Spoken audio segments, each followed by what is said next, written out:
When Zarathustra was 30 years old, he left his home and the lake of his home and went into the mountains. There he enjoyed his spirit and solitude, and for 10 years did not weary of it.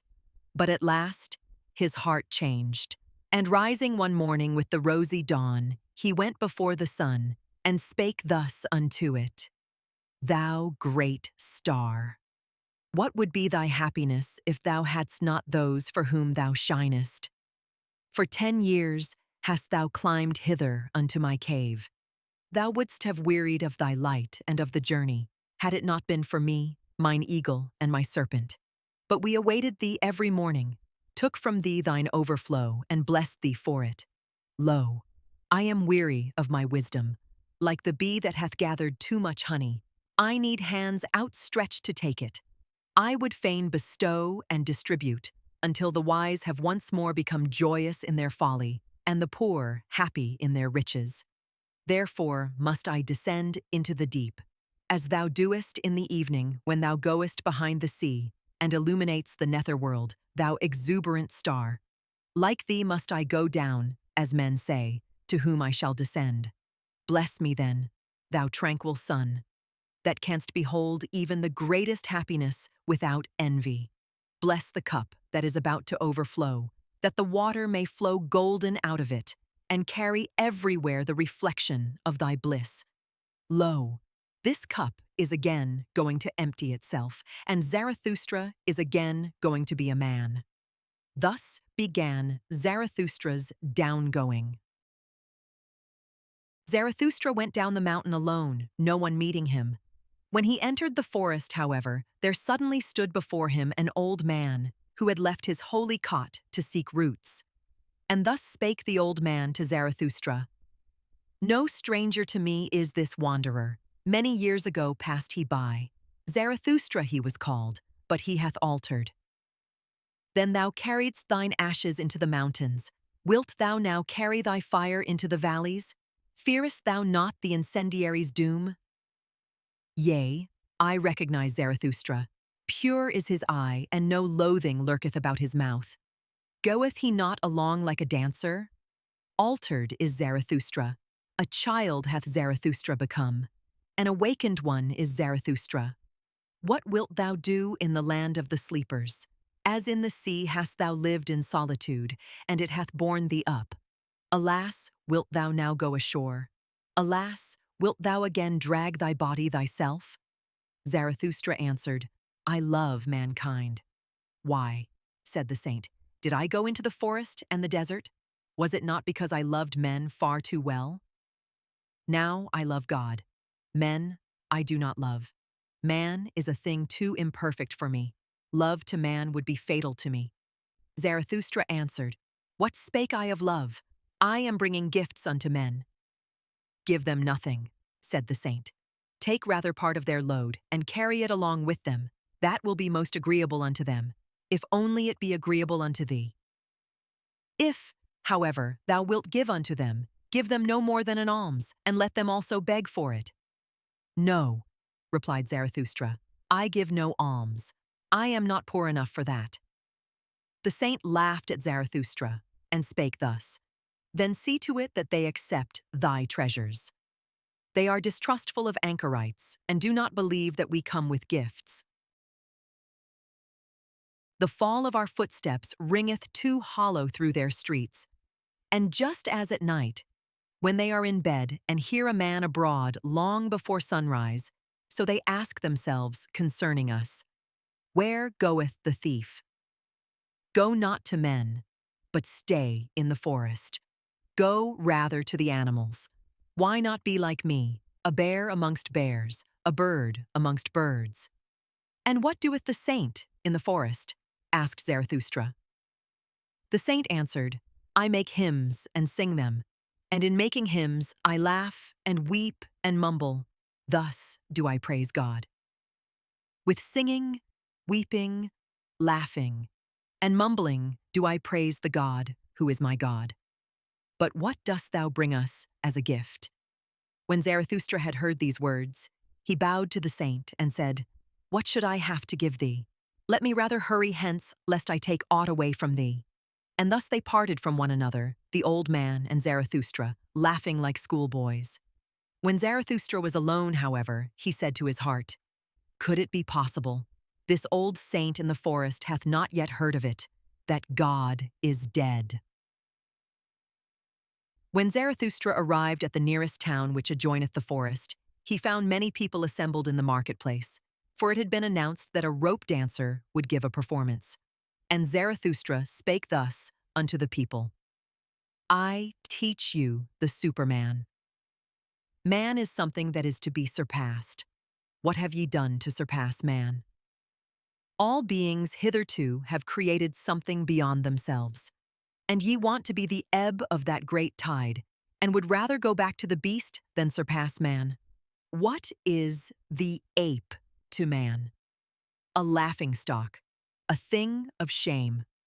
And just the same shall man be to the Superman, a laughingstock, a thing of shame.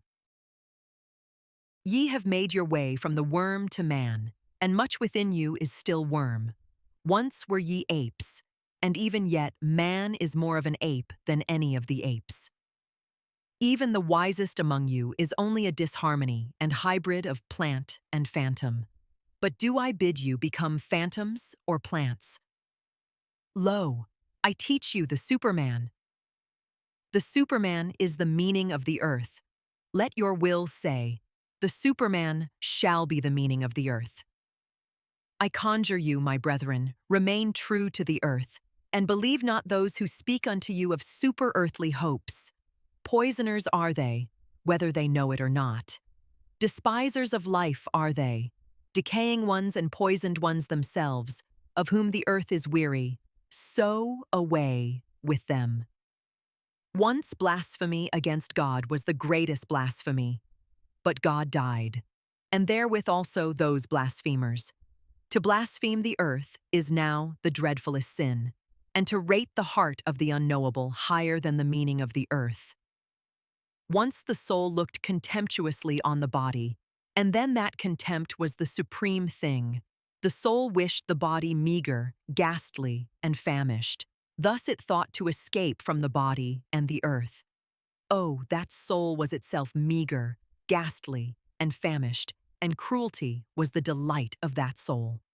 But yea, also, my brethren, tell me, what doth your body say about your soul? Is your soul not poverty and pollution and wretched self-complacency? Verily, a polluted stream is man. One must be a sea to receive a polluted stream without becoming impure. Lo, I teach you the Superman. He is that sea. In him can your great contempt be submerged. What is the greatest thing ye can experience? It is the hour of great contempt, the hour in which even your happiness becometh loathsome unto you, and so also your reason and virtue. The hour when ye say, what good is my happiness? It is poverty and pollution and wretched self-complacency, but my happiness should justify existence itself. The hour when ye say, what good is my reason? Doth it long for knowledge as the lion for his food? It is poverty and pollution and wretched self-complacency. The hour when ye say, what good is my virtue? As yet it hath not made me passionate. How weary I am of my good and my bad. It is all poverty and pollution and wretched self-complacency. The hour when ye say, what good is my justice? I do not see that I am fervor and fuel. The just, however, are fervor and fuel. The hour when we say, what good is my pity? Is not pity the cross on which he is nailed who loveth man? But my pity is not a crucifixion. Have ye ever spoken thus? Have ye ever cried thus? Ah, would that I had heard you crying thus. It is not your sin, it is your self-satisfaction that crieth unto heaven. Your very sparingness in sin crieth unto heaven. Where is the lightning to lick you with its tongue? Where is the frenzy with which ye should be inoculated? Lo, I teach you the Superman.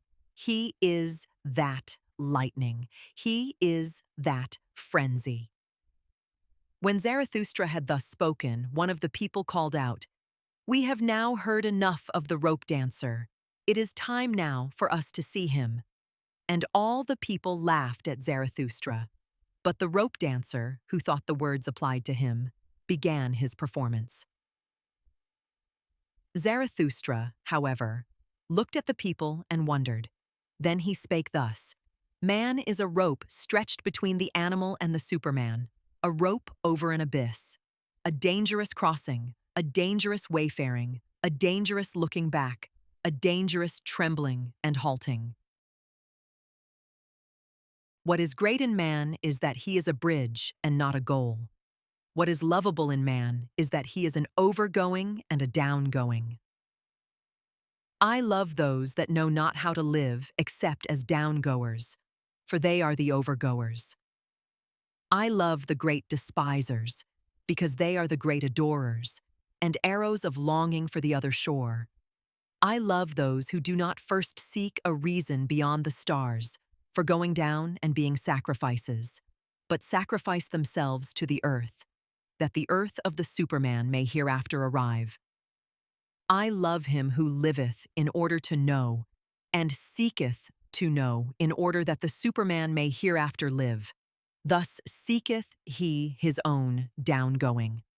I love him who laboreth and inventeth, that he may build the house for the Superman, and prepare for him earth, animal, and plant, for thus seeketh he his own downgoing. I love him who loveth his virtue, for virtue is the will to downgoing, and an arrow of longing. I love him who reserveth no share of spirit for himself, but wanteth to be wholly the spirit of his virtue. Thus walketh he as spirit over the bridge. I love him who maketh his virtue his inclination and destiny. Thus, for the sake of his virtue, he is willing to live on, or live no more. I love him who desireth not too many virtues. One virtue is more of a virtue than two, because it is more of a knot for one's destiny to cling to. I love him whose soul is lavish, who wanteth no thanks and doth not give back, for he always bestoweth and desireth not to keep for himself. I love him who is ashamed when the dice fall in his favor, and who then asketh, "Am I a dishonest player?" For he is willing to succumb. I love him who scattereth golden words in advance of his deeds, and always doeth more than he promiseth, for he seeketh his own downgoing. I love him who justifieth the future ones and redeemeth the past ones, for he is willing to succumb through the present ones. I love him who chasteneth his God, because he loveth his God, for he must succumb through the wrath of his God. I love him whose soul is deep even in the wounding, and may succumb through a small matter, thus goeth he willingly over the bridge. I love him whose soul is so overfull that he forgetteth himself, and all things are in him. Thus all things become his downgoing. I love him who is of a free spirit and a free heart. Thus is his head only the bowels of his heart. His heart, however, causeth his downgoing. I love all who are like heavy drops falling one by one out of the dark cloud that lowereth over man. They herald the coming of the lightning and succumb as heralds. Lo, I am a herald of the lightning, and a heavy drop out of the cloud. The lightning, however, is the Superman. When Zarathustra had spoken these words, he again looked at the people and was silent. "There they stand," said he to his heart. "There they laugh. They understand me not. I am not the mouth for these ears. Must one first batter their ears, that they may learn to hear with their eyes? Must one clatter like kettle drums and penitential preachers? Or do they only believe the stammerer? They have something whereof they are proud. What do they call it? That which maketh them proud. Culture, they call it. It distinguisheth them from the goatherds. They dislike, therefore, to hear of contempt of themselves. So I will appeal to their pride. I will speak unto them of the most contemptible thing. That, however, is the last man. And thus spake Zarathustra unto the people. It is time for man to fix his goal. It is time for man to plant the germ of his highest hope. Still is his soil rich enough for it. But that soil will one day be poor and exhausted, and no lofty tree will any longer be able to grow thereon. Alas, there cometh the time when man will no longer launch the arrow of his longing beyond man, and the string of his bow will have unlearned to whiz. I tell you, one must still have chaos in one to give birth to a dancing star. I tell you, ye have still chaos in you. Alas, there cometh the time when man will no longer give birth to any star. Alas, there cometh the time of the most despicable man, who can no longer despise himself. Lo, I show you the last man. What is love? What is creation? What is longing? What is a star? So asketh the last man and blinketh. The earth hath then become small, and on it there hoppeth the last man who maketh everything small. His species is ineradicable, like that of the ground flea. The last man liveth longest. We have discovered happiness, say the last men, and blink thereby. They have left the regions where it is hard to live, for they need warmth. One still loveth one's neighbor and rubbeth against him, for one needeth warmth. Turning ill and being distrustful, they consider sinful. They walk warily. He is a fool who still stumbleth over stones or men. A little poison now and then, that maketh pleasant dreams. And much poison, at last, for a pleasant death. One still worketh, for work is a pastime. But one is careful, lest the pastime should hurt one. One no longer becometh poor or rich. Both are too burdensome. Who still wanteth to rule? Who still wanteth to obey? Both are too burdensome. No shepherd, and one herd. Everyone wanteth the same. Everyone is equal. He who hath other sentiments goeth voluntarily into the madhouse. Formerly all the world was insane, say the subtlest of them, and blink thereby. They are clever and know all that hath happened, so there is no end to their raillery. People still fall out, but are soon reconciled, otherwise it spoileth their stomachs. They have their little pleasures for the day, and their little pleasures for the night, but they have a regard for health. We have discovered happiness, say the last men, and blink thereby. And here ended the first discourse of Zarathustra, which is also called the prologue. For at this point, the shouting and mirth of the multitude interrupted him. Give us this last man, O Zarathustra, they called out. Make us into these last men. Then will we make thee a present of the Superman. And all the people exulted and smacked their lips. Zarathustra, however, turned sad and said to his heart, They understand me not. I am not the mouth for these ears. Too long, perhaps, have I lived in the mountains. Too much have I hearkened unto the brooks and trees. Now do I speak unto them as unto the goatherds. Calm is my soul, and clear, like the mountains in the morning. But they think me cold, and a mocker with terrible jests. And now do they look at me and laugh, and while they laugh, they hate me too. There is ice in their laughter. Then, however, something happened, which made every mouth mute and every eye fixed. In the meantime, of course, the rope dancer had commenced his performance. He had come out at a little door, and was going along the rope which was stretched between two towers so that it hung above the marketplace and the people. When he was just midway across, the little door opened once more, and a gaudily dressed fellow like a buffoon sprang out and went rapidly after the first one. "Go on! Halt foot!" cried his frightful voice. "Go on, lazy bones, interloper, sallow face, lest I tickle thee with my heel." What dost thou here between the towers? In the tower is the place for thee, thou shouldst be locked up. To one better than thyself thou blockest the way. And with every word he came nearer and nearer the first one.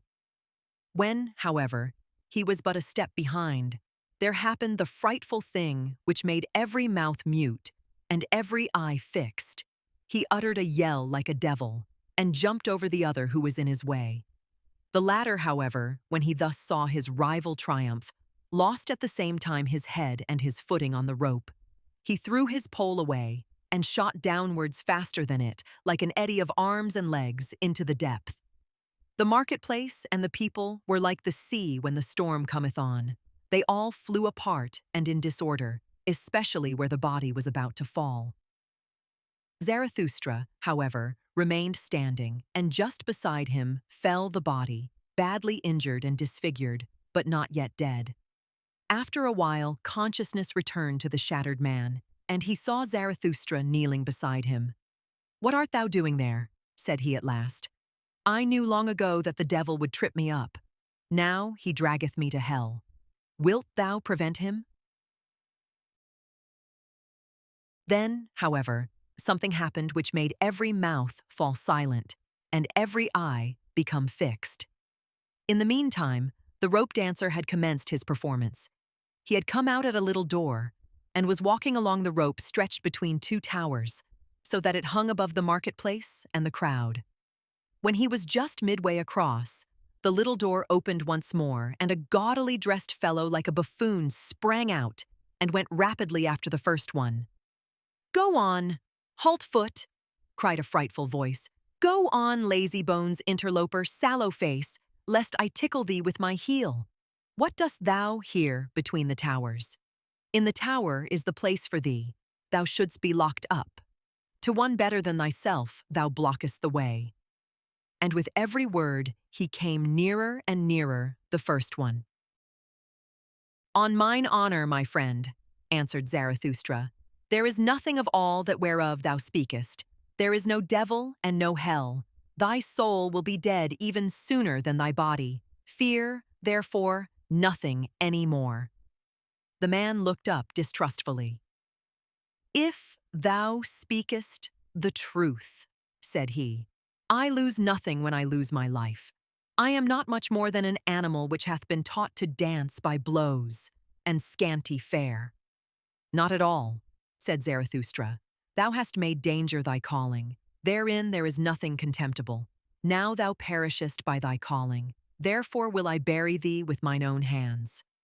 When Zarathustra had said this, the dying one did not reply further, but he moved his hand as if he sought the hand of Zarathustra in gratitude. Meanwhile, the evening came on, and the marketplace veiled itself in gloom. Then the people dispersed, for even curiosity and terror become fatigued. Zarathustra, however, still sat beside the dead man on the ground, absorbed in thought, so he forgot the time. But at last it became night, and a cold wind blew upon the lonely one. Then arose Zarathustra and said to his heart, "Verily, a fine catch of fish hath Zarathustra made today. It is not a man he hath caught, but a corpse." Somber is human life, and as yet without meaning. A buffoon may be fateful to it. I want to teach men the sense of their existence, which is the Superman, the lightning out of the dark cloud, man. But still am I far from them, and my sense speaketh not unto their sense. To men I am still something between a fool and a corpse. Gloomy is the night. Gloomy are the ways of Zarathustra. Come, thou cold and stiff companion. I carry thee to the place where I shall bury thee with mine own hands. When Zarathustra had said this to his heart, he put the corpse upon his shoulders and set out on his way. Yet had he not gone 100 steps, when there stole a man up to him and whispered in his ear, and lo, he that spake was the buffoon from the tower. "Leave this town, O Zarathustra," said he. "There are too many here who hate thee. The good and just hate thee, and call thee their enemy and despiser. The believers in the orthodox belief hate thee. and call thee a danger to the multitude. It was thy good fortune to be laughed at, and verily thou spakest like a buffoon. It was thy good fortune to associate with the dead dog.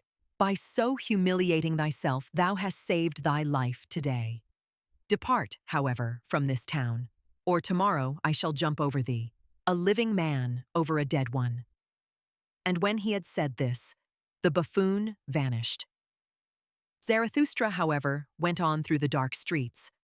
At the gate of the town, the grave-diggers met him. They shone their torch on his face, and, recognizing Zarathustra, they sorely derided him. "Zarathustra is carrying away the dead dog. A fine thing that Zarathustra hath turned a grave-digger, for our hands are too cleanly for that roast. Will Zarathustra steal the bite from the devil? Well then, good luck to the repast. If only the devil is not a better thief than Zarathustra, he will steal them both, he will eat them both." And they laughed among themselves, and put their heads together. Zarathustra made no answer thereto, but went on his way. When he had gone on for 2 hours, past forests and swamps, he had heard too much of the hungry howling of the wolves, and he himself became hungry. So he halted at a lonely house in which a light was burning. "Hunger attacketh me," said Zarathustra, "like a robber. Among forests and swamps my hunger attacketh me, and late in the night. Strange humours hath my hunger. Often it cometh to me only after a repast, and all day it hath failed to come. Where hath it been?" And thereupon Zarathustra knocked at the door of the house. An old man appeared who carried a light and asked, "Who cometh unto me and my bad sleep?" "A living man and a dead one," said Zarathustra. "Give me something to eat and drink. I forgot it during the day.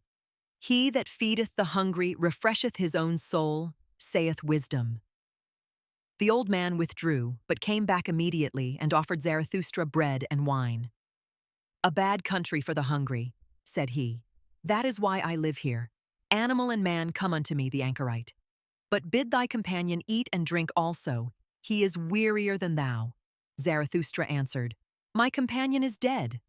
I shall hardly be able to persuade him to eat." "That doth not concern me," said the old man sullenly. "He that knocketh at my door must take what I offer him. Eat, and fare ye well." Thereafter, Zarathustra again went on for 2 hours, trusting to the path and the light of the stars, for he was an experienced night walker, and liked to look into the face of all that slept. When the morning dawned, however, Zarathustra found himself in a thick forest, and no path was any longer visible. He then put the dead man in a hollow tree at his head, for he wanted to protect him from the wolves, and laid himself down on the ground and moss. And immediately he fell asleep, tired in body, but with a tranquil soul. Long slept Zarathustra, and not only the rosy dawn passed over his head, but also the morning. At last, however, his eyes opened, and amazedly he gazed into the forest and the stillness. Amazedly he gazed into himself.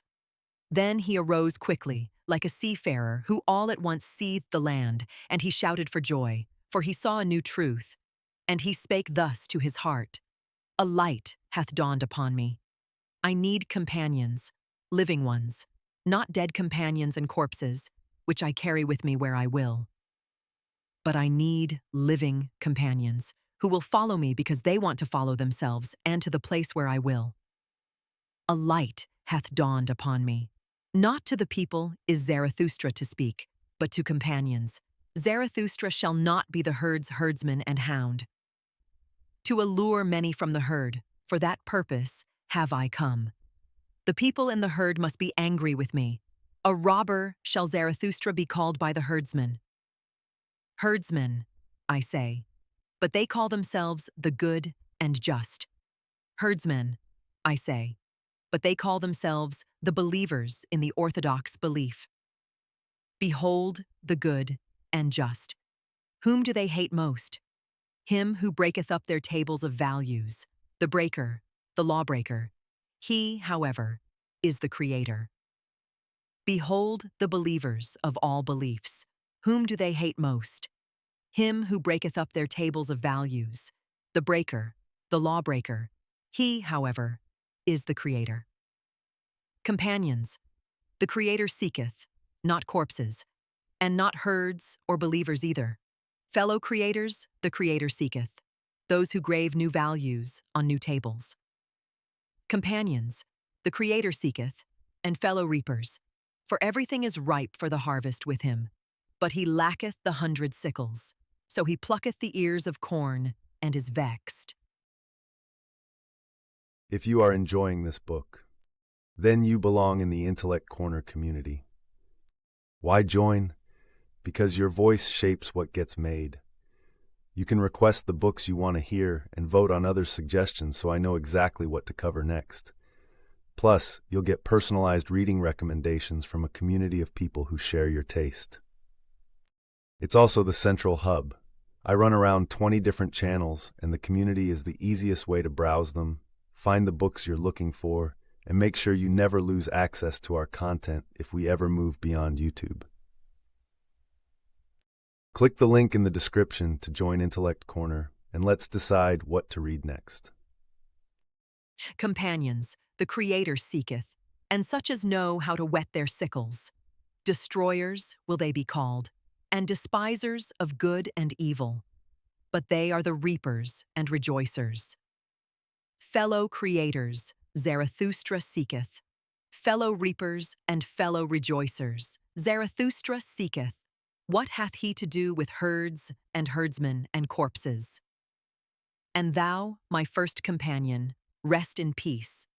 Well have I buried thee in thy hollow tree. Well have I hid thee from the wolves. But I part from thee. The time hath arrived. Twixt rosy dawn and rosy dawn, there came unto me a new truth. I am not to be a herdsman. I am not to be a grave digger. Not any more will I discourse unto the people. For the last time have I spoken unto the dead. With the creators, the reapers, and the rejoicers will I associate. The rainbow will I show them, and all the stairs to the Superman.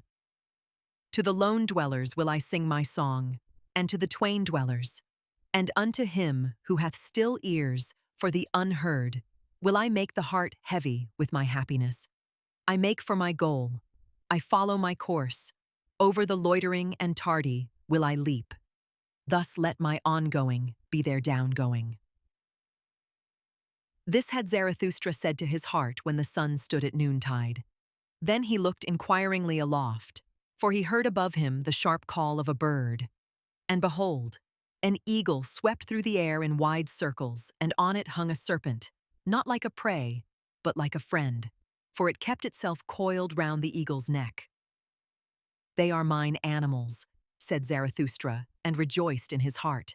The proudest animal under the sun, and the wisest animal under the sun. They have come out to reconnoiter. They want to know whether Zarathustra still liveth. Verily, do I still live? More dangerous have I found it among men than among animals. In dangerous paths goeth Zarathustra. Let mine animals lead me. When Zarathustra had said this, he remembered the words of the saint in the forest. Then he sighed and spake thus to his heart. Would that I were wiser. Would that I were wise from the very heart, like my serpent. But I am asking the impossible. Therefore do I ask my pride to go always with my wisdom. And if my wisdom should some day forsake me, alas, it loveth to fly away. May my pride then fly with my folly. Thus began Zarathustra's downgoing. 3 metamorphoses of the spirit do I designate to you. How the spirit becometh a camel, the camel a lion, and the lion at last a child. Many heavy things are there for the spirit, the strong load-bearing spirit in which reverence dwelleth. For the heavy and the heaviest longeth its strength. What is heavy? So asketh the load-bearing spirit. Then kneeleth it down like the camel, and wanteth to be well laden. What is the heaviest thing, ye heroes? Asketh the load-bearing spirit, that I may take it upon me and rejoice in my strength. Is it not this? To humiliate oneself in order to mortify one's pride? To exhibit one's folly in order to mock at one's wisdom? Or is it this: to desert our cause when it celebrateth its triumph? To ascend high mountains to tempt the tempter? Or is it this: to feed on the acorns and grass of knowledge, and for the sake of truth to suffer hunger of soul? Or is it this: to be sick and dismiss comforters, and make friends of the deaf who never hear thy requests? Or is it this: to go into foul water when it is the water of truth, and not disclaim cold frogs and hot toads? Or is it this: to love those who despise us, and give one's hand to the phantom when it is going to frighten us? All these heaviest things the load-bearing spirit taketh upon itself. And like the camel, which, when laden, hasteneth into the wilderness, so hasteneth the spirit into its wilderness. But in the loneliest wilderness happeneth the second metamorphosis. Here the spirit becometh a lion. Freedom will it capture, and lordship in its own wilderness. Its last lord it here seeketh. Hostile will it be to him, and to its last god. For victory will it struggle with the great dragon. What is the great dragon, which the spirit is no longer inclined to call Lord and God? Thou shalt is the great dragon called, but the spirit of the lion saith, I will. Thou shalt lieth in its path, sparkling with gold, a scale-covered beast, and on every scale glittereth golden, thou shalt. The values of 1,000 years glitter on those scales, and thus speaketh the mightiest of all dragons. All the values of things glitter on me. All values have already been created, and all created values do I represent. Verily, there shall be no I will any more. Thus speaketh the dragon. My brethren, wherefore is there need of the lion in the spirit? Why sufficeth not the beast of burden, which renounceth and is reverent? To create new values, that even the lion cannot yet accomplish, but to create itself freedom for new creating. That can the might of the lion do. To create itself freedom and give a holy nay even unto duty. For that, my brethren, there is need of the lion. To assume the right to new values. That is the most formidable assumption for a load-bearing and reverent spirit. Verily, unto such a spirit it is praying, and the work of a beast of prey. Or is it this: to love those who despise us, and give one's hand to the phantom when it is going to frighten us? All these heaviest things the load-bearing spirit taketh upon itself. And like the camel, which, when laden, hasteneth into the wilderness, so hasteneth the spirit into its wilderness. But in the loneliest wilderness happeneth the second metamorphosis. Here the spirit becometh a lion. Freedom will it capture, and lordship in its own wilderness. Its last lord it here seeketh. Hostile will it be to him, and to its last god. For victory will it struggle with the great dragon. What is the great dragon, which the spirit is no longer inclined to call Lord and God? Thou shalt is the great dragon called. But the spirit of the lion saith, I will. Thou shalt lieth in its path, sparkling with gold, a scale-covered beast, and on every scale glittereth golden, thou shalt. The values of 1,000 years glitter on those scales, and thus speaketh the mightiest of all dragons. All the values of things glitter on me. All values have already been created, and all created values do I represent. Verily, there shall be no I will any more. Thus speaketh the dragon. My brethren, wherefore is there need of the lion in the spirit? Why sufficeth not the beast of burden, which renounceth and is reverent? To create new values, that even the lion cannot yet accomplish, but to create itself freedom for new creating, that can the might of the lion do. To create itself freedom, and give a holy nay even unto duty. For that, my brethren, there is need of the lion. to assume the right to new values. That is the most formidable assumption for a load-bearing and reverent spirit. Verily, unto such a spirit it is a preying, and the work of a beast of prey. As its holiest, it once loved, thou shalt. Now is it forced to find illusion and arbitrariness even in the holiest things, that it may capture freedom from its love.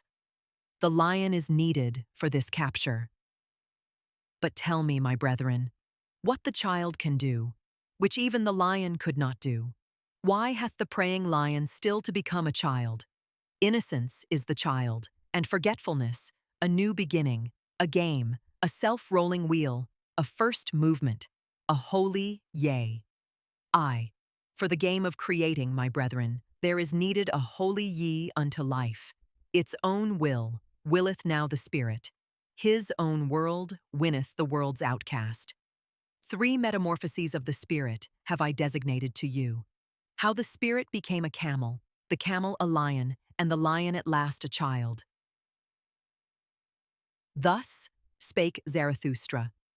And at that time he abode in the town which is called the Pied Cow.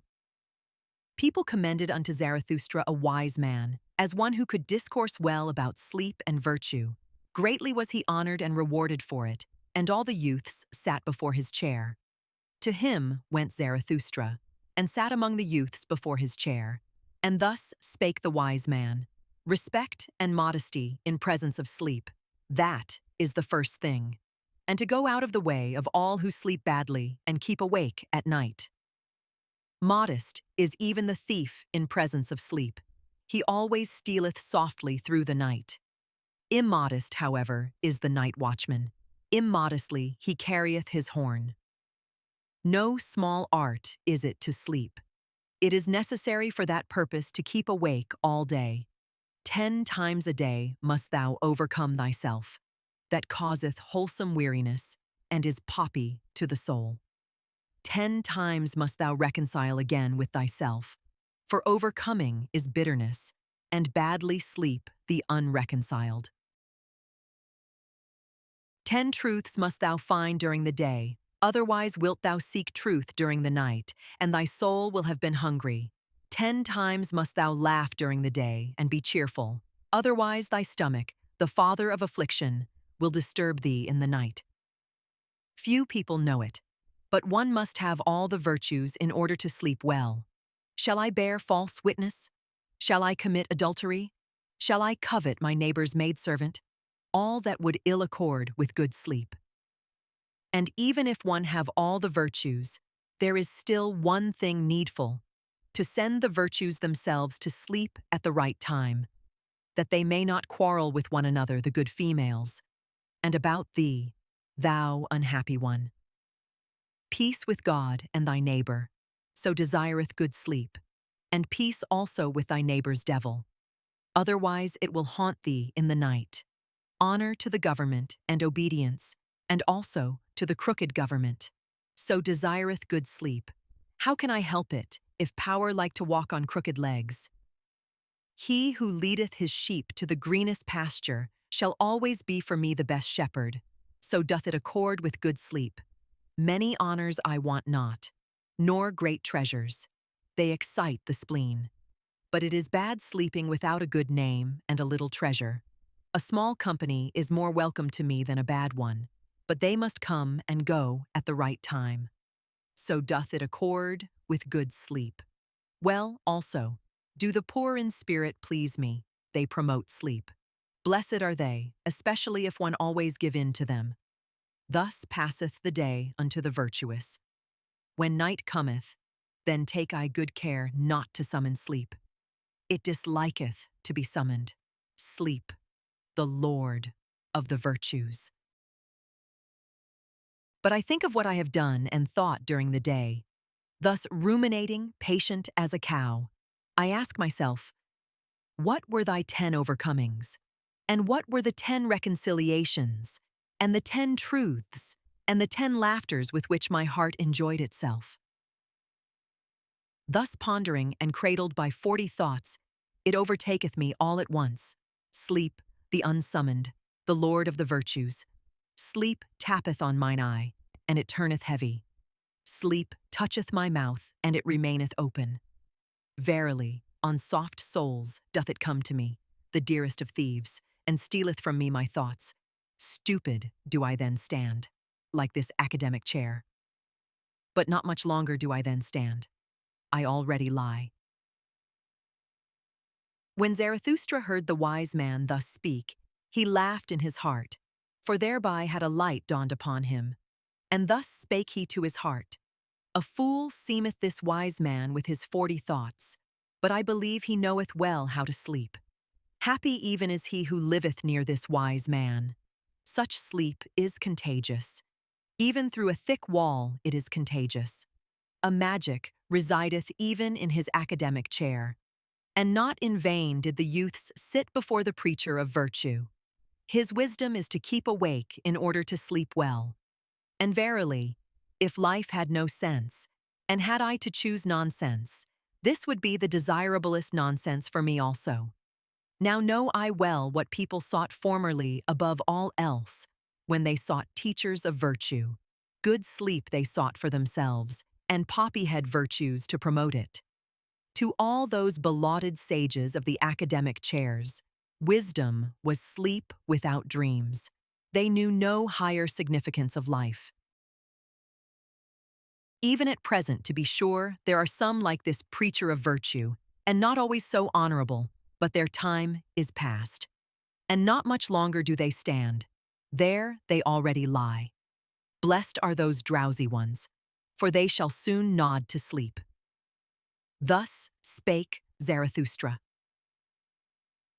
Once on a time, Zarathustra also cast his fancy beyond man, like all backworldsmen. The work of a suffering and tortured god did the world then seem to me. The dream and diction of a god did the world then seem to me, colored vapors before the eyes of a divinely dissatisfied one, good and evil and joy and woe, and I and thou. Colored vapors did they seem to me before creative eyes. The Creator wished to look away from himself. Thereupon he created the world. Intoxicating joy is it for the sufferer to look away from his suffering and forget himself. Intoxicating joy and self-forgetting did the world once seem to me. This world, the eternally imperfect, an eternal contradictions image and imperfect image, an intoxicating joy to its imperfect creator. Thus did the world once seem to me. Thus, once on a time, did I also cast my fancy beyond man, like all backworldsmen. Beyond man? Forsooth? Ah, ye brethren, that God whom I created was human work and human madness, like all the gods. A man was he, and only a poor fragment of a man and ego. Out of mine own ashes and glow it came unto me, that phantom, and verily, it came not unto me from the beyond. What happened, my brethren? I surpassed myself, the suffering one. I carried mine own ashes to the mountain. A brighter flame I contrived for myself, and lo! Thereupon the phantom withdrew from me. To me, the convalescent, would it now be suffering and torment to believe in such phantoms. Suffering would it now be to me, and humiliation. Thus speak I to backworldsmen. Suffering was it, and impotence. That created all backworlds, and the short madness of happiness, which only the greatest sufferer experienceth. Fatigue, which seeketh to get to the ultimate with one leap, with a death leap. A poor ignorant fatigue, unwilling even to will any longer, that created all gods and backworlds. Believe me, my brethren. It was the body which despaired of the body. It groped with the fingers of the infatuated spirit at the ultimate walls. Believe me, my brethren. It was the body which despaired of the earth. It heard the bowels of existence speaking unto it. And then it sought to get through the ultimate walls with its head, and not with its head only, into the other world. But that other world is well concealed from man, that dehumanized inhuman world, which is a celestial nothingness, and the bowels of existence do not speak unto man, except as man. Verily, it is difficult to prove all being, and hard to make it speak. Tell me, ye brethren, is not the strangest of all things best proved? Yea, this ego, with its contradiction and perplexity, speaketh most uprightly of its being, this creating, willing, evaluing ego, which is the measure and value of things. And this most upright existence, the ego, it speaketh of the body, and still implieth the body, even when it museth and raveth and fluttereth with broken wings. Always more uprightly learneth it to speak, the ego. And the more it learneth, the more doth it find titles and honors for the body and the earth. A new pride taught me mine ego, and that teach I unto men, no longer to thrust one's head into the sand of celestial things, but to carry it freely, a terrestrial head, which giveth meaning to the earth. A new will teach I unto men, to choose that path which man hath followed blindly, and to approve of it, and no longer to slink aside from it like the sick and perishing. The sick and perishing. It was they who despised the body and the earth, and invented the heavenly world and the redeeming blood drops. But even those sweet and sad poisons they borrowed from the body and the earth. From their misery they sought escape, and the stars were too remote for them. Then they sighed. Oh, that there were heavenly paths by which to steal into another existence and into happiness. Then they contrived for themselves their bypaths and bloody draughts. Beyond the sphere of their body and this earth they now fancied themselves transported, these ungrateful ones. But to what did they owe the convulsion and rapture of their transport? To their body and this earth. Gentle is Zarathustra to the sickly. Verily, he is not indignant at their modes of consolation and ingratitude. May they become convalescents and overcomers, and create higher bodies for themselves. Neither is Zarathustra indignant at a convalescent who looketh tenderly on his delusions, and at midnight stealeth round the grave of his God, but sickness and a sick frame remain even in his tears. Many sickly ones have there always been among those who muse and languish for God. Violently they hate the discerning ones and the latest of virtues, which is uprightness. Backward they always gaze toward dark ages. Then, indeed, were delusion and faith something different. Raving of the reason was likeness to God.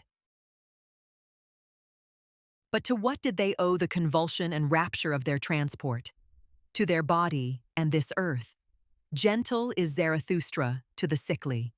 Verily, he is not indignant at their modes of consolation and ingratitude. May they become convalescents and overcomers, and create higher bodies for themselves. Neither is Zarathustra indignant at a convalescent who looketh tenderly on his delusions, and at midnight stealeth round the grave of his God. But sickness and a sick frame remain even in his tears. Many sickly ones have there always been among those who muse and languish for God. Violently they hate the discerning ones and the latest of virtues, which is uprightness. Backward they always gaze toward dark ages. Then, indeed, were delusion and faith something different. Raving of the reason was likeness to God. And doubt was sin. Too well do I know those godlike ones. They insist on being believed in, and that doubt is sin. Too well, also, do I know what they themselves most believe in. Verily, not in backworlds and redeeming blood drops, but in the body do they also believe most. And their own body is for them the thing in itself. But it is a sickly thing to them, and gladly would they get out of their skin. Therefore, hearken they to the preachers of death, and themselves preach backworlds. Hearken rather, my brethren, to the voice of the healthy body. It is a more upright and pure voice. More uprightly and purely speaketh the healthy body, perfect and square-built, and it speaketh of the meaning of the earth. Thus spake Zarathustra. To the despisers of the body will I speak my word. I wish them neither to learn afresh nor teach anew, but only to bid farewell to their own bodies, and thus be dumb. Body am I, and soul, so saith the child. And why should one not speak like children? But the awakened one, the knowing one, saith, Body am I entirely, and nothing more, and soul is only the name of something in the body. The body is a big sagacity, a plurality with one sense, a war and a peace, a flock and a shepherd. An instrument of thy body is also thy little sagacity, my brother, which thou callest spirit, a little instrument and plaything of thy big sagacity. Ego, sayest thou, and art proud of that word. But the greater thing, in which thou art unwilling to believe, is thy body with its big sagacity. It saith not ego, but doeth it. What the sense feeleth, what the spirit discerneth, hath never its end in itself. But sense and spirit would fain persuade thee that they are the end of all things. So vain are they. Instruments and playthings are sense and spirit. Behind them there is still the self. The self seeketh with the eyes of the senses, it hearkeneth also with the ears of the spirit. Ever hearkeneth the self and seeketh. It compareth, mastereth, conquereth, and destroyeth. It ruleth, and is also the ego's ruler. Behind thy thoughts and feelings, my brother, there is a mighty Lord, an unknown sage. It is called self. It dwelleth in thy body. It is thy body. There is more sagacity in thy body than in thy best wisdom. And who then knoweth why thy body requireth just thy best wisdom? Thy self laugheth at thine ego, and its proud prancings. What are these prancings and flights of thought unto me? It saith to itself, a byway to my purpose. I am the leading string of the ego, and the prompter of its notions. The self saith unto the ego, Feel pain. And thereupon it suffereth, and thinketh how it may put an end thereto, and for that very purpose it is meant to think. The self saith unto the ego, Feel pleasure.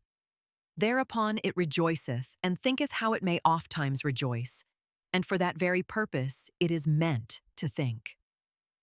To the despisers of the body will I speak a word. That they despise is caused by their esteem. What is it that created esteeming and despising and worth and will? The creating self created for itself esteeming and despising. It created for itself joy and woe. The creating body created for itself spirit, as a hand to its will. Even in your folly and despising ye, each serve yourself, ye despisers of the body. I tell you, your very self wanteth to die, and turneth away from life. No longer can your self do that which it desireth most. Create beyond itself. That is what it desireth most. That is all its fervor. Instruments and playthings are sense and spirit. Behind them there is still the self. The self seeketh with the eyes of the senses. It hearkeneth also with the ears of the spirit. Ever hearkeneth the self, and seeketh. It compareth, mastereth, conquereth, and destroyeth. It ruleth, and is also the ego's ruler. Behind thy thoughts and feelings, my brother, there is a mighty Lord, an unknown sage. It is called self. It dwelleth in thy body. It is thy body. There is more sagacity in thy body than in thy best wisdom. And who then knoweth why thy body requireth just thy best wisdom? Thy self laugheth at thine ego and its proud prancings. What are these prancings and flights of thought unto me? It saith to itself, a byway to my purpose. I am the leading string of the ego and the prompter of its notions. The self saith unto the ego, Feel pain, and thereupon it suffereth, and thinketh how it may put an end thereto, and for that very purpose it is meant to think. The self saith unto the ego, Feel pleasure. Thereupon it rejoiceth, and thinketh how it may ofttimes rejoice, and for that very purpose it is meant to think. To the despisers of the body will I speak a word. That they despise is caused by their esteem. What is it that created valuing and despising, and worth and will? The creating self created for itself valuing and despising. It created for itself joy and woe. The creating body created for itself spirit, as a hand to its will. Even in your folly and despising ye each serve yourself, ye despisers of the body. I tell you, your very self wants to die, and turns away from life. No longer can your self do that which it desires most. Create beyond itself. That is what it desires most. That is all its fervor. But it is now too late to do so. So yourself wisheth to succumb, ye despisers of the body. To succumb, so wisheth yourself, and therefore have ye become despisers of the body.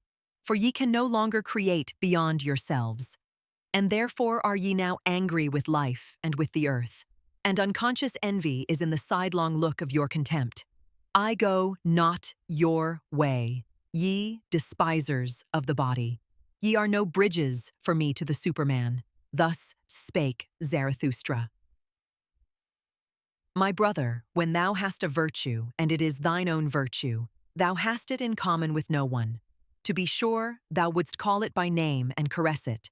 Thou wouldst pull its ears and amuse thyself with it. And lo, then hast thou its name in common with the people, and hast become one of the people and the herd with thy virtue.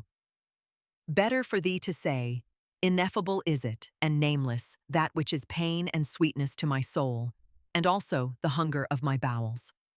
Let thy virtue be too high for the familiarity of names, and if thou must speak of it, be not ashamed to stammer about it. Thus speak and stammer. That is my good. That do I love. Thus doth it please me entirely. Thus only do I desire the good. Not as the law of a god do I desire it. Not as a human law or a human need do I desire it. It is not to be a guidepost for me to super-earths and paradises. An earthly virtue is it which I love. Little prudence is therein, and the least everyday wisdom. But that bird built its nest beside me, therefore I love and cherish it. Now sitteth it beside me on its golden eggs. Thus shouldst thou stammer, and praise thy virtue. Once hadst thou passions, and calledst them evil, but now hast thou only thy virtues. They grew out of thy passions.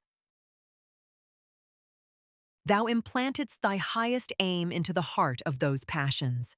Then became they thy virtues and joys. And though thou wert of the race of the hot-tempered, or of the voluptuous, or of the fanatical, or the vindictive, all thy passions in the end became virtues, and all thy devils angels.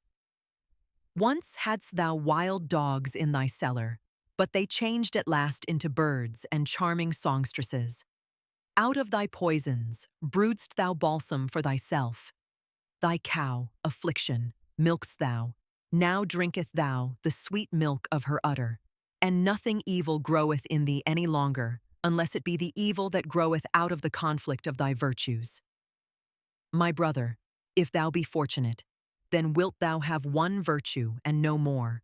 Thus goest thou easier over the bridge. Illustrious is it to have many virtues, but a hard lot. And many a one hath gone into the wilderness and killed himself, because he was weary of being the battle and battlefield of virtues. My brother, are war and battle evil? Necessary, however, is the evil. Necessary are the envy and the distrust and the backbiting among the virtues. Lo, how each of thy virtues is covetous of the highest place. It wanteth thy whole spirit to be its herald. It wanteth thy whole power in wrath, hatred, and love. Jealous is every virtue of the others, and a dreadful thing is jealousy.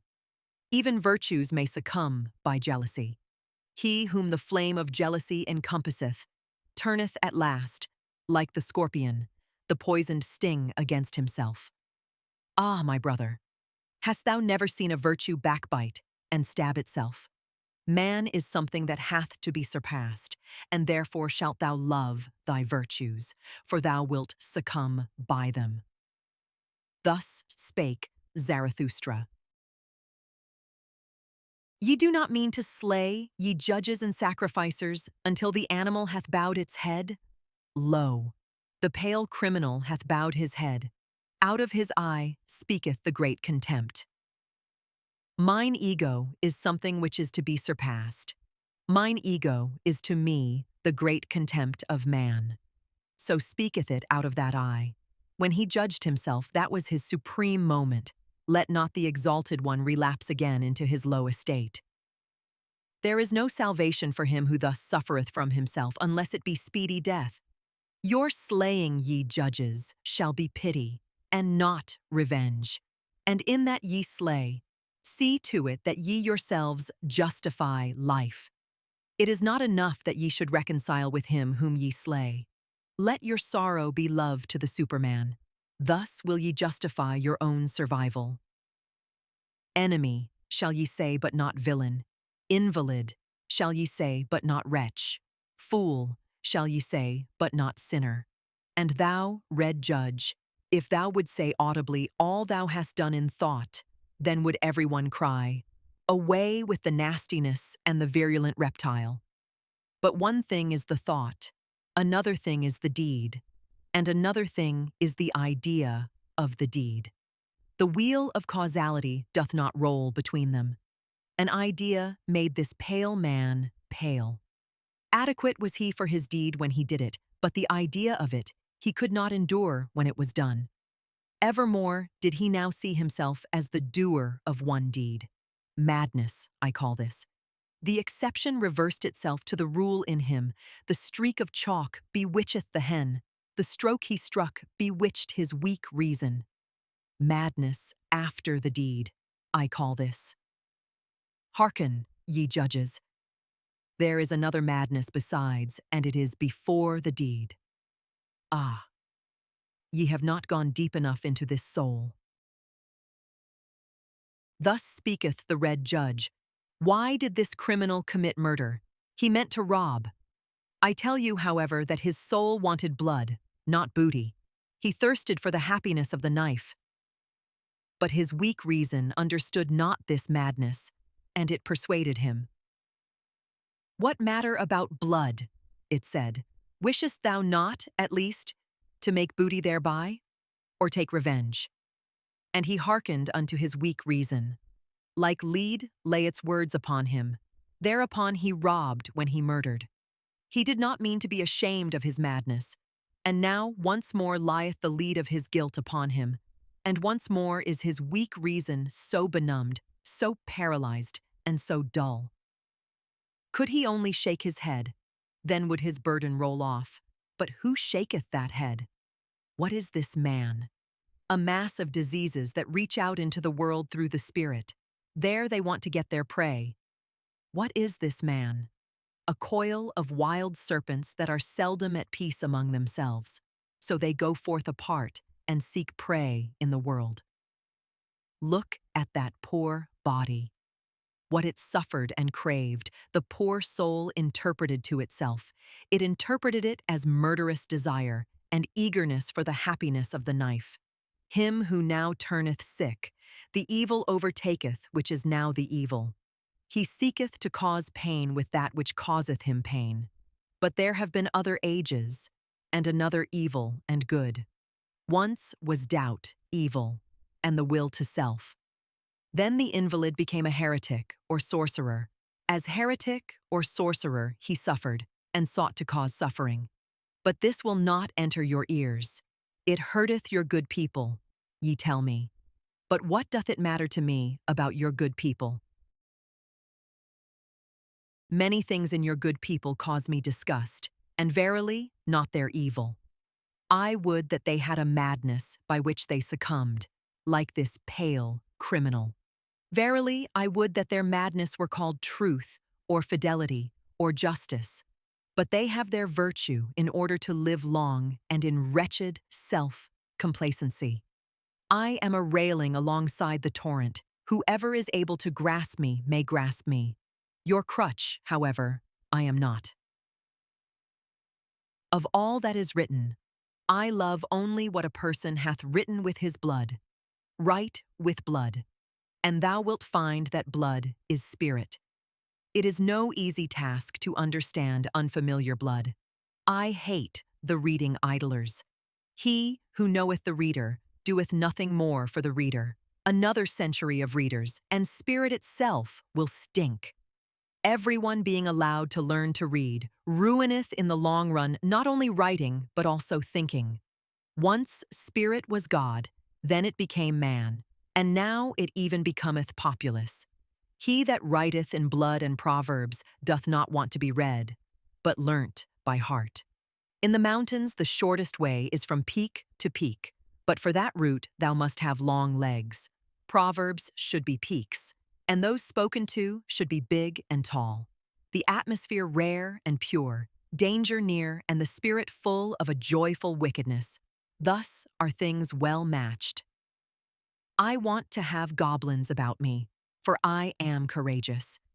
The courage which scareth away ghosts createth for itself goblins. It wanteth to laugh. I no longer feel in common with you. The very cloud which I see beneath me, the blackness and heaviness at which I laugh, that is your thunder cloud. Ye look aloft when ye long for exaltation, and I look downward because I am exalted. Who among you can at the same time laugh and be exalted? He who climbeth on the highest mountains laugheth at all tragic plays and tragic realities, courageous, unconcerned, scornful, coercive. So wisdom wisheth us. She is a woman, and ever loveth only a warrior. Ye tell me, life is hard to bear. But for what purpose should ye have your pride in the morning and your resignation in the evening? Life is hard to bear. But do not affect to be so delicate. We are all of us fine sumpter asses and assesses. What have we in common with the rosebud, which trembleth because a drop of dew hath formed upon it? It is true we love life, not because we are wont to live, but because we are wont to love. There is always some madness in love, but there is always, also, some method in madness. And to me also, who appreciate life, the butterflies and soap bubbles and whatever is like them amongst us, seem most to enjoy happiness. To see these light, foolish, pretty, lively little sprites flit about, that moveth Zarathustra to tears and songs. I should only believe in a God that would know how to dance, and when I saw my devil, I found him serious, thorough, profound, solemn. He was the spirit of gravity. Through him all things fall. Not by wrath, but by laughter, do we slay. Come, let us slay the spirit of gravity. I learned to walk, since then have I let myself run. I learned to fly, since then I do not need pushing in order to move from a spot. Now am I light, now do I fly. Now do I see myself under myself. Now there danceth a God in me. Who among you can at the same time laugh and be exalted? He who climbeth on the highest mountains laugheth at all tragic plays and tragic realities, courageous, unconcerned, scornful, coercive. So wisdom wisheth us. She is a woman, and ever loveth only a warrior. Ye tell me, life is hard to bear. But for what purpose should ye have your pride in the morning and your resignation in the evening? Life is hard to bear, but do not affect to be so delicate. We are all of us fine sumpter asses and assesses. What have we in common with the rosebud, which trembleth because a drop of dew hath formed upon it? It is true we love life, not because we are wont to live, but because we are wont to love. There is always some madness in love. But there is always, also, some method in madness. And to me also, who appreciate life, the butterflies and soap bubbles and whatever is like them amongst us, seem most to enjoy happiness. To see these light, foolish, pretty, lively little sprites flit about, that moveth Zarathustra to tears and songs. I should only believe in a God that would know how to dance. And when I saw my devil, I found him serious, thorough, profound, solemn. He was the spirit of gravity. Through him all things fall. Not by wrath, but by laughter do we slay. Come, let us slay the spirit of gravity. I learned to walk. Since then have I let myself run. I learned to fly. Since then I do not need pushing in order to move from a spot. Now am I light. Now do I fly. Now do I see myself under myself. Now there danceth a God in me. Thus spake Zarathustra. Zarathustra's eye had perceived that a certain youth avoided him, and as he walked alone one evening over the hills surrounding the town called the Pied Cow, behold, there found he the youth sitting leaning against a tree and gazing with wearied look into the valley. Zarathustra thereupon laid hold of the tree beside which the youth sat, and spake thus, If I wished to shake this tree with my hands, I should not be able to do so. But the wind, which we see not, troubleth and bendeth it as it listeth. We are sorest bent and troubled by invisible hands. Thereupon the youth arose disconcerted and said, I hear Zarathustra, and just now was I thinking of him. Zarathustra answered, Why art thou frightened on that account? But it is the same with man as with the tree. The more he seeketh to rise into the height and light, the more vigorously do his roots struggle earthward, downward, into the dark and deep, into the evil. Yea, into the evil, cried the youth. How is it possible that thou hast discovered my soul? Zarathustra smiled and said, Many a soul one will never discover unless one first invent it. Yea, into the evil, cried the youth once more. Thou saidst the truth, Zarathustra. I trust myself no longer since I sought to rise into the height, and nobody trusteth me any longer. How doth that happen? I change too quickly. My today refuteth my yesterday. I often overleap the steps when I clamber. For so doing, none of the steps pardons me. When aloft, I find myself always alone. No one speaketh unto me. The frost of solitude maketh me tremble. What do I seek on the height? My contempt and my longing increase together. The higher I clamber, the more do I despise him who clambereth. What doth he seek on the height? How ashamed I am of my clambering and stumbling, how I mock at my violent panting, how I hate him who flieth, how tired I am on the height. Here the youth was silent. And Zarathustra contemplated the tree beside which they stood, and spake thus, This tree standeth lonely here on the hills. It hath grown up high above man and beast. And if it wanted to speak, it would have none who could understand it. So high hath it grown. Now it waiteth and waiteth. For what doth it wait? It dwelleth too close to the seat of the clouds. It waiteth, perhaps, for the first lightning. When Zarathustra had said this, the youth called out with violent gestures, Yea, Zarathustra, thou speakest the truth. My destruction I longed for, when I desired to be on the height, and thou art the lightning for which I waited. Lo, what have I been since thou hast appeared amongst us? It is mine envy of thee that hath destroyed me. Thus spake the youth and wept bitterly. Zarathustra, however, put his arm about him and led the youth away with him. And when they had walked a while together, Zarathustra began to speak thus, It rendeth my heart. Better than thy words express it, thine eyes tell me all thy danger. As yet thou art not free, thou still seekest freedom. Too unslept hath thy seeking made thee, and too wakeful. On the open height wouldst thou be, for the stars thirsteth thy soul. But thy bad impulses also thirst for freedom. Thy wild dogs want liberty. They bark for joy in their cellar when thy spirit endeavoureth to open all prison doors. Still art thou a prisoner, it seemeth to me, who deviseth liberty for himself. Ah, sharp becometh the soul of such prisoners, but also deceitful and wicked. To purify himself is still necessary for the freedman of the spirit. Much of the prison and the mold still remaineth in him. pure hath his eye still to become. Yea, I know thy danger, but by my love and hope I conjure thee, cast not thy love and hope away. Noble thou feelest thyself still, and noble others also feel thee still, though they bear thee a grudge and cast evil looks. Know this, that to everybody a noble one standeth in the way. Also to the good, a noble one standeth in the way. And even when they call him a good man, they want thereby to put him aside. The new would the noble man create, and a new virtue. The old wanteth the good man, and that the old should be conserved. But it is not the danger of the noble man to turn a good man, but lest he should become a blusterer, a scoffer, or a destroyer.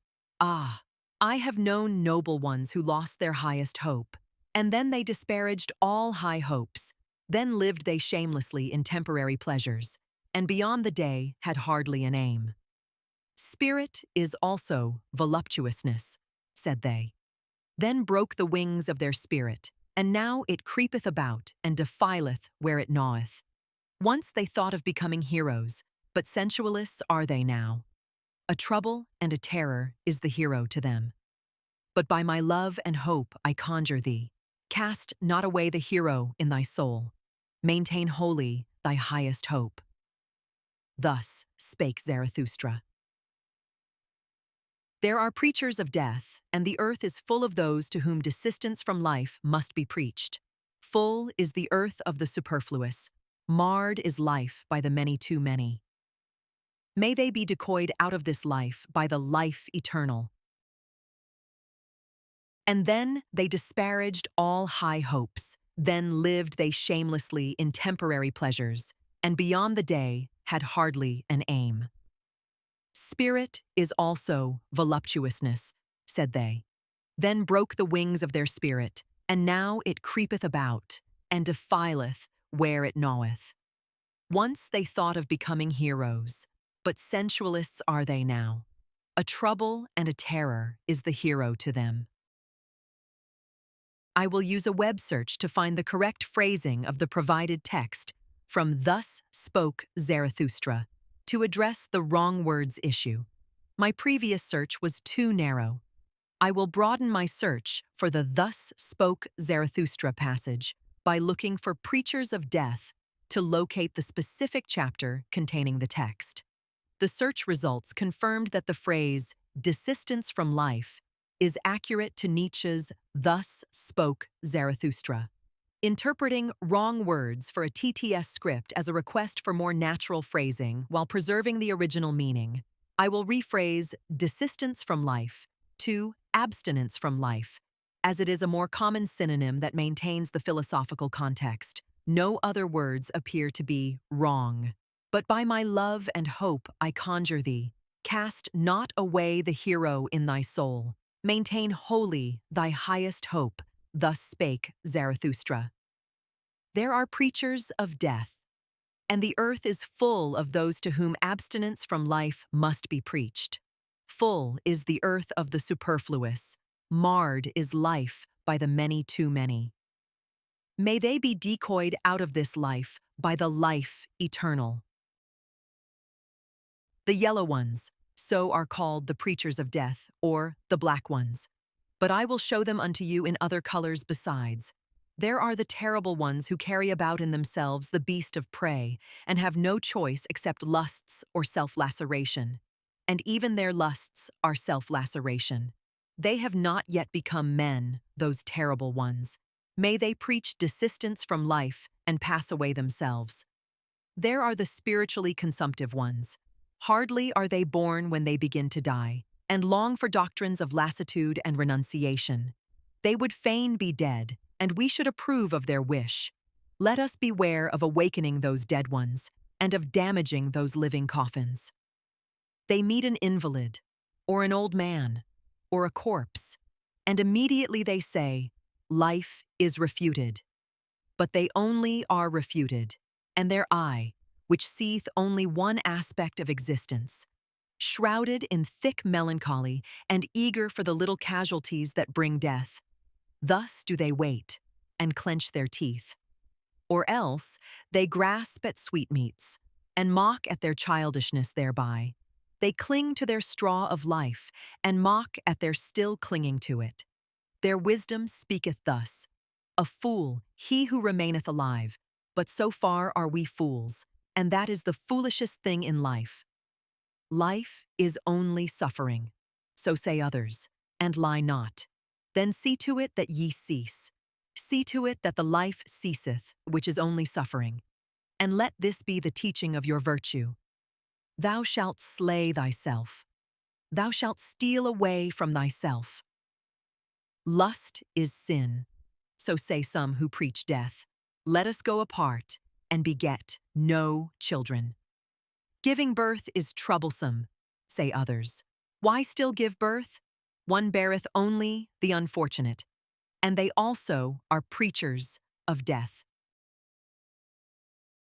The yellow ones, so are called the preachers of death, or the black ones. But I will show them unto you in other colors besides. There are the terrible ones who carry about in themselves the beast of prey, and have no choice except lusts or self-laceration. And even their lusts are self-laceration. They have not yet become men, those terrible ones. May they preach giving up on life and pass away themselves. There are the spiritually consumptive ones. Hardly are they born when they begin to die, and long for doctrines of lassitude and renunciation. They would wish to be dead, and we should approve of their wish.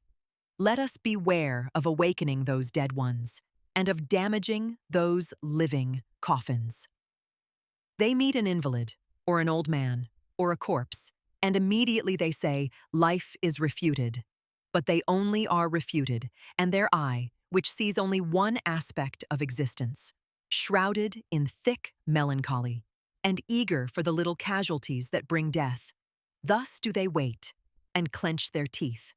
Or else, they grasp at sweetmeats, and mock at their childishness thereby. They cling to their straw of life, and mock at their still clinging to it.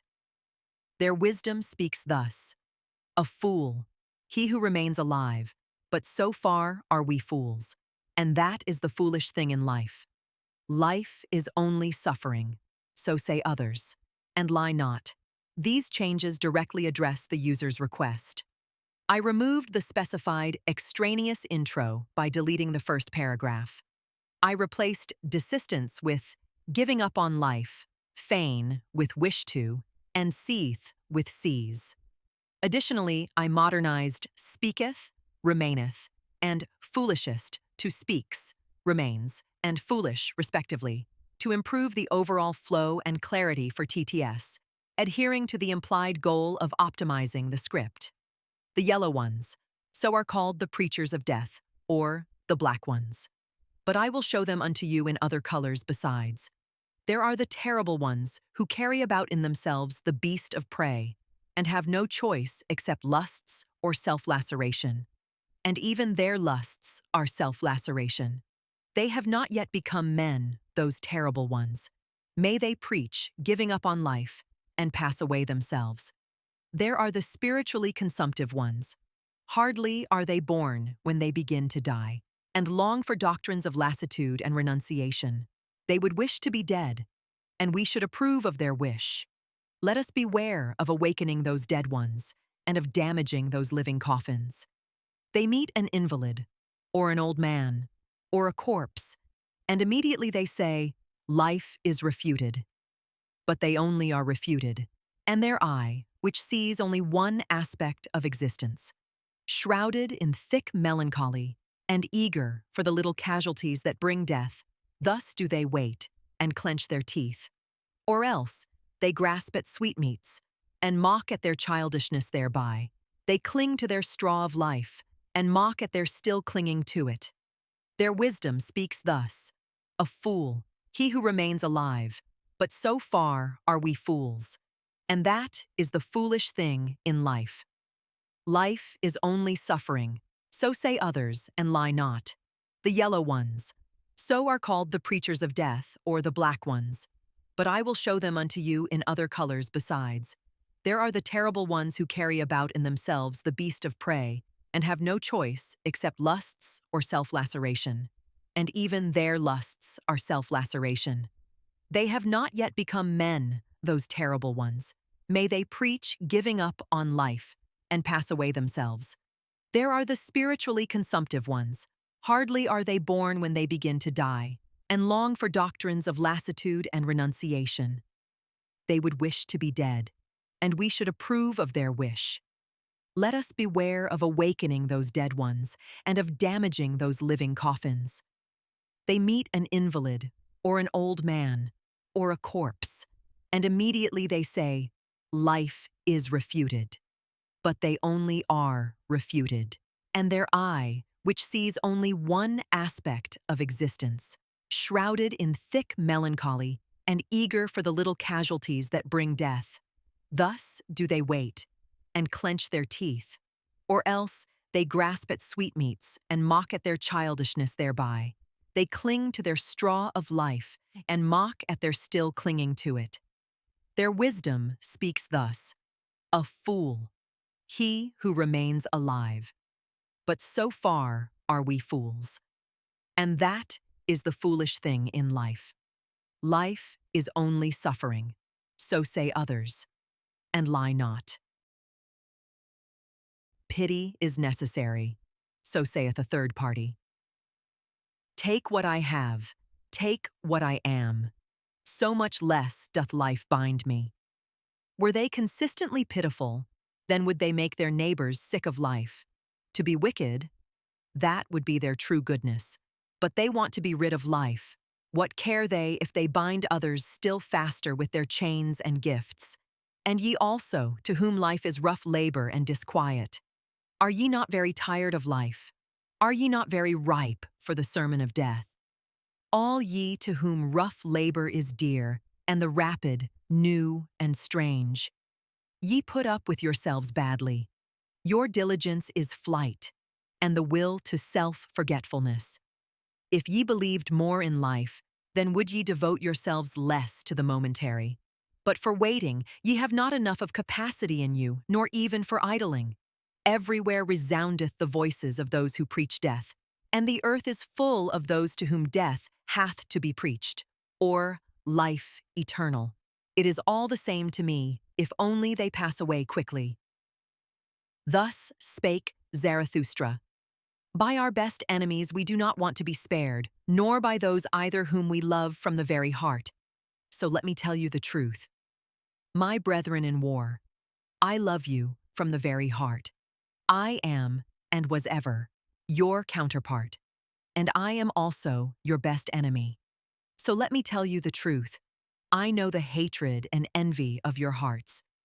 Ye are not great enough not to know of hatred and envy. Then be great enough not to be ashamed of them. And if ye cannot be saints of knowledge, then I pray you, be at least its warriors. They are the companions and forerunners of such saintship. I see many soldiers. Could I but see many warriors? Uniform, one calleth what they wear. May it not be uniform what they therewith hide. Ye shall be those whose eyes ever seek for an enemy, for your enemy. And with some of you there is hatred at first sight. Your enemy shall ye seek. Your war shall ye wage, and for the sake of your thoughts. And if your thoughts succumb, your uprightness shall still shout triumph thereby. Ye shall love peace as a means to new wars, and the short peace more than the long. You I advise not to work, but to fight. You I advise not to peace, but to victory. Let your work be a fight. Let your peace be a victory. One can only be silent and sit peacefully when one hath arrow and bow, otherwise one prateth and quarreleth. Let your peace be a victory. Ye say it is the good cause which halloweth even war. I say unto you, it is the good war which halloweth every cause. War and courage have done more great things than charity. Not your sympathy, but your bravery hath hitherto saved the victims. What is good? Ye ask. To be brave is good. Let the little girls say, to be good is what is pretty and at the same time touching. They call you heartless, but your heart is true, and I love the bashfulness of your goodwill. Ye are ashamed of your flow, and others are ashamed of their ebb. Ye are ugly? Well then, my brethren, take the sublime about you, the mantle of the ugly. And when your soul becometh great, then doth it become haughty, and in your sublimity there is wickedness. I know you. In wickedness the haughty man and the weakling meet, but they misunderstand one another. I know you. Ye shall only have enemies to be hated, but not enemies to be despised. Ye must be proud of your enemies. Then, the successes of your enemies are also your successes. Resistance. That is the distinction of the slave. Let your distinction be obedience. Let your commanding itself be obeying. To the good warrior soundeth, "Thou shalt," pleasanter than "I will." And all that is dear unto you, ye shall first have it commanded unto you. Let your love to life be love to your highest hope, and let your highest hope be the highest thought of life. Your highest thought, however, ye shall have it commanded unto you by me, and it is this: man is something that is to be surpassed. So live your life of obedience and of war. What matter about long life? What warrior wisheth to be spared? I spare you not. I love you from my very heart, my brethren in war. Thus spake Zarathustra. Somewhere there are still peoples and herds, but not with us, my brethren. Here there are states. A state? What is that? Well, open now your ears unto me, for now will I say unto you my word concerning the death of peoples.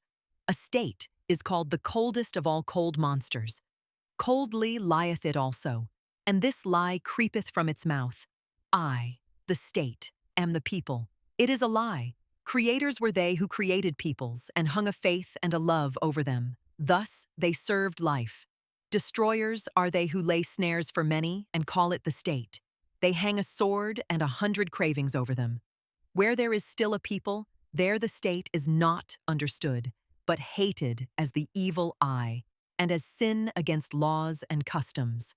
This sign I give unto you. Every people speaketh its language of good and evil. This its neighbor understandeth not. Its language hath it devised for itself in laws and customs. But the state lieth in all languages of good and evil, and whatever it saith it lieth, and whatever it hath stolen. False is everything in it. With stolen teeth it biteth, the biting one. False are even its bowels. Confusion of language of good and evil. This sign I give unto you as the sign of the state. Verily, the will to death indicateth this sign. Verily, it beckoneth unto the preachers of death. Many, too many, are born. For the superfluous ones was the state devised. See just how it enticeth them to it, the many too many, how it swalloweth and cheweth and recheweth them. On earth there is nothing greater than I. It is I who am the regulating finger of God. Thus roareth the monster. And not only the long-eared and short-sighted fall upon their knees. Ah, even in your ears, ye great souls, it whispereth its gloomy lies. Ah, it findeth out the rich hearts, which willingly lavish themselves.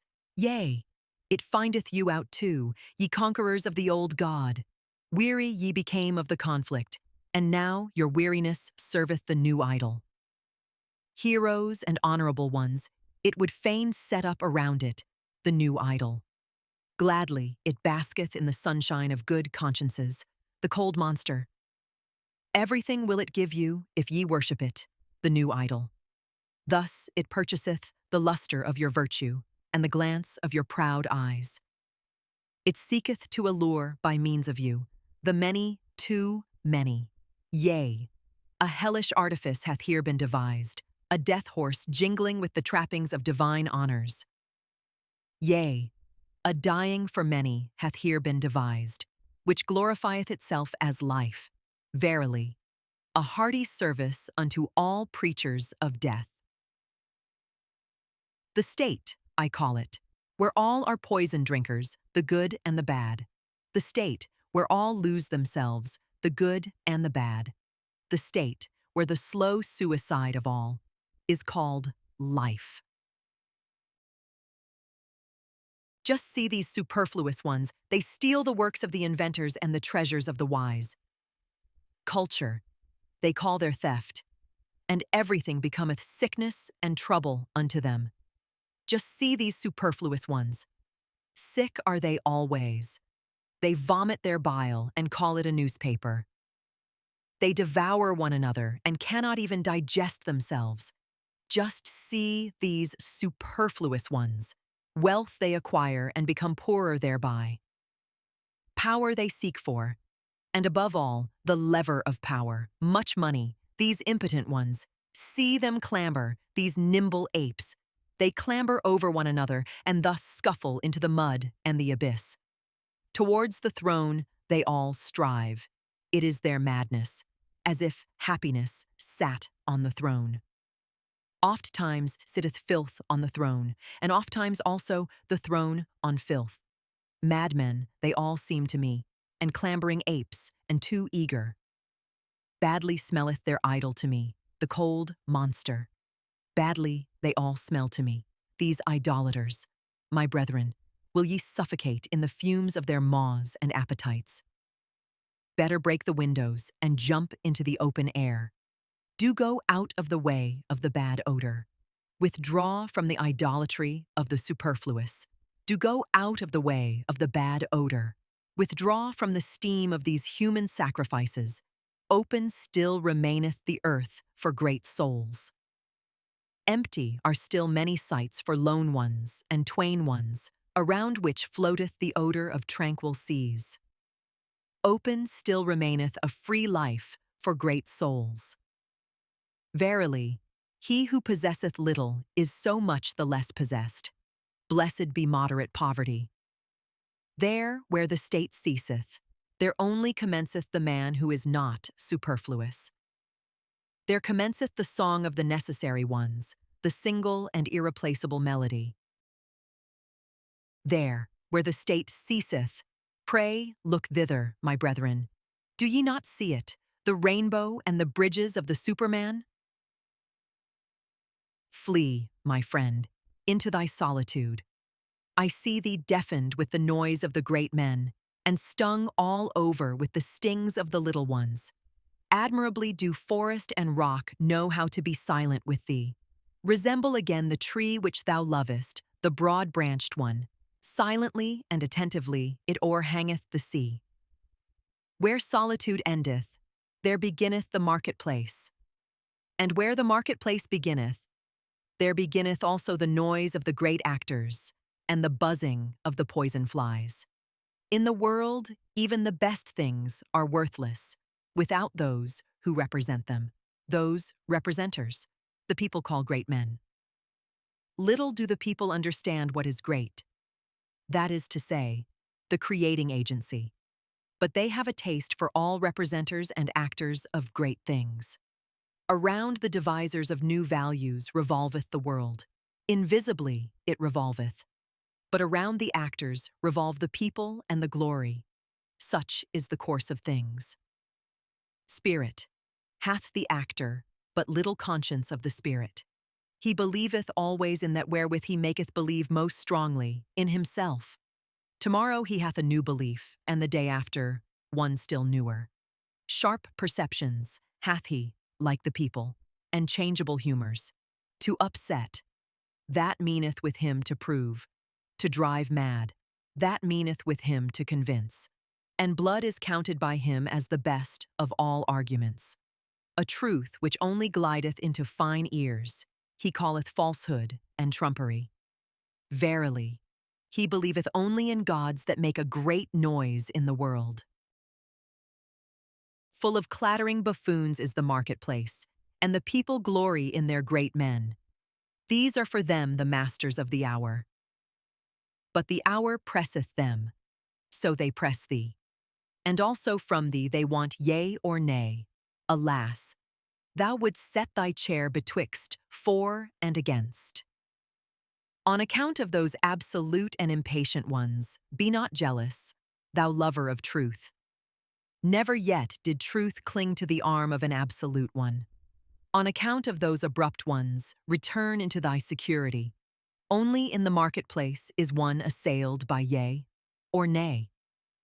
Slow is the experience of all deep fountains. Long have they to wait until they know what hath fallen into their depths. Away from the marketplace and from fame taketh place all that is great. Away from the marketplace and from fame have ever dwelt the devisers of new values. Flee, my friend, into thy solitude. I see thee stung all over by the poisonous flies. Flee thither, where a rough, strong breeze bloweth. Flee into thy solitude. Thou hast lived too closely to the small and the pitiable. Flee from their invisible vengeance. Towards thee they have nothing but vengeance. Raise no longer an arm against them. Innumerable are they, and it is not thy lot to be a fly-flap. Innumerable are the small and pitiable ones, and of many a proud structure, raindrops and weeds have been the ruin. Thou art not stone, but already hast thou become hollow by the numerous drops. Thou wilt yet break and burst by the numerous drops. Exhausted I see thee, by poisonous flies. Bleeding I see thee, and torn at 100 spots, and thy pride will not even upbraid. Blood they would have from thee in all innocence. Blood their bloodless souls crave for, and they sting therefore in all innocence. But thou, profound one, thou sufferest too profoundly even from small wounds, and ere thou hadst recovered, the same poison worm crawled over thy hand. Too proud art thou to kill these sweet tooths, but take care lest it be thy fate to suffer all their poisonous injustice. They buzz around thee also with their praise. Obtrusiveness is their praise. They want to be close to thy skin and thy blood. They flatter thee, as one flattereth a god or devil. They whimper before thee, as before a god or devil. What doth it come to? Flatterers are they, and whimperers, and nothing more. Often also do they show themselves to thee as amiable ones. But that hath ever been the prudence of the cowardly. Yea, the cowardly are wise. They think much about thee with their circumscribed souls. Thou art always suspected by them. Whatever is much thought about is at last thought suspicious. They punish thee for all thy virtues. They pardon thee in their inmost hearts only for thine errors. Because thou art gentle and of upright character, thou sayest, blameless are they for their small existence. But their circumscribed souls think, blamable is all great existence. Even when thou art gentle towards them, they still feel themselves despised by thee, and they repay thy beneficence with secret maleficence. Thy silent pride is always counter to their taste. They rejoice if once thou be humble enough to be frivolous. What we recognize in a man, we also irritate in him. Therefore, be on your guard against the small ones. In thy presence they feel themselves small, and their baseness gleameth and gloweth against thee in invisible vengeance. Sawest thou not how often they became dumb when thou approachest them, and how their energy left them like the smoke of an extinguishing fire? Yea, my friend, the bad conscience art thou of thy neighbors, for they are unworthy of thee. Therefore they hate thee, and would fain suck thy blood. Thy neighbors will always be poisonous flies. What is great in thee, that itself must make them more poisonous, and always more fly-like. Flee, my friend, into thy solitude, and thither, where a rough, strong breeze bloweth. It is not thy lot to be a fly-flap. Thus spake Zarathustra. I love the forest. It is bad to live in cities. There are too many of the lustful. Is it not better to fall into the hands of a murderer than into the dreams of a lustful woman? And just look at these men. Their eye saith it. They know nothing better on earth than to lie with a woman. Filth is at the bottom of their souls, and alas, if their filth hath still spirit in it. Would that ye were perfect. at least as animals. But to animals belongeth innocence. Do I counsel you to slay your instincts? I counsel you to innocence in your instincts. Do I counsel you to chastity? Chastity is a virtue with some, but with many almost a vice. These are continent, to be sure, but doggish lust looketh enviously out of all that they do. Even into the heights of their virtue and into their cold spirit doth this creature follow them with its discord. And how nicely can doggish lust beg for a piece of spirit when a piece of flesh is denied it. Ye love tragedies and all that breaketh the heart, but I am distrustful of your doggish lust. Ye have two cruel eyes, and ye look wantonly towards the sufferers. Hath not your lust just disguised itself and taken the name of fellow suffering? And also this parable give I unto you. Not a few who meant to cast out their devil went thereby into the swine themselves. Yea, my friend, the bad conscience art thou of thy neighbors, for they are unworthy of thee. Therefore they hate thee, and would fain suck thy blood. Thy neighbors will always be poisonous flies. What is great in thee, that itself must make them more poisonous and always more fly-like. Flee, my friend, into thy solitude, and thither, where a rough strong breeze bloweth. It is not thy lot to be a fly-flap. Thus spake Zarathustra. I love the forest. It is bad to live in cities. There are too many of the lustful. Is it not better to fall into the hands of a murderer than into the dreams of a lustful woman? And just look at these men. Their eye saith it. They know nothing better on earth than to lie with a woman. Filth is at the bottom of their souls, and alas, if their filth hath still spirit in it. Would that ye were perfect, at least as animals. But to animals belongeth innocence. Do I counsel you to slay your instincts? I counsel you to innocence in your instincts. Do I counsel you to chastity? Chastity is a virtue with some, but with many almost a vice. These are continent, to be sure, but doggish lust looketh enviously out of all that they do. Even into the heights of their virtue and into their cold spirit doth this creature follow them with its discord. And how nicely can doggish lust beg for a piece of spirit when a piece of flesh is denied it. Ye love tragedies and all that breaketh the heart, but I am distrustful of your doggish lust. Ye have two cruel eyes, and ye look wantonly towards the sufferers. Hath not your lust just disguised itself, and taken the name of fellow suffering? And also this parable give I unto you. Not a few who meant to cast out their devil went thereby into the swine themselves.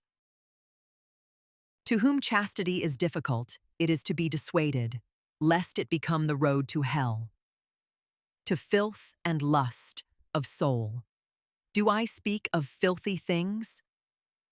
That is not the worst thing for me to do. Not when the truth is filthy, but when it is shallow, doth the discerning one go unwillingly into its waters. Verily, there are chaste ones from their very nature. They are gentler of heart, and laugh better and oftener than you.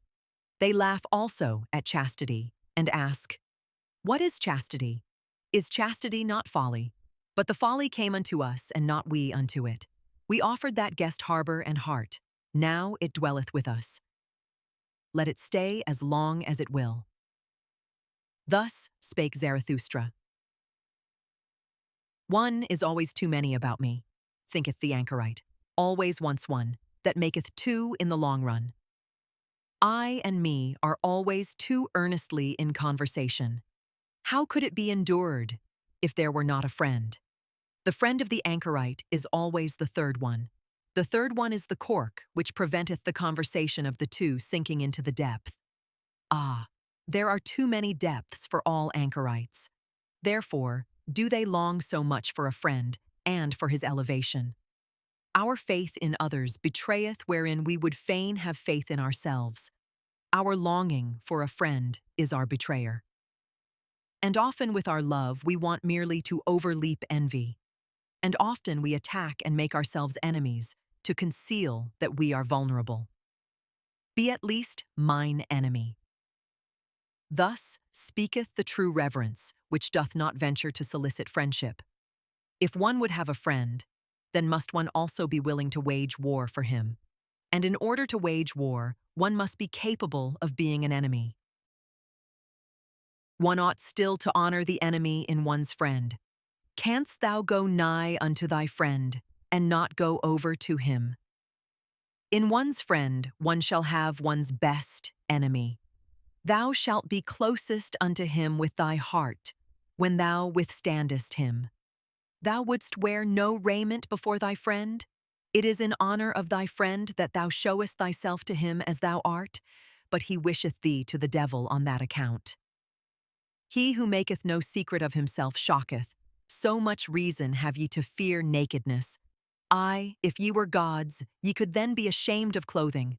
Thou canst not adorn thyself fine enough for thy friend, for thou shalt be unto him an arrow and a longing for the Superman. Sawest thou ever thy friend asleep to know how he looketh? What is usually the countenance of thy friend? It is thine own countenance in a coarse and imperfect mirror. Sawest thou ever thy friend asleep? Wert thou not dismayed at thy friend looking so? O my friend, man is something that hath to be surpassed. In divining and keeping silence shall the friend be a master. Not everything must thou wish to see. Thy dream shall disclose unto thee what thy friend doeth when awake. Let thy pity be a divining, to know first if thy friend wanteth pity. Perhaps he loveth in thee the unmoved eye and the look of eternity. Let thy pity for thy friend be hid under a hard shell. Thou shalt bite out a tooth upon it.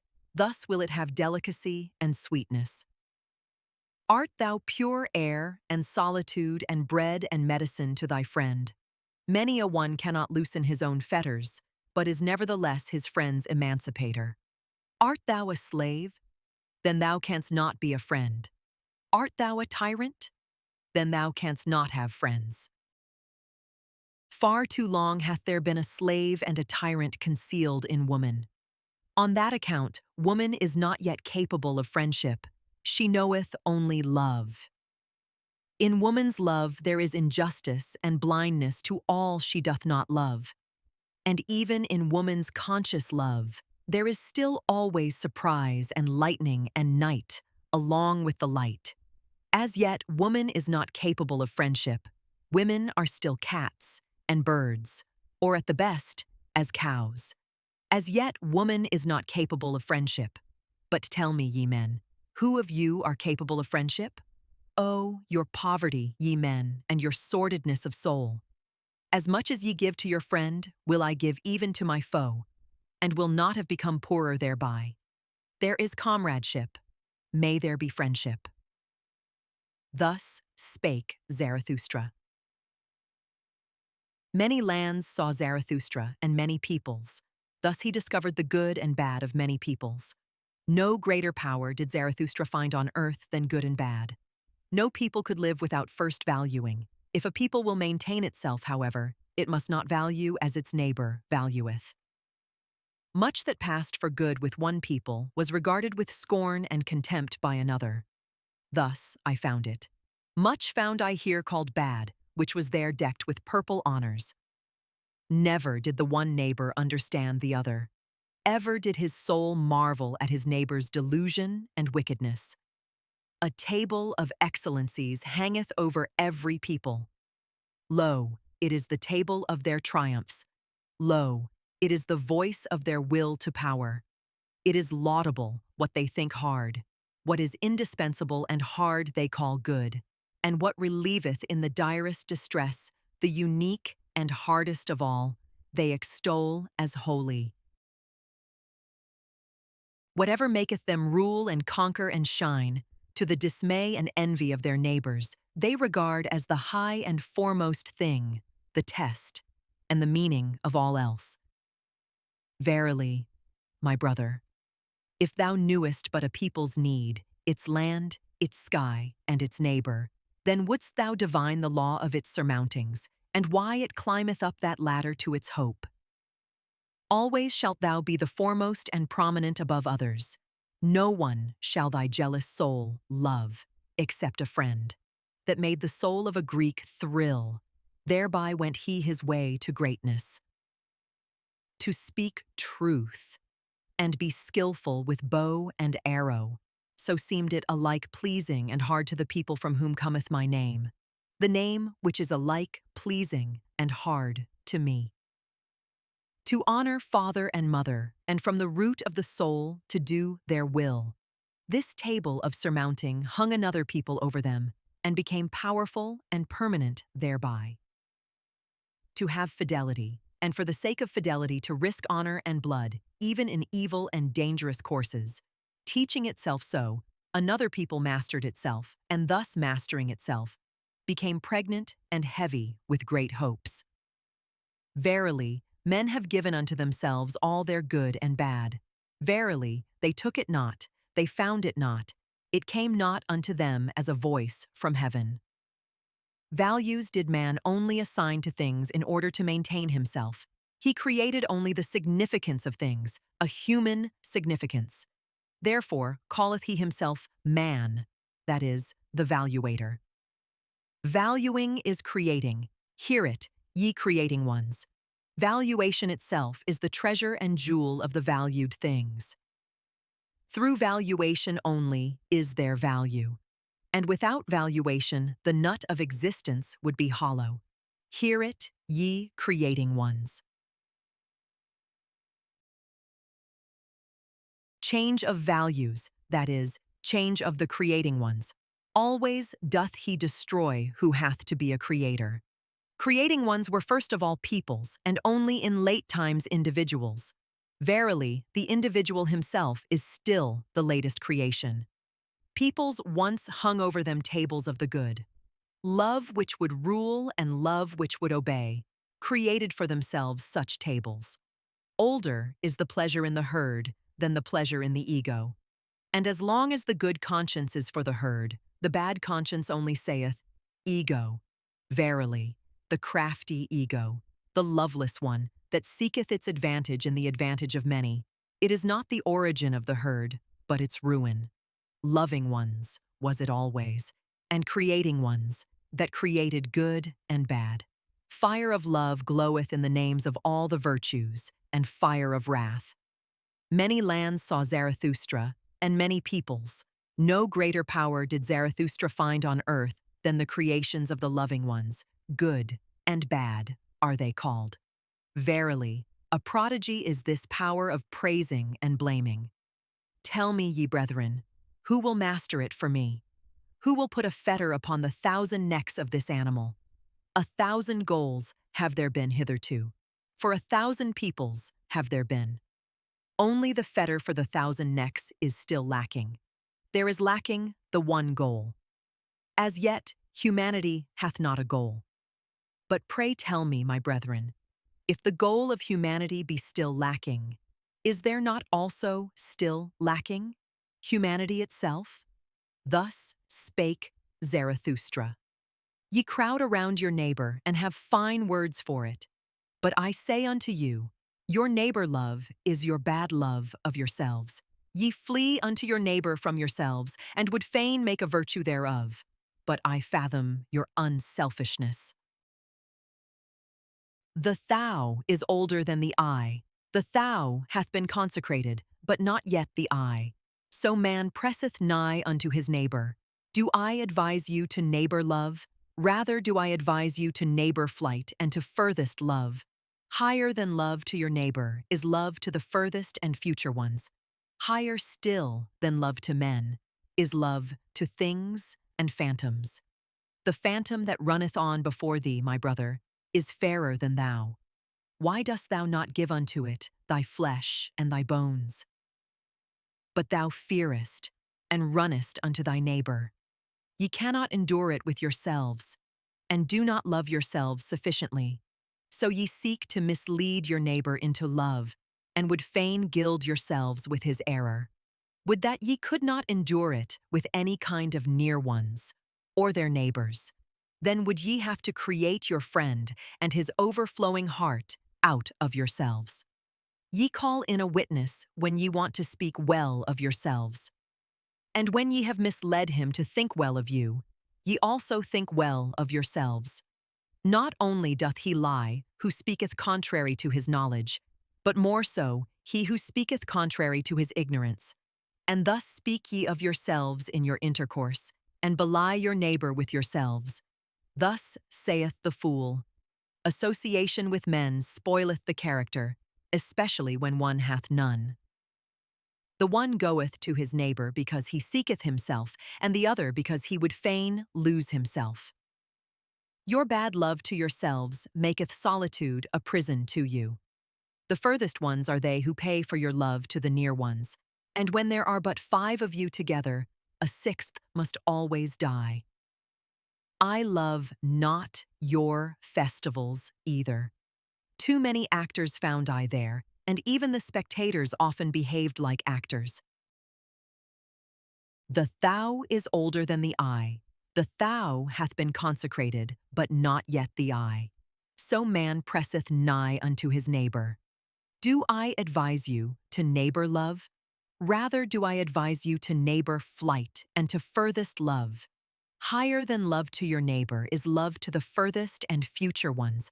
Higher still than love to men is love to things and phantoms. The phantom that runneth on before thee, my brother, is fairer than thou. Why dost thou not give unto it thy flesh and thy bones, but thou fearest and runnest unto thy neighbor?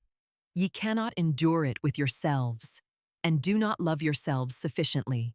So ye seek to mislead your neighbor into love, and would fain gild yourselves with his error.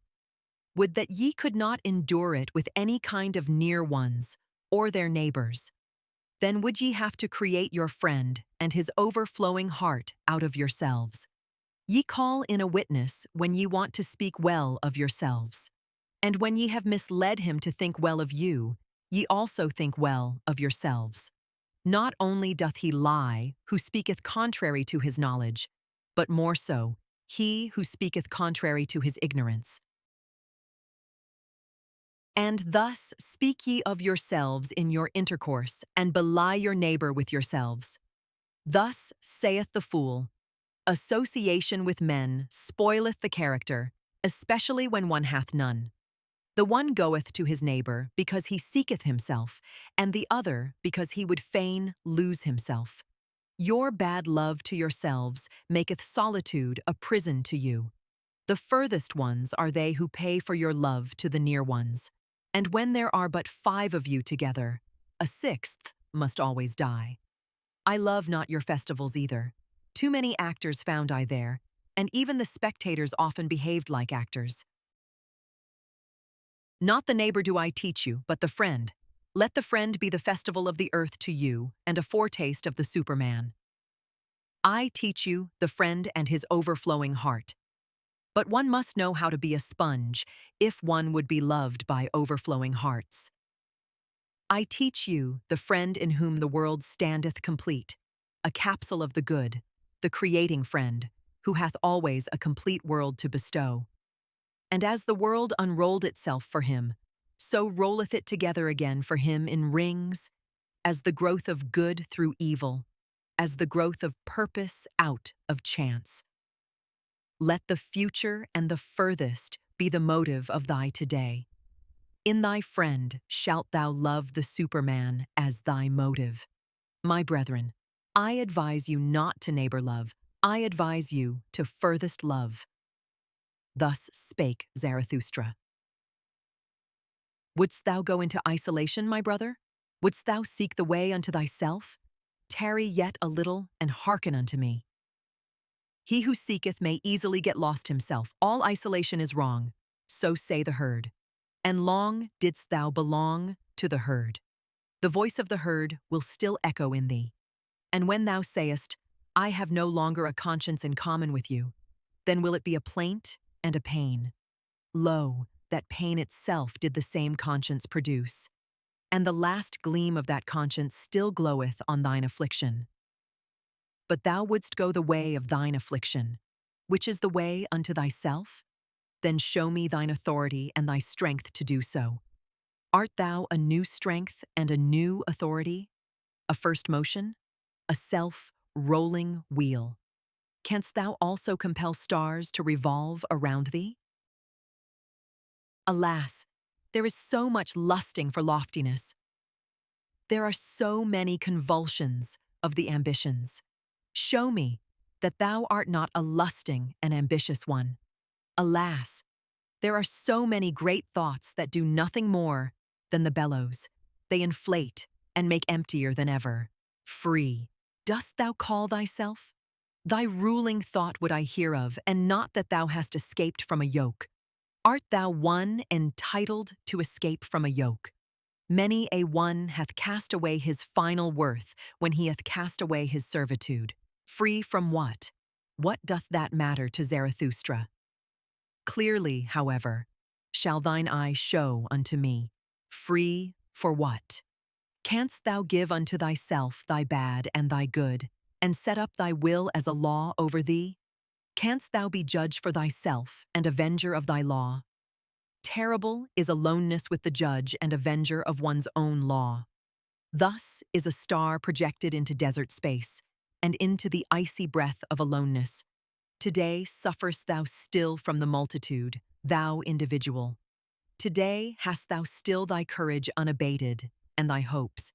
But one day will the solitude weary thee. One day will thy pride yield, and thy courage quail. Thou wilt one day cry, I am alone. One day wilt thou see no longer thy loftiness, and see too closely thy lowliness. Thy sublimity itself will frighten thee as a phantom. Thou wilt one day cry, all is false. There are feelings which seek to slay the lonesome one. If they do not succeed, then must they themselves die. But art thou capable of it, to be a murderer? Hast thou ever known, my brother, the word disdain, and the anguish of thy justice in being just to those that disdain thee? Thou forcest many to think differently about thee, that charge they heavily to thine account. Thou camest nigh unto them, and yet wentest past, for that they never forgive thee. Thou goest beyond them, but the higher thou risest, the smaller doth the eye of envy see thee. Most of all, however, is the flying one hated. How could ye be just unto me, must thou say? I choose your injustice as my allotted portion. Injustice and filth cast they at the lonesome one. But, my brother, if thou wouldst be a star, thou must shine for them none the less on that account, and be on thy guard against the good and just. They would fain crucify those who devise their own virtue. They hate the lonesome ones. Be on thy guard also against holy simplicity. All is unholy to it that is not simple. Fain, likewise, would it play with the fire of the faggot and stake. And be on thy guard also against the assaults of thy love. Too readily doth the recluse reach his hand to anyone who meeteth him. To many a one mayest thou not give thy hand, but only thy paw. And I wish thy paw also to have claws. But the worst enemy thou canst meet, wilt thou thyself always be. Thou waylayest thyself in caverns and forests. Thou lonesome one, thou goest the way to thyself. And past thyself and thy 7 devils leadeth thy way. A heretic wilt thou be to thyself, and a wizard, and a soothsayer, and a fool, and a doubter, and a reprobate, and a villain. Ready must thou be to burn thyself in thine own flame. How couldst thou become new if thou have not first become ashes? Thou lonesome one, thou goest the way of the creating one. A god wilt thou create for thyself out of thy 7 devils. Thou lonesome one, thou goest the way of the loving one. Thou lovest thyself, and on that account despisest thou thyself, as only the loving ones despise. To create desireth the loving one, because he despiseth. What knoweth he of love, who hath not been obliged to despise just what he loved? With thy love go into thine isolation, my brother, and with thy creating, and late only will justice limp after thee. With my tears, go into thine isolation, my brother. I love him who seeketh to create beyond himself, and thus succumbeth. Thus spake Zarathustra. Why stealest thou along so furtively in the twilight, Zarathustra? And what hidest thou so carefully under thy mantle? Is it a treasure that hath been given thee? Or a child that hath been born thee? Or goest thou thyself on a thief's errand, thou friend of the wicked?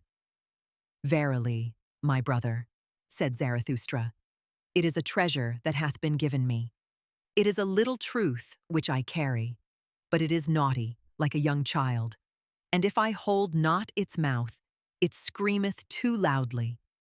As I went on my way alone today, at the hour when the sun declineth, there met me an old woman, and she spake thus unto my soul.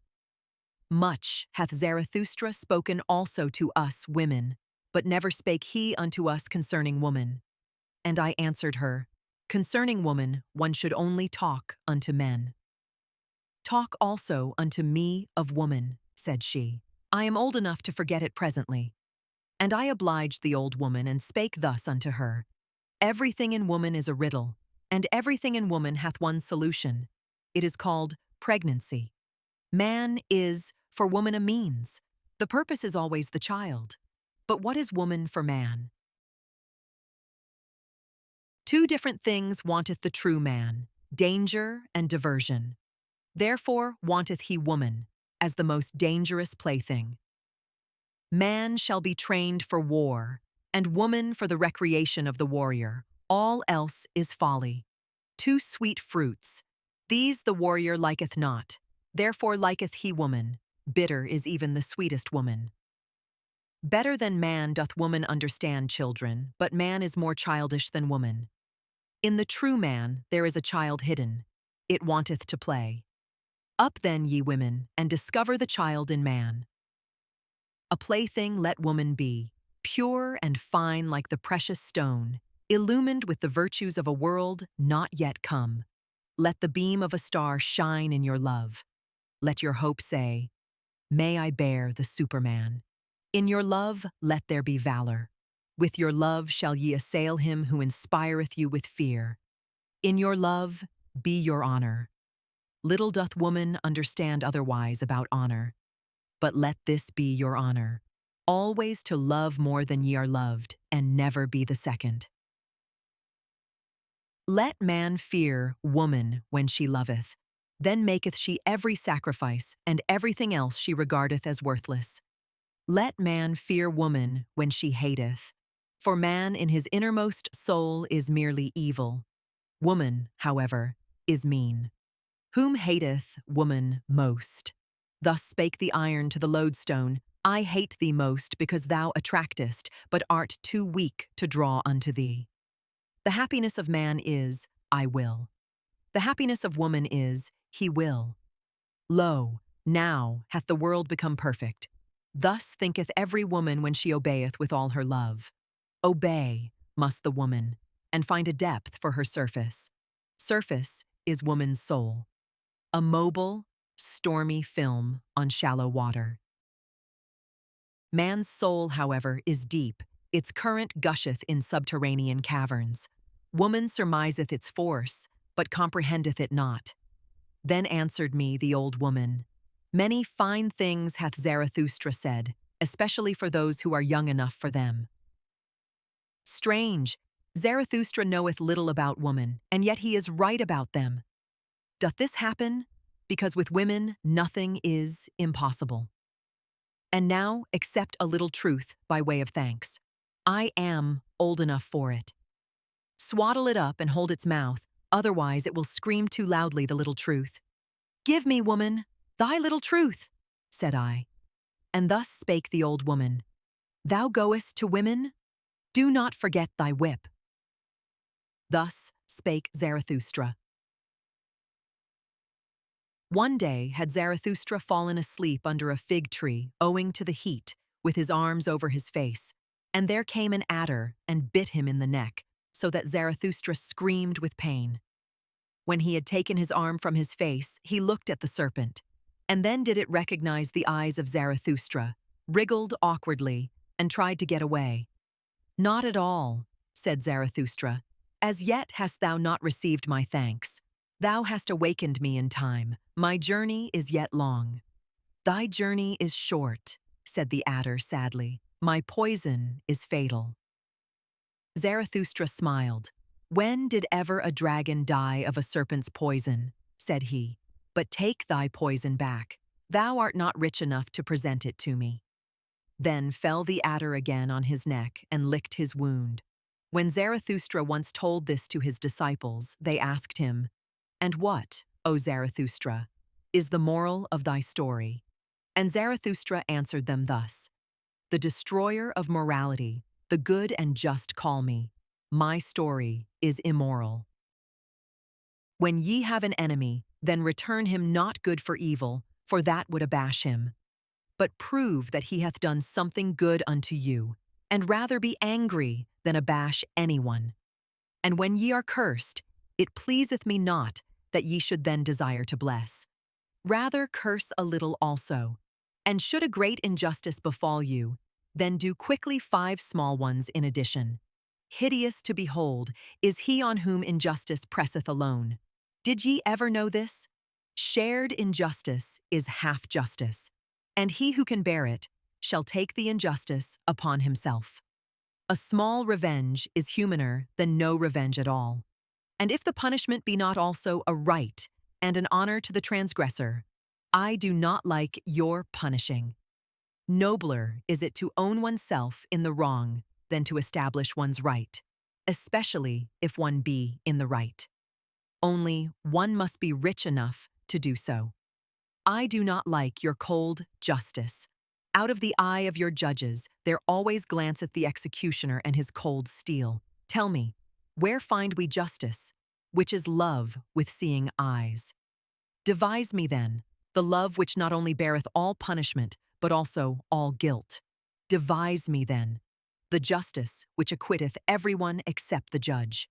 And would ye hear this likewise? To him who seeketh to be just from the heart, even the lie becometh philanthropy.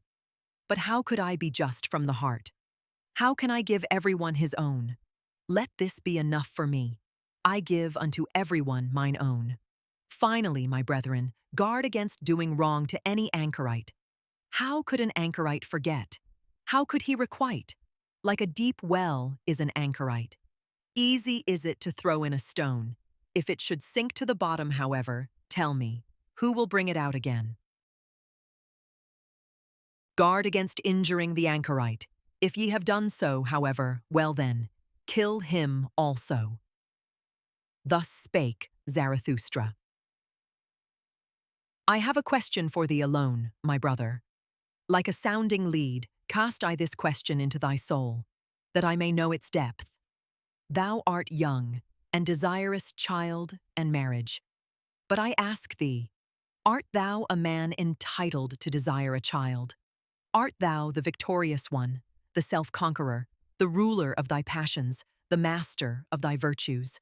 Thus do I ask thee. Or doth the animal speak in thy wish and necessity, or isolation, or discord in thee? I would have thy victory and freedom long for a child. Living monuments shalt thou build to thy victory and emancipation. Beyond thyself shalt thou build. But first of all must thou be built thyself, rectangular in body and soul. Not only onward shalt thou propagate thyself, but upward. For that purpose may the garden of marriage help thee. A higher body shalt thou create, a first movement, a spontaneously rolling wheel. A creating one shalt thou create. Marriage. So call I the will of the twain to create the one that is more than those who created it. The reverence for one another, as those exercising such a will, call I marriage. Let this be the significance and the truth of thy marriage. But that which the many too many call marriage, those superfluous ones, what shall I call it? The poverty of soul in the twain. The filth of soul in the twain. The pitiable self-complacency in the twain. Marriage they call it all, and they say their marriages are made in heaven. Well, I do not like it, that heaven of the superfluous. No, I do not like them, those animals tangled in the heavenly toils. Far from me also be the God who limpeth thither to bless what he hath not matched. Laugh not at such marriages. What child hath not had reason to weep over its parents? Worthy did this man seem, and ripe for the meaning of the earth. But when I saw his wife, the earth seemed to me a home for madcaps. Yea, I would that the earth shook with convulsions when a saint and a goose mate with one another. This one went forth in quest of truth as a hero, and at last got for himself a small decked-up lie. His marriage, he calleth it. That one was reserved in intercourse and chose choicely. But one time he spoilt his company for all time. His marriage, he calleth it. Another sought a handmaid with the virtues of an angel. But all at once he became the handmaid of a woman, and now would he need also to become an angel. Careful, have I found all buyers, and all of them have astute eyes, but even the astutest of them buyeth his wife in a sack. Many short follies, that is called love by you. And your marriage putteth an end to many short follies, with one long stupidity. Your love to woman, and woman's love to man. Ah, would that it were sympathy for suffering and veiled deities, but generally two animals alight on one another. But even your best love is only an enraptured simile and a painful ardor. It is a torch to light you to loftier paths. Beyond yourselves shall ye love some day. Then learn, first of all, to love. And on that account ye had to drink the bitter cup of your love. Bitterness is in the cup, even of the best love. Thus doth it cause longing for the Superman. Thus doth it cause thirst in thee, the creating one. Thirst in the creating one, arrow and longing for the Superman. Tell me, my brother, is this thy will to marriage? Yet strange soundeth the precept, die at the right time. Die at the right time. So teacheth Zarathustra. To be sure, he who never liveth at the right time, how could he ever die at the right time? Would that he might never be born? Thus do I advise the superfluous ones. But even the superfluous ones make much ado about their death, and even the hollowest nut wanteth to be cracked. Everyone regardeth dying as a great matter, but as yet death is not a festival. Not yet have people learned to inaugurate the finest festivals. The consummating death I show unto you, which becometh a stimulus and promise to the living. His death dieth the consummating one triumphantly, surrounded by hoping and promising ones. Thus should one learn to die, and there should be no festival at which such a dying one doth not consecrate the oaths of the living. Thus to die is best. The next best, however, is to die in battle and sacrifice a great soul. But to the fighter equally hateful as to the victor is your grinning death, which stealeth nigh like a thief, and yet cometh as master. My death, praise I unto you, the voluntary death, which cometh unto me because I want it. And when shall I want it? He that hath a goal and an heir wanteth death at the right time for the goal and the heir. And out of reverence for the goal and the heir, he will hang up no more withered wreaths in the sanctuary of life. Verily, not the rope-makers will I resemble. They lengthen out their cord, and thereby go ever backward. Many a one also waxeth too old for his truths and triumphs. A toothless mouth hath no longer the right to every truth. And whoever wanteth to have fame must take leave of honor betimes, and practice the difficult art of going at the right time. One must discontinue being feasted upon when one tasteth best. That is known by those who want to be long loved. Sour apples are there, no doubt, whose lot is to wait until the last day of autumn, and at the same time they become ripe, yellow, and shriveled. In some ageth the heart first, and in others the spirit.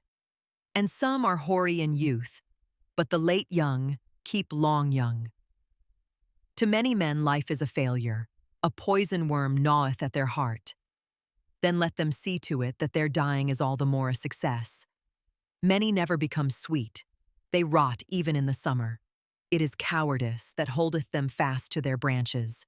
Far too many live, and far too long hang they on their branches. Would that a storm came and shook all this rottenness and worm-eatenness from the tree. Would that there came preachers of speedy death.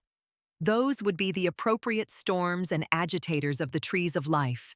But I hear only slow death preached, and patience with all that is earthly. Ah, ye preach patience with what is earthly. This earthly is it that hath too much patience with you, ye blasphemers. Verily, too early died that Hebrew whom the preachers of slow death honor, and to many hath it proved a calamity that he died too early. As yet had he known only tears, and the melancholy of the Hebrews together with the hatred of the good and just, the Hebrew Jesus. Then was he seized with the longing for death. Had he but remained in the wilderness and far from the good and just. Then, perhaps, would he have learned to live and love the earth, and laughter also. Believe it, my brethren, he died too early. He himself would have disavowed his doctrine had he attained to my age. Noble enough was he to disavow. But he was still immature. Immaturely loveth the youth, and immaturely also hateth he man and earth. Confined and awkward are still his soul and the wings of his spirit. But in man there is more of the child than in the youth, and less of melancholy. Better understandeth he about life and death, free for death, and free in death. A holy naysayer, when there is no longer time for yea. Thus understandeth he about death and life. That your dying may not be a reproach to man and the earth, my friends, that do I solicit from the honey of your soul. In your dying shall your spirit and your virtue still shine like an evening afterglow around the earth. Otherwise, your dying hath been unsatisfactory. Thus will I die myself, that ye friends may love the earth more for my sake, and earth will I again become, to have rest in her that bore me. Verily a goal had Zarathustra. He threw his ball. Now be ye friends the heirs of my goal. To you throw I the golden ball. Best of all, do I see you, my friends, throw the golden ball. And so tarry I still a little while on the earth. Pardon me for it. Thus spake Zarathustra.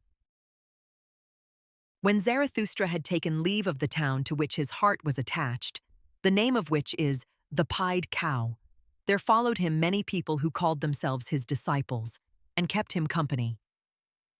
Thus came they to a crossroad. Then Zarathustra told them that he now wanted to go alone, for he was fond of going alone. His disciples, however, presented him at his departure with a staff, on the golden handle of which a serpent twined round the sun. Zarathustra rejoiced on account of the staff and supported himself thereon. Then spake he thus to his disciples, Tell me, pray, how came gold to the highest value? Because it is uncommon and unprofiting and beaming and soft in luster, it always bestoweth itself. Only as image of the highest virtue came gold to the highest value. Gold-like beameth the glance of the bestower. Gold luster maketh peace between moon and sun. Uncommon is the highest virtue, and unprofiting, beaming is it, and soft of luster. A bestowing virtue is the highest virtue. Verily, I divine you well, my disciples. Ye strive like me for the bestowing virtue. What should ye have in common with cats and wolves? It is your thirst to become sacrifices and gifts yourselves, and therefore have ye the thirst to accumulate all riches in your soul. Insatiably striveth your soul for treasures and jewels, because your virtue is insatiable in desiring to bestow. Ye constrain all things to flow towards you and into you, so that they shall flow back again out of your fountain as the gifts of your love. Verily, an appropriator of all values must such bestowing love become. But healthy and holy call I this selfishness. Another selfishness is there, an all too poor and hungry kind, which would always steal, the selfishness of the sick, the sickly selfishness. With the eye of the thief it looketh upon all that is lustrous. With the craving of hunger it measureth him who hath abundance, and ever doth it prowl round the tables of bestowers. Sickness speaketh in such craving, and invisible degeneration. Of a sickly body speaketh the larcenous craving of this selfishness. Tell me, my brother, what do we think bad, and worst of all? Is it not degeneration? And we always suspect degeneration when the bestowing soul is lacking. Upward goeth our course from genera on to supergenera, but a horror to us is the degenerating sense, which saith, all for myself. Upward soareth our sense. Thus is it a simile of our body, a simile of an elevation. Such similes of elevations are the names of the virtues. Thus goeth the body through history, a becomer and fighter. And the spirit, what is it to the body? Its fights and victories herald, its companion and echo. Similes are all names of good and evil. They do not speak out. They only hint, a fool who seeketh knowledge from them. Give heed, my brethren, to every hour when your spirit would speak in similes. There is the origin of your virtue. Elevated is then your body, and raised up. With its delight, enraptureth it the spirit, so that it becometh creator, and valuer, and lover, and everything's benefactor. When your heart overfloweth broad and full like the river, a blessing and a danger to the lowlanders, there is the origin of your virtue. When ye are exalted above praise and blame, and your will would command all things, as a loving one's will, there is the origin of your virtue. When ye despise pleasant things, and the effeminate couch, and cannot couch far enough from the effeminate, there is the origin of your virtue. When ye are willers of one will, and when that change of every need is needful to you, there is the origin of your virtue. Verily, a new good and evil is it. Verily, a new deep murmuring, and the voice of a new fountain. Power is it, this new virtue, a ruling thought is it, and around it a subtle soul, a golden sun, with the serpent of knowledge around it. Here paused Zarathustra a while, and looked lovingly on his disciples. Then he continued to speak thus, and his voice had changed. Remain true to the earth, my brethren, with the power of your virtue. Let your bestowing love and your knowledge be devoted to be the meaning of the earth. Thus do I pray and conjure you. Let it not fly away from the earthly and beat against eternal walls with its wings. Ah, there hath always been so much flown-away virtue. Lead, like me, the flown-away virtue back to the earth, yea, back to body and life, that it may give to the earth its meaning, a human meaning. 100 times hitherto hath spirit as well as virtue flown away and blundered. Alas, in our body dwelleth still all this delusion and blundering. Body and will hath it there become. 100 times hitherto hath spirit as well as virtue attempted and erred. Yea, an attempt hath man been. Alas, much ignorance and error hath become embodied in us. Not only the rationality of millenniums, also their madness, breaketh out in us. Dangerous is it to be in error. Still fight we step by step with the giant chance, and over all mankind hath hitherto ruled nonsense, the lack of sense. Let your spirit and your virtue be devoted to the sense of the earth, my brethren. Let the value of everything be determined anew by you. Therefore shall ye be fighters. Therefore shall ye be creators. Intelligently doth the body purify itself. Attempting with intelligence, it exalteth itself. To the discerners, all impulses sanctify themselves. To the exalted, the soul becometh joyful. Physician, heal thyself, then wilt thou also heal thy patient. Let it be his best cure to see with his eyes him who maketh himself whole. 1,000 paths are there which have never yet been trodden, 1,000 salubrities and hidden islands of life. Unexhausted and undiscovered is still man and man's world. Awake and hearken, ye lonesome ones. From the future come winds with stealthy pinions, and to fine ears good tidings are proclaimed. Ye lonesome ones of today, ye seceding ones, ye shall one day be a people. Out of you who have chosen yourselves shall a chosen people arise, and out of it the Superman. Verily, a place of healing shall the earth become, and already is a new odor diffused around it, a salvation-bringing odor, and a new hope. When Zarathustra had spoken these words, he paused, like one who had not said his last word, and long did he balance the staff doubtfully in his hand. At last he spake thus, and his voice had changed. I now go alone, my disciples. Ye also now go away, and alone. So will I have it. Verily, I advise you, depart from me, and guard yourselves against Zarathustra. And better still, be ashamed of him. Perhaps he hath deceived you. The man of knowledge must be able not only to love his enemies, but also to hate his friends.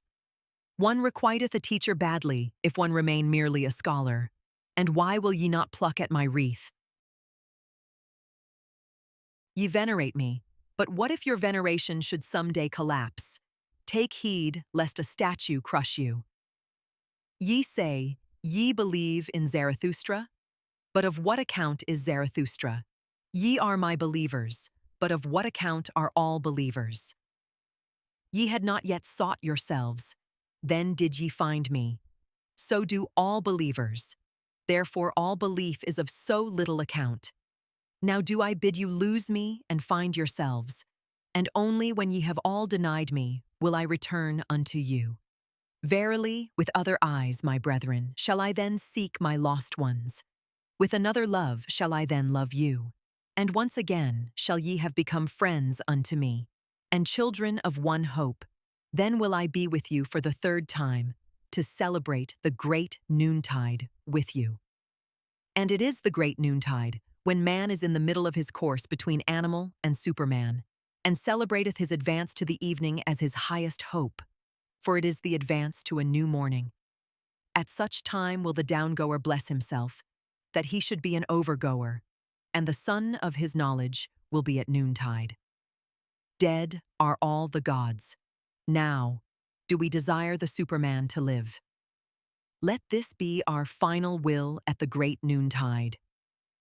Thus spake Zarathustra. And only when ye have all denied me will I return unto you. Verily, with other eyes, my brethren, shall I then seek my lost ones. With another love shall I then love you. After this, Zarathustra returned again into the mountains to the solitude of his cave, and withdrew himself from men, waiting like a sower who hath scattered his seed. His soul, however, became impatient and full of longing for those whom he loved, because he had still much to give them. For this is hardest of all, to close the open hand out of love and keep modest as a giver. Thus passed with the lonesome one months and years. His wisdom meanwhile increased and caused him pain by its abundance. One morning, however, he awoke ere the rosy dawn, and having meditated long on his couch, at last spake thus to his heart, Why did I startle in my dream, so that I awoke? Did not a child come to me carrying a mirror? O Zarathustra, said the child unto me, look at thyself in the mirror. But when I looked into the mirror, I shrieked, and my heart throbbed, for not myself did I see therein, but a devil's grimace and derision. Verily, all too well do I understand the dream's portent and monition. My doctrine is in danger. Tares want to be called wheat. Mine enemies have grown powerful and have disfigured the likeness of my doctrine, so that my dearest ones have to blush for the gifts that I gave them. lost are my friends. The hour hath come for me to seek my lost ones. With these words, Zarathustra started up, not however like a person in anguish seeking relief, but rather like a seer and a singer whom the Spirit inspireth. With amazement did his eagle and serpent gaze upon him, for a coming bliss overspread his countenance like the rosy dawn. What hath happened unto me, mine animals? Said Zarathustra. Am I not transformed? Hath not bliss come unto me like a whirlwind? Foolish is my happiness, and foolish things will it speak. It is still too young, so have patience with it. Wounded am I by my happiness, all sufferers shall be physicians unto me. To my friends can I again go down, and also to mine enemies. Zarathustra can again speak and bestow, and show his best love to his loved ones. My impatient love overfloweth in streams, down toward sunrise and sunset. Out of silent mountains and storms of affliction rusheth my soul into the valleys. Too long have I longed and looked into the distance. Too long hath solitude possessed me. Thus have I unlearned to keep silence. Utterance have I become altogether, and the brawling of a brook from high rocks. Downward into the valleys will I hurl my speech, and let the stream of my love sweep into unfrequented channels. How should a stream not finally find its way to the sea? Forsooth, there is a lake in me, sequestered and self-sufficing, but the stream of my love beareth this along with it, down to the sea. New paths do I tread, a new speech cometh unto me. Tired have I become, like all creators, of the old tongues. No longer will my spirit walk on worn-out souls. Too slowly runneth all speaking for me. Into thy chariot, O storm, do I leap, and even thee will I whip with my spite. Like a cry and an huzzah will I traverse wide seas, till I find the happy isles where my friends sojourn, and mine enemies amongst them. How I now love everyone unto whom I may but speak. Even mine enemies pertain to my bliss. And when I want to mount my wildest horse, then doth my spear always help me up best. It is my foot's ever-ready servant. The spear which I hurl at mine enemies. How grateful am I to mine enemies that I may at last hurl it. Too great hath been the tension of my cloud. Twixt laughters of lightnings will I cast hail showers into the depths. Violently will my breast then heave. Violently will it blow its storm over the mountains. Thus cometh its assuagement. Verily, like a storm cometh my happiness, and my freedom. But mine enemies shall think that the evil one roareth over their heads. Yea, ye also, my friends, will be alarmed by my wild wisdom, and perhaps ye will flee therefrom, along with mine enemies. Ah, that I knew how to lure you back with shepherds' flutes. Ah, that my lioness wisdom would learn to roar softly. And much have we already learned with one another. My wild wisdom became pregnant on the lonesome mountains. On the rough stones did she bear the youngest of her young. Now runneth she foolishly in the arid wilderness, and seeketh the soft sward. Mine old, wild wisdom, on the soft sward of your hearts, my friends, on your love, would she fain couch her dearest one. Thus spake Zarathustra. The figs fall from the trees. They are good and sweet, and in falling the red skins of them break. A north wind am I to ripe figs. Thus, like figs, do these doctrines fall for you, my friends. Imbibe now their juice and their sweet substance. It is autumn all around, and clear sky, and afternoon. Lo, what fullness is around us. And out of the midst of superabundance, it is delightful to look out upon distant seas. Once did people say God when they looked out upon distant seas. Now, however, have I taught you to say Superman. God is a conjecture, but I do not wish your conjecturing to reach beyond your creating will. Could ye create a God? Then, I pray you, be silent about all gods. But ye could well create the Superman. Not perhaps ye yourselves, my brethren, but into fathers and forefathers of the Superman, could ye transform yourselves, and let that be your best creating. God is a conjecture, but I should like your conjecturing restricted to the conceivable. Could ye conceive a God? But let this mean will to truth unto you, that everything be transformed into the humanly conceivable, the humanly visible, the humanly sensible. Your own discernment shall ye follow out to the end. And what ye have called the world shall but be created by you. Your reason, your likeness, your will, your love, shall it itself become. And verily, for your bliss, ye discerning ones. And how would ye endure life without that hope, ye discerning ones? Neither in the inconceivable could ye have been born, nor in the irrational, but that I may reveal my heart entirely unto you, my friends. If there were gods, how could I endure it to be no God? Therefore, there are no gods. Yea, I have drawn the conclusion. Now, however, doth it draw me. God is a conjecture, but who could drink all the bitterness of this conjecture without dying? Shall their faith be taken from the creating ones, and from the eagle his flights into eagle heights? God is a thought. It maketh all the straight crooked, and all that standeth real. What?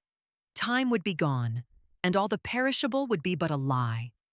To think this is giddiness and vertigo to human limbs, and even vomiting to the stomach. Verily, the reeling sickness do I call it, to conjecture such a thing. Evil do I call it, and misanthropic. All that teaching about the one, and the plenum, and the unmoved, and the sufficient, and the imperishable. All the imperishable, that's but a simile, and the poets lie too much. But of time and of becoming shall the best similes speak. A praise shall they be, and a justification of all perishableness. Creating, that is the great salvation from suffering and life's alleviation. But for the Creator to appear, suffering itself is needed, and much transformation. Yea, much bitter dying must there be in your life, ye creators. Thus are ye advocates and justifiers of all perishableness. For the Creator himself to be the newborn child, he must also be willing to be the mother, and endure the pangs of the mother. Verily, through 100 souls went I my way, and through 100 cradles and birth throes. Many a farewell have I taken.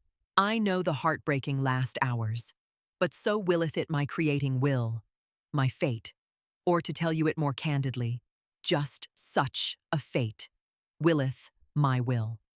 All feeling suffereth in me and is in prison, but my willing ever cometh to me as mine emancipator and comforter. Willing emancipateth, that is the true doctrine of will and emancipation, so teacheth you Zarathustra. No longer willing and no longer valuing, and no longer creating. Ah, that great debility may ever be far from me. And also, in discerning, do I feel only my will's procreating and evolving delight. And if there be innocence in my knowledge, it is because there is will to procreation in it. Away from God and gods did this will allure me. What would there be to create if there were gods? But to man doth it ever impel me anew my fervent creative will. Thus impelleth it the hammer to the stone. Ah, ye men! Within the stone slumbereth an image for me, the image of my visions. Ah, that it should slumber in the hardest, ugliest stone. Now rageth my hammer ruthlessly against its prison. From the stone fly the fragments. What's that to me? I will complete it. For a shadow came unto me. The stillest and lightest of all things once came unto me. The beauty of the Superman came unto me as a shadow. Ah, my brethren, of what account now are the gods to me? Thus spake Zarathustra. My friends, there hath arisen a satire on your friend. Behold, Zarathustra. Walketh he not amongst us as if amongst animals? But it is better said in this wise, the discerning one walketh amongst men as amongst animals. Man himself is to the discerning one, the animal with red cheeks. How hath that happened unto him? Is it not because he hath had to be ashamed too oft? O, my friends, thus speaketh the discerning one, shame, shame, shame. That is the history of man. And on that account doth the noble one enjoin upon himself not to abash. Bashfulness doth he enjoin on himself in presence of all sufferers. Verily, I like them not, the merciful ones, whose bliss is in their pity. Too destitute are they of bashfulness. No longer willing, and no longer valuing, and no longer creating. Ah, that great debility may ever be far from me. And also in discerning do I feel only my will's procreating and evolving delight. And if there be innocence in my knowledge, it is because there is will to procreation in it. Away from God and gods did this will allure me. What would there be to create if there were gods? But to man doth it ever impel me anew, my fervent creative will. Thus impelleth it the hammer to the stone. Ah, ye men, within the stone slumbereth an image for me, the image of my visions. Ah, that it should slumber in the hardest, ugliest stone. Now rageth my hammer ruthlessly against its prison. From the stone fly the fragments. What's that to me? I will complete it. For a shadow came unto me, the stillest and lightest of all things once came unto me. The beauty of the Superman came unto me as a shadow. Ah, my brethren, of what account now are the gods to me? Thus spake Zarathustra. My friends, there hath arisen a satire on your friend. Behold, Zarathustra, walketh he not amongst us as if amongst animals? But it is better said in this wise, the discerning one walketh amongst men as amongst animals. Man himself is to the discerning one, the animal with red cheeks. How hath that happened unto him? Is it not because he hath had to be ashamed too oft? O my friends, thus speaketh the discerning one, shame, shame, shame. That is the history of man. And on that account doth the noble one enjoin upon himself not to abash. Bashfulness doth he enjoin on himself in presence of all sufferers. Verily, I like them not, the merciful ones, whose bliss is in their pity. Too destitute are they of bashfulness. If I must be pitiful, I dislike to be called so, and if I be so, it is preferably at a distance. Preferably also do I shroud my head and flee before being recognized, and thus do I bid you do, my friends. May my destiny ever lead unafflicted ones like you across my path, and those with whom I may have hope and repast and honey in common. Verily, I have done this and that for the afflicted, but something better did I always seem to do when I had learned to enjoy myself better.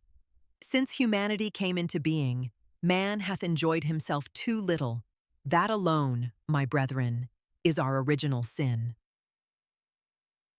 And when we learn better to enjoy ourselves, then do we unlearn best to give pain unto others, and to contrive pain. Therefore do I wash the hand that hath helped the sufferer. Therefore do I wipe also my soul. For in seeing the sufferer suffering, thereof was I ashamed on account of his shame, and in helping him, sorely did I wound his pride. Great obligations do not make grateful, but revengeful, and when a small kindness is not forgotten, it becometh a gnawing worm. Be shy in accepting. Distinguish by accepting. Thus do I advise those who have naught to bestow. I, however, am a bestower. Willingly do I bestow as friend to friends. Strangers, however, and the poor, may pluck for themselves the fruit from my tree. Thus doth it cause less shame. Beggars, however, one should entirely do away with. Verily, it annoyeth one to give unto them, and it annoyeth one not to give unto them. And likewise, sinners and bad consciences. Believe me, my friends, the sting of conscience teacheth one to sting. The worst things, however, are the petty thoughts. Verily, better to have done evilly than to have thought pettily. To be sure, ye say, the delight in petty evils spareth one many a great evil deed. but here one should not wish to be sparing. Like a boil is the evil deed. It itcheth and irritateth and breaketh forth. It speaketh honorably. Behold, I am disease, saith the evil deed, that is its honorableness. But like infection is the petty thought, it creepeth and hideth, and wanteth to be nowhere, until the whole body is decayed and withered by the petty infection. To him, however, who is possessed of a devil, I would whisper this word in the ear: better for thee to rear up thy devil. Even for thee there is still a path to greatness. Ah, my brethren, one knoweth a little too much about everyone, and many a one becometh transparent to us, but still we can by no means penetrate him. It is difficult to live among men because silence is so difficult. And not to him who is offensive to us are we most unfair, but to him who doth not concern us at all. If, however, thou hast a suffering friend, then be a resting place for his suffering. Like a hard bed, however, a camp bed, thus wilt thou serve him best. And if a friend doeth thee wrong, then say, I forgive thee what thou hast done unto me. That thou hast done it unto thyself, however. How could I forgive that? Thus speaketh all great love. It surpasseth even forgiveness and pity. One should hold fast one's heart, for when one letteth it go, how quickly doth one's head run away. Ah, where in the world have there been greater follies than with the pitiful? And what in the world hath caused more suffering than the follies of the pitiful? Woe unto all loving ones who have not an elevation which is above their pity. Thus spake the devil unto me, once on a time. Even God hath his hell. It is his love for man. And lately did I hear him say these words, God is dead. Of his pity for man hath God died. So be ye warned against pity. From thence there yet cometh unto men a heavy cloud. Verily, I understand weather signs. But attend also to this word. All great love is above all its pity, for it seeketh to create what is loved. Myself do I offer unto my love, and my neighbor as myself. Such is the language of all creators. All creators, however, are hard. Thus spake Zarathustra. And one day Zarathustra made a sign to his disciples, and spake these words unto them. Here are priests, but although they are mine enemies, pass them quietly and with sleeping swords. Even among them there are heroes. Many of them have suffered too much, so they want to make others suffer. Bad enemies are they. Nothing is more revengeful than their meekness, and readily doth he soil himself who toucheth them. But my blood is related to theirs, and I want withal to see my blood honored in theirs. And when they had passed, a pain attacked Zarathustra, but not long had he struggled with the pain when he began to speak thus, It moveth my heart for those priests. They also go against my taste, but that is the smallest matter unto me, since I am among men. But I suffer and have suffered with them. Prisoners are they unto me, and stigmatized ones. He whom they call Savior put them in fetters. In fetters of false values and fatuous words. Oh, that someone would save them from their Savior. On an isle they once thought they had landed, when the sea tossed them about. But behold, it was a slumbering monster. False values and fatuous words. These are the worst monsters for mortals. Long slumbereth, and waiteth the fate that is in them. But at last it cometh and awaketh and devoureth and engulfeth whatever hath built tabernacles upon it. Oh, just look at those tabernacles which those priests have built themselves.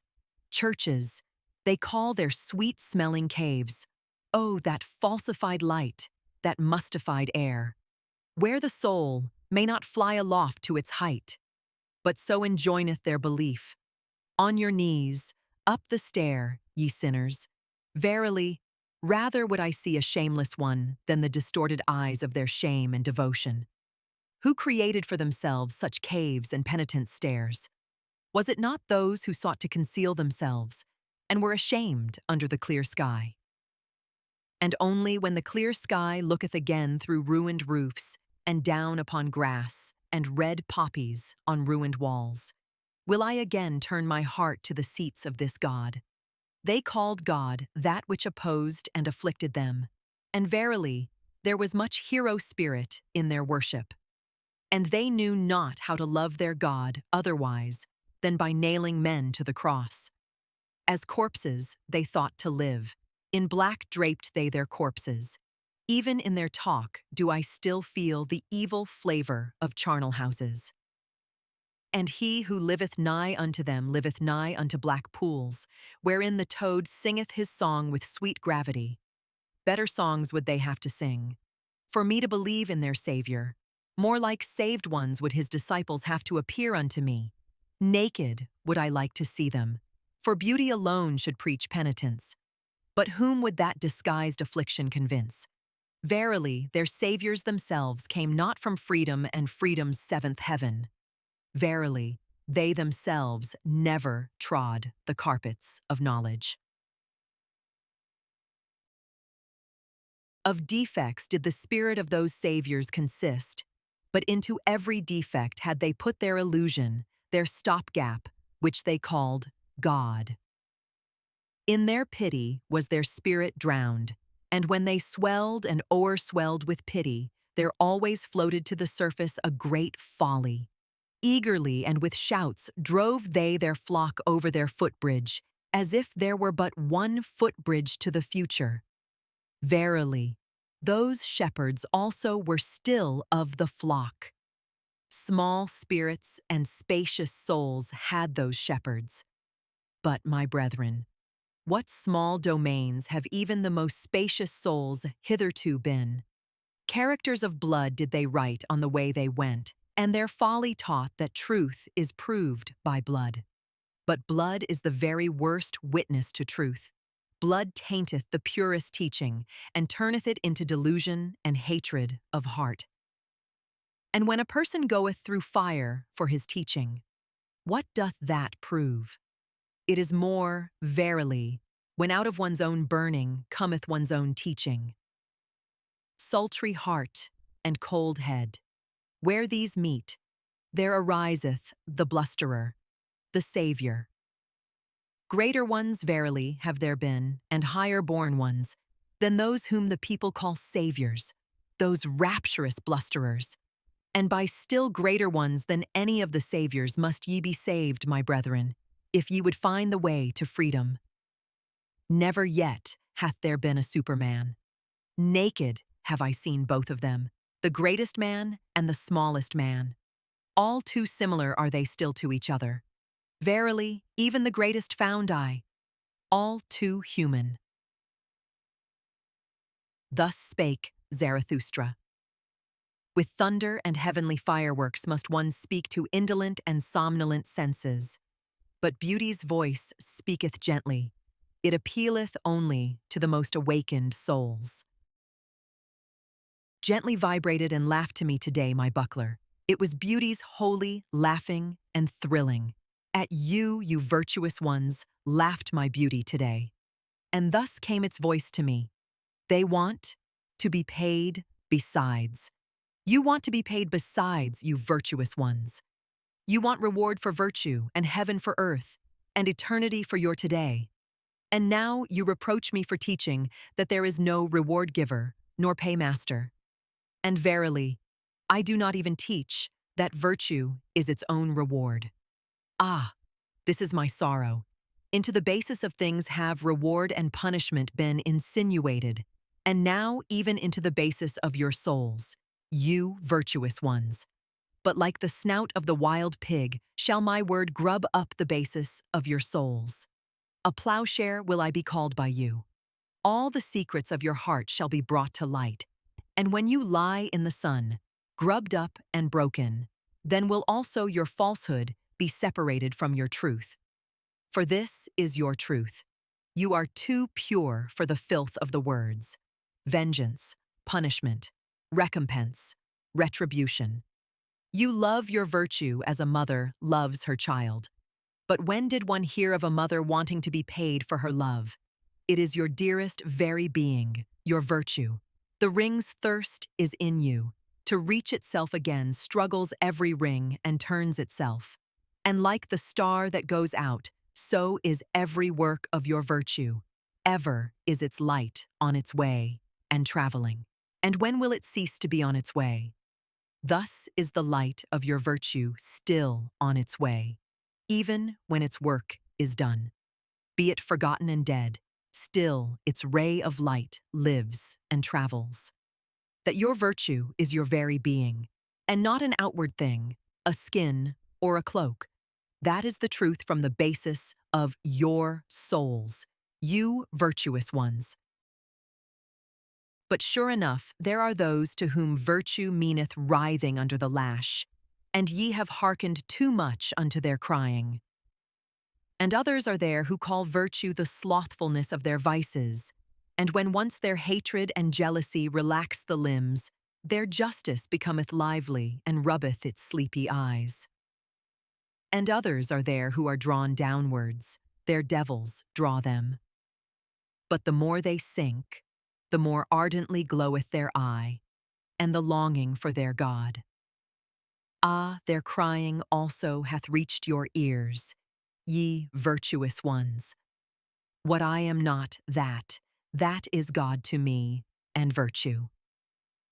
And others are there who go along heavily and creakingly, like carts taking stones downhill. They talk much of dignity and virtue. Their drag they call virtue. And others are there who are like 8-day clocks when wound up. They tick and want people to call ticking virtue. Verily, in those have I mine amusement. Wherever I find such clocks, I shall wind them up with my mockery, and they shall even whir thereby. And others are proud of their modicum of righteousness, and for the sake of it do violence to all things, so that the world is drowned in their unrighteousness. Ah, how ineptly cometh the word virtue out of their mouth. And when they say, I am just, it always soundeth like, I am just, revenged. With their virtues they want to scratch out the eyes of their enemies, and they elevate themselves only that they may lower others.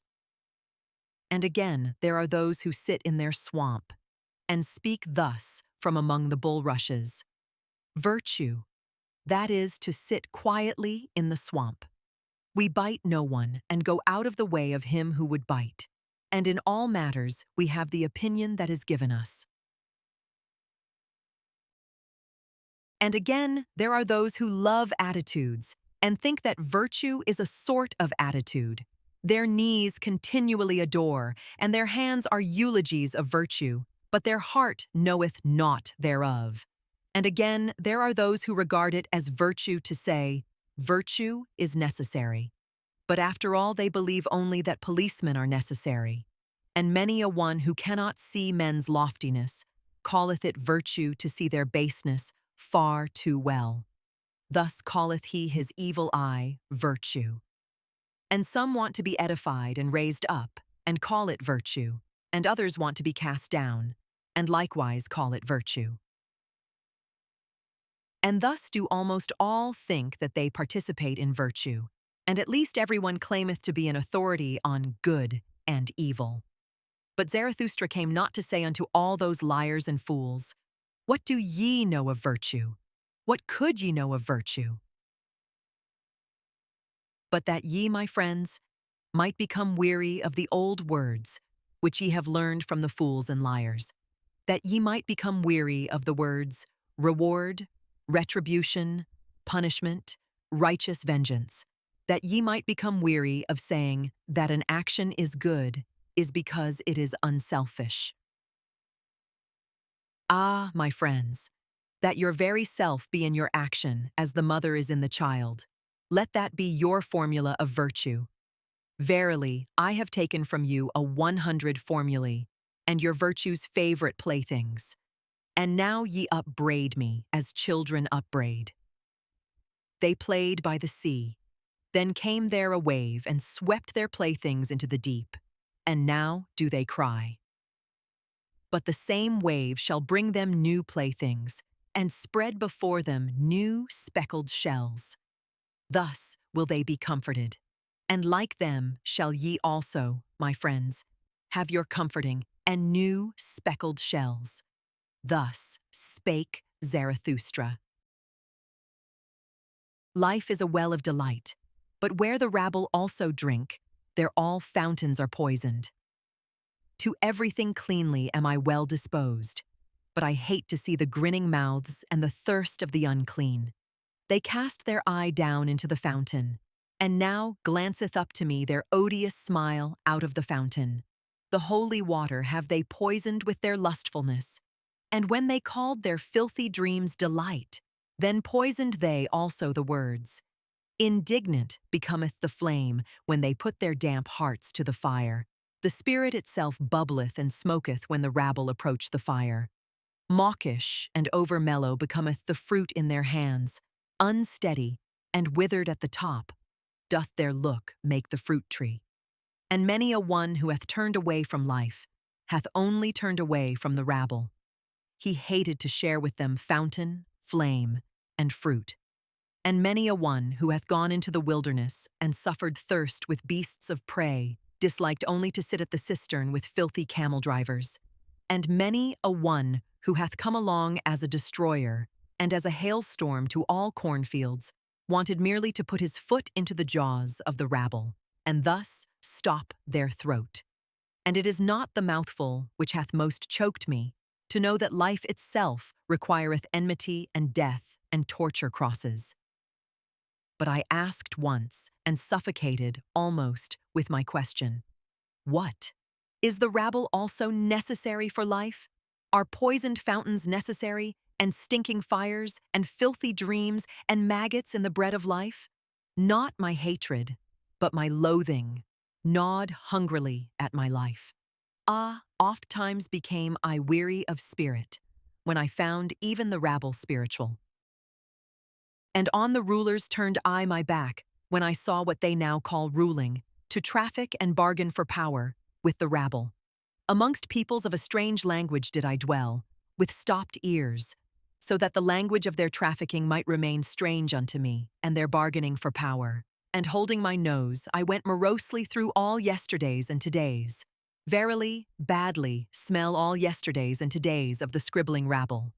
Like a cripple become deaf, and blind, and dumb, thus have I lived long, that I might not live with the power rabble, the scribe rabble, and the pleasure rabble. Toilsomely did my spirit mount stairs, and cautiously, alms of delight were its refreshment. On the staff did life creep along with the blind one. What hath happened unto me? How have I freed myself from loathing? Who hath rejuvenated mine eye? How have I flown to the height where no rabble any longer sit at the wells? Did my loathing itself create for me wings and fountain divining powers? Verily, to the loftiest height had I to fly, to find again the well of delight. Oh, I have found it, my brethren. Here on the loftiest height bubbleth up for me the well of delight, and there is a life at whose waters none of the rabble drink with me. Almost too violently dost thou flow for me, thou fountain of delight, and often emptiest thou the goblet again, in wanting to fill it, and yet must I learn to approach thee more modestly. Far too violently doth my heart still flow towards thee. My heart on which my summer burneth, my short, hot, melancholy, happy summer. How my summer heart longeth for thy coolness, past the lingering distress of my spring, past the wickedness of my snowflakes in June. Summer have I become entirely, and summer noontide. A summer on the loftiest height, with cold fountains and blissful stillness. Oh, come, my friends, that the stillness may become more blissful, for this is our height and our home. Too high and steep do we here dwell for all uncleanly ones and their thirst. Cast but your pure eyes into the well of my delight, my friends. how could it become turbid thereby? It shall laugh back to you with its purity. On the tree of the future build we our nest. Eagles shall bring us lone ones food in their beaks. Verily, no food, of which the impure could be fellow partakers. Fire would they think they devoured, and burn their mouths. Verily, no abodes do we here keep ready for the impure. An ice cave to their bodies would our happiness be, and to their spirits. And as strong winds will we live above them, neighbors to the eagles, neighbors to the snow, neighbors to the sun. Thus live the strong winds. And like a wind will I one day blow amongst them, and with my spirit take the breath from their spirit. Thus willeth my future. Verily, a strong wind is Zarathustra to all low places, and this counsel counseleth he to his enemies, and to whatever spitteth and speweth, take care not to spit against the wind. Thus spake Zarathustra. Lo, this is the tarantula's den. Wouldst thou see the tarantula itself? Here hangeth its web. Touch this, so that it may tremble. There cometh the tarantula willingly. Welcome, tarantula. Black on thy back is thy triangle and symbol, and I know also what is in thy soul. Revenge is in thy soul. Wherever thou bitest, there ariseth black scab. With revenge, thy poison maketh the soul giddy. Thus do I speak unto you in parable, ye who make the soul giddy, ye preachers of equality.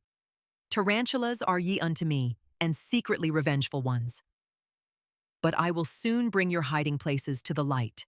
Therefore do I laugh in your face my laughter of the height. Therefore do I tear at your web, that your rage may lure you out of your den of lies, and that your revenge may leap forth from behind your word, justice. Because, for man to be redeemed from revenge, that is for me the bridge to the highest hope, and a rainbow after long storms. Otherwise, however, would the tarantulas have it. Let it be very justice for the world to become full of the storms of our vengeance. Thus do they talk to one another. Vengeance will we use, and insult, against all who are not like us. Thus do the tarantula hearts pledge themselves, and will to equality, that itself shall henceforth be the name of virtue, and against all that hath power will we raise an outcry. Ye preachers of equality, the tyrant frenzy of impotence crieth thus in you for equality. Your most secret tyrant longings disguise themselves thus in virtue words, fretted conceit and suppressed envy, perhaps your father's conceit and envy. In you break they forth as flame and frenzy of vengeance. What the Father hath hid cometh out in the Son, and oft have I found in the Son the Father's revealed secret. Inspired ones they resemble, but it is not the heart that inspireth them, but vengeance. And when they become subtle and cold, it is not spirit, but envy, that maketh them so. Their jealousy leadeth them also into thinkers' paths. And this is the sign of their jealousy. They always go too far, so that their fatigue hath at last to go to sleep on the snow. In all their lamentations soundeth vengeance, in all their eulogies is maleficence, and being judge seemeth to them bliss. But thus do I counsel you, my friends, distrust all in whom the impulse to punish is powerful. They are people of bad race and lineage. Out of their countenances peer the hangman and the sleuth-hound. Distrust all those who talk much of their justice. Verily, in their souls, not only honey is lacking. And when they call themselves the good and just, forget not that for them to be Pharisees, nothing is lacking but power. My friends, I will not be mixed up and confounded with others.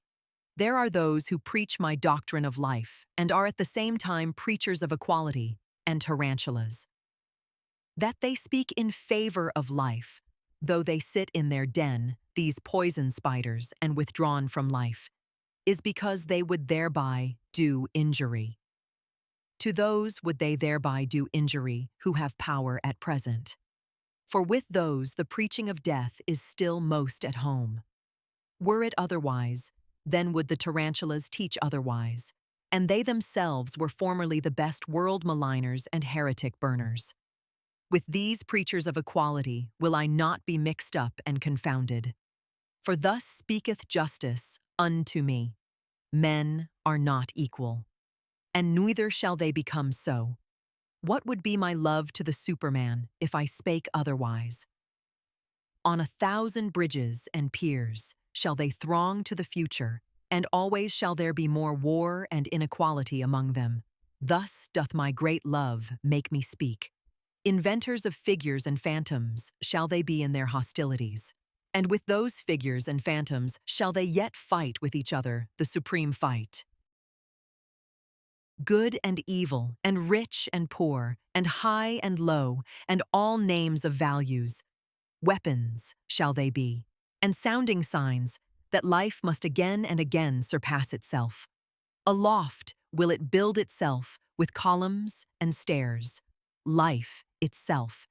Into remote distances would it gaze, and out towards blissful beauties. Therefore doth it require elevation. And because it requireth elevation, therefore doth it require steps, and variance of steps and climbers. To rise striveth life, and in rising to surpass itself. And just behold, my friends, here where the tarantula's den is, riseth aloft an ancient temple's ruins. Just behold it with enlightened eyes. Verily, he who here towered aloft his thoughts in stone knew as well as the wisest ones about the secret of life, that there is struggle and inequality even in beauty, and war for power and supremacy. That doth he here teach us in the plainest parable. How divinely do vault and arch here contrast in the struggle, how with light and shade they strive against each other, the divinely striving ones, thus, steadfast and beautiful. Let us also be enemies, my friends.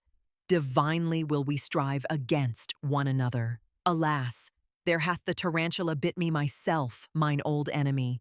Divinely steadfast and beautiful, it hath bit me on the finger. Punishment must there be, and justice, so thinketh it. Not gratuitously shall he here sing songs in honor of enmity. Yea, it hath revenged itself.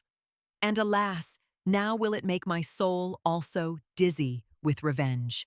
That I may not turn dizzy, however bind me fast, my friends, to this pillar. Rather will I be a pillar saint than a whirl of vengeance. Verily, no cyclone or whirlwind is Zarathustra. And if he be a dancer, he is not at all a tarantula dancer. Thus spake Zarathustra. The people have ye served, and the people's superstition, not the truth, all ye famous wise ones. And just on that account did they pay you reverence. And on that account also did they tolerate your unbelief, because it was a pleasantry and a bypath for the people. Thus doth the master give free scope to his slaves, and even enjoyeth their presumptuousness. But he who is hated by the people, as the wolf by the dogs, is the free spirit, the enemy of fetters, the non-adorer, the dweller in the woods. To hunt him out of his lair, that was always called sense of right by the people. On him do they still hound their sharpest-toothed dogs.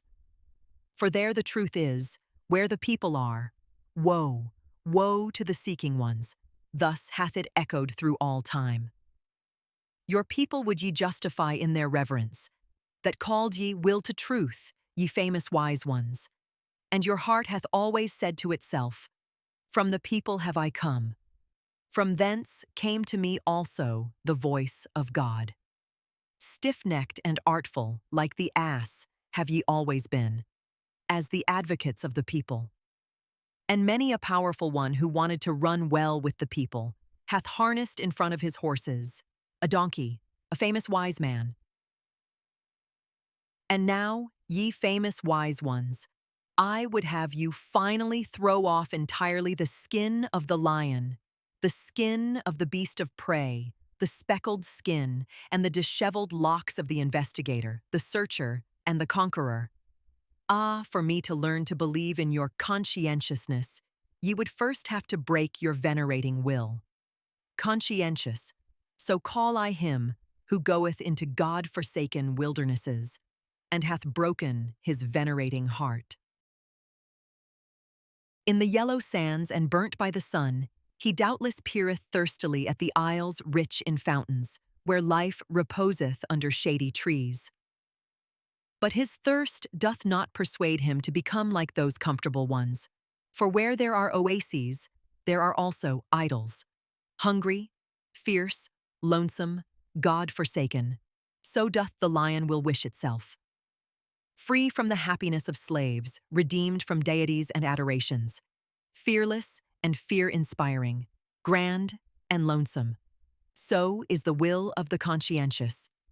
In the wilderness have ever dwelt the conscientious, the free spirits, as lords of the wilderness. But in the cities dwell the well-foddered, famous, wise ones, the draft beasts. For always do they draw, as asses, the people's carts. Not that I on that account upbraid them, but serving ones do they remain, and harnessed ones, even though they glitter in golden harness. And often have they been good servants, and worthy of their hire.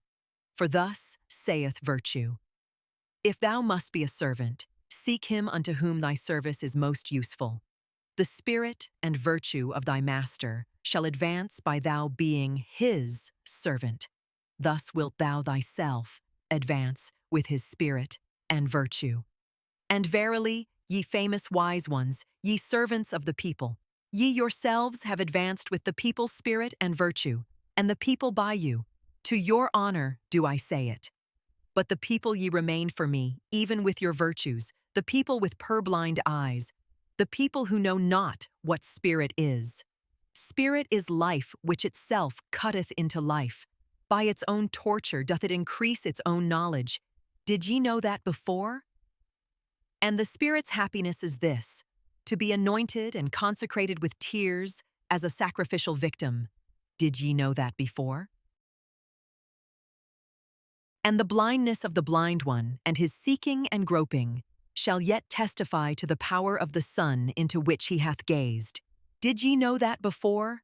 And with mountains shall the discerning one learn to build. It is a small thing for the Spirit to remove mountains. Did ye know that before? Ye know only the sparks of the Spirit, but ye do not see the anvil which it is, and the cruelty of its hammer. Verily, ye know not the Spirit's pride, but still less could ye endure the Spirit's humility, should it ever want to speak. And never yet could ye cast your spirit into a pit of snow. Ye are not hot enough for that. Thus are ye unaware also of the delight of its coldness. In all respects, however, ye make too familiar with the Spirit, and out of wisdom have ye often made an almshouse and a hospital for bad poets. Ye are not eagles. Thus have ye never experienced the happiness of the alarm of the Spirit. And he who is not a bird should not camp above abysses. Ye seem to me lukewarm ones, but coldly floweth all deep knowledge. Ice, cold, are the innermost wells of the Spirit, a refreshment to hot hands and handlers. Respectable do ye there stand, and stiff, and with straight backs, ye famous wise ones. No strong wind or will impelleth you. Have ye ne'er seen a sail crossing the sea, rounded and inflated, and trembling with the violence of the wind? Like the sail trembling with the violence of the Spirit, doth my wisdom cross the sea, my wild wisdom. But ye servants of the people, ye famous wise ones, how could ye go with me? Thus spake Zarathustra. 'Tis night. Now do all gushing fountains speak louder, and my soul also is a gushing fountain. 'Tis night. Now only do all songs of the loving ones awake, and my soul also is the song of a loving one. Something unappeased, unappeasable is within me. It longeth to find expression. A craving for love is within me, which speaketh itself the language of love. Light am I. Ah, that I were night. But it is my lonesomeness to be begirt with light. Ah, that I were dark and nightly.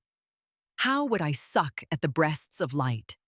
And you yourselves would I bless, ye twinkling starlets and glowworms aloft, and would rejoice in the gifts of your light. But I live in mine own light. I drink again into myself the flames that break forth from me. I know not the happiness of the receiver, and oft have I dreamt that stealing must be more blessed than receiving. It is my poverty that my hand never ceaseth bestowing. It is mine envy that I see waiting eyes and the brightened nights of longing. Oh, the misery of all bestowers. Oh, the darkening of my sun. Oh, the craving to crave. Oh, the violent hunger in satiety. They take from me, but do I yet touch their soul? There is a gap twixt giving and receiving, and the smallest gap hath finally to be bridged over. A hunger ariseth out of my beauty. I should like to injure those I illumine. I should like to rob those I have gifted.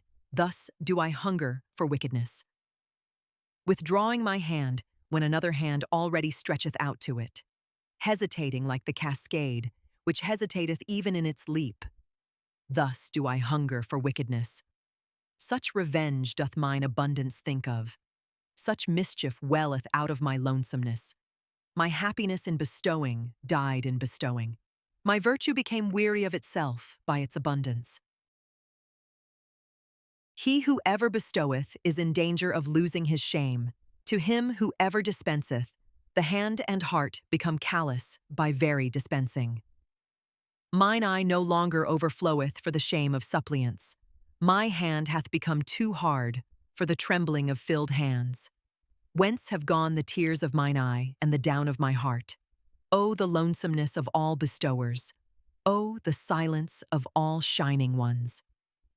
Many suns circle in desert space. To all that is dark do they speak with their light, but to me they are silent. Oh, this is the hostility of light to the shining one. Unpityingly doth it pursue its course. Unfair to the shining one in its innermost heart, cold to the suns. Thus travelleth every sun. Like a storm do the suns pursue their courses, that is their travelling. Their inexorable will do they follow, that is their coldness. O ye only is it, ye dark, nightly ones, that extract warmth from the shining ones. O, ye only drink milk and refreshment from the light's udders. Ah, there is ice around me.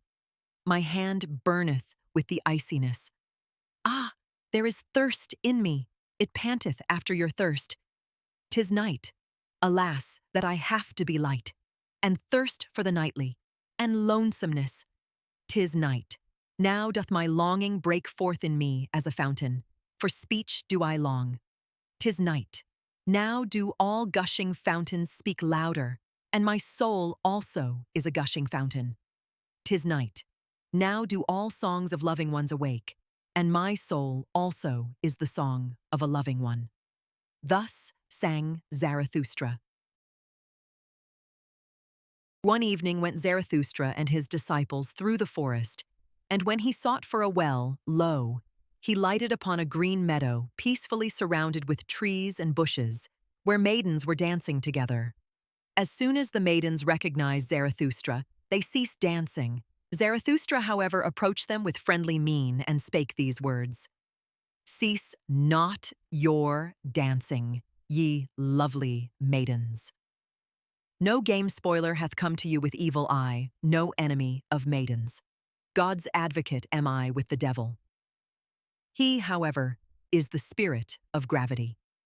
How could I, ye light-footed ones, be hostile to divine dances, or to maidens' feet with fine ankles?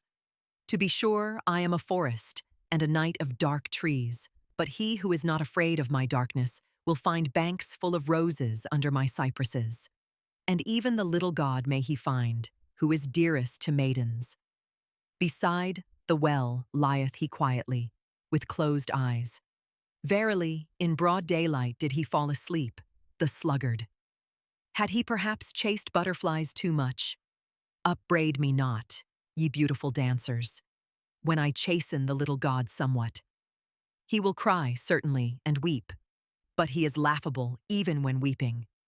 And with tears in his eyes shall he ask you for a dance, and I myself will sing a song to his dance, a dance song and satire, on the spirit of gravity, my supremest, powerfulest devil, who is said to be Lord of the world.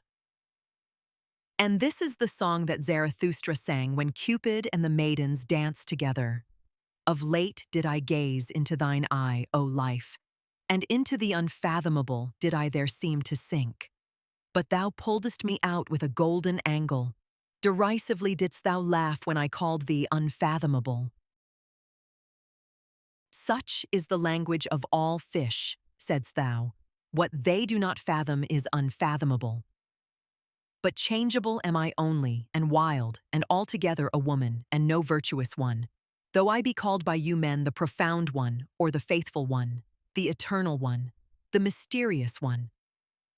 But ye men endow us always with your own virtues, alas, ye virtuous ones. Thus did she laugh. The unbelievable one, but never do I believe her and her laughter, when she speaketh evil of herself. And when I talked face to face with my wild wisdom, she said to me angrily, Thou willest, thou cravest, thou lovest, on that account alone dost thou praise life. Then had I almost answered indignantly and told the truth to the angry one, and one cannot answer more indignantly than when one telleth the truth to one's wisdom. For thus do things stand with us three. In my heart do I love only life, and verily, most when I hate her. But that I am fond of wisdom, and often too fond, is because she remindeth me very strongly of life. She hath her eye, her laugh, and even her golden angle rod. Am I responsible for it that both are so alike? And when once life asked me, Who is she then, this wisdom? Then said I eagerly, Ah yes, wisdom. One thirsteth for her and is not satisfied. One looketh through veils. One graspeth through nets. Is she beautiful? What do I know? But the oldest carps are still lured by her. Changeable is she, and wayward. Often have I seen her bite her lip and pass the comb against the grain of her hair. Perhaps she is wicked and false, and altogether a woman. But when she speaketh ill of herself, just then doth she seduce most. When I had said this unto life, then laughed she maliciously and shut her eyes. Of whom dost thou speak? Said she. Perhaps of me? And if thou wert right, is it proper to say that in such wise to my face? But now pray, speak also of thy wisdom. Ah, and now hast thou again opened thine eyes, O beloved life, and into the unfathomable have I again seemed to sink. Thus sang Zarathustra. But when the dance was over and the maidens had departed, he became sad. The sun hath been long set, said he at last. The meadow is damp, and from the forest cometh coolness. An unknown presence is about me, and gazeth thoughtfully. What? Thou livest still, Zarathustra? Why? Wherefore? Whereby? Whither? Where? How? Is it not folly still to live? Ah, my friends, the evening is it which thus interrogateth in me. Forgive me my sadness. Evening hath come on. Forgive me that evening hath come on. Thus sang Zarathustra. Yonder is the grave island, the silent isle. Yonder also are the graves of my youth. Thither will I carry an evergreen wreath of life. Resolving thus in my heart, did I sail o'er the sea. O ye sights and scenes of my youth! O all ye gleams of love, ye divine fleeting gleams! How could ye perish so soon for me? I think of you today as my dead ones. From you, my dearest dead ones, cometh unto me a sweet savour, heart-opening and melting. Verily it convulseth and openeth the heart of the lone seafarer. Still am I the richest and most to be envied. I, the lonesomest one, for I have possessed you, and ye possess me still. Tell me, to whom hath there ever fallen such rosy apples from the tree as have fallen unto me? Still am I your love's heir and heritage, blooming to your memory with many-hued, wild-growing virtues. O ye dearest ones! Ah, we were made to remain nigh unto each other, ye kindly strange marvels. And not like timid birds did ye come to me and my longing, nay, but as trusting ones to a trusting one. Yea, made for faithfulness, like me, and for fond eternities, must I now name you by your faithlessness, ye divine glances and fleeting gleams. No other name have I yet learnt. Verily, too early did ye die for me, ye fugitives. Yet did ye not flee from me, nor did I flee from you. Innocent are we to each other in our faithlessness. To kill me! Did they strangle you, ye singing birds of my hopes? Yea, at you, ye dearest ones, did malice ever shoot its arrows, to hit my heart, and they hit it. Because ye were always my dearest, my possession and my possessedness. On that account had ye to die young and far too early. At my most vulnerable point did they shoot the arrow, namely at you, whose skin is like down, or more like the smile that dieth at a glance. But this word will I say unto mine enemies: what is all manslaughter in comparison with what ye have done unto me? Worse evil did ye do unto me than all manslaughter. The irretrievable did ye take from me. Thus do I speak unto you, mine enemies. Slew ye not my youth's visions and dearest marvels. My playmates took ye from me, the blessed spirits. To their memory do I deposit this wreath and this curse upon you, mine enemies. Have ye not made mine eternal short, as a tone dieth away in a cold night?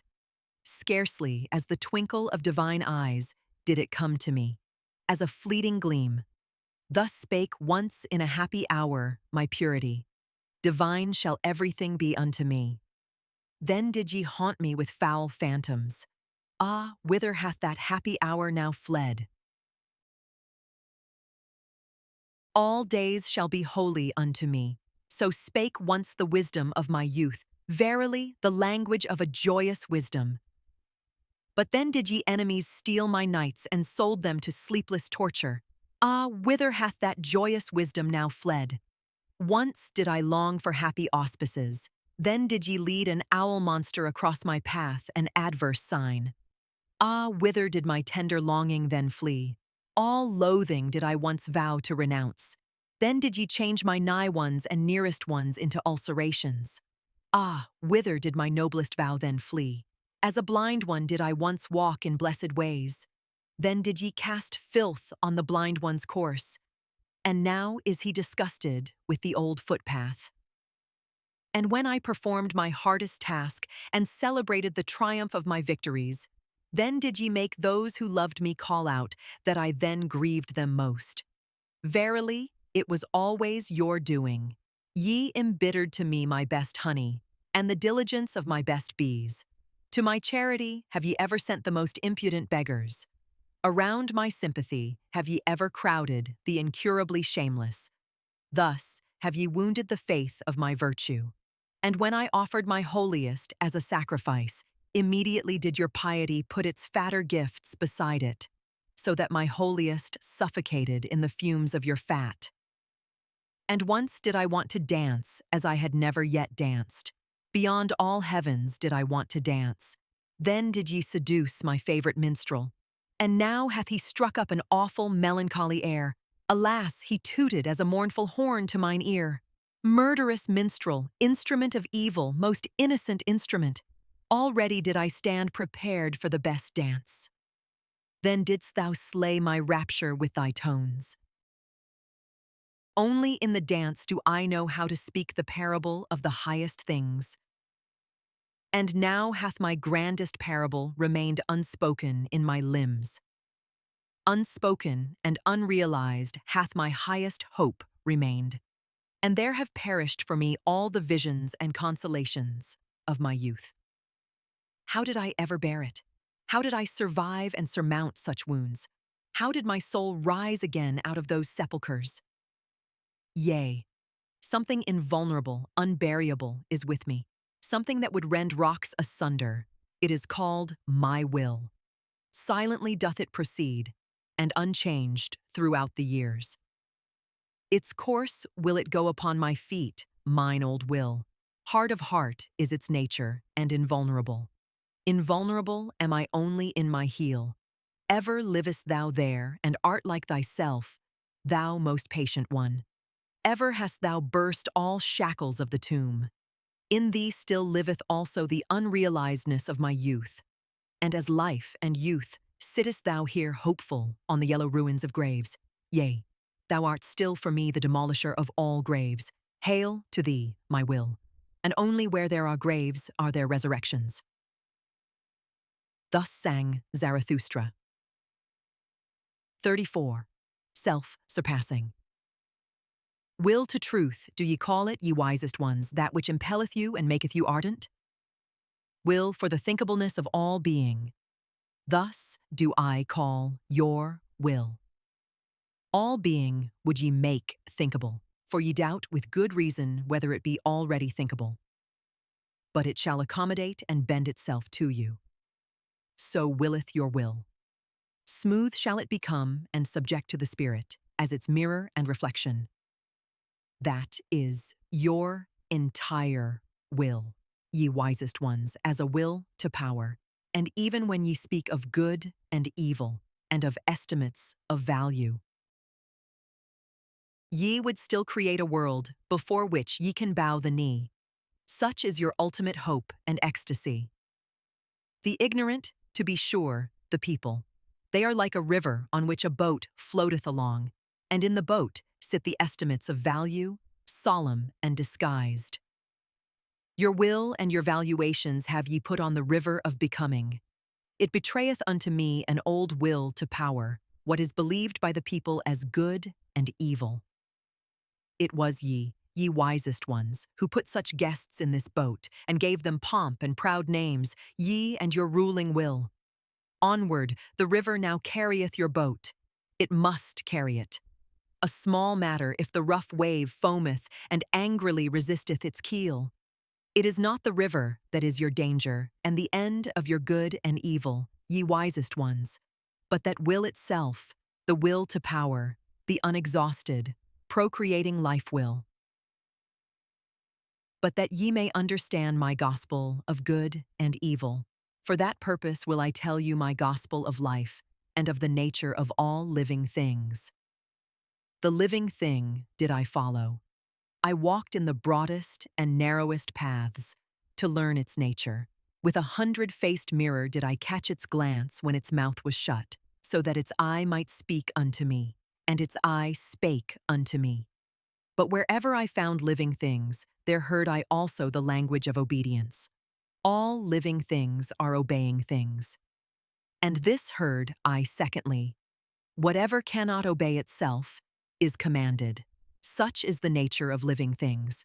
This, however, is the third thing which I heard, namely, that commanding is more difficult than obeying, and not only because the commander beareth the burden of all obeyers, and because this burden readily crusheth him.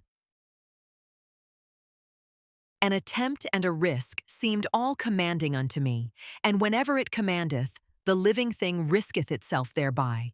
Yea, even when it commandeth itself, then also must it atone for its commanding. Of its own law must it become the judge and avenger and victim. How doth this happen? So did I ask myself.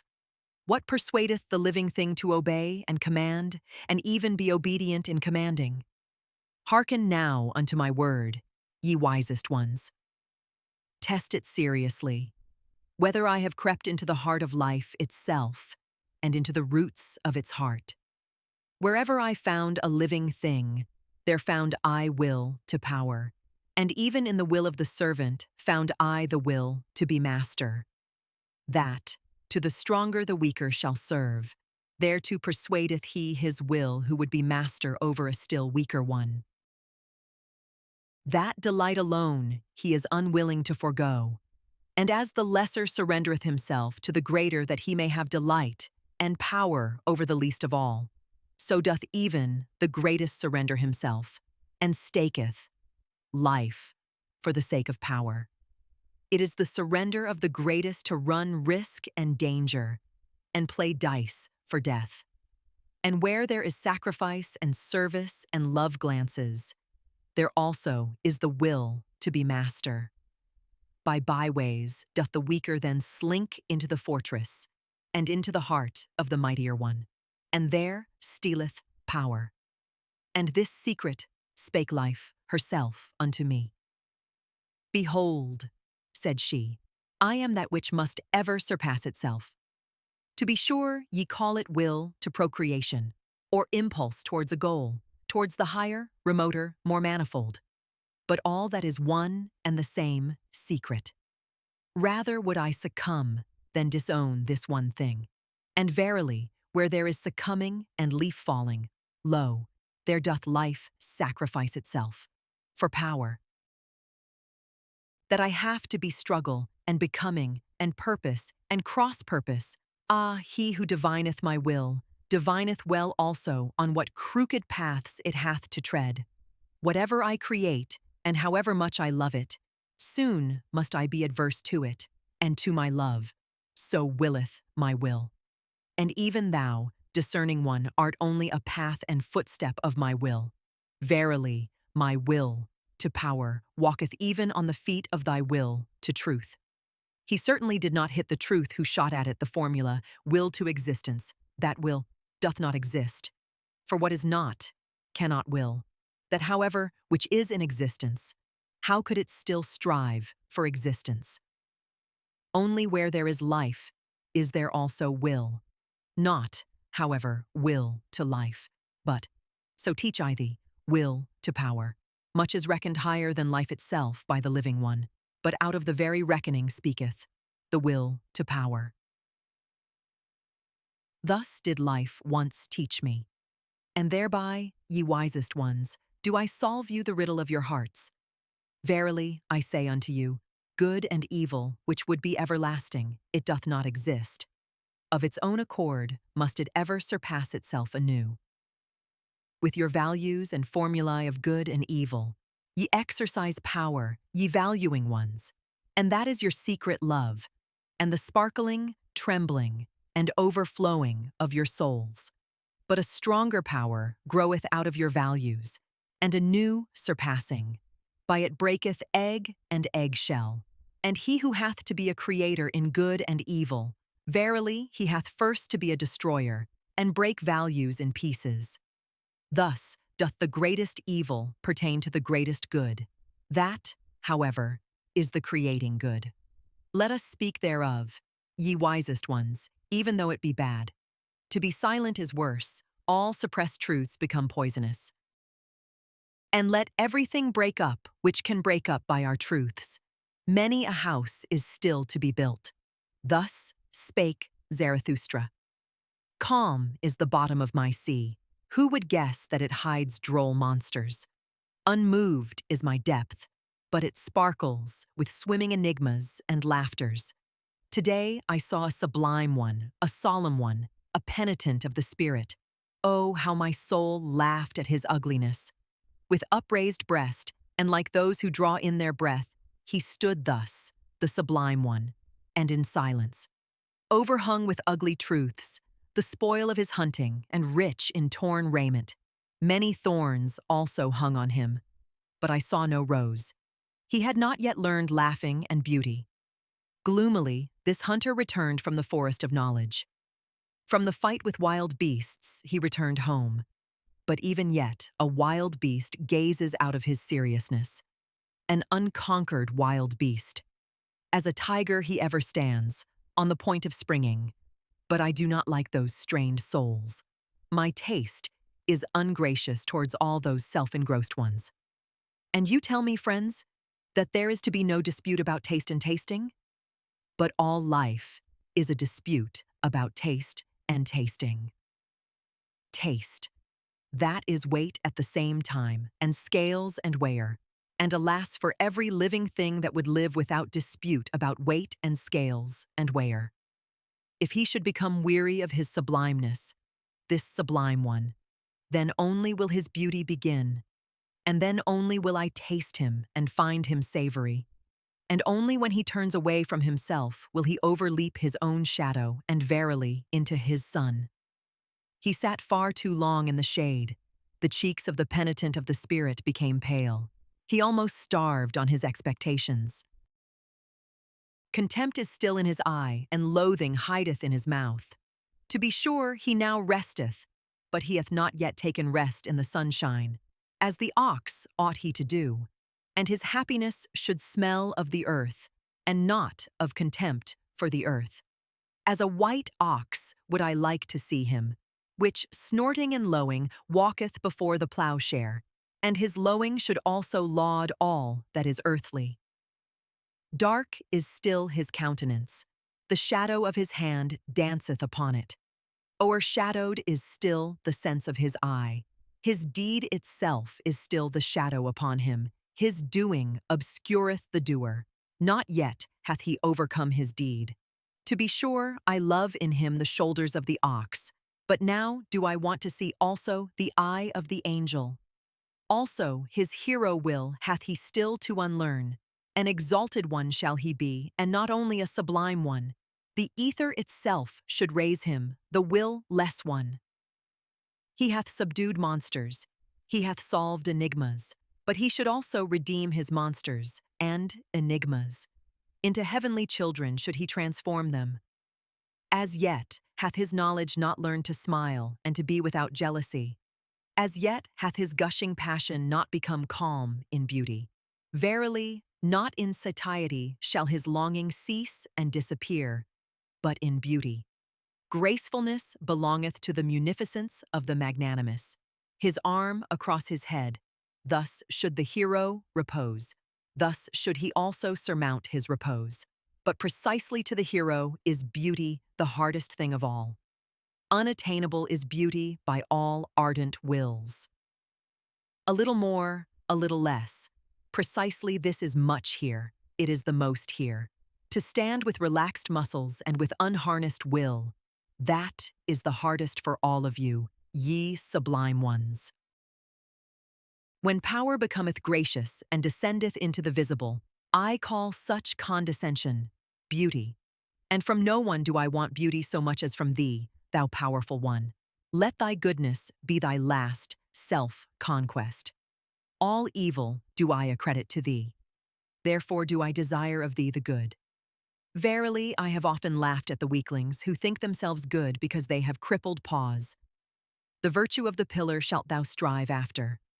More beautiful doth it ever become, and more graceful, but internally harder and more sustaining, the higher it riseth. Yea, thou sublime one day shalt thou also be beautiful, and hold up the mirror to thine own beauty. Then will thy soul thrill with divine desires, and there will be adoration even in thy vanity. For this is the secret of the soul. When the hero hath abandoned it, then only approacheth it in dreams, the superhero. Thus spake Zarathustra. Too far did I fly into the future, a horror seized upon me. And when I looked around me, lo, their time was my sole contemporary. Then did I fly backwards, homewards, and always faster. Thus did I come unto you, ye present-day men, and into the land of culture. For the first time brought I an eye to see you, and good desire. Verily, with longing in my heart did I come. But how did it turn out with me? Although so alarmed, I had yet to laugh. Never did mine eye see anything so motley colored. I laughed and laughed, while my foot still trembled, and my heart as well. Here, forsooth, is the home of all the paint-pots, said I. With 50 patches painted on faces and limbs, so sat ye there to mine astonishment, ye present-day men, and with 50 mirrors around you, which flattered your play of colors, and repeated it. Verily, ye could wear no better masks, ye present-day men, than your own faces. Who could recognize you? Written all over with the characters of the past, and these characters also penciled over with new characters. Thus have ye concealed yourselves well from all decipherers. And though one be a trier of the reins, who still believeth that ye have reins. Out of colours ye seem to be baked, and out of glued scraps. All times and peoples gaze divers-coloured out of your veils. All customs and beliefs speak divers-coloured out of your gestures. He who would strip you of veils and wrappers and paints and gestures would just have enough left to scare the crows. Verily, I myself am the scared crow that once saw you naked, and without paint, and I flew away when the skeleton ogled at me. Rather would I be a day laborer in the nether world, and among the shades of the bygone. Fatter and fuller than ye are forsooth the nether, worldlings. This, yea, this, is bitterness to my bowels, that I can neither endure you naked nor clothed, ye present-day men. All that is unhomelike in the future, and whatever maketh strayed birds shiver, is verily more homelike and familiar than your reality. For thus speak ye, real are we holy and without faith and superstition. Thus do ye plume yourselves, alas, even without plumes. Indeed, how would ye be able to believe, ye divers-coloured ones, ye who are pictures of all that hath ever been believed? Perambulating refutations, are ye of belief itself, and a dislocation of all thought. Untrustworthy ones, thus do I call you, ye real ones. All periods prate against one another in your spirits, and the dreams and pratings of all periods were even realer than your awakeness. Unfruitful are ye, therefore do ye lack belief, but he who had to create had always his presaging dreams and astral premonitions, and believed in believing. Half-open doors are ye, at which grave-diggers wait, and this is your reality. Everything deserveth to perish. Alas, how ye stand there before me, ye unfruitful ones, how lean your ribs, and many of you surely have had knowledge thereof. Many a one hath said, there hath surely a God filched something from me secretly whilst I slept? Verily, enough to make a girl for himself therefrom. Amazing is the poverty of my ribs. Thus hath spoken many a present-day man. Yea, ye are laughable unto me, ye present-day men, and especially when ye marvel at yourselves. And woe unto me if I could not laugh at your marveling, and had to swallow all that is repugnant in your platters. As it is, however, I will make lighter of you, since I have to carry what is heavy. And what matter, if beetles and maybugs also alight on my load? Verily, it shall not on that account become heavier to me. And not from you, ye present-day men, shall my great weariness arise. Ah, whither shall I now ascend with my longing?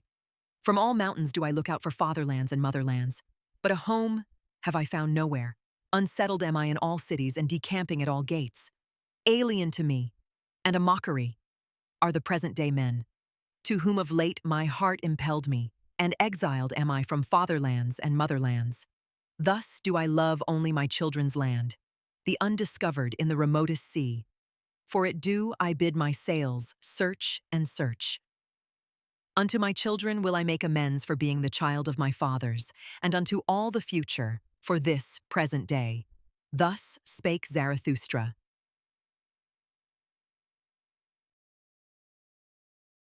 When yester-eve the moon arose, then did I fancy it about to bear a son, so broad and teeming did it lie on the horizon. But it was a liar with its pregnancy, and sooner will I believe in the man in the moon than in the woman. To be sure, little of a man is he also, that timid night reveller. Verily, with a bad conscience doth he stalk over the roofs, for he is covetous and jealous, the monk in the moon, covetous of the earth and all the joys of lovers. Nay, I like him not, that tom-cat on the roofs. Hateful unto me are all that slink around half-closed windows. Piously and silently doth he stalk along on the star carpets. But I like no light-treading human feet, on which not even a spur jingleth. Every honest one's step speaketh. The cat, however, stealeth along over the ground. Lo, cat-like doth the moon come along, and dishonestly. This parable speak I unto you sentimental dissemblers, unto you, the pure discerners. You do I call, covetous ones. Also ye love the earth and the earthly. I have divined you well, but shame is in your love, and a bad conscience. Ye are like the moon. To despise the earthly hath your spirit been persuaded, but not your bowels. These, however, are the strongest in you. And now is your spirit ashamed to be at the service of your bowels, and goeth byways and lying ways to escape its own shame. That would be the highest thing for me. So saith your lying spirit unto itself, to gaze upon life without desire, and not like the dog, with hanging out tongue, to be happy in gazing, with dead will, free from the grip and greed of selfishness, cold and ashy gray, all over, but with intoxicated moon eyes. That would be the dearest thing to me. Thus doth the seduced one seduce himself, to love the earth as the moon loveth it, and with the eye only to feel its beauty.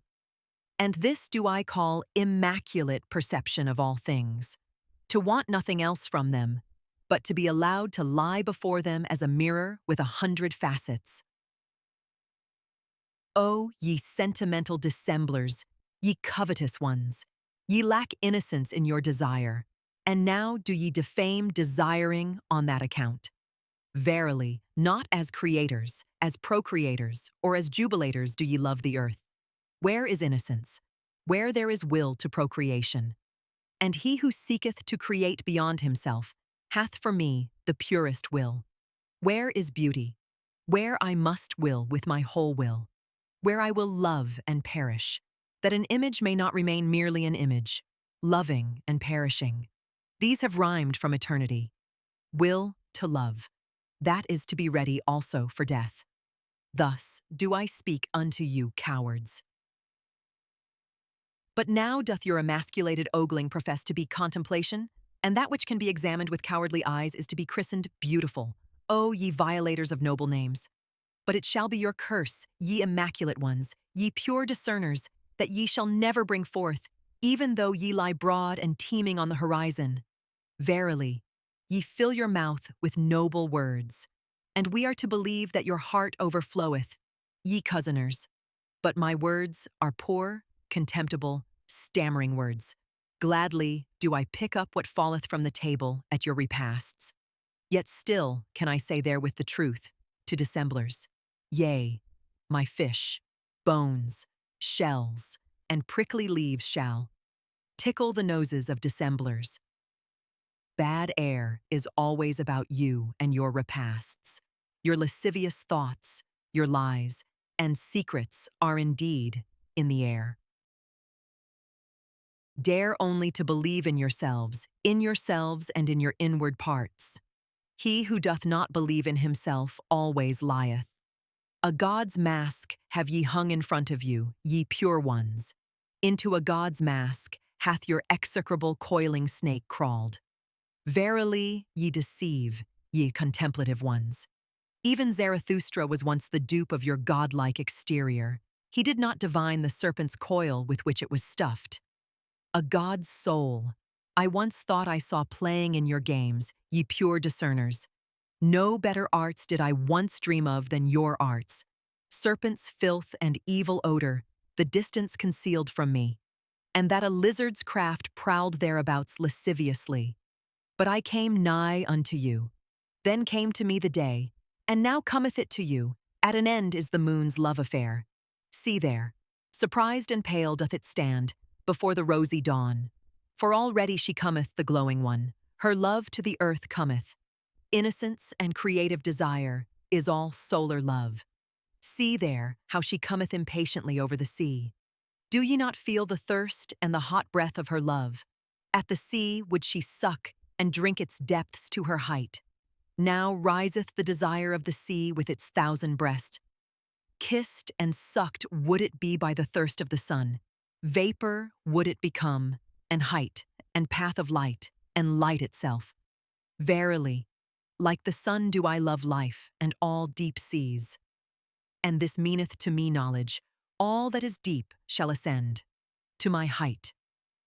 Thus spake Zarathustra. When I lay asleep, then did a sheep eat at the ivy wreath on my head. It ate, and said thereby, Zarathustra is no longer a scholar. It said this, and went away clumsily and proudly. A child told it to me. Dare only to believe in yourselves and in your inward parts. He who doth not believe in himself always lieth. A God's mask have ye hung in front of you, ye pure ones. Into a God's mask hath your execrable, coiling snake crawled. Verily, ye deceive, ye contemplative ones. Even Zarathustra was once the dupe of your godlike exterior.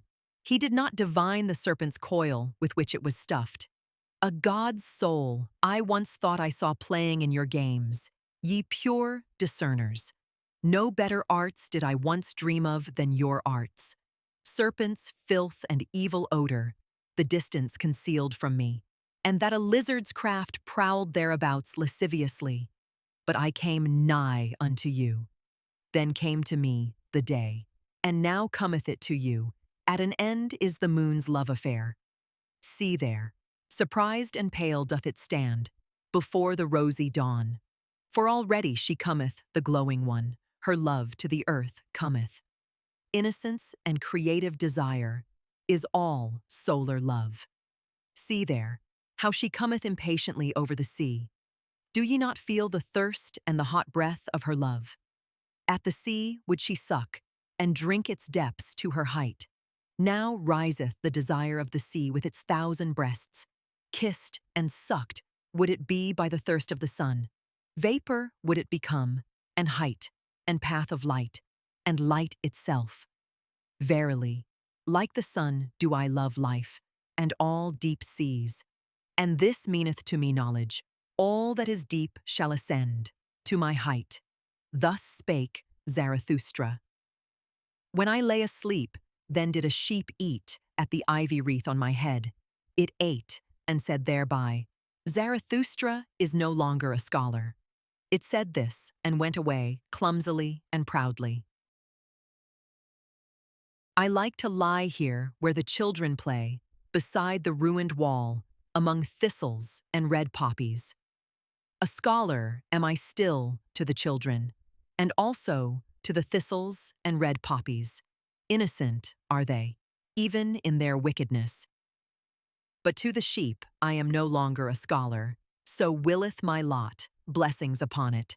For this is the truth, I have departed from the house of the scholars, and the door have I also slammed behind me.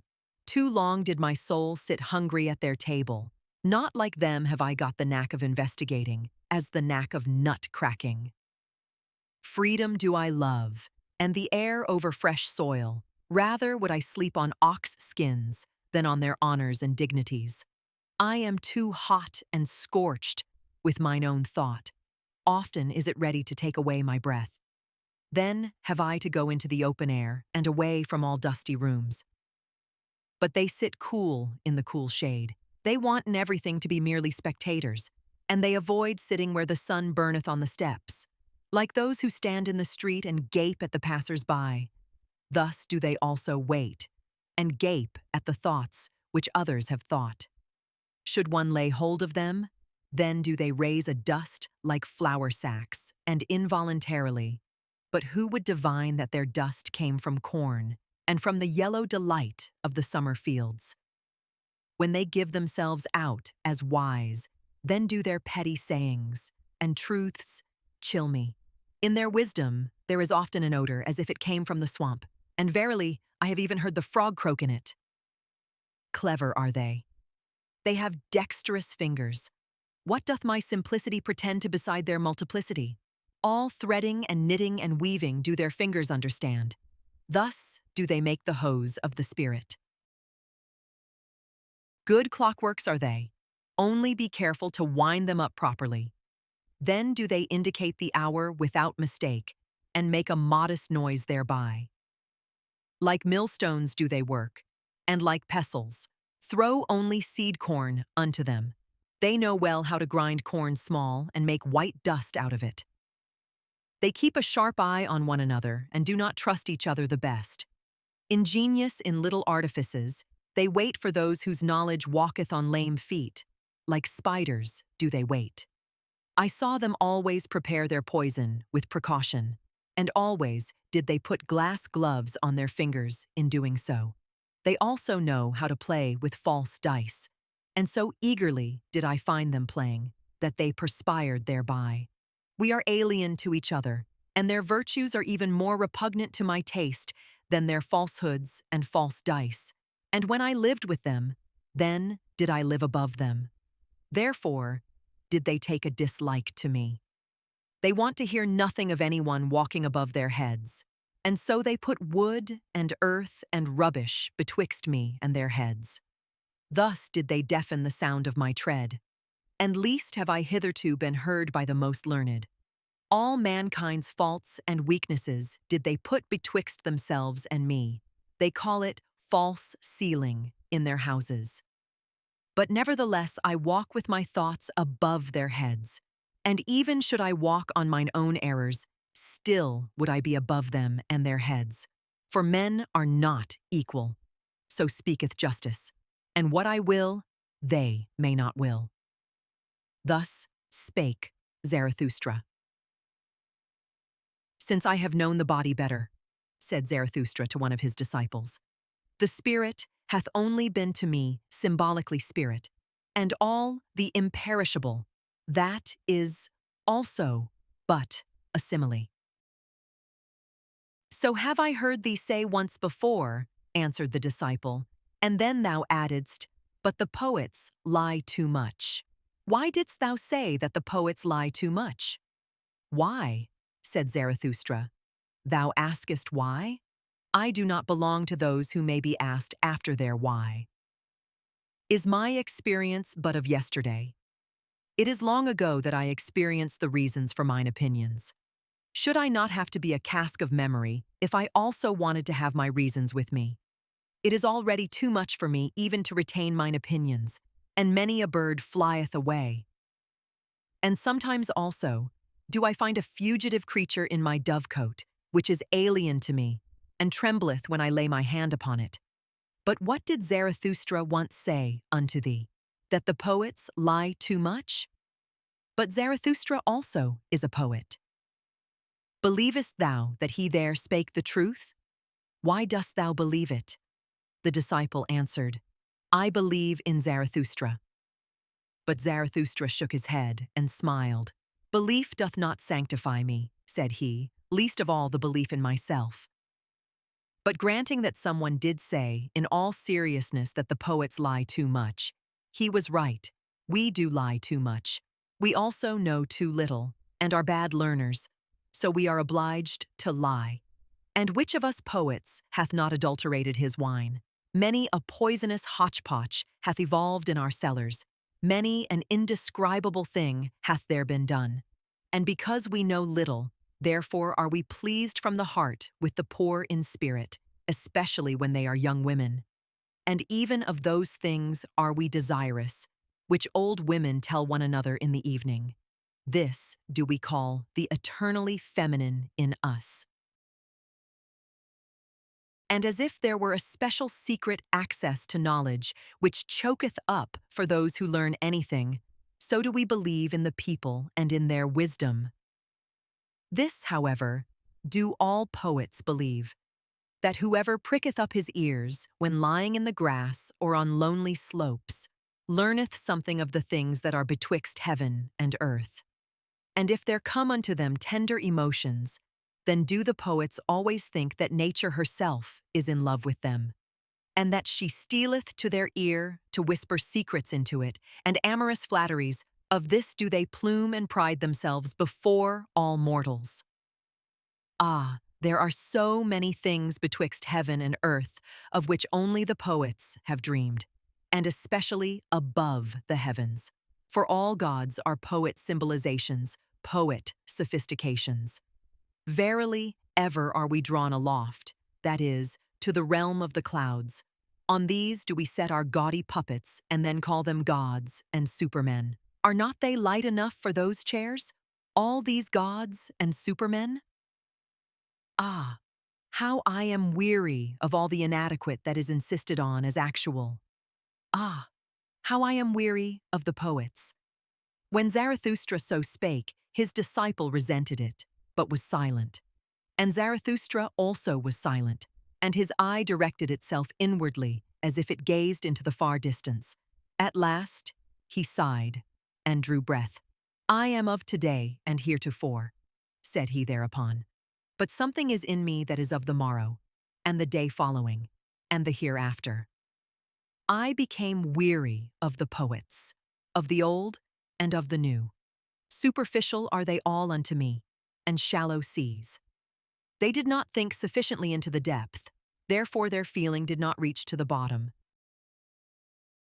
Some sensation of voluptuousness and some sensation of tedium, these have as yet been their best contemplation. Ghost breathing and ghost whisking seemeth to me all the jingle-jangling of their harps. What have they known hitherto of the fervor of tones? They are also not pure enough for me. They all muddle their water that it may seem deep, and fain would they thereby prove themselves reconcilers, but mediaries and mixers are they unto me, and half and impure. Ah, I cast indeed my net into their sea, and meant to catch good fish, but always did I draw up the head of some ancient god. Thus did the sea give a stone to the hungry one, and they themselves may well originate from the sea. Certainly one findeth pearls in them, thereby they are the more like hard mollusks. And instead of a soul, I have often found in them salt slime. They have learned from the sea also its vanity. Is not the sea the peacock of peacocks? Even before the ugliest of all buffaloes doth it spread out its tail, never doth it tire of its lace fan of silver and silk. Disdainfully doth the buffalo glance thereat, nigh to the sand with its soul, nigher still to the thicket, nighest, however, to the swamp. What is beauty and sea and peacock splendor to it? This parable I speak unto the poets. Verily, their spirit itself is the peacock of peacocks, and a sea of vanity. Spectators, seeketh the spirit of the poet, should they even be buffaloes. But of this spirit became I weary, and I see the time coming when it will become weary of itself. Yea, changed have I seen the poets, and their glance turned towards themselves. Penitents of the spirit have I seen appearing. They grew out of the poets. Thus spake Zarathustra. There is an isle in the sea, not far from the happy isles of Zarathustra, on which a volcano ever smoketh. Of which isle the people, and especially the old women amongst them, say that it is placed as a rock before the gate of the netherworld, but that through the volcano itself the narrow way leadeth downwards which conducteth to this gate. Now about the time that Zarathustra sojourned on the Happy Isles, it happened that a ship anchored at the isle on which standeth the smoking mountain, and the crew went ashore to shoot rabbits. About the noontide hour, however, when the captain and his men were together again, they saw suddenly a man coming towards them through the air, and a voice said distinctly, "It is time, it is the highest time." But when the figure was nearest to them, it flew past quickly, however, like a shadow, in the direction of the volcano. Then did they recognize with the greatest surprise that it was Zarathustra, for they had all seen him before except the captain himself, and they loved him as the people love, in such wise that love and awe were combined in equal degree. "Behold," said the old helmsman, "there goeth Zarathustra to hell." About the same time that these sailors landed on the Fire Isle, there was a rumor that Zarathustra had disappeared, and when his friends were asked about it, they said that he had gone on board a ship by night, without saying whither he was going. Thus, there arose some uneasiness. After 3 days, however, there came the story of the ship's crew in addition to this uneasiness. And then did all the people say that the devil had taken Zarathustra. His disciples laughed, sure enough, at this talk, and one of them said even, "Sooner would I believe that Zarathustra hath taken the devil. But at the bottom of their hearts they were all full of anxiety and longing. So their joy was great when on the 5th day Zarathustra appeared amongst them. And this is the account of Zarathustra's interview with the fire dog. "The earth," said he, "hath a skin, and this skin hath diseases. One of these diseases, for example, is called man, and another of these diseases is called the fire dog. Concerning him men have greatly deceived themselves, and let themselves be deceived. To fathom this mystery did I go o'er the sea, and I have seen the truth naked, verily, barefooted up to the neck. Now do I know how it is concerning the fire dog, and likewise concerning all the spouting and subversive devils, of which not only old women are afraid. Up with thee, fire dog, out of thy depth, cried I, and confess how deep that depth is. Whence cometh that which thou snortest up? Thou drinkest copiously at the sea, that doth thine embittered eloquence betray. In sooth, for a dog of the depth, thou takest thy nourishment too much from the surface. At the most, I regard thee as the ventriloquist of the earth, and ever, when I have heard subversive and spouting devils speak, I have found them like thee, embittered, mendacious, and shallow. Ye understand how to roar and obscure with ashes. Ye are the best braggarts, and have sufficiently learned the art of making dregs boil. Where ye are, there must always be dregs at hand, and much that is spongy, hollow, and compressed. It wanteth to have freedom. Freedom ye all roar most eagerly. But I have unlearned the belief in great events, when there is much roaring and smoke about them. And believe me, friend Hubbub, the greatest events are not our noisiest, but our stillest hours, not around the inventors of new noise, but around the inventors of new values, doth the world revolve. Inaudibly it revolveth, and just own to it. Little had ever taken place when thy noise and smoke passed away. What, if a city did become a mummy, and a statue lay in the mud? And this do I say also to the overthrowers of statues. It is certainly the greatest folly to throw salt into the sea, and statues into the mud. In the mud of your contempt lay the statue, but it is just its law, that out of contempt, its life and living beauty grow again. With diviner features doth it now arise, seducing by its suffering, and verily, it will yet thank you for overthrowing it, ye subverters. This counsel, however, do I counsel to kings and churches, and to all that is weak with age or virtue, let yourselves be overthrown, that ye may again come to life, and that virtue may come to you. Thus spake I before the fire dog. Then did he interrupt me sullenly, and asked, Church? What is that? Church, answered I. That is a kind of state, and indeed the most mendacious. But remain quiet, thou dissembling dog. Thou surely knowest thine own species best. Like thyself, the state is a dissembling dog. Like thee, doth it like to speak with smoke and roaring, to make believe, like thee, that it speaketh out of the belly of things. For it seeketh by all means to be the most important animal on earth, the state, and people think it so. When I had said this, the fire dog acted as if mad with envy. What? Cried he. The most important animal on earth? And people think it so? And so much vapor and shrieking proceeded from his throat. Much vapor and terrible voices came out of his throat, that I thought he would choke with vexation and envy. At last he became calmer, and his panting subsided. As soon, however, as he was quiet, I said laughingly, Thou art angry, fire dog, so I am in the right about thee, and that I may also maintain the right, hear the story of another fire dog. He speaketh actually out of the heart of the earth. Gold doth his breath exhale, and golden rain, so doth his heart desire.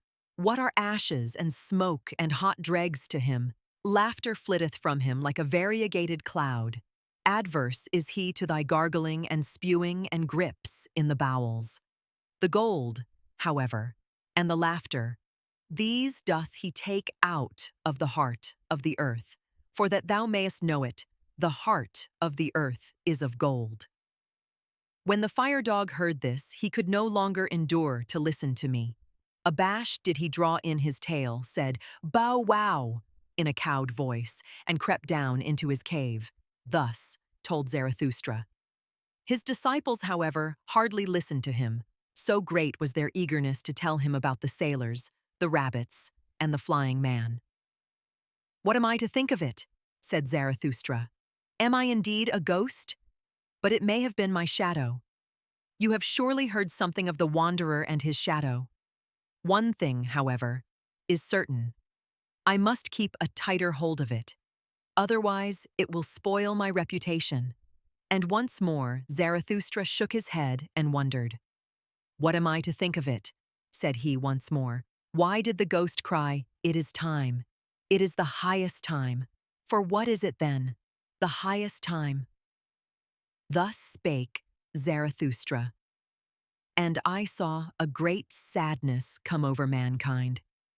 The best turned weary of their works.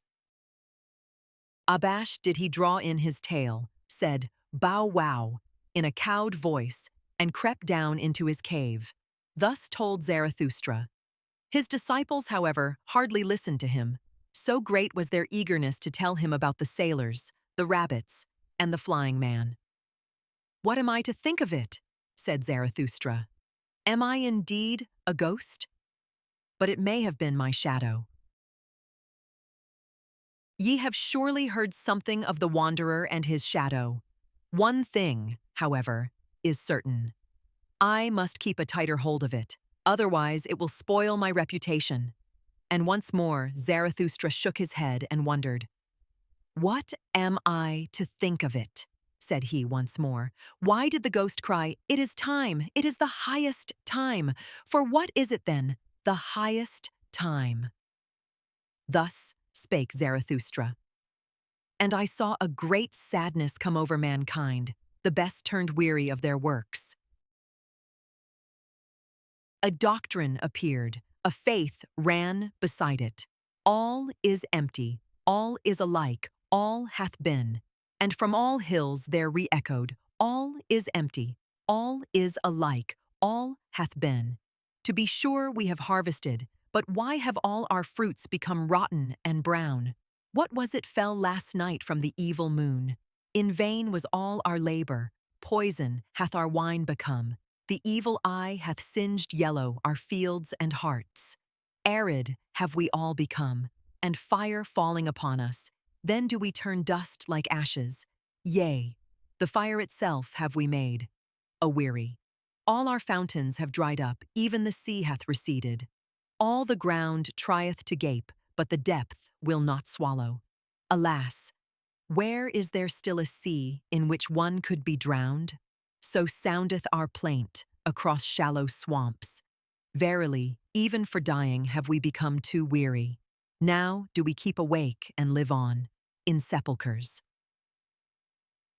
Thus did Zarathustra hear a soothsayer speak, and the foreboding touched his heart and transformed him. Sorrowfully did he go about, and wearily, and he became like unto those of whom the soothsayer had spoken. Verily, said he unto his disciples, a little while, and there cometh the long twilight. Alas, how shall I preserve my light through it, that it may not smother in this sorrowfulness? To remoter worlds shall it be a light, and also to remotest nights. Thus did Zarathustra go about grieved in his heart, and for 3 days he did not take any meat or drink. He had no rest, and lost his speech. At last it came to pass that he fell into a deep sleep. His disciples, however, sat around him in long night watches, and waited anxiously to see if he would awake, and speak again, and recover from his affliction. And this is the discourse that Zarathustra spake when he awoke. His voice, however, came unto his disciples as from afar. Hear, I pray you, the dream that I dreamed, my friends, and help me to divine its meaning. A riddle is it still unto me, this dream. The meaning is hidden in it and encaged, and doth not yet fly above it on free pinions. All life had I renounced, so I dreamed. Night watchman and grave guardian had I become, aloft, in the lone mountain fortress of death. There did I guard his coffins. Full stood the musty vaults of those trophies of victory. Out of glass coffins did vanquished life gaze upon me. The odor of dust-covered eternities did I breathe. Sultry and dust-covered lay my soul. And who could have aired his soul there? Brightness of midnight was ever around me. Lonesomeness cowered beside her. And as a third, death rattle stillness, the worst of my female friends. Keys did I carry, the rustiest of all keys, and I knew how to open with them the most creaking of all gates. Like a bitterly angry croaking ran the sound through the long corridors, when the leaves of the gate opened. Ungraciously did this bird cry. Unwillingly was it awakened. But more frightful even, and more heart-strangling was it, when it again became silent and still all around, and I alone sat in that malignant silence. Thus did time pass with me, and slip by, if time there still was. What do I know thereof? But at last there happened that which awoke me. Thrice did their peals at the gate like thunders. Thrice did the vaults resound and howl again. Then did I go to the gate. "Alpa!" cried I, "who carrieth his ashes unto the mountain. Alpa! Alpa! Who carrieth his ashes unto the mountain?" And this is the discourse that Zarathustra spake when he awoke. His voice, however, came unto his disciples as from afar. Hear, I pray you, the dream that I dreamed, my friends, and help me to divine its meaning. A riddle is it still unto me, this dream. The meaning is hidden in it and encaged, and doth not yet fly above it on free pinions. All life had I renounced, so I dreamed. Night watchman and grave guardian had I become, aloft, in the lone mountain fortress of death. There did I guard his coffins. Full stood the musty vaults of those trophies of victory. Out of glass coffins did vanquished life gaze upon me. The odor of dust-covered eternities did I breathe. Sultry and dust-covered lay my soul. And this is the discourse that Zarathustra spake when he awoke. His voice, however, came on to his disciples as from afar. Listen, I pray you, the dream that I dreamed, my friends, and help me to divine its meaning. A riddle is it still unto me, this dream. The meaning is hidden in it and confined, and doth not yet fly above it on free wings. All life had I renounced, so I dreamed. And I pressed the key and pulled at the gate and exerted myself. But not a finger's breadth was it yet open. Then did a roaring wind tear the folds apart, whistling, whizzing, and piercing.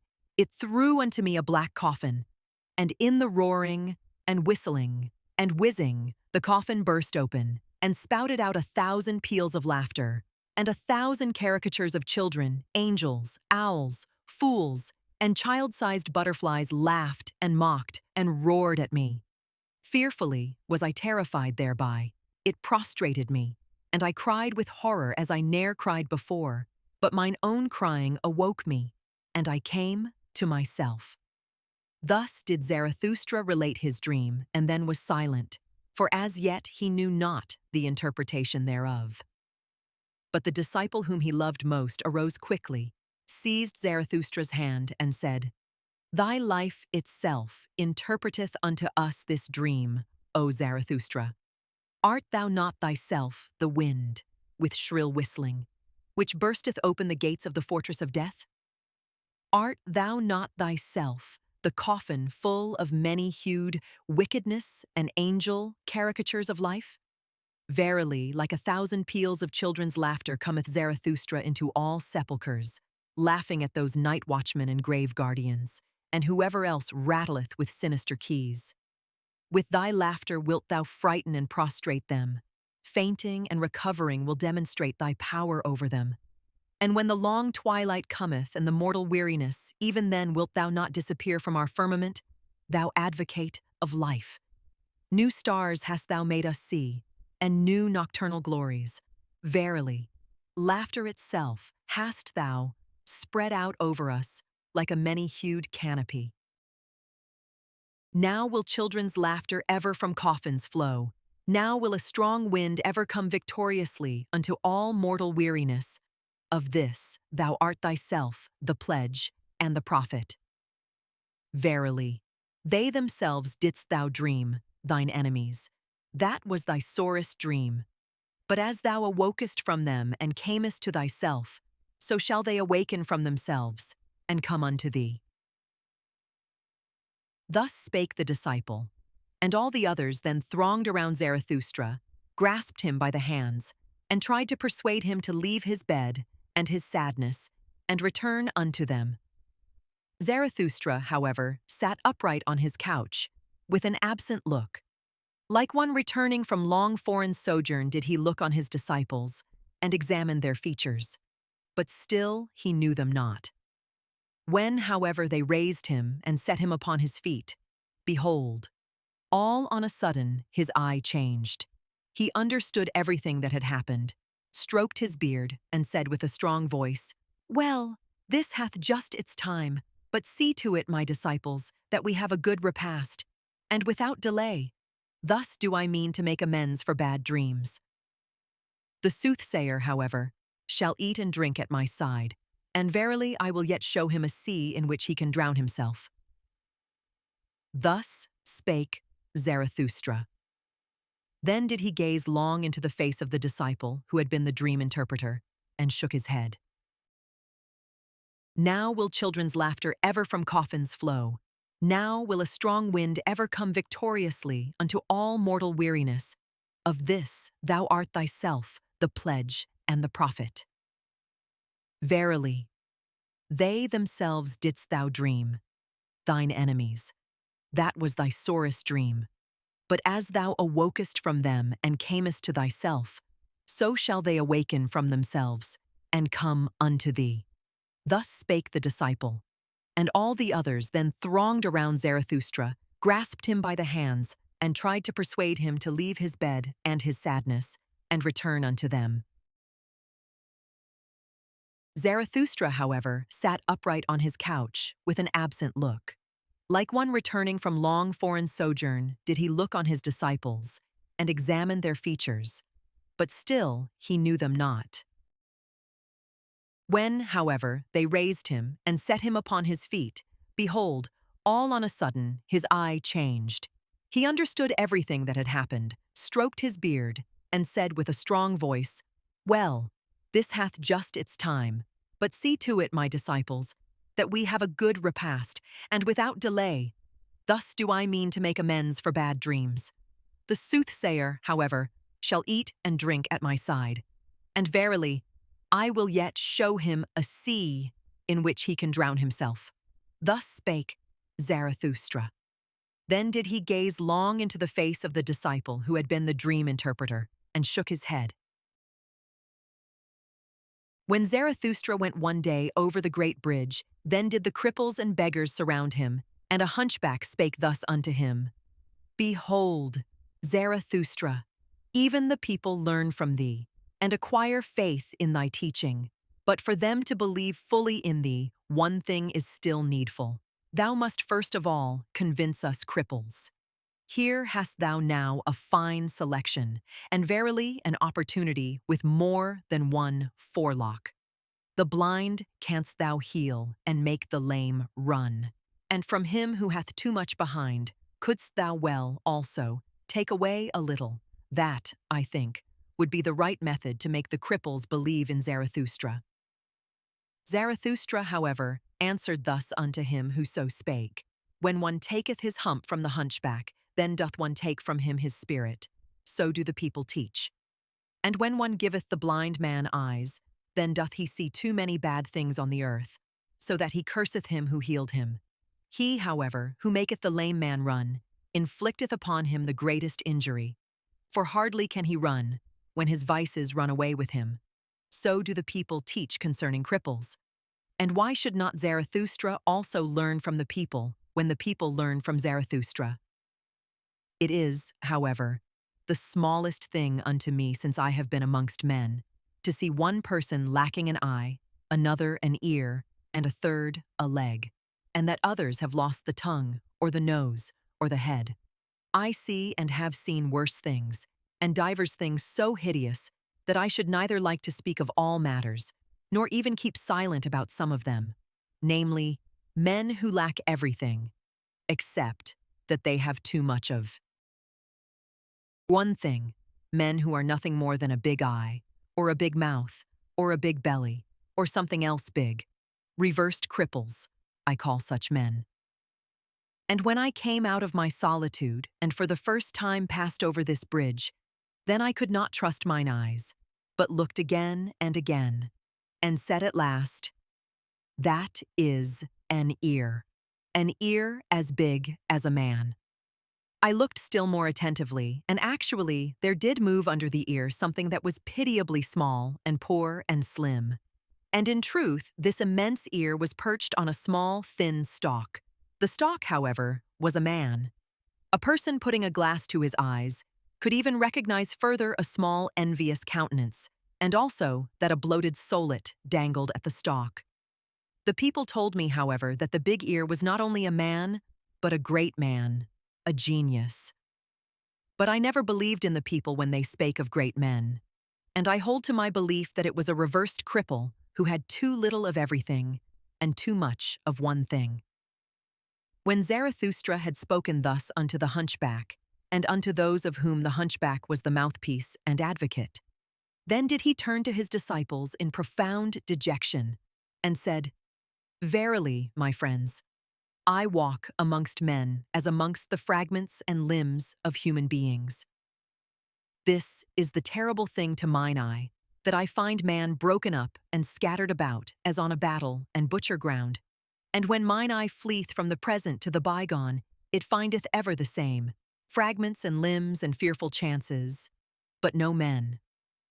The present and the bygone upon earth, ah, my friends, that is my most unbearable trouble, and I should not know how to live if I were not a seer of what is to come.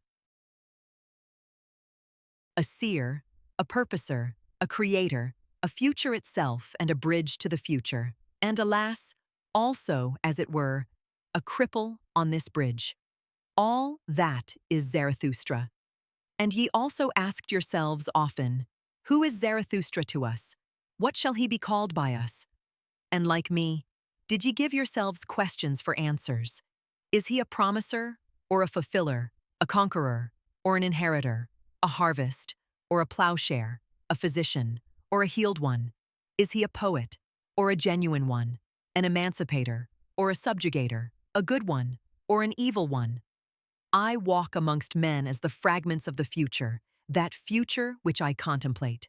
And it is all my poetization and aspiration to compose and collect into unity what is fragment and riddle and fearful chance. And how could I endure to be a man, if man were not also the composer, and riddle reader, and redeemer of chance? To redeem what is past, and to transform every "it was" into "thus would I have it." That only do I call redemption. Will. So is the emancipator and joy-bringer called. Thus have I taught you, my friends. But now learn this likewise, the will itself is still a prisoner. Willing emancipates. But what is that called, which still puts the emancipator in chains? It was. Thus is the will's teeth-gnashing and lonesomest tribulation called. Impotent towards what has been done, it is a malicious spectator of all that is past. Not backward can the will, that it cannot break time and time's desire. That is the will's lonesomest tribulation. Willing emancipates. What does willing itself devise in order to get free from its tribulation and mock at its prison? Ah, a fool becomes every prisoner. Foolishly delivers itself also the imprisoned will. That time doth not run backward. That is its animosity. that which was, so is the stone, which it cannot roll called. And thus doth it roll stones out of animosity and ill humor, and taketh revenge on whatever doth not, like it, feel rage and ill humor. Thus did the will, the emancipator, become a torturer, and on all that is capable of suffering it taketh revenge, because it cannot go backward. This, yea, this alone, is revenge itself, the will's antipathy to time, and its it was. Verily, a great folly dwelleth in our will, and it became a curse unto all humanity that this folly acquired spirit. The spirit of revenge, my friends, that hath hitherto been man's best contemplation, and where there was suffering, it was claimed there was always penalty. Penalty, so calleth itself revenge. With a lying word it feigneth a good conscience, and because in the willer himself there is suffering, because he cannot will backwards, thus was willing itself and all life claimed to be penalty. And then did cloud after cloud roll over the spirit, until at last madness preached, everything perisheth, therefore everything deserveth to perish. And this itself is justice, the law of time, that he must devour his children. Thus did madness preach. Morally are things ordered according to justice and penalty. Oh, where is there deliverance from the flux of things, and from the existence of penalty? Thus did madness preach. Can there be deliverance when there is eternal justice? Alas, unrollable is the stone, it was. Eternal must also be all penalties. Thus did madness preach. No deed can be annihilated. How could it be undone by the penalty? This is what is eternal in the existence of penalty. That existence also must be eternally recurring deed and guilt, unless the will should at last deliver itself, and willing become non-willing. But you know, my brethren, this fabulous song of madness. Away from those fabulous songs did I lead you when I taught you. The will is a creator. All it was is a fragment, a riddle, a fearful chance, until the creating will says to it, "But thus would I have it." Until the creating will says to it, "But thus do I will it, thus shall I will it." But did it ever speak thus? And when does this take place? Has the will been unleashed from its own folly? Has the will become its own deliverer and joy-bringer? Has it unlearned the spirit of revenge and all teeth-gnashing? And who has taught it reconciliation with time, and something higher than all reconciliation? Something higher than all reconciliation must the will, which is the will to power. But how does that take place? Who has taught it also to will backwards? But at this point in his discourse, it chanced that Zarathustra suddenly paused and looked like a person in the greatest alarm. With terror in his eyes did he gaze on his disciples. His glances pierced as with arrows their thoughts and afterthoughts. But after a brief space, he again laughed and said soothedly, "It is difficult to live amongst men because silence is so difficult, especially for a babbler." Thus spake Zarathustra. The hunchback, however, had listened to the conversation and had covered his face during the time. But when he heard Zarathustra laugh, he looked up with curiosity and said slowly, "But why doth Zarathustra speak otherwise unto us than unto his disciples?" Zarathustra answered, "What is there to be wondered at? With hunchbacks one may well speak in a hunchbacked way." "Very good," said the hunchback, "and with pupils one may well tell tales out of school."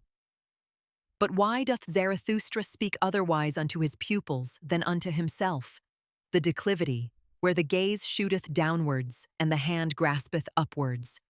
There doth the heart become giddy through its double will. Ah, friends, do ye divine also my heart's double will? This is my declivity and my danger, that my gaze shooteth towards the summit, and my hand would fain clutch and lean on the depth. To man clingeth my will, with chains do I bind myself to man, because I am pulled upwards to the Superman. for thither doth mine other will tend. And therefore do I live blindly among men, as if I knew them not, that my hand may not entirely lose belief in firmness? I know not you men. This gloom and consolation is often spread around me. I sit at the gateway for every rogue and ask, who wisheth to deceive me? This is my first manly prudence, that I allow myself to be deceived so as not to be on my guard against deceivers. Ah, if I were on my guard against man, how could man be an anchor to my ball? Too easily would I be pulled upwards and away. This providence is over my fate, that I have to be without foresight. Thus spake Zarathustra. The hunchback, however, had listened to the conversation and had covered his face during the time. But when he heard Zarathustra laugh, he looked up with curiosity and said slowly, But why doth Zarathustra speak otherwise unto us than unto his disciples? Zarathustra answered, What is there to be wondered at? With hunchbacks one may well speak in a hunchbacked way. Very good, said the hunchback, and with pupils one may well tell tales out of school. But why doth Zarathustra speak otherwise unto his pupils than unto himself? The declivity, where the gaze shooteth downwards, and the hand graspeth upwards. There doth the heart become giddy through its double will. Ah, friends, do ye divine also my heart's double will? This is my declivity and my danger, that my gaze shooteth towards the summit, and my hand would fain clutch and lean on the depth. To man clingeth my will, with chains do I bind myself to man, because I am pulled upwards to the Superman, for thither doth mine other will tend. And therefore do I live blindly among men, as if I knew them not, that my hand may not entirely lose belief in firmness. I know not you men. This gloom and consolation is often spread around me. I sit at the gateway for every rogue and ask, who wisheth to deceive me? This is my first manly prudence, that I allow myself to be deceived so as not to be on my guard against deceivers. Ah, if I were on my guard against man, how could man be an anchor to my ball? Too easily would I be pulled upwards and away. This providence is over my fate, that I have to be without foresight. And he who would not languish amongst men must learn to drink out of all glasses.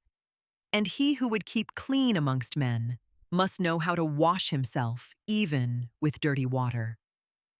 And thus spake I often to myself for consolation. Courage, cheer up, old heart. An unhappiness hath failed to befall thee. Enjoy that as thy happiness. This, however, is mine other manly prudence. I am more forbearing to the vain than to the proud. Is not wounded vanity the mother of all tragedies? Where, however, pride is wounded, there groweth up something better than pride. That life may be fair to behold. Its game must be well played. For that purpose, however, it needeth good actors. Good actors have I found all the vain ones. They play, and wish people to be fond of beholding them. All their spirit is in this wish. They represent themselves.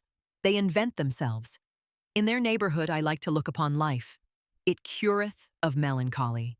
Therefore am I forbearing to the vain, because they are the physicians of my melancholy, and keep me attached to man as to a drama. And further, who conceiveth the full depth of the modesty of the vain man? I am favorable to him, and sympathetic on account of his modesty. From you would he learn his belief in himself. He feedeth upon your glances. He eateth praise out of your hands. Your lies doth he even believe when you lie favorably about him, for in its depths sigheth his heart, what am I? And if that be the true virtue which is unconscious of itself, well, the vain man is unconscious of his modesty. This is, however, my third manly prudence. I am not put out of conceit with the wicked by your timorousness. I am happy to see the marvels the warm sun hatcheth, tigers and palms and rattlesnakes. Also, amongst men, there is a beautiful brood of the warm sun, and much that is marvelous in the wicked. In truth, as your wisest did not seem to me so very wise, so found I also human wickedness below the fame of it. And oft did I ask with a shake of the head, why still rattle, ye rattlesnakes? Verily, there is still a future even for evil, and the warmest south is still undiscovered by man. How many things are now called the worst wickedness, which are only 12 feet broad and 3 months long? Some day, however, will greater dragons come into the world. For that the Superman may not lack his dragon, the superdragon that is worthy of him, there must still much warm sun glow on moist, virgin forests. Out of your wild cats must tigers have evolved, and out of your poison toads, crocodiles. For the good hunter shall have a good hunt. And verily, ye good and just. In you there is much to be laughed at, and especially your fear of what hath hitherto been called the devil. So alien are ye in your souls to what is great, that to you the Superman would be frightful in his goodness. And ye wise and knowing ones, ye would flee from the solar glow of the wisdom in which the Superman joyfully batheth his nakedness. Ye highest men who have come within my ken, this is my doubt of you, and my secret laughter. I suspect ye would call my Superman a devil. Ah, I became tired of those highest and best ones. From their height did I long to be up, out, and away to the Superman. A horror came over me when I saw those best ones naked. Then there grew for me the pinions to soar away into distant futures, into more distant futures, into more southern souths than ever artist dreamed of, thither, where gods are ashamed of all clothes. But disguised do I want to see you, ye neighbors and fellowmen, and well attired and vain and estimable as the good and just. And disguised will I myself sit amongst you, that I may mistake you and myself, for that is my last manly prudence. Thus spake Zarathustra. What hath happened unto me, my friends? Ye see me troubled, driven forth, unwillingly obedient, ready to go. Alas, to go away from you. Yea, once more must Zarathustra retire to his solitude. But unjoyously this time doth the bear go back to his cave. What hath happened unto me? Who ordereth this? Ah, mine angry mistress wisheth it so. She spake unto me. Have I ever named her name to you? Yesterday towards evening there spake unto me my stillest hour. That is the name of my terrible mistress. And thus did it happen. For everything must I tell you, that your heart may not harden against the suddenly departing one. Do ye know the terror of him who falleth asleep? To the very toes he is terrified, because the ground giveth way under him, and the dream beginneth. This do I speak unto you in parable. Yesterday, at the stillest hour, did the ground give way under me. The dream began. The hour hand moved on. The timepiece of my life drew breath. Never did I hear such stillness around me so that my heart was terrified. Then was there spoken unto me without voice. Thou knowest it, Zarathustra. And I cried in terror at this whispering, and the blood left my face, but I was silent. Then was there once more spoken unto me without voice. Thou knowest it, Zarathustra, but thou dost not speak it. And at last I answered, like one defiant, Yea, I know it, but I will not speak it. Then there was again spoken to me without voice. You will not, Zarathustra. Is this true? Do not conceal yourself behind your defiance. And I wept and trembled like a child, and said, Ah, I would indeed. But how can I do it? Just exempt me from this. It is beyond my power. Then there was again spoken to me without voice. What does it matter about yourself, Zarathustra? Speak your word and succumb. And I answered, Ah, is it my word? Who am I? I await the worthier one. I am not worthy even to succumb by it. Then there was again spoken to me without voice. What does it matter about yourself? You are not yet humble enough for me. Humility has the hardest skin. And I answered, what has the skin of my humility not endured? At the foot of my height do I dwell. How high my summits are, no one has yet told me. But well do I know my valleys. Then there was again spoken to me without voice. O Zarathustra, he who has to remove mountains removes also valleys and plains. And I answered, as yet my word has not removed mountains, and what I have spoken has not reached humanity. I went, indeed, to people, but not yet have I attained to them. Then there was again spoken to me without voice. What do you know about that? The dew falls on the grass when the night is most silent. And I answered, they mocked me when I found, and walked in my own path, and certainly my feet then trembled. And thus did they speak to me. You forgot the path before, now you also forget how to walk. Then there was again spoken to me without voice. What does their mockery matter? You are one who has unlearned to obey. Now you shall command. Do you not know who is most needed by all? He who commands great things. To execute great things is difficult, but the more difficult task is to command great things. This is thy most unpardonable obstinacy. Thou hast the power, and thou wilt not rule. And I answered, I lack the lion's voice for all commanding. Then was there again spoken unto me as a whispering. It is the stillest words which bring the storm. Thoughts that come with dove's footsteps guide the world. O Zarathustra, thou shalt go as a shadow of that which is to come. Thus wilt thou command, and in commanding go foremost. And I answered, I am ashamed. Then was there again spoken unto me without voice. Thou must yet become a child, and be without shame. The pride of youth is still upon thee. Late hast thou become young. But he who would become a child must surmount even his youth. And I considered a long while and trembled. At last, however, did I say what I had said at first. I will not. Then did a laughing take place all around me. Alas, how that laughing lacerated my bowels and cut into my heart.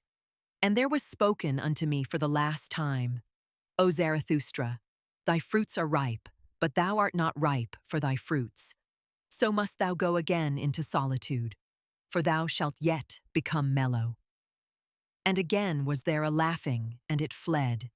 Then did it become still around me, as with a double stillness. I lay, however, on the ground, and the sweat flowed from my limbs. Now have ye heard all, and why I have to return into my solitude. Nothing have I kept hidden from you, my friends, but even this have ye heard from me, who is still the most reserved of men, and will be so. Ah, my friends, I should have something more to say unto you. I should have something more to give unto you. Why do I not give it? Am I then a miser? When, however, Zarathustra had spoken these words, the violence of his pain and a sense of the nearness of his departure from his friends came over him, so that he wept aloud, and no one knew how to console him. In the night, however, he went away alone and left his friends. Ye look aloft when ye long for exaltation, and I look downward because I am exalted. Who among you can at the same time laugh and be exalted? He who climbeth on the highest mountains laugheth at all tragic plays and tragic realities. Then, when it was about midnight, Zarathustra went his way over the ridge of the isle, that he might arrive early in the morning at the other coast, because there he meant to embark.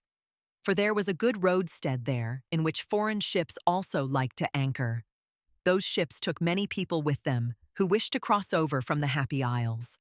So when Zarathustra thus ascended the mountain, he thought on the way of his many solitary wanderings from youth onwards, and how many mountains and ridges and summits he had already climbed. I am a wanderer, and mountain climber," said he to his heart. "I love not the plains, and it seemeth I cannot long sit still. And whatever may still overtake me as fate and experience, a wandering will be therein, and a mountain climbing. In the end, one experienceth only oneself. The time is now past when accidents could befall me, and what could now fall to my lot, which would not already be mine own? It returneth only, it cometh home to me at last, mine own self, and such of it as hath been long abroad, and scattered among things and accidents. And one thing more do I know. I stand now before my last summit, and before that which hath been longest reserved for me. Ah, my hardest path must I ascend. Ah, I have begun my lonesomest wandering. He, however, who is of my nature doth not avoid such an hour. The hour that saith unto him, "Now only dost thou go the way to thy greatness." Summit and abyss, these are now comprised together. Thou goest the way to thy greatness. Now hath it become thy last refuge, what was hitherto thy last danger. Thou goest the way to thy greatness. It must now be thy best courage that there is no longer any path behind thee. Thou goest the way to thy greatness. Here shall no one steal after thee. Thy foot itself hath effaced the path behind thee, and over it standeth written, Impossibility. And if all ladders henceforth fail thee, then must thou learn to mount upon thine own head. How couldst thou mount upward otherwise? Upon thine own head, and beyond thine own heart, now must the gentlest in thee become the hardest.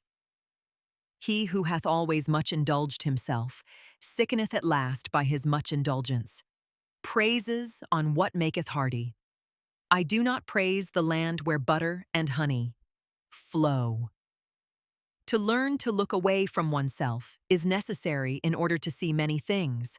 This hardiness is needed by every mountain climber. He, however, who is obtrusive with his eyes as a discerner, how can he ever see more of anything than its foreground? But thou, O Zarathustra, wouldst view the ground of everything and its background. Thus must thou mount even above thyself, upwards, until thou hast even thy stars under thee. Yea, to look down upon myself and even upon my stars, that only would I call my summit, that hath remained for me as my last summit. Thus spake Zarathustra to himself while ascending, comforting his heart with harsh maxims, for he was sore at heart as he had never been before. And when he had reached the top of the mountain ridge, behold, there lay the other sea spread out before him, and he stood still and was long silent. The night, however, was cold at this height, and clear and starry. I recognize my destiny, said he at last, sadly. Well, I am ready. Now hath my last lonesomeness begun. Ah, this somber, sad sea below me. Ah, this somber nocturnal vexation. Ah, fate and sea. To you must I now go down. Before my highest mountain do I stand, and before my longest wandering, therefore must I first go deeper down than I ever ascended. Deeper down into pain than I ever ascended, even into its darkest flood. So willeth my fate. Well, I am ready. Whence come the highest mountains? So did I once ask. Then did I learn that they come out of the sea. That testimony is inscribed on their stones and on the walls of their summits. Out of the deepest must the highest come to its height. Thus spake Zarathustra on the ridge of the mountain where it was cold. When, however, he came into the vicinity of the sea and at last stood alone amongst the cliffs, then had he become weary on his way and eagerer than ever before. Everything as yet sleepeth, said he. Even the sea sleepeth. Drowsily and strangely doth its eye gaze upon me, but it breatheth warmly, I feel it, and I feel also that it dreameth. It tosseth about dreamily on hard pillows. Hark, hark, how it groaneth with evil recollections, or evil expectations? Ah, I am sad, along with thee, thou dusky monster, and angry with myself even for thy sake. Ah, that my hand hath not strength enough. Gladly, indeed, would I free thee from evil dreams. And while Zarathustra thus spake, he laughed at himself with melancholy and bitterness. What? Zarathustra, said he, wilt thou even sing consolation to the sea? Ah, thou amiable fool, Zarathustra, thou too blindly confiding one. But thus hast thou ever been. Ever hast thou approached confidently all that is terrible.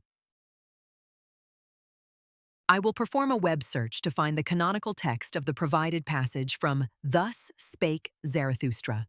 Once found, I will compare it against the original text, provided to identify and correct any missing words and multiple incorrect word transcriptions to optimize the TTS script. Ah, thou amiable fool, Zarathustra, thou too blindly confiding one, but thus hast thou ever been. Ever hast thou approached confidently all that is terrible. Every monster wouldst thou caress. A whiff of warm breath, a little soft tuft on its paw, and immediately wert thou ready to love and lure it. Love is the danger of the lonesomest one. Love to anything, if it only live. Laughable, verily, is my folly and my modesty in love. Thus spake Zarathustra, and laughed thereby a second time. Then, however, he thought of his abandoned friends, and as if he had done them a wrong with his thoughts, he upbraided himself because of his thoughts. And forthwith it came to pass that the laugher wept. With anger and longing wept Zarathustra bitterly. When it got abroad among the sailors that Zarathustra was on board the ship, for a man who came from the Happy Isles had gone on board along with him, there was great curiosity and expectation. But Zarathustra kept silent for 2 days, and was cold and deaf with sadness, so that he neither answered looks nor questions. On the evening of the second day, however, he again opened his ears, though he still kept silent, for there were many curious and dangerous things to be heard on board the ship, which came from afar and was to go still further. Zarathustra, however, was fond of all those who make distant voyages and dislike to live without danger. And behold, when listening, his own tongue was at last loosened, and the ice of his heart broke. Then did he begin to speak thus. To you, the daring venturers and adventurers, and whoever hath embarked with cunning sails upon frightful seas. To you, the enigma intoxicated, the twilight enjoyers, whose souls are allured by flutes to every treacherous gulf. For ye dislike to grope at a thread with cowardly hand. And where ye can divine, there do ye hate to calculate. To you only do I tell the enigma that I saw, the vision of the lonesomest one. Gloomily walked I lately in corpse-colored twilight, gloomily and sternly, with compressed lips. Not only one sun had set for me, a path which ascended daringly among boulders, an evil, lonesome path, which neither herb nor shrub any longer cheered, a mountain path where my foot crunched with daring, mutely marching over the scornful clinking of pebbles, trampling the stone which let it slip. Thus did my foot force its way upwards, upwards, in spite of the spirit that drew it downwards, towards the abyss, the spirit of gravity, my devil and arch-enemy. Upwards. Although it sat upon me, a half-dwarf, a half-mole, paralyzed, paralyzing, dripping lead drops into mine ear, and thoughts like lead drops into my brain. O Zarathustra, it whispered scornfully, syllable by syllable, thou stone of wisdom, thou threwest thyself high, but every stone that is thrown must fall. O Zarathustra, thou stone of wisdom, thou sling-stone, thou star-destroyer, thyself threwest thou so high, but every stone that is thrown must fall. Condemned of thyself and to thine own stoning, O Zarathustra, far indeed threwest thou thy stone, but upon thyself will it recoil. Then was the dwarf silent, and it lasted long. The silence, however, oppressed me, and to be thus in pairs, one is verily lonesomer than when alone. I ascended. I dreamt, I thought, but everything oppressed me. A sick one did I resemble, whom bad torture wearieth, and a worse dream reawakeneth out of his first sleep. But there is something in me which I call courage. It hath hitherto slain for me every dejection. This courage at last bade me stand still and say, Dwarf, thou, or I. For courage is the best slayer, courage which attacketh. For in every attack there is sound of triumph. Man, however, is the most courageous animal. Thereby hath he overcome every animal. With sound of triumph hath he overcome every pain. Human pain, however, is the sorest pain. Courage slayeth also giddiness at abysses. And where doth man not stand at abysses? Is not seeing itself, seeing abysses? Courage is the best slayer. Courage slayeth also fellow suffering. Fellow suffering, however, is the deepest abyss. As deeply as man looketh into life, so deeply also doth he look into suffering. Courage, however, is the best slayer. Courage which attacketh, it slayeth even death itself. For it saith, Was that life? Well, once more. In such speech, however, there is much sound of triumph. He who hath ears to hear, let him hear. Halt, dwarf, said I. Either I or thou. I, however, am the stronger of the two. Thou knowest not mine abysmal thought. It couldst thou not endure. Then happened that which made me lighter. For the dwarf sprang from my shoulder, the prying sprite, and it squatted on a stone in front of me. There was, however, a gateway just where we halted. Look at this gateway! Dwarf, I continued. It hath two faces. Two roads come together here. These hath no one yet gone to the end of. This long lane backwards. It continueth for an eternity. And that long lane forward, that is another eternity. They are antithetical to one another, these roads. They directly abut on one another. And it is here, at this gateway, that they come together. The name of the gateway is inscribed above, This Moment. But should one follow them further, and ever further and further on, thinkest thou, dwarf, that these roads would be eternally antithetical? Everything straight lieth, murmured the dwarf contemptuously. All truth is crooked. Time itself is a circle.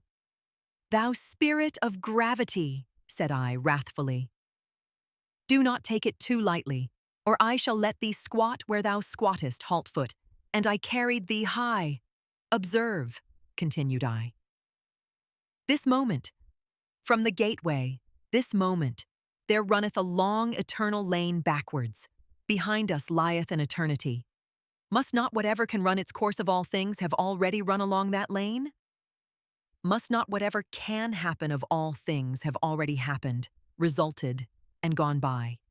And if everything have already existed, what thinkest thou, dwarf, of this moment? Must not this gateway also have already existed?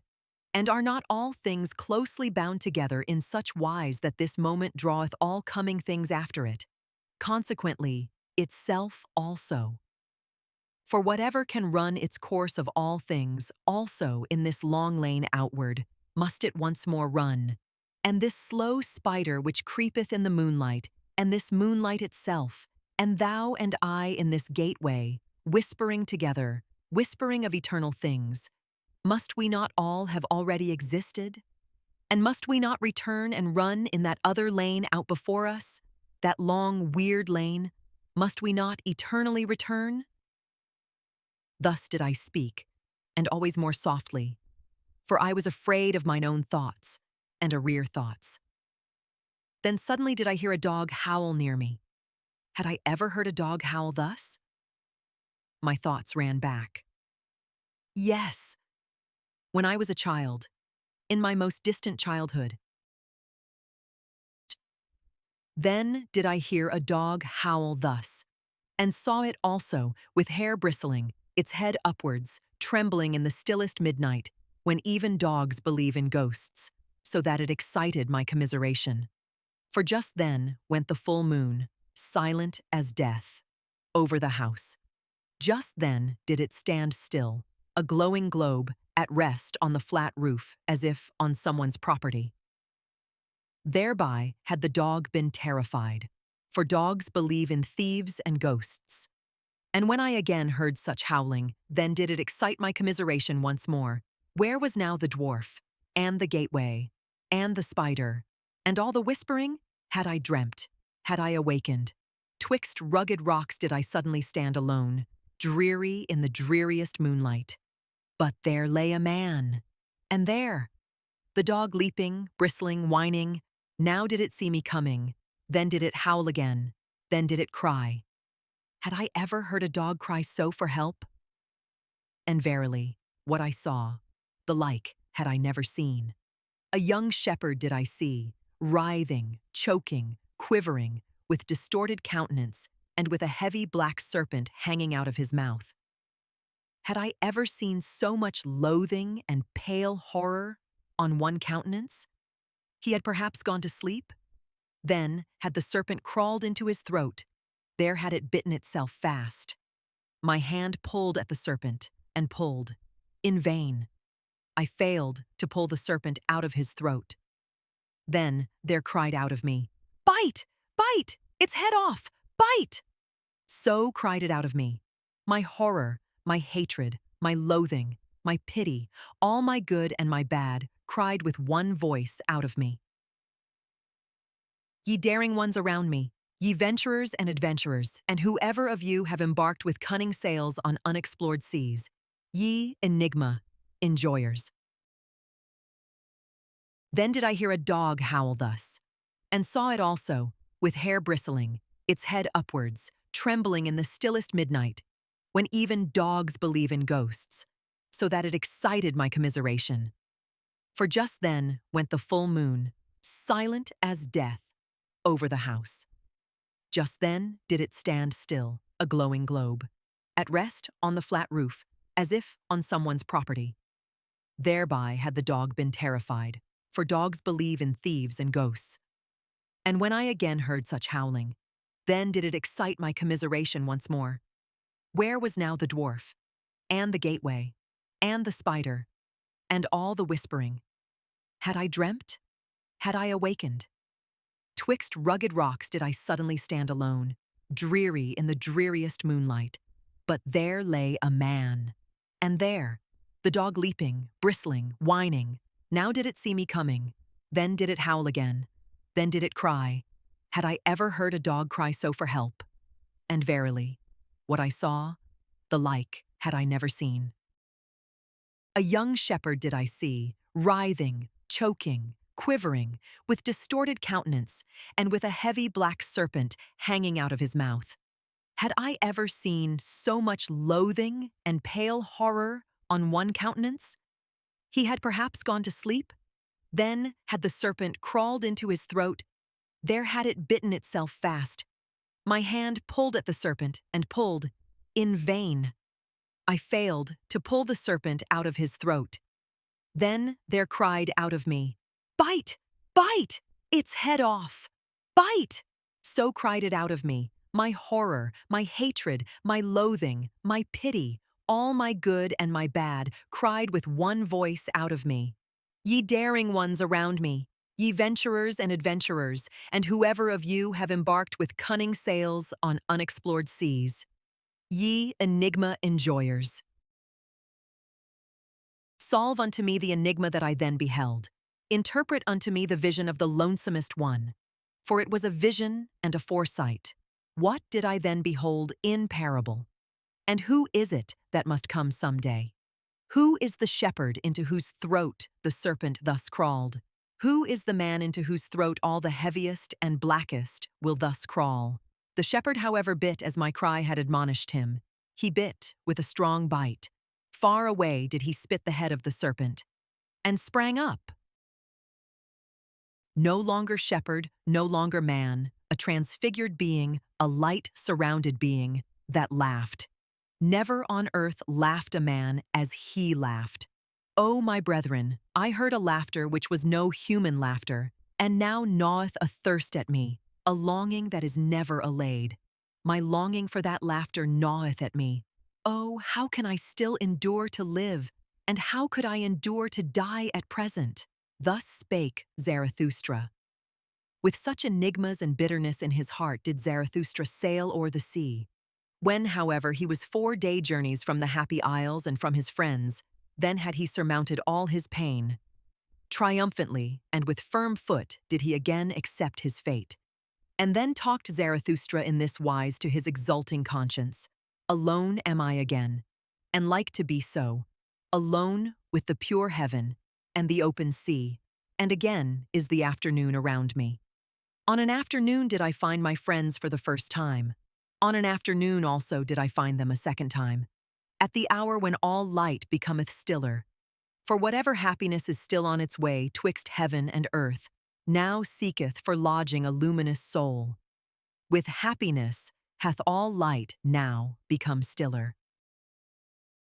O afternoon of my life, once did my happiness also descend to the valley that it might seek a lodging. Then did it find those open, hospitable souls. O afternoon of my life, what did I not surrender that I might have one thing, this living plantation of my thoughts, and this dawn of my highest hope? Companions did the creating one once seek, and children of his hope, and lo, it turned out that he could not find them, except he himself should first create them.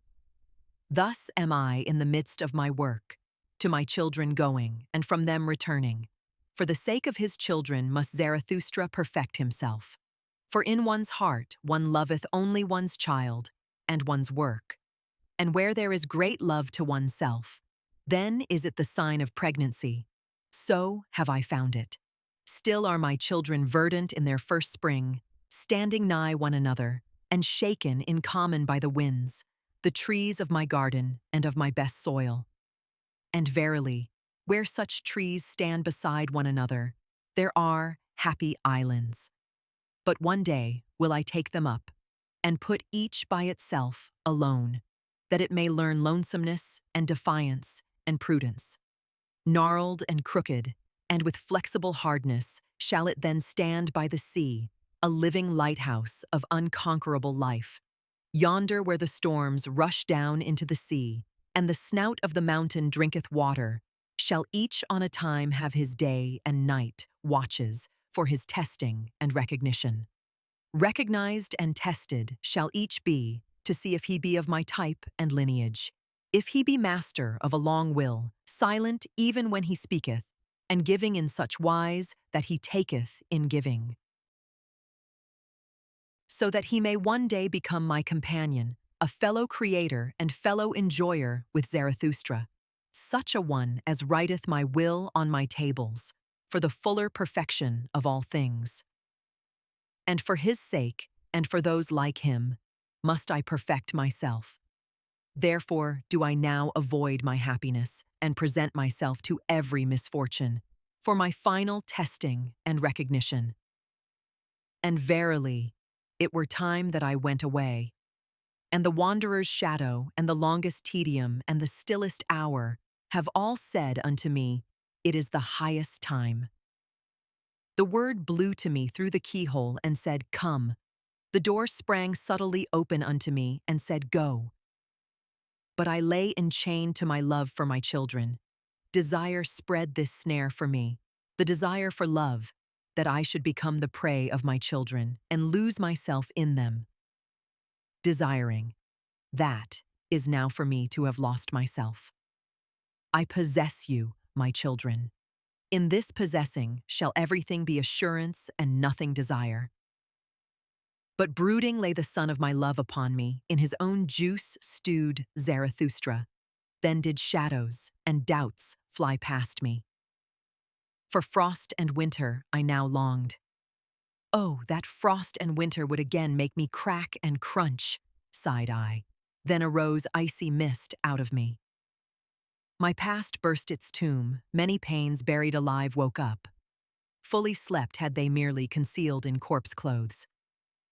So called everything unto me in signs. It is time. But I heard not, until at last mine abyss moved, and my thought bit me. Ah, abysmal thought, which art my thought. When shall I find strength to hear thee burrowing, and no longer tremble? To my very throat throbbeth my heart when I hear thee burrowing. Thy muteness even is like to strangle me, thou abysmal mute one. As yet have I never ventured to call thee up. It hath been enough that I have carried thee about with me. As yet have I not been strong enough for my final lion wantonness and playfulness. Sufficiently formidable unto me hath thy weight ever been. But one day shall I yet find the strength and the lion's voice which will call thee up. When I shall have surmounted myself therein, then will I surmount myself also in that which is greater. And a victory shall be the seal of my perfection. Meanwhile, do I sail along on uncertain seas. Chance flattereth me, smooth-tongued chance. Forward and backward do I gaze, still see I no end. As yet hath the hour of my final struggle not come to me, or doth it come to me perhaps just now? Verily, with insidious beauty do sea and life gaze upon me round about. O afternoon of my life! O happiness before eventide! O haven upon high seas! O peace in uncertainty! How I distrust all of you! Verily, distrustful am I of your insidious beauty. Like the lover am I, who distrusteth too sleekly smiling, as he pusheth the best beloved before him, tender even in severity the jealous one. So do I push this blissful hour before me. Away with thee, thou blissful hour! With thee hath there come to me an involuntary bliss. Ready for my severest pain do I here stand. At the wrong time hast thou come. Away with thee, thou blissful hour! Rather harbor there, with my children. Hasten, and bless them before eventide with my happiness. There already approacheth eventide. The sun sinketh. Away. My happiness. Thus spake Zarathustra. And he waited for his misfortune the whole night, but he waited in vain. The night remained clear and calm, and happiness itself came nigher and nigher unto him. Towards morning, however, Zarathustra laughed to his heart and said mockingly, "Happiness runneth after me. That is because I do not run after women. Happiness, however, is a woman. O heaven above me, thou pure, thou deep heaven, thou abyss of light. Gazing on thee, I tremble with divine desires. Up to thy height to toss myself, that is my depth. In thy purity to hide myself, that is mine innocence. The god veileth his beauty, thus hidest thou thy stars. Thou speakest not, thus proclaimest thou thy wisdom unto me. Mute o'er the raging sea hast thou risen for me today. Thy love and thy modesty make a revelation unto my raging soul. In that thou camest unto me beautiful, veiled in thy beauty. In that thou spakest unto me mutely, obvious in thy wisdom. Oh, how could I fail to divine all the modesty of thy soul? Before the sun didst thou come unto me, the lonesomest one. We have been friends from the beginning. To us are grief, gruesomeness, and ground common. Even the sun is common to us. We do not speak to each other because we know too much. We keep silent to each other. We smile our knowledge to each other. Art thou not the light of my fire? Hast thou not the sister soul of mine insight? Together did we learn everything. Together did we learn to ascend beyond ourselves to ourselves and to smile uncloudedly. Uncloudedly to smile down out of luminous eyes and out of miles of distance, when under us constraint and purpose and guilt steam like rain. And wandered I alone, for what did my soul hunger by night and in labyrinthine paths? And climbed I mountains, whom did I ever seek, if not thee, upon mountains? And all my wandering and mountain climbing, a necessity was it merely, and a makeshift of the unhandy one. To fly only wanteth mine entire will, to fly into thee. And what have I hated more than passing clouds, and whatever tainteth thee? And mine own hatred have I even hated, because it tainted thee. The passing clouds I detest, those stealthy cats of prey. They take from thee and me what is common to us, the vast, unbounded yea and amen saying. These mediators and mixers we detest, the passing clouds, those half and half ones, that have neither learned to bless nor to curse from the heart. Rather will I sit in a tub under a closed heaven, rather will I sit in the abyss without heaven, than see thee, thou luminous heaven, tainted with passing clouds.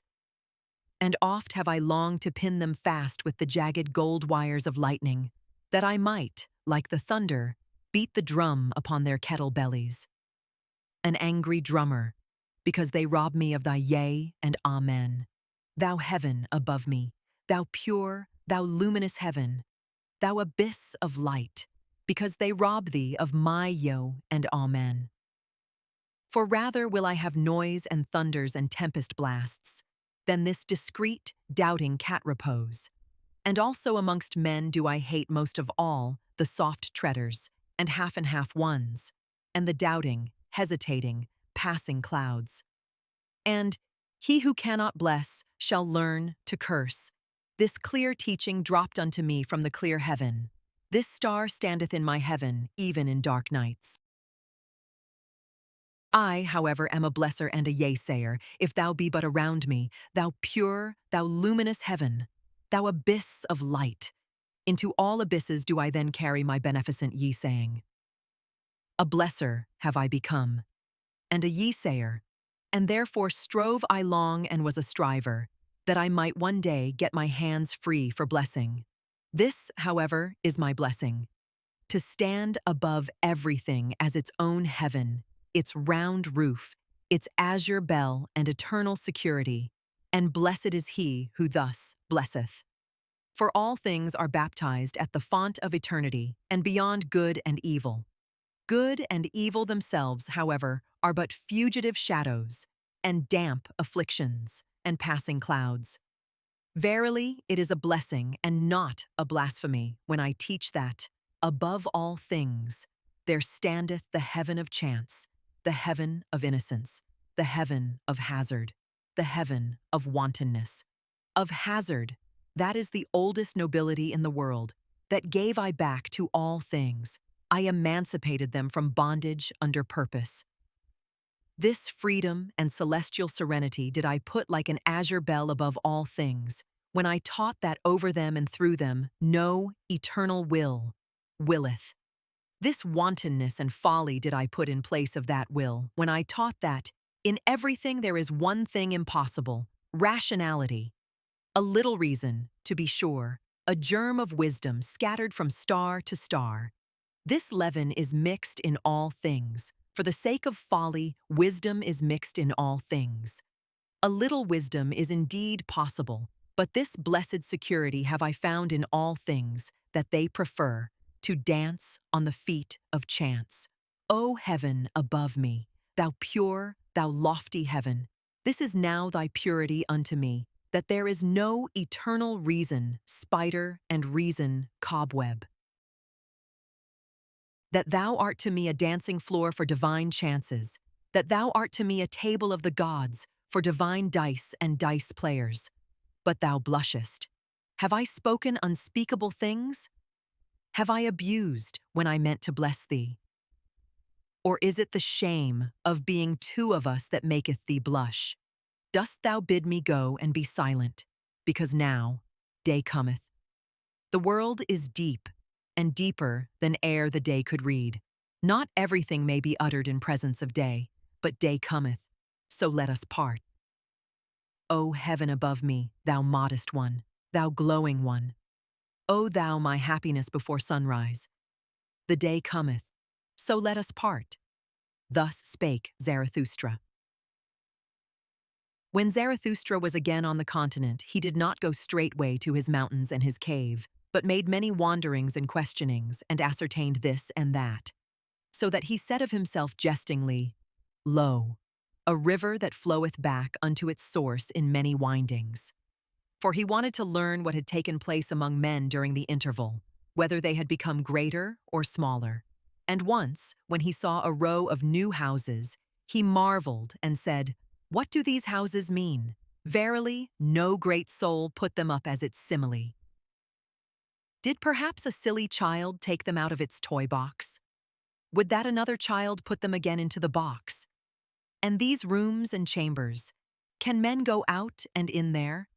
They seem to be made for silk dolls or for dainty eaters who perhaps let others eat with them."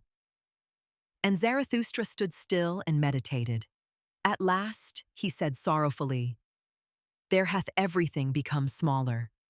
Everywhere do I see lower doorways. He who is of my type can still go there through, but he must stoop. Oh, when shall I arrive again at my home, where I shall no longer have to stoop, before the small ones?" And Zarathustra sighed and gazed into the distance. The same day, however, he gave his discourse on the bed-warfing virtue. "I pass through this people and keep mine eyes open. They do not forgive me for not envying their virtues. They bite at me, because I say unto them that for small people, small virtues are necessary, and because it is hard for me to understand that small people are necessary. Here am I still, like a cock in a strange farmyard, at which even the hens peck. But on that account I am not unfriendly to the hens. I am courteous towards them, as towards all small annoyances. To be prickly towards what is small seemeth to me wisdom for hedgehogs. They all speak of me when they sit around their fire in the evening. They speak of me, but no one thinketh of me. This is the new stillness which I have experienced. Their noise around me spreadeth a mantle over my thoughts. They shout to one another, 'What is this gloomy cloud about to do to us? Let us see that it doth not bring a plague upon us.' And recently did a woman seize upon her child that was coming unto me.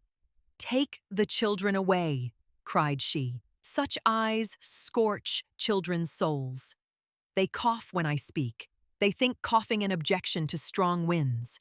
They divine nothing of the boisterousness of my happiness. We have not yet time for Zarathustra, so they object. But what matter about a time that hath no time for Zarathustra? And if they should altogether praise me, how could I go to sleep on their praise? A girdle of spines is their praise unto me. It scratcheth me even when I take it off. And this also did I learn among them. The praiser doeth as if he gave back. In truth, however, he wanteth more to be given him. Ask my foot if their lauding and luring strains please it. Verily, to such measure and tic-tac, it liketh neither to dance nor to stand still.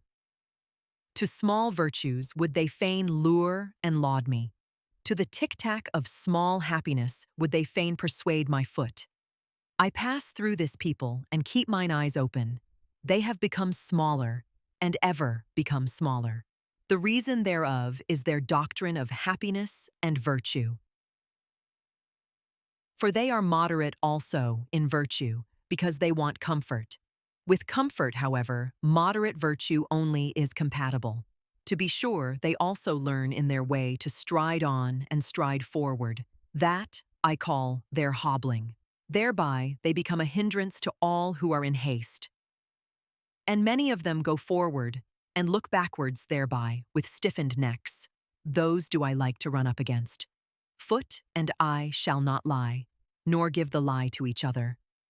But there is much lying among small people. Some of them will, but most of them are willed. Some of them are genuine, but most of them are bad actors. There are actors without knowing it amongst them, and actors without intending it. The genuine ones are always rare, especially the genuine actors. Of man. There is little here, therefore do their women masculinize themselves. For only he who is man enough will save the woman in woman. And this hypocrisy found I worst amongst them, that even those who command feign the virtues of those who serve. I serve, thou servest, we serve. So chanteth here even the hypocrisy of the rulers. And alas, If the first lord be only the first servant. Ah, even upon their hypocrisy did mine eyes' curiosity alight, and well did I divine all their fly happiness and their buzzing around sunny window panes. So much kindness, so much weakness do I see, so much justice and pity, so much weakness. Round, fair, and considerate are they to one another, as grains of sand are round, fair, and considerate to grains of sand. Modestly, to embrace a small happiness, that do they call submission. And at the same time, they peer modestly after a new small happiness. In their hearts, they want simply one thing most of all, that no one hurt them. Thus do they anticipate everyone's wishes and do well unto everyone. That, however, is cowardice, though it be called virtue. And when they chance to speak harshly, those small people, then do I hear therein only their hoarseness. Every draught of air makes them hoarse. Shrewd indeed are they. Their virtues have shrewd fingers, but they lack fists. Their fingers do not know how to make fists. Virtue for them is what makes modest and tame. Therewith have they made the wolf a dog, and man himself man's best domestic animal. We set our chair in the midst, so says their smirking unto me, and as far from dying gladiators as from satisfied swine. That, however, is mediocrity, though it be called moderation. I pass through this people and let fall many words, but they know neither how to take nor how to retain them. They wonder why I came not to revile venery and vice, and verily, I came not to warn against pickpockets either. They wonder why I am not ready to abet and whet their wit, as if they had not yet enough of wiseacres, whose voices grate on mine ear like slate pencils. And when I call out, curse all the cowardly devils in you, that would fain whimper and fold the hands and adore, then do they shout, Zarathustra is godless. And especially do their teachers of submission shout this, but precisely in their ears do I love to cry, yea, I am Zarathustra, the godless. Those teachers of submission, wherever there is aught puny or sickly or scabby, there do they creep like lice, and only my disgust preventeth me from cracking them. Well, this is my sermon for their ears. I am Zarathustra the godless, who saith, who is more godless than I that I may enjoy his teaching? I am Zarathustra the godless. Where do I find mine equal? And all those are mine equals, who give unto themselves their will and divest themselves of all submission. I am Zarathustra the godless. I cook every chance in my pot. And only when it hath been quite cooked do I welcome it as my food. And verily, many a chance came imperiously unto me, but still more imperiously did my will speak unto it. Then did it lie imploringly upon its knees, imploring that it might find home and heart with me, and saying flatteringly, see, O Zarathustra, how friend only cometh unto friend. But why talk I when no one hath mine ears?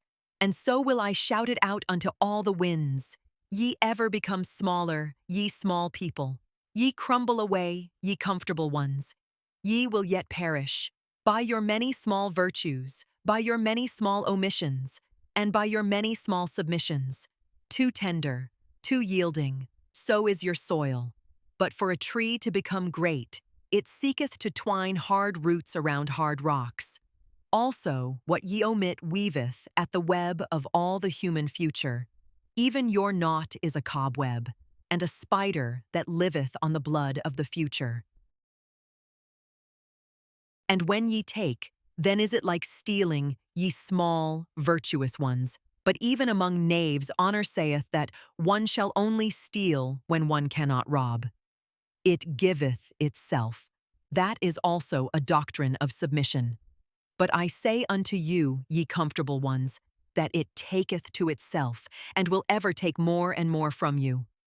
Ah, that ye would renounce all half-willing, and would decide for idleness as ye decide for action.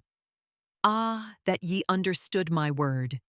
Do ever what ye will, but first be such as can will. Love ever your neighbor as yourselves, but first be such as love themselves.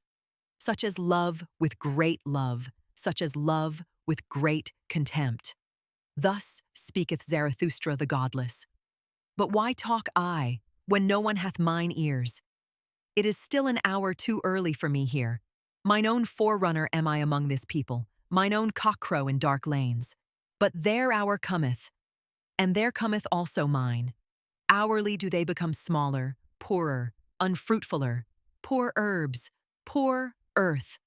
And soon shall they stand before me like dry grass and prairie, and verily weary of themselves, and panting for fire more than for water.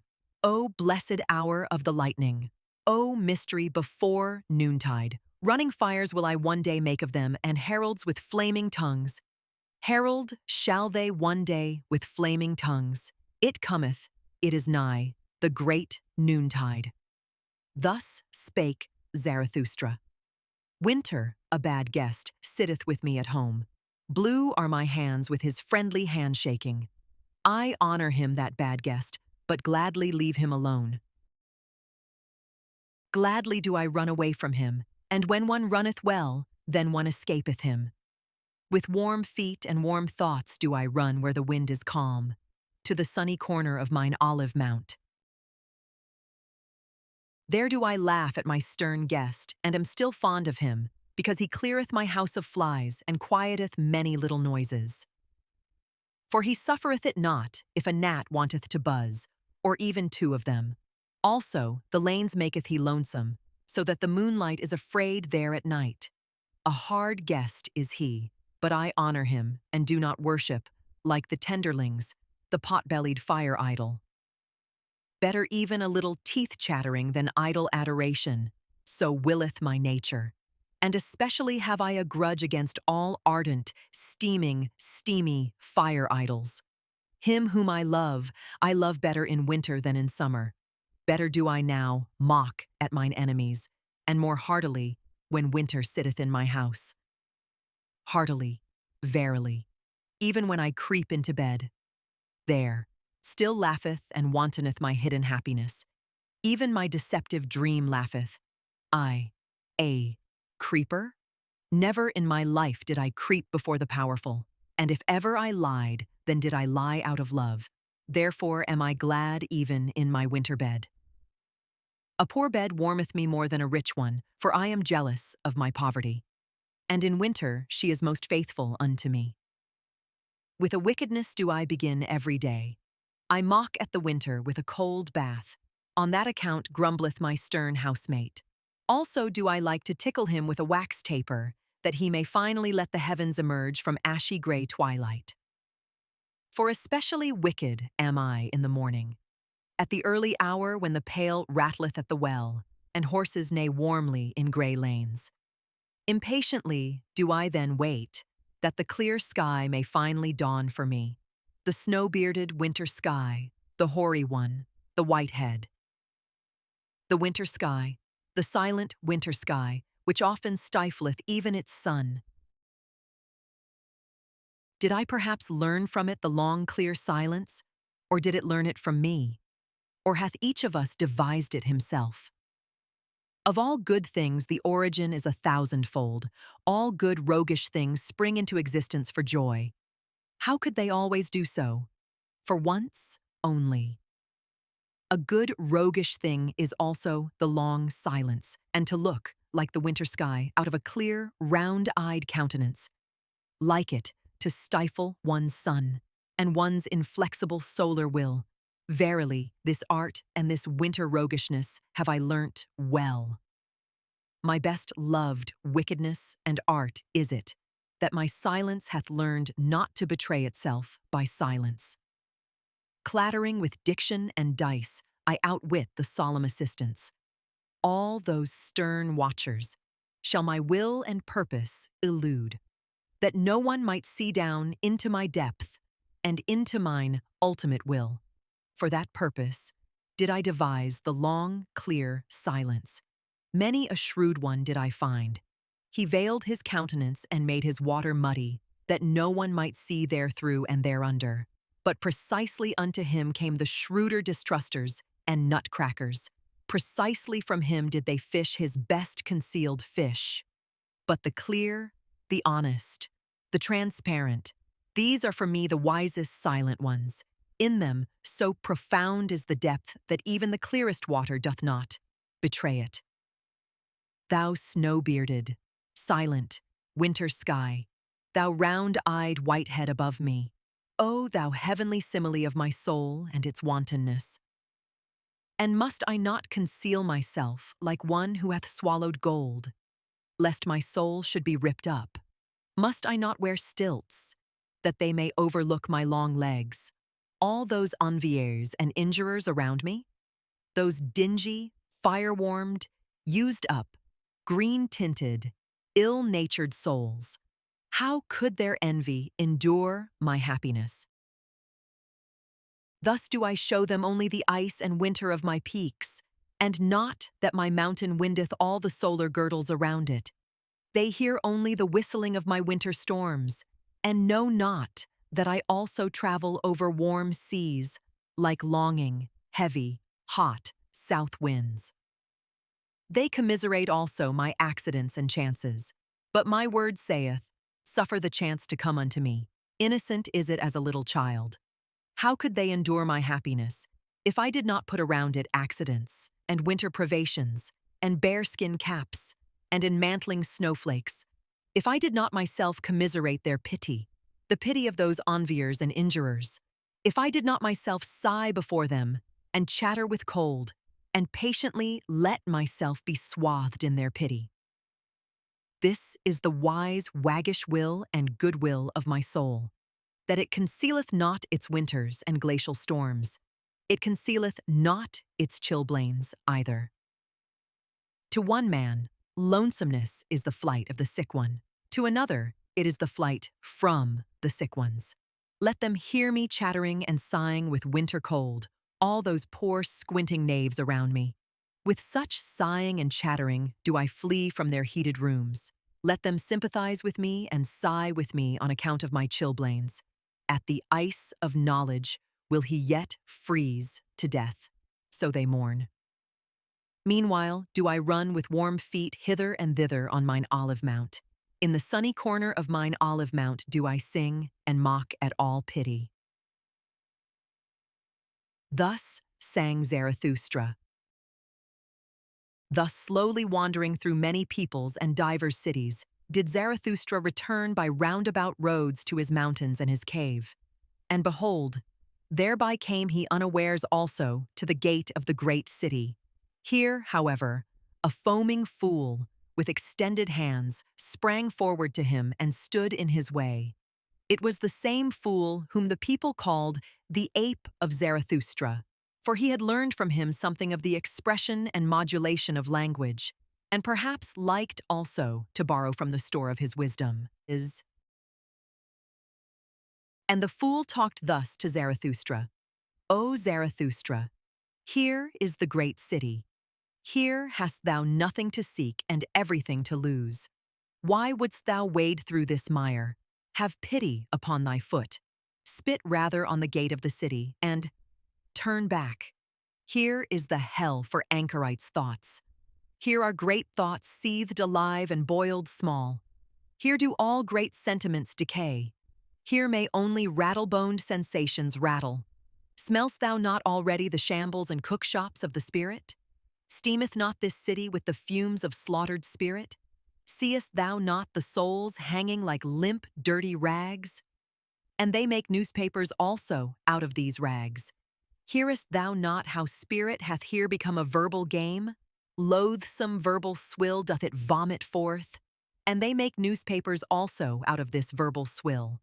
They hound one another and know not whither. They inflame one another and know not why. They tinkle with their pinchbeck, they jingle with their gold. They are cold, and seek warmth from distilled waters. They are inflamed, and seek coolness from frozen spirits. They are all sick and sore through public opinion.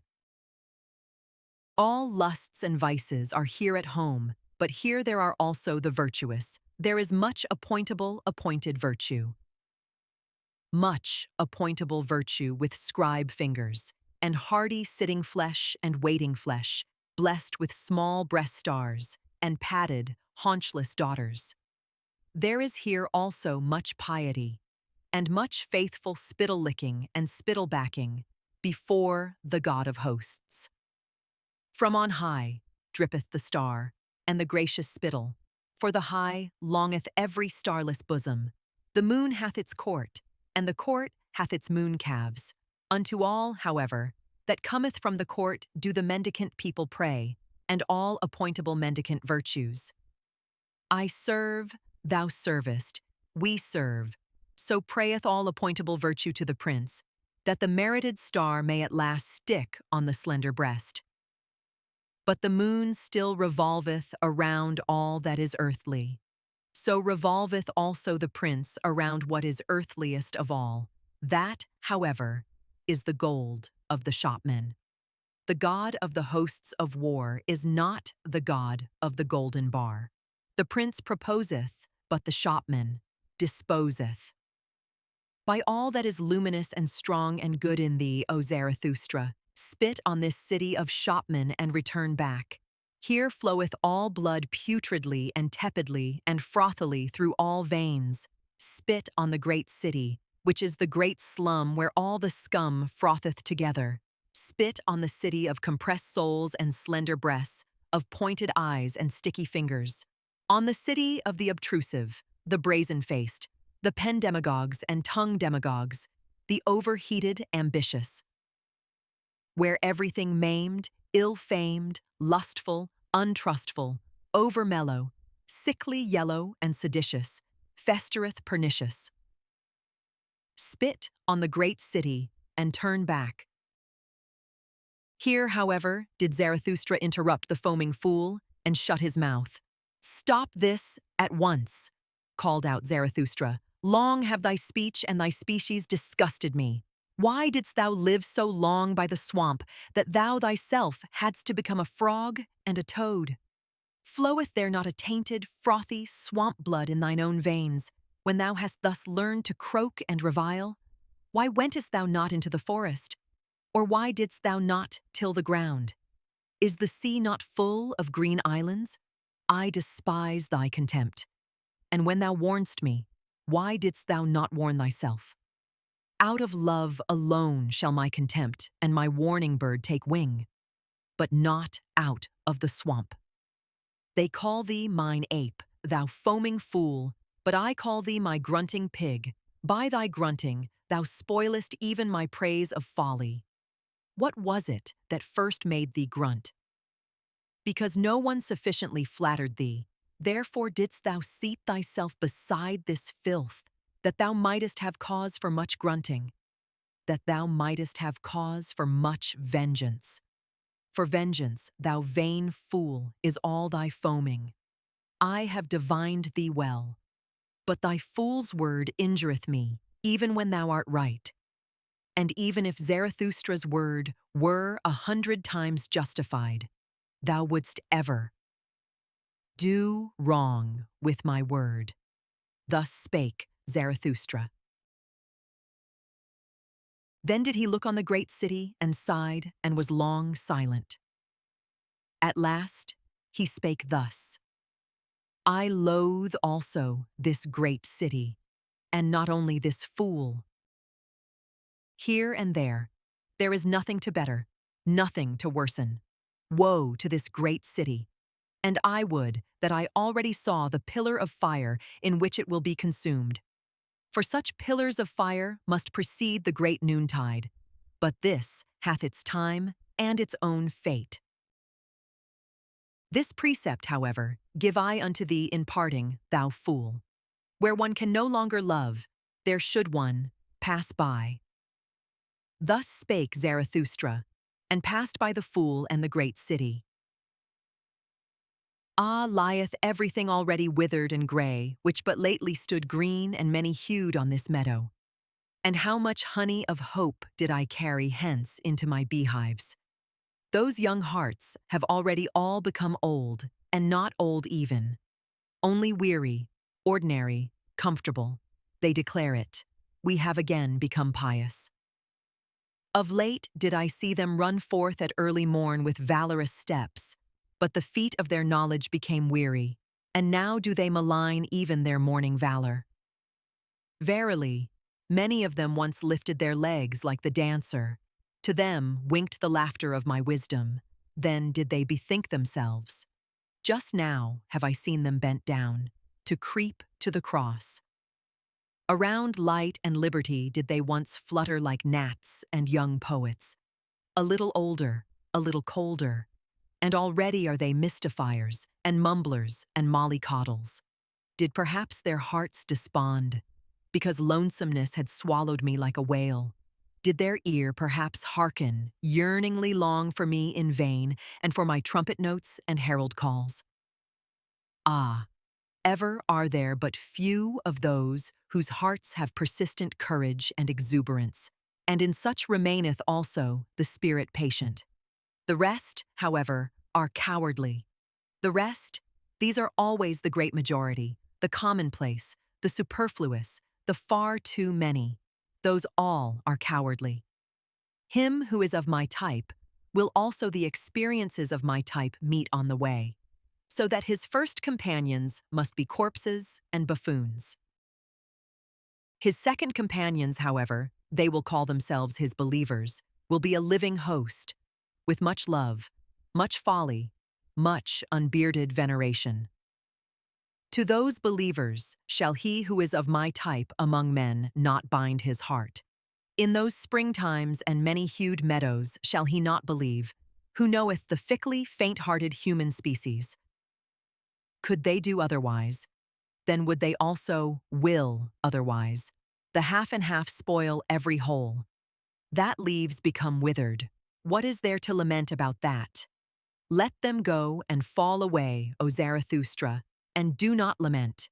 Better even to blow amongst them with rustling winds.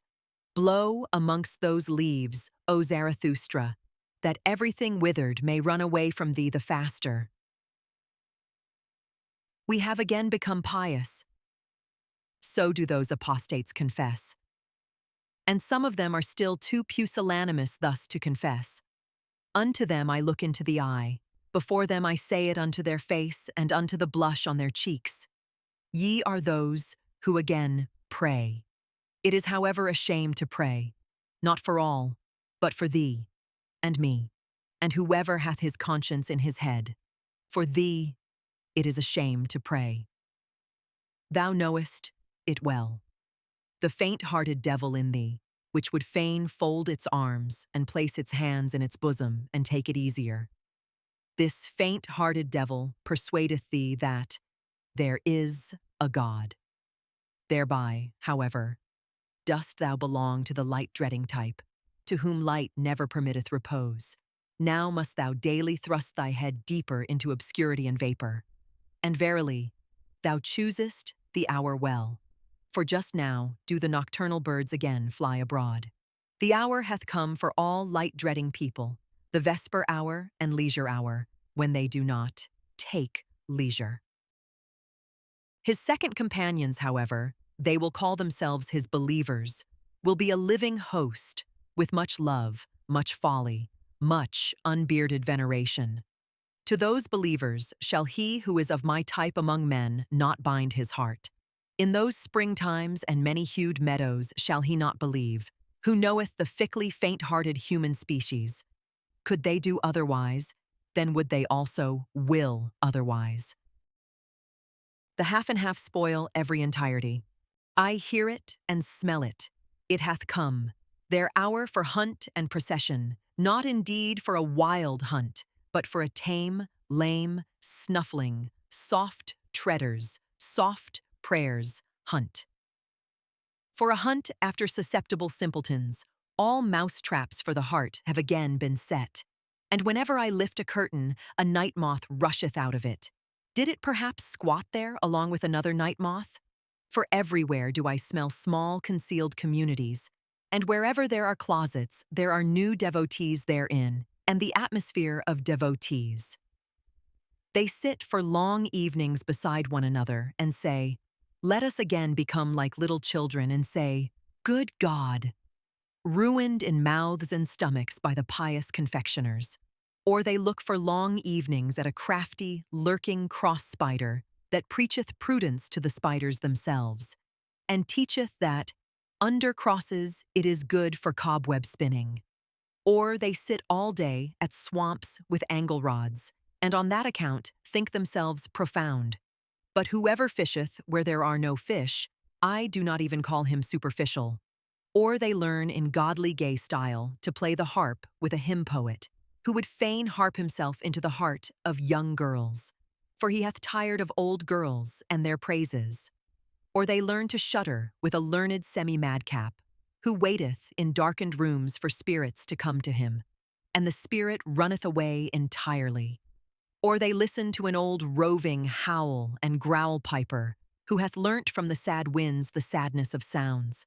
Now pipeth he as the wind, and preacheth sadness in sad strains. And some of them have even become night watchmen. They know now how to blow horns, and go about at night and awaken old things which have long fallen asleep.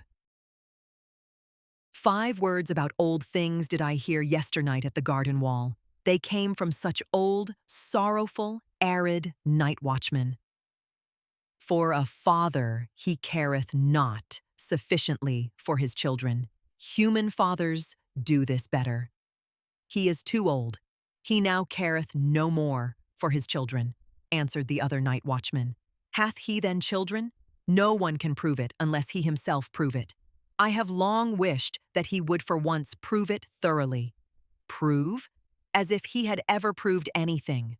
Proving is difficult to him. He layeth great stress on one's believing him. Aye, belief saveth him, belief in him. That is the way with old people. So it is with us also. Thus spake to each other the 2 old night watchmen and light scarers, and tooted thereupon sorrowfully on their horns. So did it happen yesternight at the garden wall. To me, however, did the heart writhe with laughter, and was like to break. It knew not where to go, and sunk into the midriff.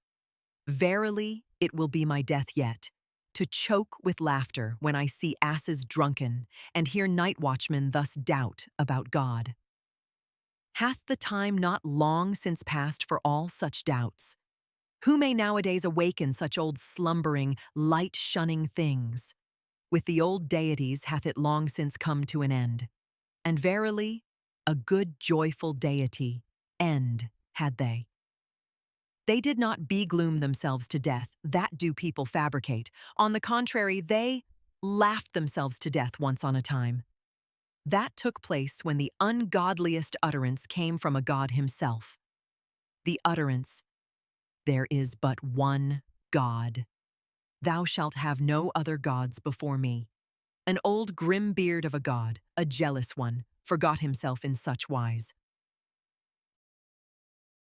5 words about old things did I hear yesternight at the garden wall. They came from such old, sorrowful, arid night watchmen. For a father, he careth not sufficiently for his children. Human fathers do this better. He is too old. He now careth no more for his children, answered the other night watchman.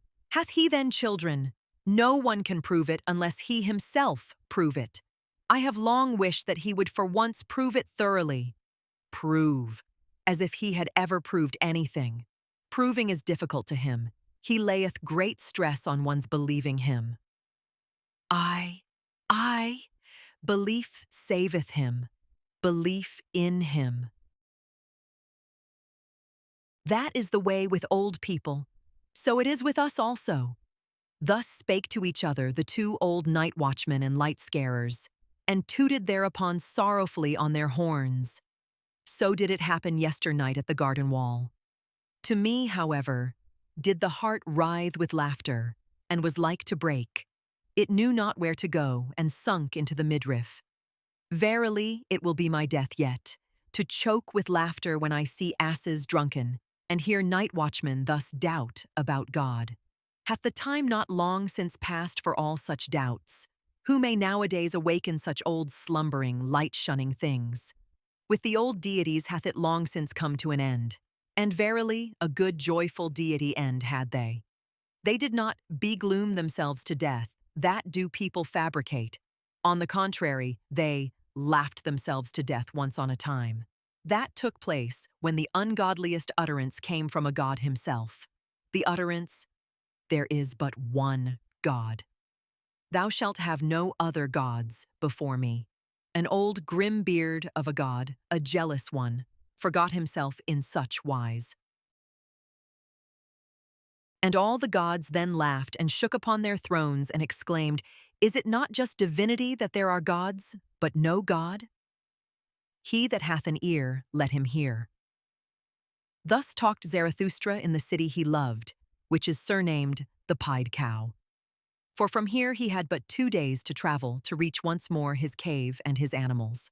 His soul, however, rejoiced unceasingly on account of the nighness of his return home. Oh, lonesomeness! My home, lonesomeness! Too long have I lived wildly in wild remoteness, to return to thee without tears. Now threaten me with the finger as mothers threaten. Now smile upon me as mothers smile. Now say just, Who was it that like a whirlwind once rushed away from me? Who when departing called out, Too long have I sat with lonesomeness, there have I unlearned silence. That hast thou learned now, surely. O Zarathustra, everything do I know, and that thou wert more forsaken amongst the many, thou unique one, than thou ever wert with me. One thing is forsakenness, another matter is lonesomeness. That hast thou now learned, and that amongst men thou wilt ever be wild and strange, even when they love thee, for above all they want to be treated indulgently. Here, however, art thou at home and house with thyself. Here canst thou utter everything and unbosom all motives. Nothing is here ashamed of concealed, congealed feelings. Here do all things come caressingly to thy talk and flatter thee, for they want to ride upon thy back. On every simile dost thou here ride to every truth. Uprightly and openly mayest thou here talk to all things. And verily, it soundeth as praise in their ears, for one to talk to all things, directly. Another matter, however, is forsakenness. For dost thou remember, O Zarathustra? When thy birds screamed overhead, when thou stoodest in the forest, irresolute, ignorant where to go, beside a corpse. When thou spakest, Let mine animals lead me. More dangerous have I found it among men than among animals. That was forsakenness. And dost thou remember, O Zarathustra? When thou sattest in thine isle, a well of wine giving and granting amongst empty buckets, bestowing and distributing amongst the thirsty, until at last thou alone sattest thirsty amongst the drunken ones, and wailedst nightly, Is taking not more blessed than giving, and stealing yet more blessed than taking? That was forsakenness. And dost thou remember, O Zarathustra? When thy stillest hour came and drove thee forth from thyself, when with wicked whispering it said, Speak and succumb, when it disgusted thee with all thy waiting and silence, and discouraged thy humble courage, that was forsakenness. O lonesomeness, my home, lonesomeness, how blessedly and tenderly speaketh thy voice unto me. We do not question each other, we do not complain to each other, we go together openly through open doors. For all is open with thee and clear, and even the hours run here on lighter feet. For in the dark, time weigheth heavier upon one than in the light. Here fly open unto me all beings' words and word cabinets. Here all being wanteth to become words. Here all becoming wanteth to learn of me how to talk. Down there, however, all talking is in vain. There, forgetting and passing by are the best wisdom. That have I learned now. He who would understand everything in man must handle everything. But for that I have 2 clean hands. I do not like even to inhale their breath. Alas, that I have lived so long among their noise and bad breaths. O blessed stillness around me, O pure odors around me. How from a deep breast this stillness fetcheth pure breath. How it hearkeneth, this blessed stillness. But down there speaketh everything. There is everything misheard. If one announce one's wisdom with bells, the shopmen in the marketplace will outjingle it with pennies. Everything among them talketh. No one knoweth any longer how to understand. Everything falleth into the water. Nothing falleth any longer into deep wells. Everything among them talketh. Nothing succeedeth any longer and accomplisheth itself. Everything cackleth. But who will still sit quietly on the nest and hatch eggs? Everything among them talketh. Everything is out-talked. And that which yesterday was still too hard for time itself and its tooth, hangeth today, out-champed and out-chewed, from the mouths of the men of today. Everything among them talketh, everything is betrayed. And what was once called the secret and secrecy of profound souls belongeth today to the street trumpeters and other butterflies. O human hubbub, thou wonderful thing! Thou noise in dark streets, now art thou again behind me. My greatest danger lieth behind me. In indulging and pitying lay ever my greatest danger, and all human hubbub wisheth to be indulged and tolerated. With suppressed truths, with fool's hand and befooled heart, and rich in petty lies of pity. Thus have I ever lived among men. Disguised did I sit amongst them, ready to misjudge myself that I might endure them, and willingly saying to myself, Thou fool, thou dost not know men. I do not like even to inhale their breath. Alas, that I have lived so long among their noise and bad breaths. O blessed stillness around me, O pure odors around me. How from a deep breast this stillness fetcheth pure breath. How it hearkeneth, this blessed stillness. But down there speaketh everything. There is everything misheard. If one announce one's wisdom with bells, the shopmen in the marketplace will outjingle it with pennies. Everything among them talketh. No one knoweth any longer how to understand. Everything falleth into the water. Nothing falleth any longer into deep wells. Everything among them talketh. Nothing succeedeth any longer and accomplisheth itself. Everything cackleth. But who will still sit quietly on the nest and hatch eggs? Everything among them talketh. Everything is out-talked. And that which yesterday was still too hard for time itself and its tooth, hangeth today, out-champed and out-chewed, from the mouths of the men of today.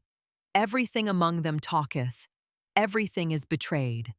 And what was once called the secret and secrecy of profound souls belongeth today to the street trumpeters and other butterflies. O human hubbub, thou wonderful thing! Thou noise in dark streets, now art thou again behind me. My greatest danger lieth behind me. In indulging and pitying lay ever my greatest danger, and all human hubbub wisheth to be indulged and tolerated. With suppressed truths, with fool's hand and befooled heart, and rich in petty lies of pity. Thus have I ever lived among men. Disguised did I sit amongst them, ready to misjudge myself that I might endure them, and willingly saying to myself, Thou fool, thou dost not know men. One unlearneth men when one liveth amongst them. There is too much foreground in all men. What can far-seeing, far-longing eyes do there? And, fool that I was, when they misjudged me, I indulged them on that account more than myself, being habitually hard on myself, and often even taking revenge on myself for the indulgence. Stung all over by poisonous flies, and hollowed like the stone by many drops of wickedness. Thus did I sit among them, and still said to myself, Innocent is everything petty of its pettiness. Especially did I find those who call themselves the good, the most poisonous flies, They sting in all innocence. They lie in all innocence. How could they be just towards me? He who liveth amongst the good, pity teacheth him to lie. Pity maketh stifling air for all free souls. For the stupidity of the good is unfathomable. To conceal myself and my riches, that did I learn down there. For everyone did I still find poor in spirit. It was the lie of my pity that I knew in everyone, that I saw and scented in everyone what was enough of spirit for him and what was too much. They're stiff, wise men. I call them wise, not stiff. Thus did I learn to slur over words. The grave diggers dig for themselves diseases. Under old rubbish rest bad vapors. One should not stir up the marsh. One should live on mountains. With blessed nostrils do I again breathe mountain freedom. Freed at last is my nose from the smell of all human hubbub.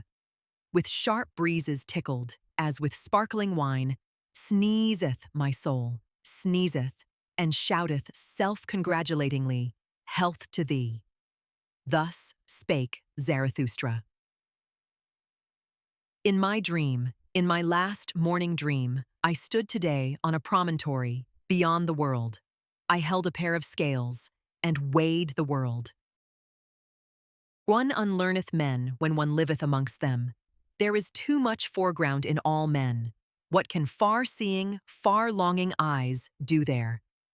And fool that I was, when they misjudged me, I indulged them on that account more than myself, being habitually hard on myself, and often even taking revenge on myself for the indulgence, stung all over by poisonous flies, and hollowed like the stone by many drops of wickedness.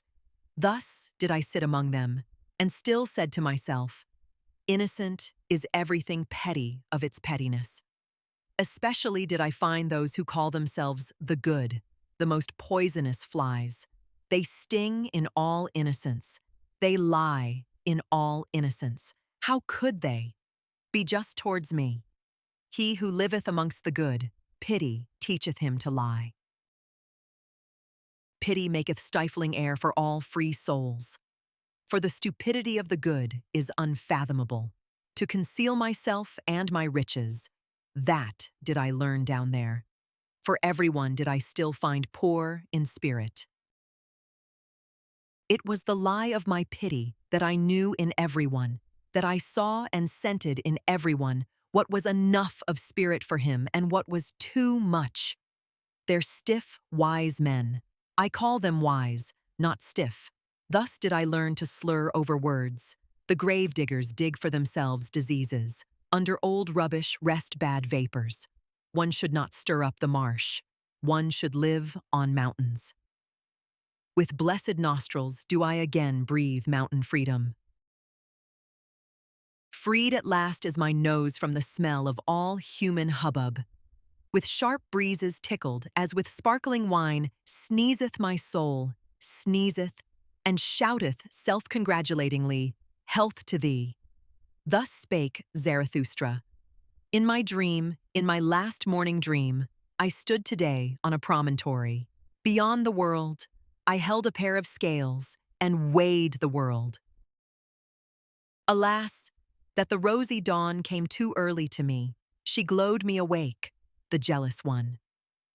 Jealous is she always of the glows of my morning dream. Measurable by him who hath time, weighable by a good weigher, attainable by strong pinions, divinable by divine nutcrackers. Thus did my dream find the world.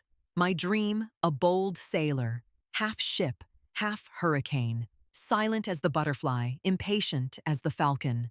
How had it the patience and leisure today for world weighing? Did my wisdom perhaps speak secretly to it? My laughing, wide-awake day-wisdom, which mocketh at all infinite worlds? For it saith, where force is, there becometh number the master. It hath more force. How confidently did my dream contemplate this finite world, not new, fangledly, not old-fangledly, not timidly, not entreatingly. As if a big, round apple presented itself to my hand, a ripe, golden apple, with a coolly soft, velvety skin. Thus did the world present itself unto me. As if a tree nodded unto me, a broad-branched, strong-willed tree, curved as a recline and a footstool for weary travelers. Thus did the world stand on my promontory, as if delicate hands carried a casket towards me, a casket open for the delectation of modest, adoring eyes. Thus did the world present itself before me today. Not riddle enough to scare human love from it, not solution enough to put to sleep human wisdom. A humanly good thing was the world to me today, of which such bad things are said. How I thank my morning dream that I thus at today's dawn weighed the world. As a humanly good thing did it come unto me, this dream and heart, comforter, and that I may do the like by day, and imitate and copy its best. Now will I put the 3 worst things on the scales, and weigh them humanly well. He who taught to bless, taught also to curse. What are the 3 best cursed things in the world?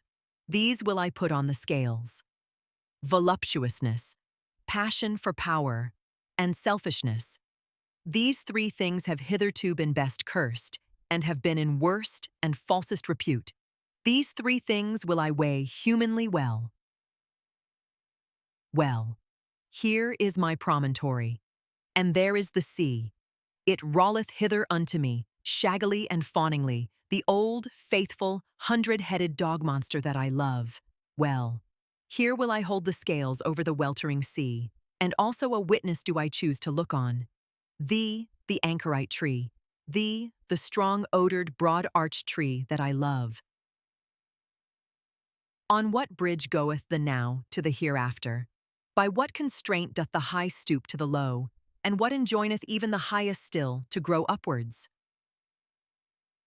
Now stand the scales poised and at rest. 3 heavy questions have I thrown in. 3 heavy answers carrieth the other scale. Voluptuousness. Unto all hair-shirted despisers of the body, a sting and stake, and cursed as the world by all backworlds men, for it mocketh and befooleth all erring, misinferring teachers. Voluptuousness. To the rabble, the slow fire at which it is burnt, to all wormy wood, to all stinking rags, the prepared heat and stew furnace. Voluptuousness. To free hearts, a thing innocent and free, the garden happiness of the earth, all the future's thanks overflow to the present.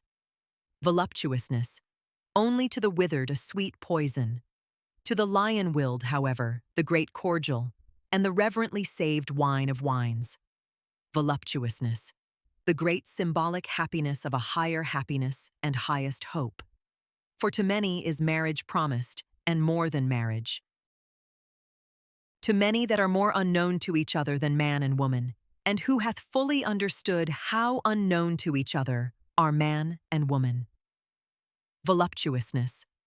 But I will have hedges around my thoughts, and even around my words, lest swine and libertine should break into my gardens.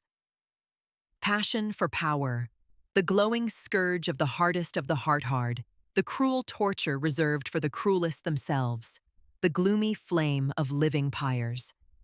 Passion for power, the wicked gadfly which is mounted on the vainest peoples, the scorner of all uncertain virtue, which rideth on every horse and on every pride.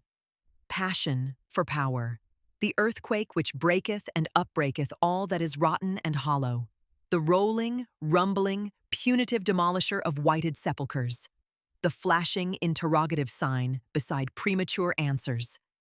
Passion for power, before whose glance man creepeth and croucheth and drudgeth, and becometh lower than the serpent and the swine, until at last great contempt crieth out of him. Passion for power, the terrible teacher of great contempt, which preacheth to their face to cities and empires, away with thee, until a voice crieth out of themselves, away with me. Passion for power, which, however, mounteth alluringly even to the pure and lonesome, and up to self-satisfied elevations, glowing like a love that painteth purple felicities alluringly on earthly heavens. Passion for power. But who would call it passion, when the height longeth to stoop for power? Verily, nothing sick or diseased is there in such longing and descending, that the lonesome height may not forever remain lonesome in self, sufficing, that the mountains may come to the valleys and the winds of the heights to the plains. Oh, who could find the right praenomen and honoring name for such longing? Bestowing virtue. Thus did Zarathustra once name the unnameable. And then it happened also, and verily it happened for the first time, that his word blessed selfishness, the wholesome, healthy selfishness that springeth from the powerful soul, to which the high body appertaineth, the handsome, triumphing, refreshing body, around which everything becometh a mirror, the pliant, persuasive body, the dancer, whose symbol and epitome is the self-enjoying soul. Of such bodies and souls, the self-enjoyment calleth itself virtue. With its words of good and bad doth such self-enjoyment shelter itself as with sacred groves. With the names of its happiness doth it banish from itself everything contemptible. Away from itself doth it banish everything cowardly. It saith, bad, that is cowardly. Contemptible seem to it the ever solicitous, the sighing, the complaining, and whoever picketh up the most trifling advantage. It despiseth also all bitter-sweet wisdom. For verily there is also wisdom that bloometh in the dark, a nightshade wisdom, which ever sigheth, all is vain. Shy distrust is regarded by it as base, and every one who wanteth oaths instead of looks and hands. Also all over distrustful wisdom, for such is the mode of cowardly souls. Baser still it regardeth the obsequious, doggish one, who immediately lieth on his back, the submissive one. And there is also wisdom that is submissive, and doggish, and pious, and obsequious. Hateful to it altogether, and a loathing, is he who will never defend himself, he who swalloweth down poisonous spittle and bad looks, the all-too-patient one, the all-endurer, the all-satisfied one. For that is the mode of slaves. Whether they be servile before gods and divine spurnings, or before men and stupid human opinions, at all kinds of slaves doth it spit, this blessed selfishness. Bad. Thus doth it call all that is spirit broken and sordidly servile, constrained blinking eyes, depressed hearts, and the false submissive style, which kisseth with broad cowardly lips. And spurious wisdom. So doth it call all the wit that slaves and hoary-headed and weary ones affect, and especially all the cunning, spurious, witted, curious-witted foolishness of priests. The spurious wise, however, all the priests, the world-weary, and those whose souls are of feminine and servile nature, oh, how hath their game all along abused selfishness. And precisely that was to be virtue, and was to be called virtue, to abuse selfishness, and selfless, so did they wish themselves with good reason, all those world-weary cowards and cross-spiders. But to all those cometh now the day, the change, the sword of judgment, the great noontide. Then shall many things be revealed. And he who proclaimeth the ego wholesome and holy, and selfishness blessed verily, he, the prognosticator, speaketh also what he knoweth. Behold, it cometh, it is nigh, the great noontide. Thus spake Zarathustra. My mouthpiece is of the people. Too coarsely and cordially do I talk for Angora rabbits. And still stranger soundeth my word unto all inkfish and pen foxes. My hand is a fool's hand. Woe unto all tables and walls, and whatever hath room for fool's sketching, fool's scrawling. My foot is a horse foot. Therewith do I trample and trot over stick and stone in the fields up and down, and am bedeviled with delight in all fast racing. My stomach is surely an eagle's stomach, for it preferreth lamb's flesh. Certainly it is a bird's stomach. Nourished with innocent things, and with few ready and impatient to fly away. That is now my nature. Why should there not be something of bird nature therein? And especially that I am hostile to the spirit of gravity, that is bird nature, verily, deadly hostile, supremely hostile, originally hostile. Oh, whither hath my hostility not flown and misflown? Thereof could I sing a song, and will sing it, though I be alone in an empty house and must sing it to mine own ears. Other singers are there, to be sure, to whom only the full house maketh the voice soft, the hand eloquent, the eye expressive, the heart wakeful. Those do I not resemble. He who one day teacheth men to fly will have shifted all landmarks. To him will all landmarks themselves fly into the air. The earth will he christen anew as the light body. The ostrich runneth faster than the fastest horse, but it also thrusteth its head heavily into the heavy earth. Thus is it with the man who cannot yet fly. Heavy unto him are earth and life, and so willeth the spirit of gravity.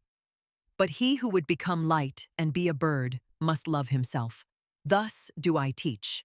Not, to be sure, with the love of the sick and infected, for with them stinketh even self-love. One must learn to love oneself, thus do I teach, with a wholesome and healthy love, that one may endure to be with oneself and not go roving about. Such roving about christeneth itself brotherly love. With these words hath there hitherto been the best lying and dissembling, and especially by those who have been burdensome to everyone. And verily, it is no commandment for today and tomorrow to learn to love oneself. Rather is it of all arts the finest, subtlest, last, and patientest. For to its possessor is all possession well concealed, and of all treasure pits one's own is last excavated. So causeth the spirit of gravity. Almost in the cradle are we apportioned with heavy words and worths, good and evil. So calleth itself this dowry. For the sake of it we are forgiven for living, and therefore suffereth one little children to come unto one, to forbid them betimes to love themselves. So causeth the spirit of gravity. And we bear loyally what is apportioned unto us, on hard shoulders, over rugged mountains. And when we sweat, then do people say to us, Yea, life is hard to bear. But man himself only is hard to bear. The reason thereof is that he carrieth too many extraneous things on his shoulders. Like the camel kneeleth he down, and letteth himself be well laden, especially the strong load-bearing man in whom reverence resideth. Too many extraneous heavy words and worths loadeth he upon himself, then seemeth life to him a desert. And verily, many a thing also that is our own is hard to bear, and many internal things in man are like the oyster, repulsive and slippery and hard to grasp, so that an elegant shell with elegant adornment must plead for them. But this art also must one learn, to have a shell, and a fine appearance, and sagacious blindness. Again, it deceiveth about many things in man, that many a shell is poor and pitiable, and too much of a shell. Much concealed goodness and power is never dreamt of. The choicest dainties find no tasters. Women know that, the choicest of them, a little fatter, a little leaner. Oh, how much fate is in so little. Man is difficult to discover, and unto himself most difficult of all. Often lieth the spirit concerning the soul. So causeth the spirit of gravity. He, however, hath discovered himself who saith, This is my good and evil. Therewith hath he silenced the mole and the dwarf, who say, Good for all, evil for all. Verily, neither do I like those who call everything good, and this world the best of all. Those do I call the all-satisfied. All-satisfiedness, which knoweth how to taste everything, that is not the best taste. I honor the refractory, fastidious tongues and stomachs which have learned to say aye and yea and nay. To chew and digest everything, however, that is the genuine swine nature. ever to say ye a, that hath only the ass learnt, and those like it. Deep yellow and hot red, so wanteth my taste. It mixeth blood with all colours. He, however, who whitewasheth his house, betrayeth unto me a whitewashed soul. With mummies some fall in love, others with phantoms, both alike hostile to all flesh and blood. Oh, how repugnant are both to my taste, for I love blood. And there will I not reside and abide where everyone spitteth and speweth. That is now my taste. Rather would I live amongst thieves and perjurers. Nobody carrieth gold in his mouth. Still more repugnant unto me, however, are all lickspittles, and the most repugnant animal of man that I found did I christen parasite. It would not love, and would yet live by love. Unhappy do I call all those who have only one choice, either to become evil beasts or evil beast tamers. Amongst such would I not build my tabernacle. Unhappy do I also call those who have ever to wait. They are repugnant to my taste. All the toll-gatherers and traders and kings and other landkeepers and shopkeepers. Verily, I learned waiting also, and thoroughly so, but only waiting for myself. And above all did I learn standing and walking and running and leaping and climbing and dancing. This, however, is my teaching. He who wisheth one day to fly must first learn standing and walking and running and climbing and dancing. One doth not fly into flying. With rope ladders learned I to reach many a window. With nimble legs did I climb high masts. To sit on high masts of perception seemed to me no small bliss. To flicker like small flames on high masts. A small light, certainly, but a great comfort to castaway sailors and shipwrecked ones. By divers ways and wendings did I arrive at my truth. Not by one ladder did I mount to the height where mine eye roveth into my remoteness, and unwillingly only did I ask my way. That was always counter to my taste. Rather did I question and test the ways themselves. A testing and a questioning hath been all my travelling, and verily one must also learn to answer such questioning.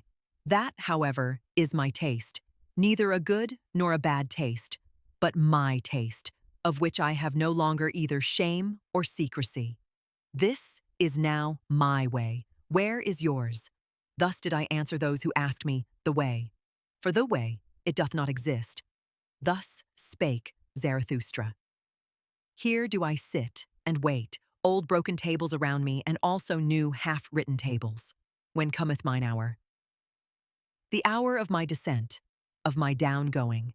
For once more will I go unto men. For that hour do I now wait. For first must the signs come unto me that it is mine hour, namely, the laughing lion with the flock of doves. Meanwhile do I talk to myself as one who hath time. No one telleth me anything new, so I tell myself mine own story. When I came unto men, then found I them resting on an old infatuation. All of them thought they had long known what was good and bad for men.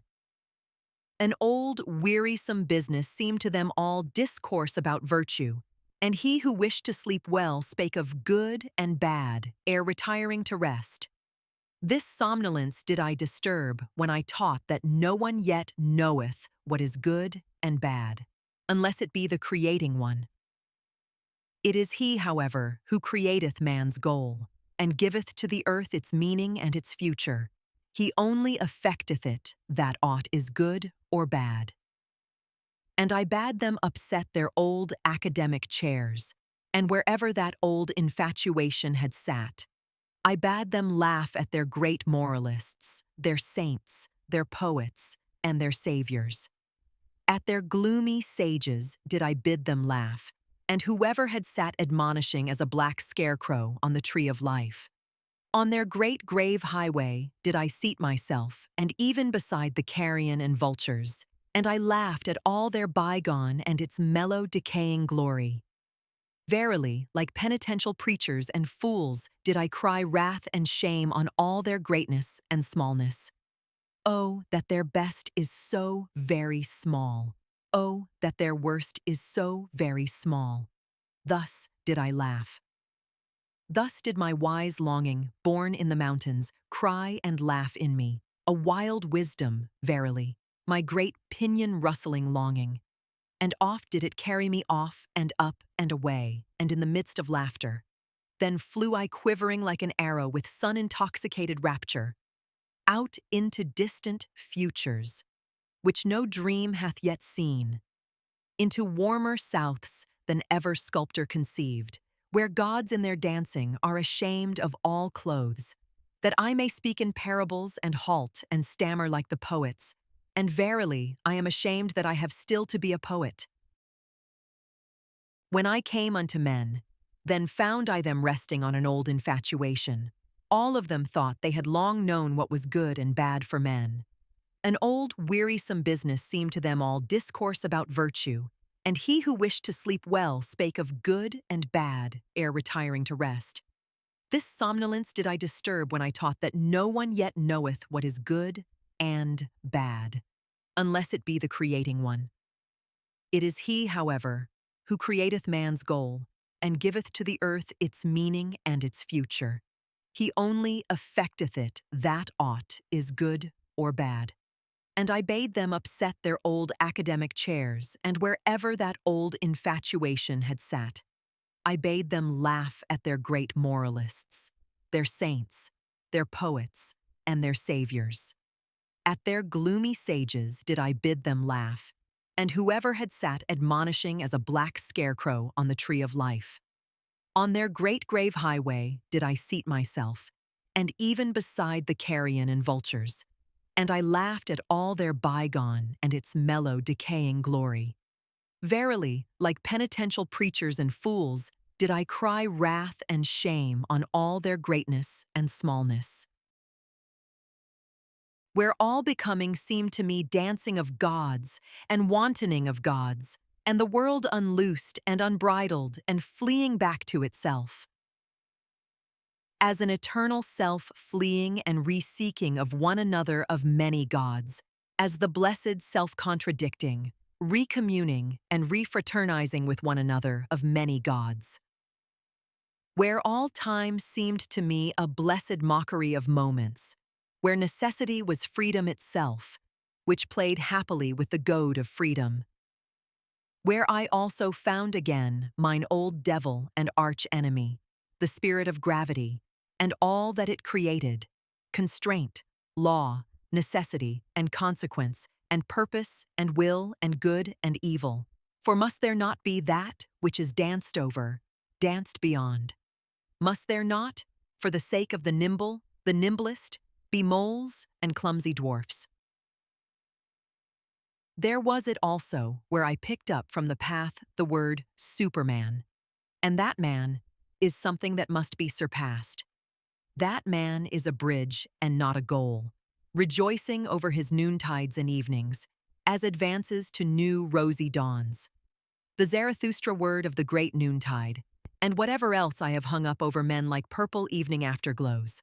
Verily, also new stars did I make them see, along with new nights, and over cloud and day and night did I spread out laughter like a gay-colored canopy.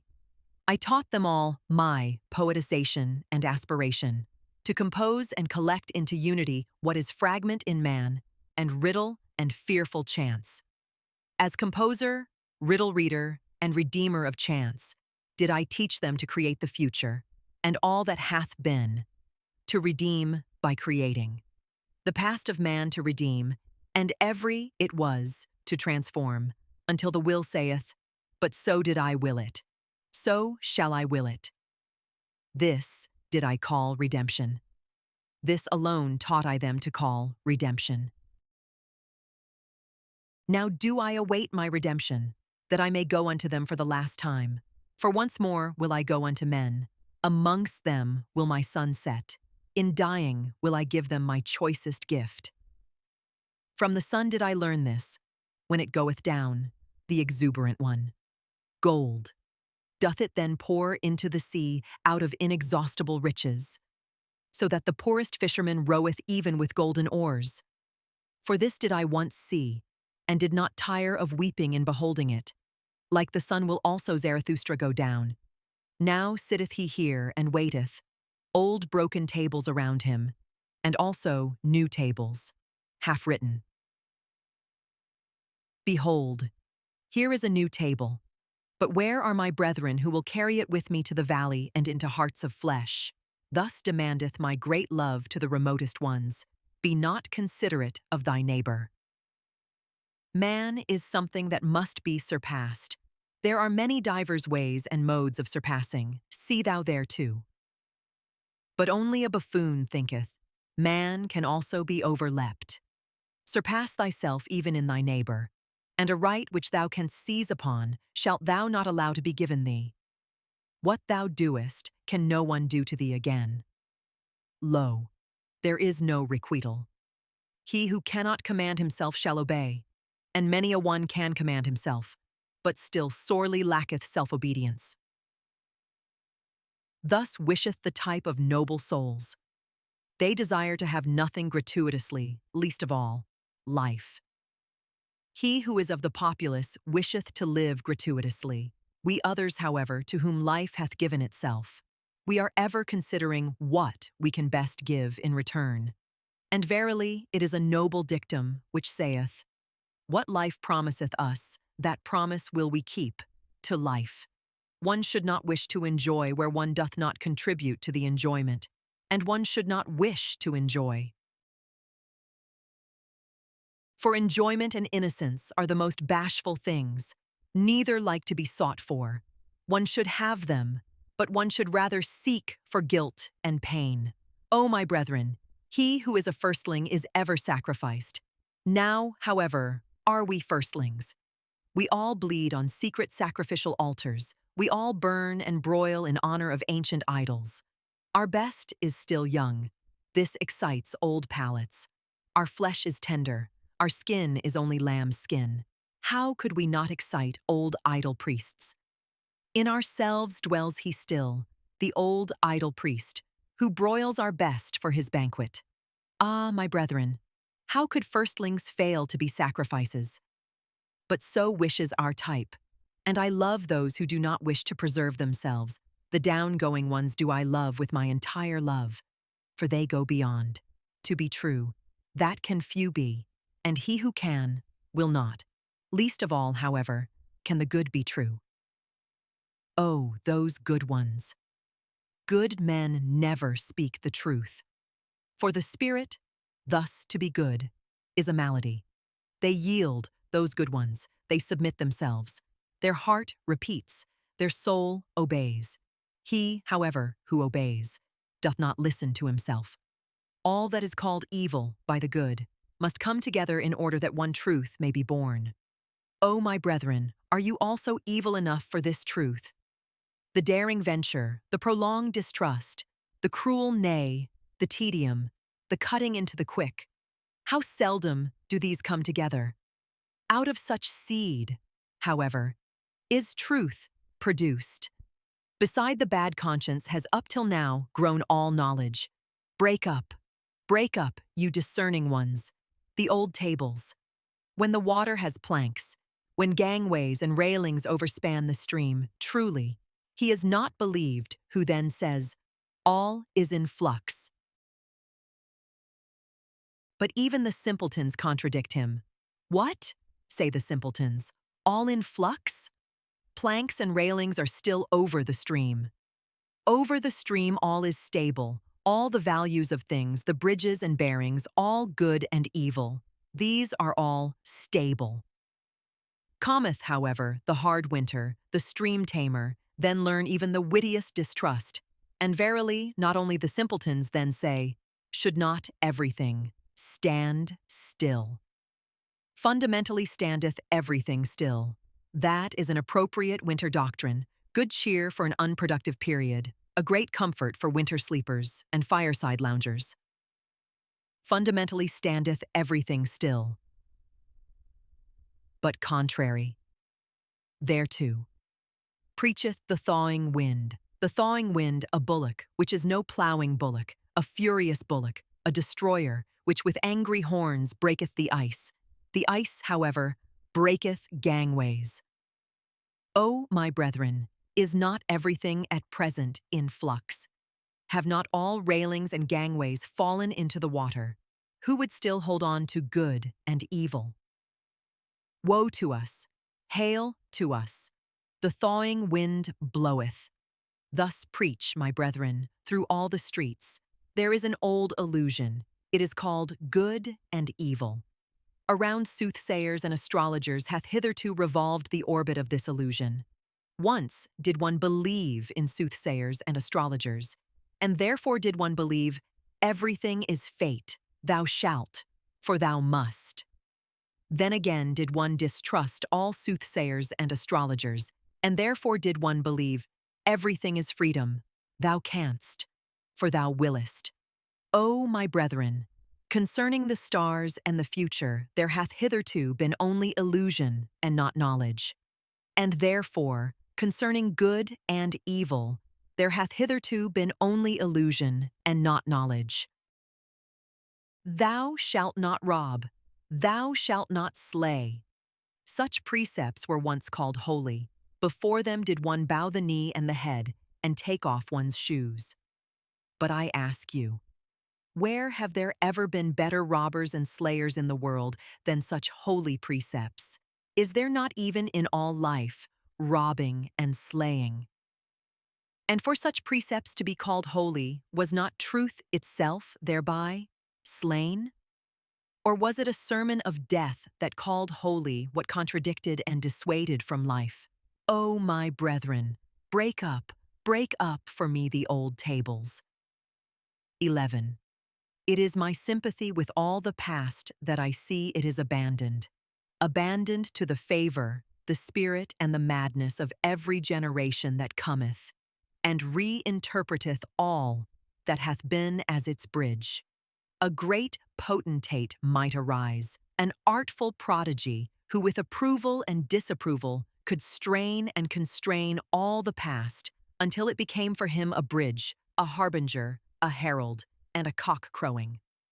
This, however, is the other danger, and mine other sympathy.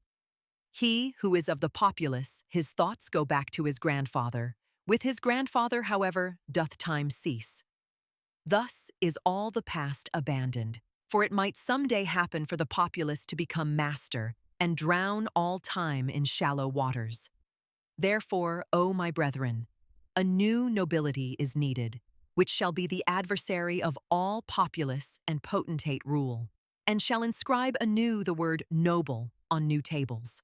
For many noble ones are needed, and many kinds of noble ones, for a new nobility. Or, as I once said in parable, that is just divinity, that there are gods, but no God. 12. O my brethren, I consecrate you and point you to a new nobility. Ye shall become procreators and cultivators and sowers of the future. Verily, not to a nobility which ye could purchase like traders with traders' gold, for little worth is all that hath its price.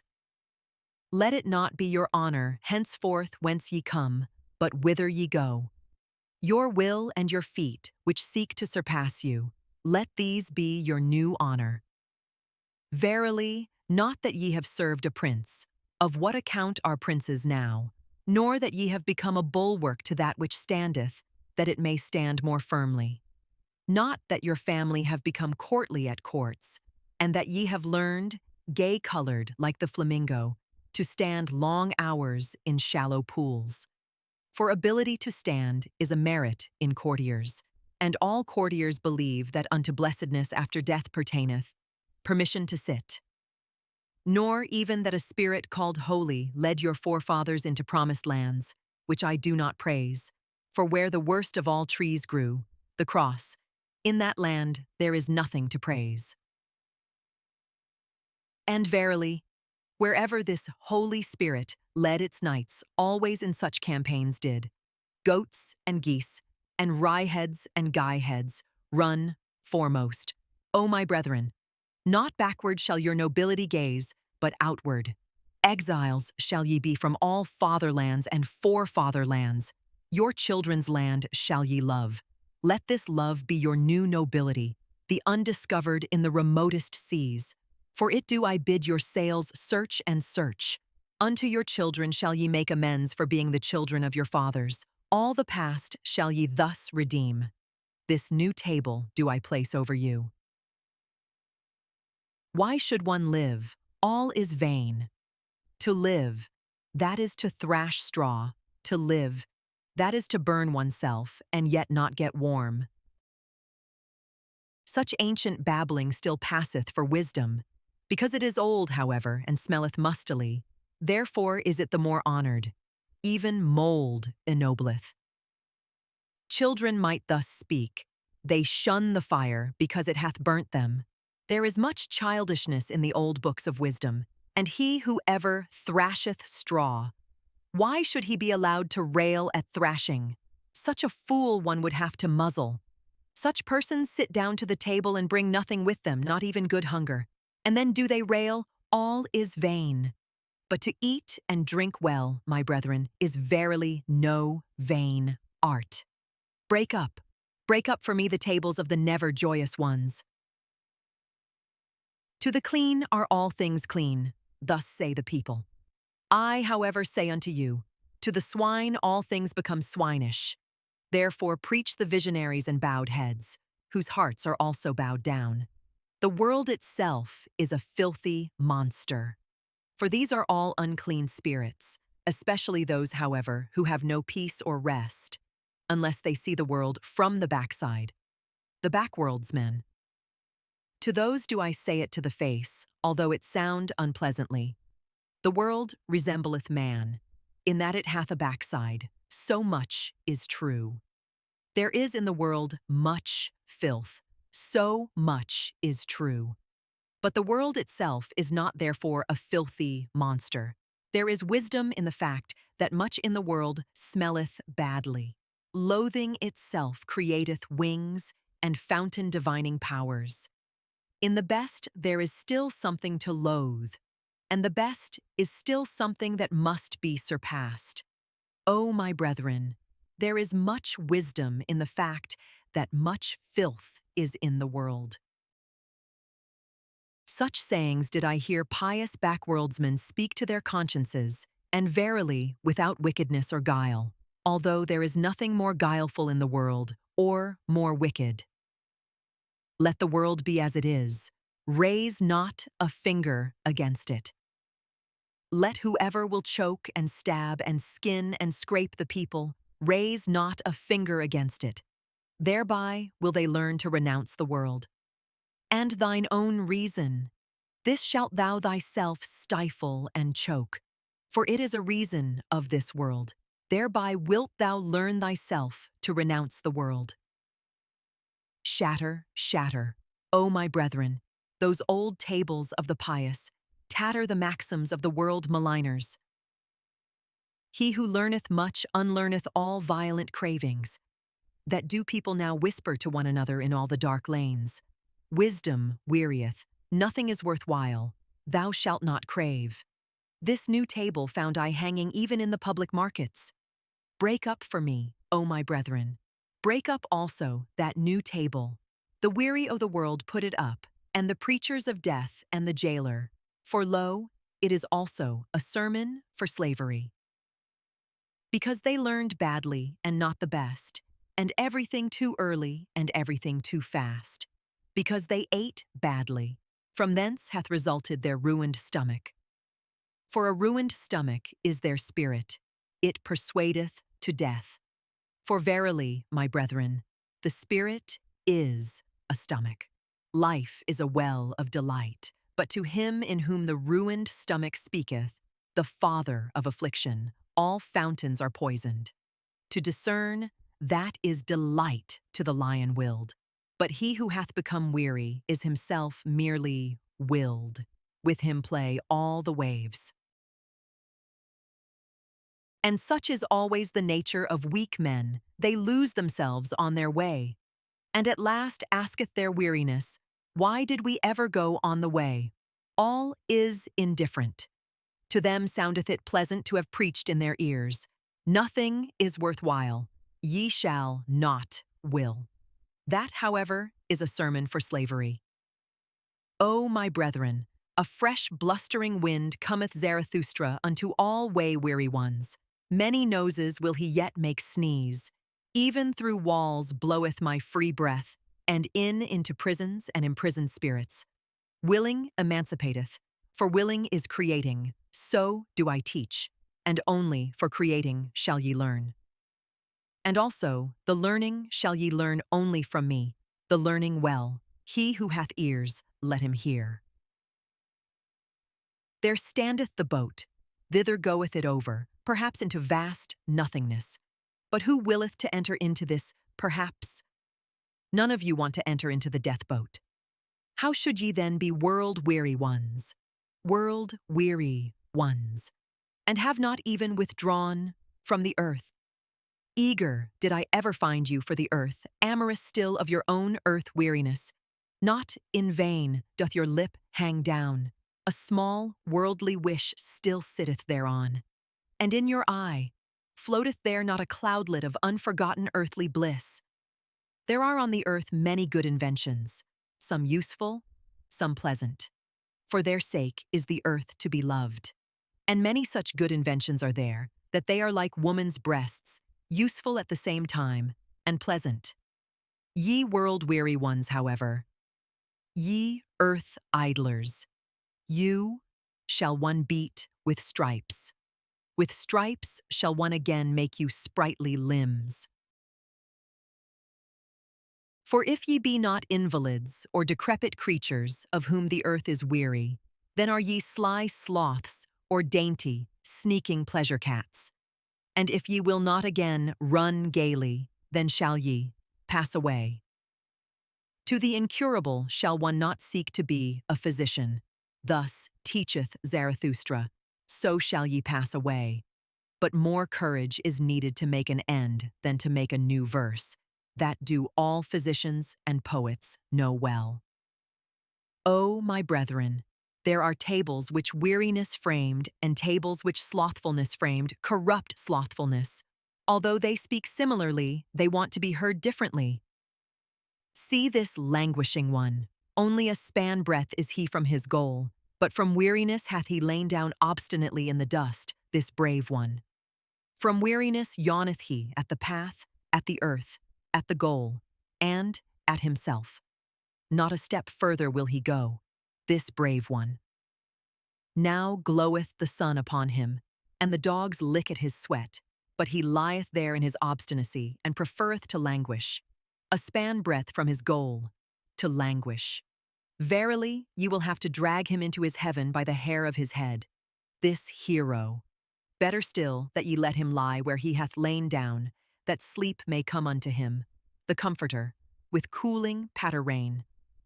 Let him lie, until of his own accord he awakeneth, until of his own accord he repudiateth all weariness, and what weariness hath taught through him. Only, my brethren, see that ye scare the dogs away from him, the idle skulkers, and all the swarming vermin of the cultured, that feast on the sweat of every hero. I form circles around me and holy boundaries. Ever fewer ascend with me ever higher mountains. I build a mountain range out of ever holier mountains. But wherever ye would ascend with me, O my brethren, take care lest a parasite ascend with you. A parasite. That is a reptile, a creeping, cringing reptile that trieth to fatten on your infirm and sore places. And this is its art. It divineth where ascending souls are weary, in your trouble and dejection, in your sensitive modesty. Doth it build its loathsome nest. Where the strong are weak, where the noble are all too gentle, there buildeth it its loathsome nest. The parasite liveth where the great have small sore places. What is the highest of all species of being, and what is the lowest? The parasite is the lowest species. He, however, who is of the highest species, feedeth most parasites. For the soul which hath the longest ladder and can go deepest down, how could there fail to be most parasites upon it?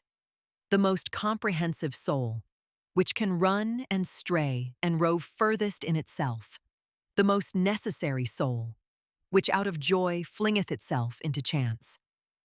The soul in being, which plungeth into becoming. The possessing soul, which seeketh to attain desire and longing. The soul fleeing from itself, which overtaketh itself in the widest circuit. The wisest soul unto which folly speaketh most sweetly. The soul most self-loving, in which all things have their current and countercurrent, their ebb and their flow. Oh, how could the loftiest soul fail to have the worst parasites? Oh, my brethren, am I then cruel? But I say, what falleth, that shall one also push. Everything of today, it falleth, it decayeth. Who would preserve it? But I wish also to push it. Know ye the delight which rolleth stones into precipitous depths? Those men of today, see just how they roll into my depths. A prelude am I to better players, O my brethren, an example, do according to mine example. And him whom ye do not teach to fly, teach, I pray you, to fall faster. I love the brave. But it is not enough to be a swordsman, one must also know whereon to use swordsmanship. And often is it greater bravery to keep quiet and pass by, that thereby one may reserve oneself for a worthier foe. Ye shall only have foes to be hated, but not foes to be despised. Ye must be proud of your foes. Thus have I already taught. For the worthier foe, O my brethren, shall ye reserve yourselves. Therefore must ye pass by many a one, especially many of the rabble, who din your ears with noise about people and peoples. Keep your eye clear of their for and against. There is there much right, much wrong. He who looketh on becometh wroth. Therein viewing, therein hewing. They are the same thing. Therefore depart into the forests and lay your sword to sleep. Go your ways, and let the people and peoples go theirs. Gloomy ways, verily, on which not a single hope glinteth any more. Let there the traitor rule, where all that still glittereth is traitors' gold. It is the time of kings no longer. That which now calleth itself the people is unworthy of kings. See how these peoples themselves now do just like the traitors. They pick up the smallest advantage out of all kinds of rubbish. They lay lures for one another. They lure things out of one another that they call good neighborliness. O blessed remote period, when a people said to itself, I will be master over peoples. For my brethren, the best shall rule. The best also willeth to rule. And where the teaching is different, there the best is lacking. If they had bread for nothing, alas, for what would they cry? Their maintainment, that is their true entertainment, and they shall have it hard. Beasts of prey are they. In their working, there is even plundering. In their earning, there is even overreaching. Therefore shall they have it hard. Better beasts of prey shall they thus become, subtler, cleverer, more man-like. For man is the best beast of prey. All the animals hath man already robbed of their virtues. That is why of all animals it hath been hardest for man. Only the birds are still beyond him. And if man should yet learn to fly, alas, to what height would his rapacity fly? Thus would I have man and woman, fit for war, the one, fit for maternity, the other, both, however, fit for dancing with head and legs. And lost be the day to us in which a measure hath not been danced, and false be every truth which hath not had laughter along with it. Your marriage arranging, see that it be not a bad arranging. Ye have arranged too hastily, so there followeth therefrom marriage breaking. And better marriage breaking than marriage bending, marriage lying. Thus spake a woman unto me. Indeed, I broke the marriage, but first did the marriage break me. The badly paired found I ever the most revengeful. They make everyone suffer for it that they no longer run singly. On that account want I the honest ones to say to one another, we love each other. Let us see to it that we maintain our love. Or shall our pledging be blundering? Give us a set term and a small marriage, that we may see if we are fit for the great marriage. It is a great matter always to be twain. And if man should yet learn to fly, alas, to what height would his rapacity fly? Thus would I have man and woman, fit for war, the one, fit for maternity, the other, both, however, fit for dancing with head and legs. And lost be the day to us in which a measure hath not been danced. Thus do I counsel all honest ones. And what would be my love to the Superman, and to all that is to come, if I should counsel and speak otherwise? Not only to propagate yourselves onwards, but upwards. Thereto, O my brethren, may the garden of marriage help you. He who hath grown wise concerning old origins, lo, he will at last seek after the fountains of the future and new origins. O my brethren, not long will it be until new peoples shall arise and new fountains shall rush down into new depths. For the earthquake, it choketh up many wells, it causeth much languishing, but it bringeth also to light inner powers and secrets. The earthquake discloseth new fountains. In the earthquake of old peoples, new fountains burst forth, and whoever calleth out, lo, here is a well for many thirsty ones, one heart for many longing ones, one will for many instruments. Around him collecteth a people, that is to say, many attempting ones. Who can command, who must obey, that is there attempted. Ah, with what long seeking and solving and failing and learning and attempting. Human society, it is an attempt, so I teach, a long seeking. It seeketh, however, the ruler. An attempt, my brethren, and no contract.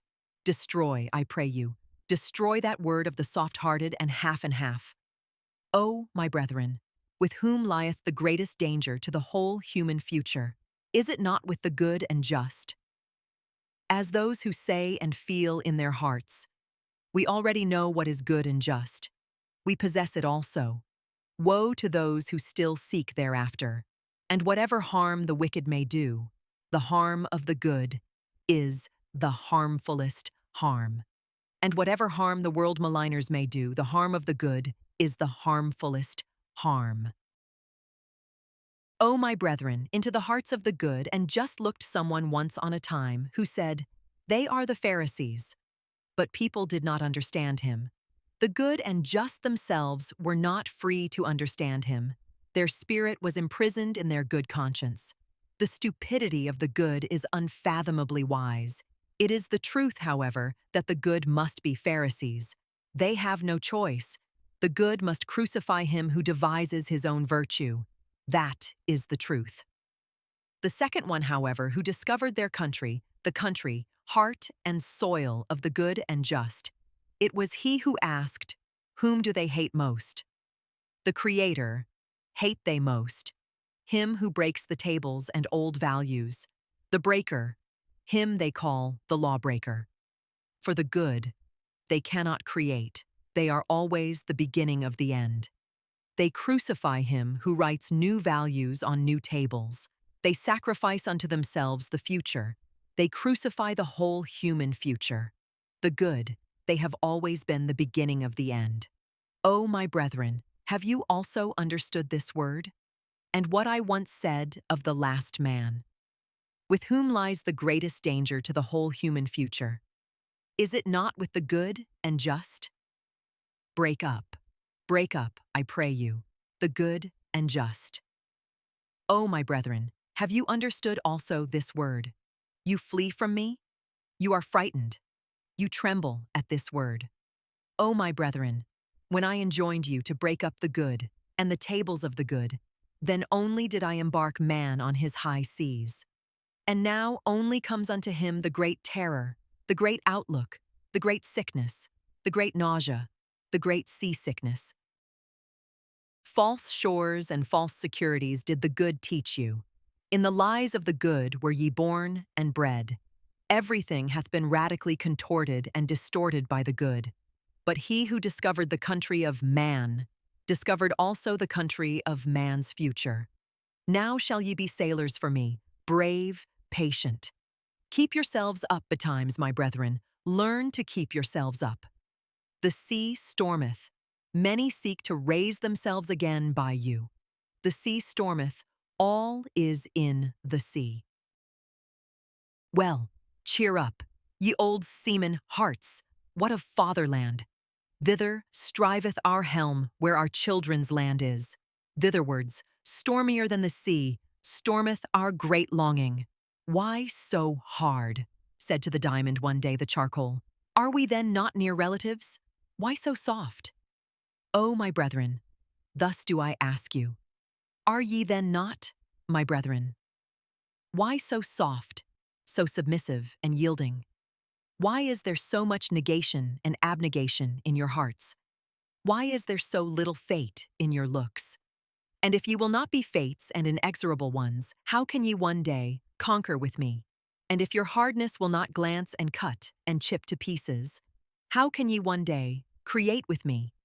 For the creators are hard. And blessedness must it seem to you to press your hand upon millenniums as upon wax. Blessedness to write upon the will of millenniums as upon brass, harder than brass, nobler than brass. Entirely hard is only the noblest. This new table, O my brethren, put I up over you, become hard, O thou, my will. Thou change of every need, my needfulness. Preserve me from all small victories, thou fatedness of my soul, which I call fate, thou in me, over me. Preserve and spare me for one great fate. And thy last greatness, my will, spare it for thy last, that thou mayest be inexorable in thy victory. Ah, who hath not succumbed to his victory? Ah, whose eye hath not bedimmed in this intoxicated twilight? Ah, whose foot hath not faltered and forgotten in victory how to stand? That I may one day be ready and ripe in the great noontide, ready and ripe like the glowing ore, the lightning-bearing cloud, and the swelling milk udder. Ready for myself and for my most hidden will, a bow eager for its arrow, an arrow eager for its star, a star ready and ripe in its noontide, glowing, pierced, blessed by annihilating sun arrows. A sun itself and an inexorable sun will, ready for annihilation in victory. O will, thou change of every need, my needfulness, spare me for one great victory. Thus spake Zarathustra. One morning, not long after his return to his cave, Zarathustra sprang up from his couch like a madman, crying with a frightful voice, and acting as if someone still lay on the couch who did not wish to rise. Zarathustra's voice also resounded in such a manner that his animals came to him frightened, and out of all the neighboring caves and lurking places all the creatures slipped away, flying, fluttering, creeping or leaping, according to their variety of foot or wing. Zarathustra, however, spake these words, "Up, abysmal thought out of my depth. I am thy cock and morning dawn, thou overslept reptile. Up, up! My voice shall soon crow thee awake. Unbind the fetters of thine ears. Listen, for I wish to hear thee. Up, up! There is thunder enough to make the very graves listen.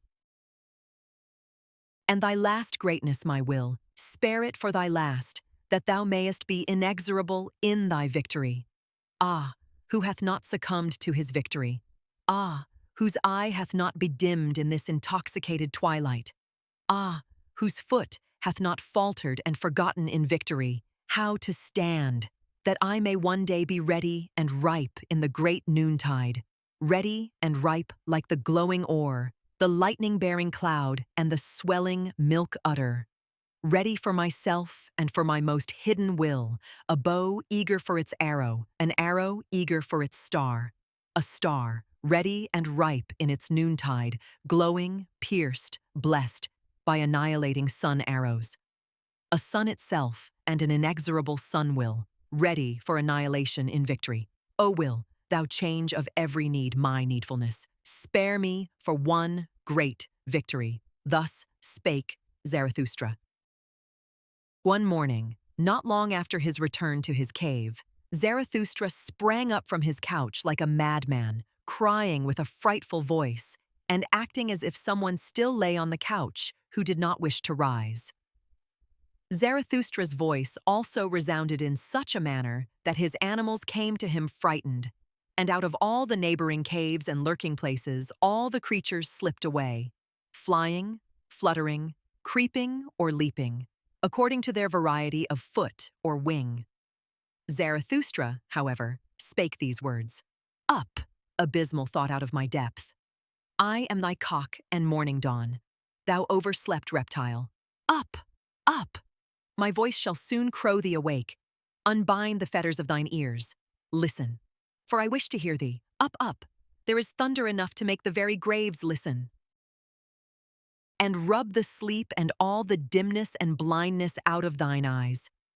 Hear me also with thine eyes. My voice is a medicine even for those born blind. And when thou art once awake, then shalt thou forever remain awake. It is not my custom to awake great-grandmothers out of their sleep that I may bid them, sleep on. Thou stirrest, stretchest thyself, wheezest, up, up. Not wheeze, shalt thou, but speak unto me. Zarathustra calleth thee, Zarathustra the godless. I, Zarathustra, the advocate of life, the advocate of suffering, the advocate of the circle. Thee do I call my most abysmal thought. Joy to me. Thou comest, I hear thee, mine abyss speaketh, my lowest depth have I turned over into the light. Joy to me, come hither, give me thy hand, ha, let be, aha, disgust, disgust, disgust, alas, for me. Hardly, however, had Zarathustra spoken these words, than he fell down as one dead and remained long as one dead. When, however, he again came to himself, then was he pale and trembling, and remained lying, and for long he would neither eat nor drink. This condition continued for 7 days. His animals, however, did not leave him day nor night, except that the eagle flew forth to fetch food. And what it fetched and foraged, it laid on Zarathustra's couch, so that Zarathustra at last lay among yellow and red berries, grapes, rosy apples, sweet-smelling herbage, and pine cones. At his feet, however, 2 lambs were stretched, which the eagle had with difficulty carried off from their shepherds. At last, after 7 days, Zarathustra raised himself upon his couch, took a rosy apple in his hand, smelt it, and found its smell pleasant. Then did his animals think the time had come to speak unto him. O Zarathustra, said they, now hast thou lain thus for 7 days with heavy eyes. Wilt thou not set thyself again upon thy feet? Step out of thy cave. The world waiteth for thee as a garden. The wind playeth with heavy fragrance which seeketh for thee, and all brooks would like to run after thee. All things long for thee, since thou hast remained alone for 7 days. Step forth out of thy cave. All things want to be thy physicians. Did perhaps a new knowledge come to thee, a bitter, grievous knowledge? Like leavened dough layest thou, thy soul arose and swelled beyond all its bounds. O mine animals, answered Zarathustra, talk on thus, and let me listen. It refresheth me so to hear your talk. Where there is talk, there is the world as a garden unto me. How charming it is that there are words and tones. Are not words and tones rainbows and seeming bridges twixt the eternally separated? To each soul belongeth another world. To each soul is every other soul a back world. Among the most alike doth semblance deceive most delightfully, for the smallest gap is most difficult to bridge over. For me, how could there be an outside of me? There is no outside. But this we forget on hearing tones. How delightful it is that we forget. Have not names and tones been given unto things that man may refresh himself with them? It is a beautiful folly speaking. Therewith danceth man over everything. How lovely is all speech and all falsehoods of tones. With tones danceth our love on variegated rainbows. O Zarathustra, said then his animals, to those who think like us, things all dance themselves. They come and hold out the hand and laugh and flee and return. Everything goeth, everything returneth, eternally rolleth the wheel of existence. Everything dieth, everything blossometh forth again, eternally runneth on the year of existence. Everything breaketh, everything is integrated anew, eternally buildeth itself the same house of existence. All things separate, all things again greet one another. Eternally true to itself remaineth the ring of existence. Every moment beginneth existence. Around every here rolleth the ball there. The middle is everywhere. Crooked is the path of eternity. O ye wags and barrel organs, answered Zarathustra, and smiled once more. How well do ye know what had to be fulfilled in 7 days? And how that monster crept into my throat and choked me, but I bit off its head and spat it away from me. And ye have made a lyre lay out of it? Now, however, do I lie here, still exhausted with that biting and spitting away, still sick with mine own salvation. And ye looked on at it all? O mine animals, are ye also cruel? Did ye like to look at my great pain as men do? For man is the cruelest animal. At tragedies, bullfights, and crucifixions hath he hitherto been happiest on earth. And when he invented his hell, behold, that was his heaven on earth. When the great man crieth, immediately runneth the little man thither, and his tongue hangeth out of his mouth for very lusting. He, however, calleth it his pity. The little man, especially the poet, how passionately doth he accuse life in words. Hearken to him, but do not fail to hear the delight which is in all accusation. Such accusers of life, them life overcometh with a glance of the eye. Thou lovest me, saith the insolent one. Wait a little. As yet have I no time for thee. Towards himself man is the cruelest animal, and in all who call themselves sinners and bearers of the cross and penitents, do not overlook the voluptuousness in their complaints and accusations. And I myself, do I thereby want to be man's accuser? Ah, mine animals, this only have I learned hitherto, that for man his worst is necessary for his best, that all that is worst is the best power, and the hardest stone for the highest creator, and that man must become better and worse. Not to this torture stake was I tied, that I know man is bad, but I cried, as no one hath yet cried. Ah, that his worst is so very small. Ah, that his best is so very small. The great disgust at man, it strangled me and had crept into my throat. And what the soothsayer had presaged. All is alike, nothing is worthwhile. Knowledge strangleth. A long twilight limped on before me, a fatally weary, fatally intoxicated sadness, which spoke with yawning mouth. Eternally he returneth, the man of whom thou art weary, the small man. So yawned my sadness and dragged its foot and could not go to sleep. A cavern became the human earth to me. Its breast caved in. Everything living became to me human dust and bones and moldering past. My sighing sat on all human graves and could no longer arise. My sighing and questioning croaked and choked, and gnawed and nagged day and night. Ah, man returneth eternally. The small man returneth eternally. Naked had I once seen both of them, the greatest man and the smallest man. All too like one another. All too human, even the greatest man. All too small, even the greatest man. That was my disgust at man. And the eternal return also of the smallest man, that was my disgust at all existence. Ah, disgust, disgust, disgust. Thus spake Zarathustra, and sighed and shuddered, for he remembered his sickness. Then did his animals prevent him from speaking further. "Do not speak further, thou convalescent," so answered his animals, "but go out where the world waiteth for thee like a garden. Go out unto the roses, the bees, and the flocks of doves, especially, however, unto the singing birds, to learn singing from them. For singing is for the convalescent. The sound ones may talk. And when the sound also want songs, then want they other songs than the convalescent.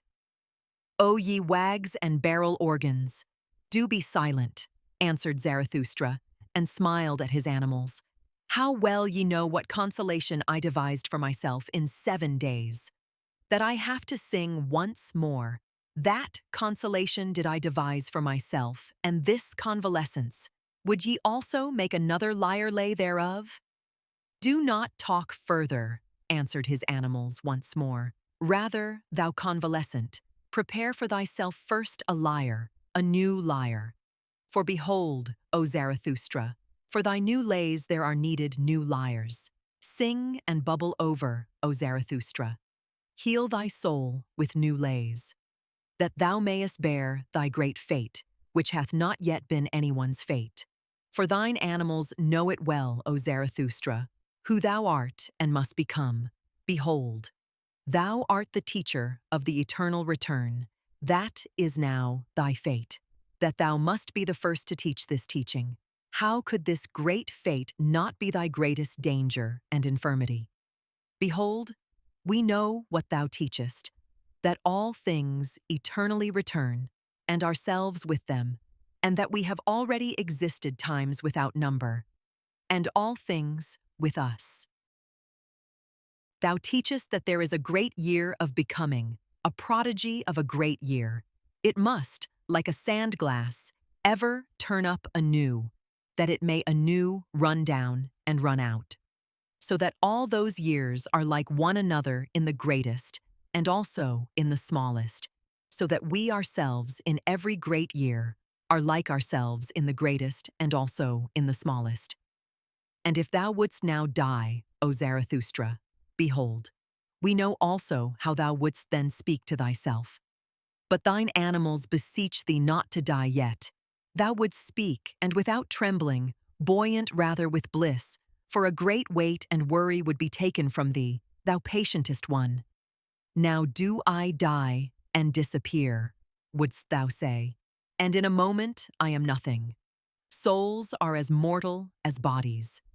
But the plexus of causes returneth in which I am intertwined. It will again create me. I myself pertain to the causes of the eternal return. I come again with this sun, with this earth, with this eagle, with this serpent. Not to a new life, or a better life, or a similar life. I come again eternally to this identical and selfsame life, in its greatest and its smallest, to teach again the eternal return of all things. To speak again the word of the great noontide of earth and man. To announce again to man, the Superman. I have spoken my word. I break down by my word. So willeth mine eternal fate. As announcer do I succumb. The hour hath now come for the downgoer to bless himself. Thus endeth Zarathustra's downgoing. When the animals had spoken these words, they were silent and waited, so that Zarathustra might say something to them. But Zarathustra did not hear that they were silent. On the contrary, he lay quietly with closed eyes like a person sleeping, although he did not sleep. For he communed just then with his soul. The serpent, however, and the eagle, when they found him silent in such wise, respected the great stillness around him, and prudently retired. O my soul, I have taught thee to say today as once on a time and formerly, and to dance thy measure over every here and there and yonder. O my soul, I delivered thee from all by-places, I brushed down from thee dust and spiders and twilight. O my soul, I washed the petty shame and the by-place virtue from thee, and persuaded thee to stand naked before the eyes of the sun. With the storm that is called spirit did I blow over thy surging sea. All clouds did I blow away from it. I strangled even the strangler called sin. O my soul, I gave thee the right to say nay like the storm, and to say yea as the open heaven saith yea. Calm as the light remainest thou, and now walkest through denying storms. O my soul, I restored to thee liberty over the created and the uncreated, and who knoweth as thou knowest, the voluptuousness of the future. O my soul, I taught thee the contempt which doth not come like worm, eating, the great, the loving contempt, which loveth most where it contemneth most. O my soul, I taught thee so to persuade, that thou persuadest even the grounds themselves to thee, like the sun, which persuadeth even the sea to its height. O my soul, I have taken from thee all obeying and knee-bending and homage-paying. I have myself given thee the names, change of need, and with the storm that is called spirit did I blow over thy surging sea. All clouds did I blow away from it. I strangled even the strangler called sin. O my soul, I gave thee the right to say nay like the storm, and to say yea as the open heaven saith ye. Calm as the light remainest thou, and now walkest through denying storms. O my soul, I restored to thee liberty over the created and the uncreated, and who knoweth as thou knowest, the voluptuousness of the future. O my soul, I taught thee the contempt which doth not come like worm-eating, the great, the loving contempt, which loveth most, where it contemneth most. O my soul, I taught thee so, to persuade that thou persuadest even the grounds themselves to thee, like the sun, which persuadeth even the sea to its height. O my soul, I have taken from thee all obeying and knee-bending and homage-paying. I have myself given thee the names, change of need, and fate. O my soul, I have given thee new names and gay-colored playthings. I have called thee fate, and the circuit of circuits, and the navel string of time, and the azure bell. O my soul, to thy domain gave I all wisdom to drink, all new wines, and also all immemorially old strong wines of wisdom. O my soul, every sun shed I upon thee, and every night, and every silence, and every longing. Then grewest thou up for me as a vine. O my soul, exuberant and heavy dost thou now stand forth, a vine with swelling udders and full clusters of brown golden grapes. Filled and weighted by thy happiness, waiting from superabundance, and yet ashamed of thy waiting. O my soul, there is nowhere a soul which could be more loving and more comprehensive and more extensive. Where could future and past be closer together than with thee? O my soul, I have given thee everything, and all my hands have become empty by thee. And now sayest thou to me, smiling and full of melancholy, which of us oweth thanks? Doth the giver not owe thanks because the receiver received? Is bestowing not a necessity? Is receiving not pitying? O my soul, I understand the smiling of thy melancholy. Thine overabundance itself now stretcheth out longing hands. Thy fullness looketh forth over raging seas, and seeketh and waiteth. The longing of overfullness looketh forth from the smiling heaven of thine eyes. And verily, O my soul, who could see thy smiling and not melt into tears? The angels themselves melt into tears through the over-graciousness of thy smiling. Thy graciousness and over-graciousness is it which will not complain and weep. And yet, O my soul, longeth thy smiling for tears, and thy trembling mouth for sobs. Is not all weeping complaining, and all complaining accusing? Thus speakest thou to thyself, and therefore, O my soul, wilt thou rather smile than pour forth thy grief? Then in gushing tears pour forth all thy grief concerning thy fullness, and concerning the craving of the vine for the vintager and vintage knife. But wilt thou not weep? Wilt thou not weep forth thy purple melancholy? Then wilt thou have to sing, O my soul. Behold, I smile myself, who foretell thee this.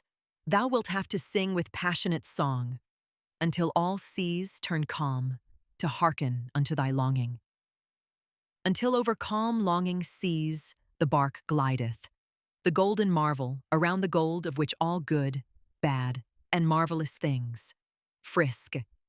Also many large and small animals, and everything that hath light, marvelous feet, so that it can run on violet blue paths, towards the golden marvel, the spontaneous bark, and its master. He, however, is the vintager who waiteth with the diamond vintage knife. Thy great deliverer, O my soul, the nameless one, for whom future songs only will find names. And verily, already hath thy breath the fragrance of future songs. Already glowest thou and dreamest. Already drinkest thou thirstily at all deep, echoing wells of consolation. Already reposeth thy melancholy in the bliss of future songs. O my soul, now have I given thee all, and even my last possession, and all my hands have become empty by thee, that I bade thee sing. Behold, that was my last thing to give, that I bade thee sing.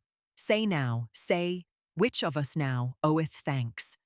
Better still, however, sing unto me, sing, O my soul, and let me thank thee. Thus spake Zarathustra. Into thine eyes gazed I lately, O life. Gold saw I gleam in thy night eyes. My heart stood still with delight.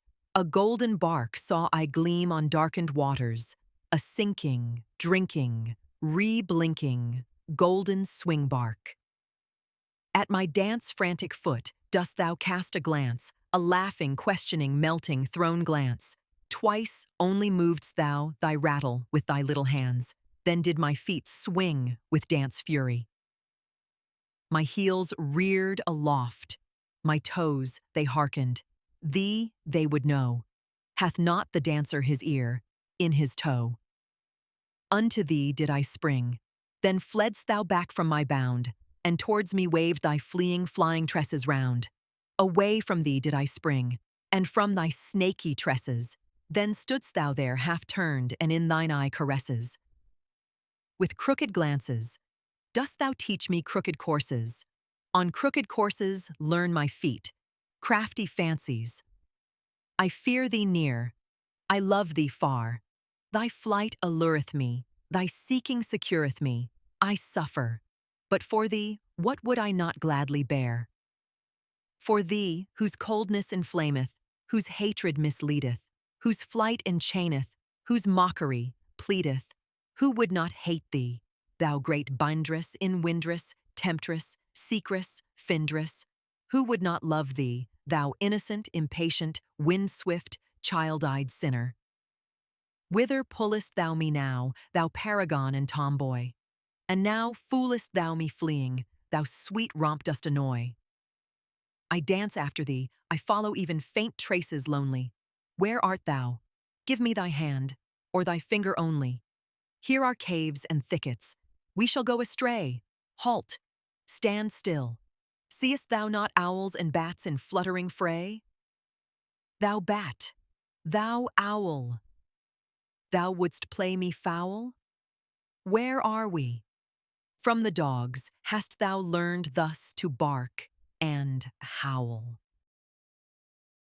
Thou gnashest on me sweetly with little white teeth. Thine evil eyes shoot out upon me, thy curly little mane from underneath. This is a dance over stock and stone. I am the hunter. Wilt thou be my hound or my chamois anon? Now beside me, and quickly, wickedly springing, now up and over. Alas, I have fallen myself over swinging. Oh, see me lying, thou arrogant one, and imploring grace. Gladly would I walk with thee in some lovelier place, in the paths of love, through bushes variegated, quiet, trim, or there along the lake where goldfishes dance and swim. Thou art now aweary? There above are sheep and sunset stripes. Is it not sweet to sleep? The shepherd pipes. Thou art so very weary. I carry thee thither. Let just thine arm sink. And art thou thirsty? I should have something, but thy mouth would not like it to drink. O that cursed, nimble, supple serpent and lurking witch, where art thou gone? But in my face do I feel through thy hand 2 spots and red blotches itch. I am verily weary of it, ever thy sheepish shepherd to be. Thou witch, if I have hitherto sung unto thee, now shalt thou cry unto me.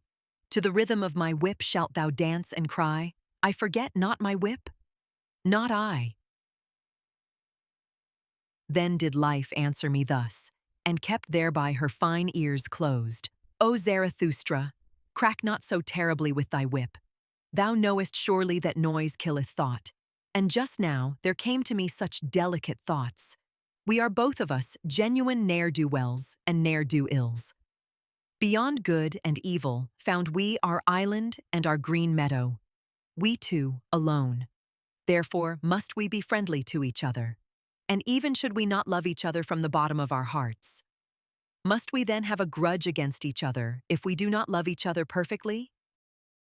And that I am friendly to thee, and often too friendly, that knowest thou. And the reason is that I am envious of thy wisdom. Ah, this mad old fool, wisdom! If thy wisdom should one day run away from thee, then would also my love run away from thee quickly. Thereupon did life look thoughtfully behind and around, and said softly, O Zarathustra, thou art not faithful enough to me. Thou lovest me not nearly so much as thou sayest. I know thou thinkest of soon leaving me. There is an old, heavy, booming clock. It boometh by night up to thy cave. When thou hearest this clock strike the hours at midnight, then thinkest thou between 1 and 12 thereon. Thou thinkest thereon, O Zarathustra, I know it, of soon leaving me. Yea, answered I, hesitatingly, but thou knowest it also. And I said something into her ear, in amongst her confused, yellow, foolish tresses. Thou knowest that, O Zarathustra. That knoweth no one. And we gazed at each other, and looked at the green meadow, o'er which the cool evening was just passing, and we wept together. Then, however, was life dearer unto me than all my wisdom had ever been. Thus spake Zarathustra. 1. O man, take heed. 2. What saith deep midnight's voice indeed? 3. I slept my sleep. 4. From deepest dream I've woke and plead. 5. The world is deep. 6. And deeper than the day could read. 7. Deep is its woe. 8. Joy. Deeper still than grief can be. 9. Woe saith, hence, go. 10. But joys all want eternity. 11. Want deep, profound eternity. 12. If I be a diviner and full of the divining spirit which wandereth on high mountain ridges, twixt 2 seas, wandereth twixt the past and the future as a heavy cloud, hostile to sultry plains, and to all that is weary and can neither die nor live, ready for lightning in its dark bosom, and for the redeeming flash of light charged with lightnings which say, yea, which laugh, yea, ready for divining flashes of lightning. Blessed, however, is he who is thus charged, and verily, long must he hang like a heavy tempest on the mountain, who shall one day kindle the light of the future.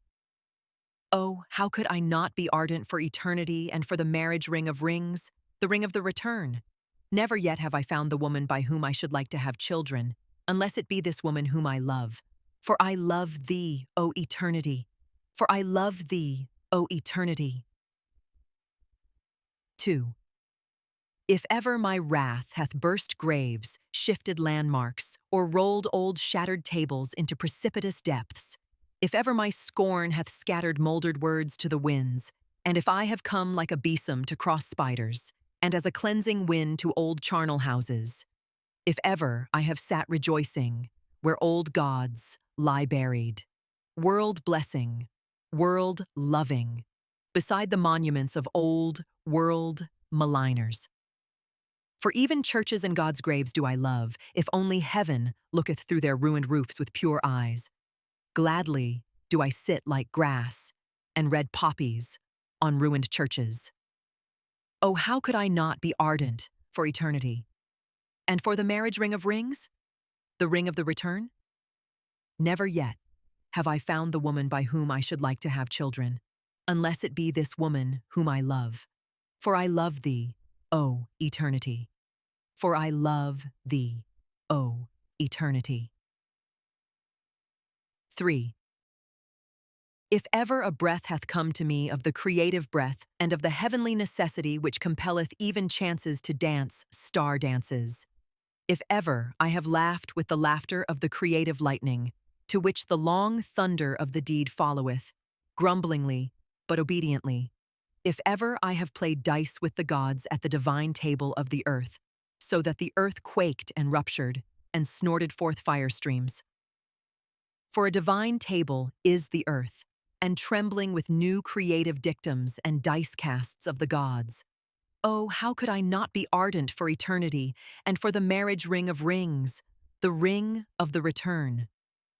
Never yet have I found the woman by whom I should like to have children, unless it be this woman whom I love. For I love thee, O eternity.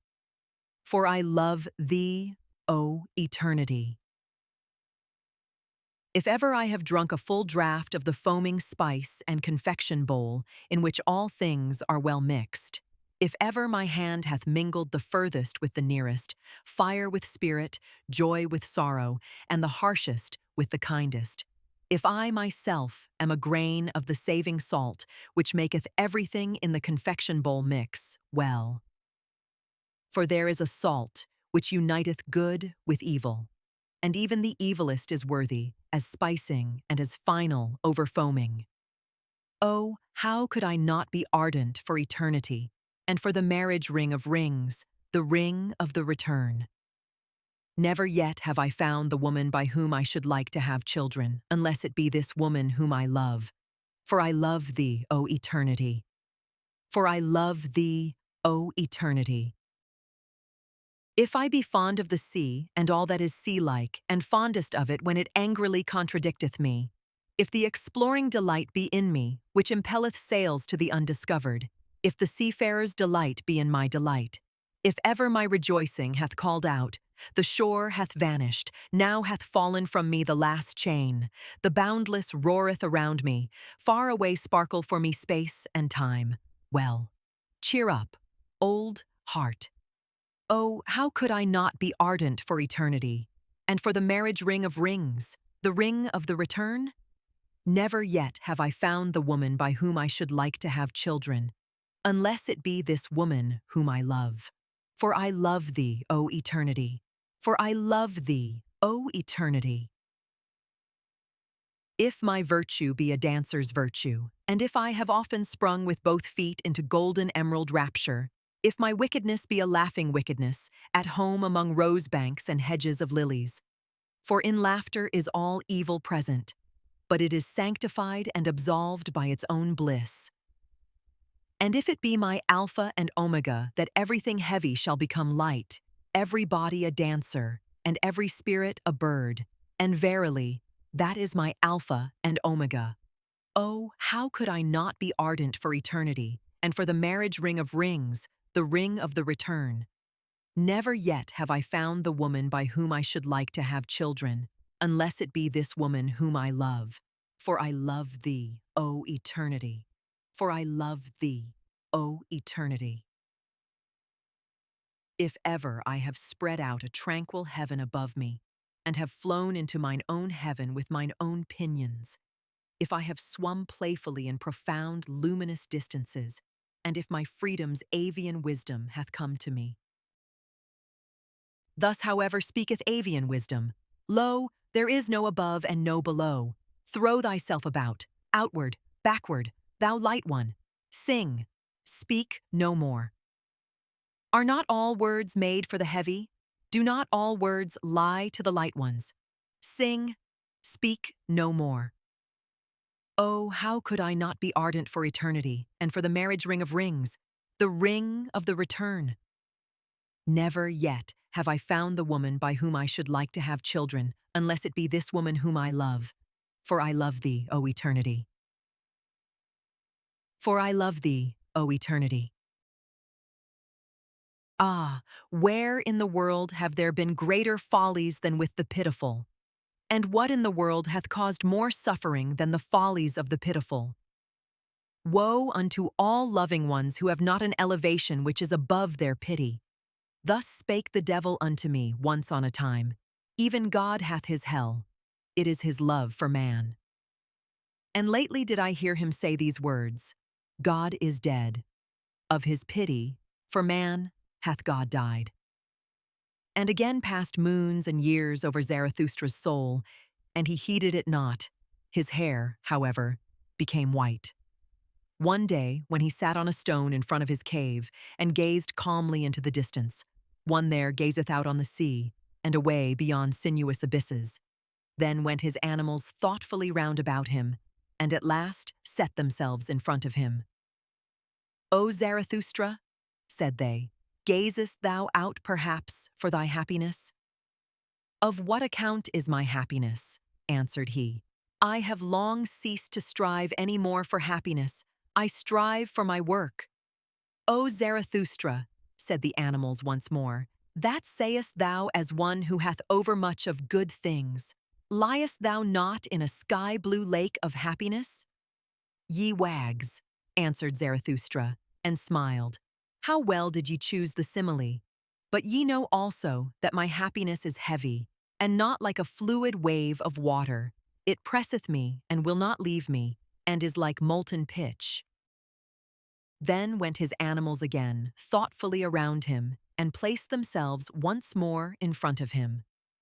O Zarathustra, said they, it is consequently for that reason that thou thyself always becometh yellower and darker, although thy hair looketh white and flaxen. Lo, thou sittest in thy pitch. What do ye say, mine animals? Said Zarathustra, laughing. Verily, I reviled when I spake of pitch. As it happeneth with me, so is it with all fruits that turn ripe. It is the honey in my veins that maketh my blood thicker, and also my soul stiller. So will it be, O Zarathustra, answered his animals, and pressed up to him. But wilt thou not today ascend a high mountain? The air is pure, and today one seeth more of the world than ever. Yea, mine animals, answered he, ye counsel admirably and according to my heart. I will today ascend a high mountain.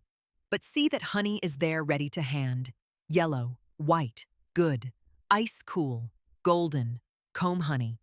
For know that when aloft I will make the honey sacrifice. When Zarathustra, however, was aloft on the summit, he sent his animals home that had accompanied him, and found that he was now alone.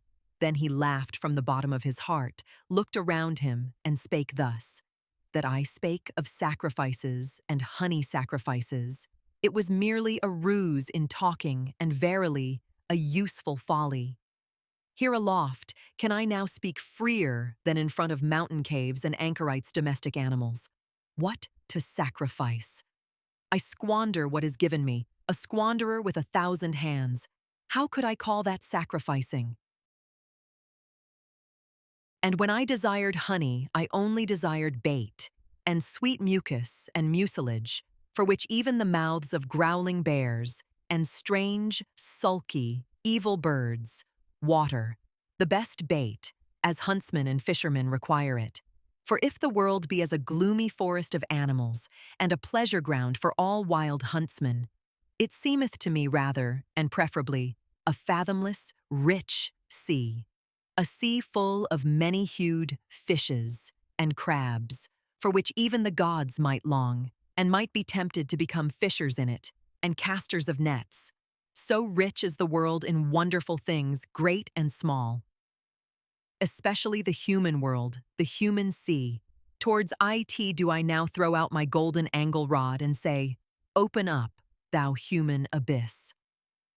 Open up, and throw unto me thy fish and shining crabs. With my best bait shall I allure to myself today the strangest human fish.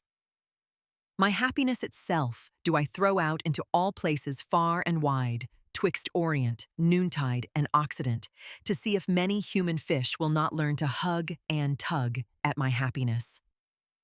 Until, biting at my sharp, hidden hooks, they have to come up unto my height, the motliest abyss groundlings, to the wickedest of all fishers of men.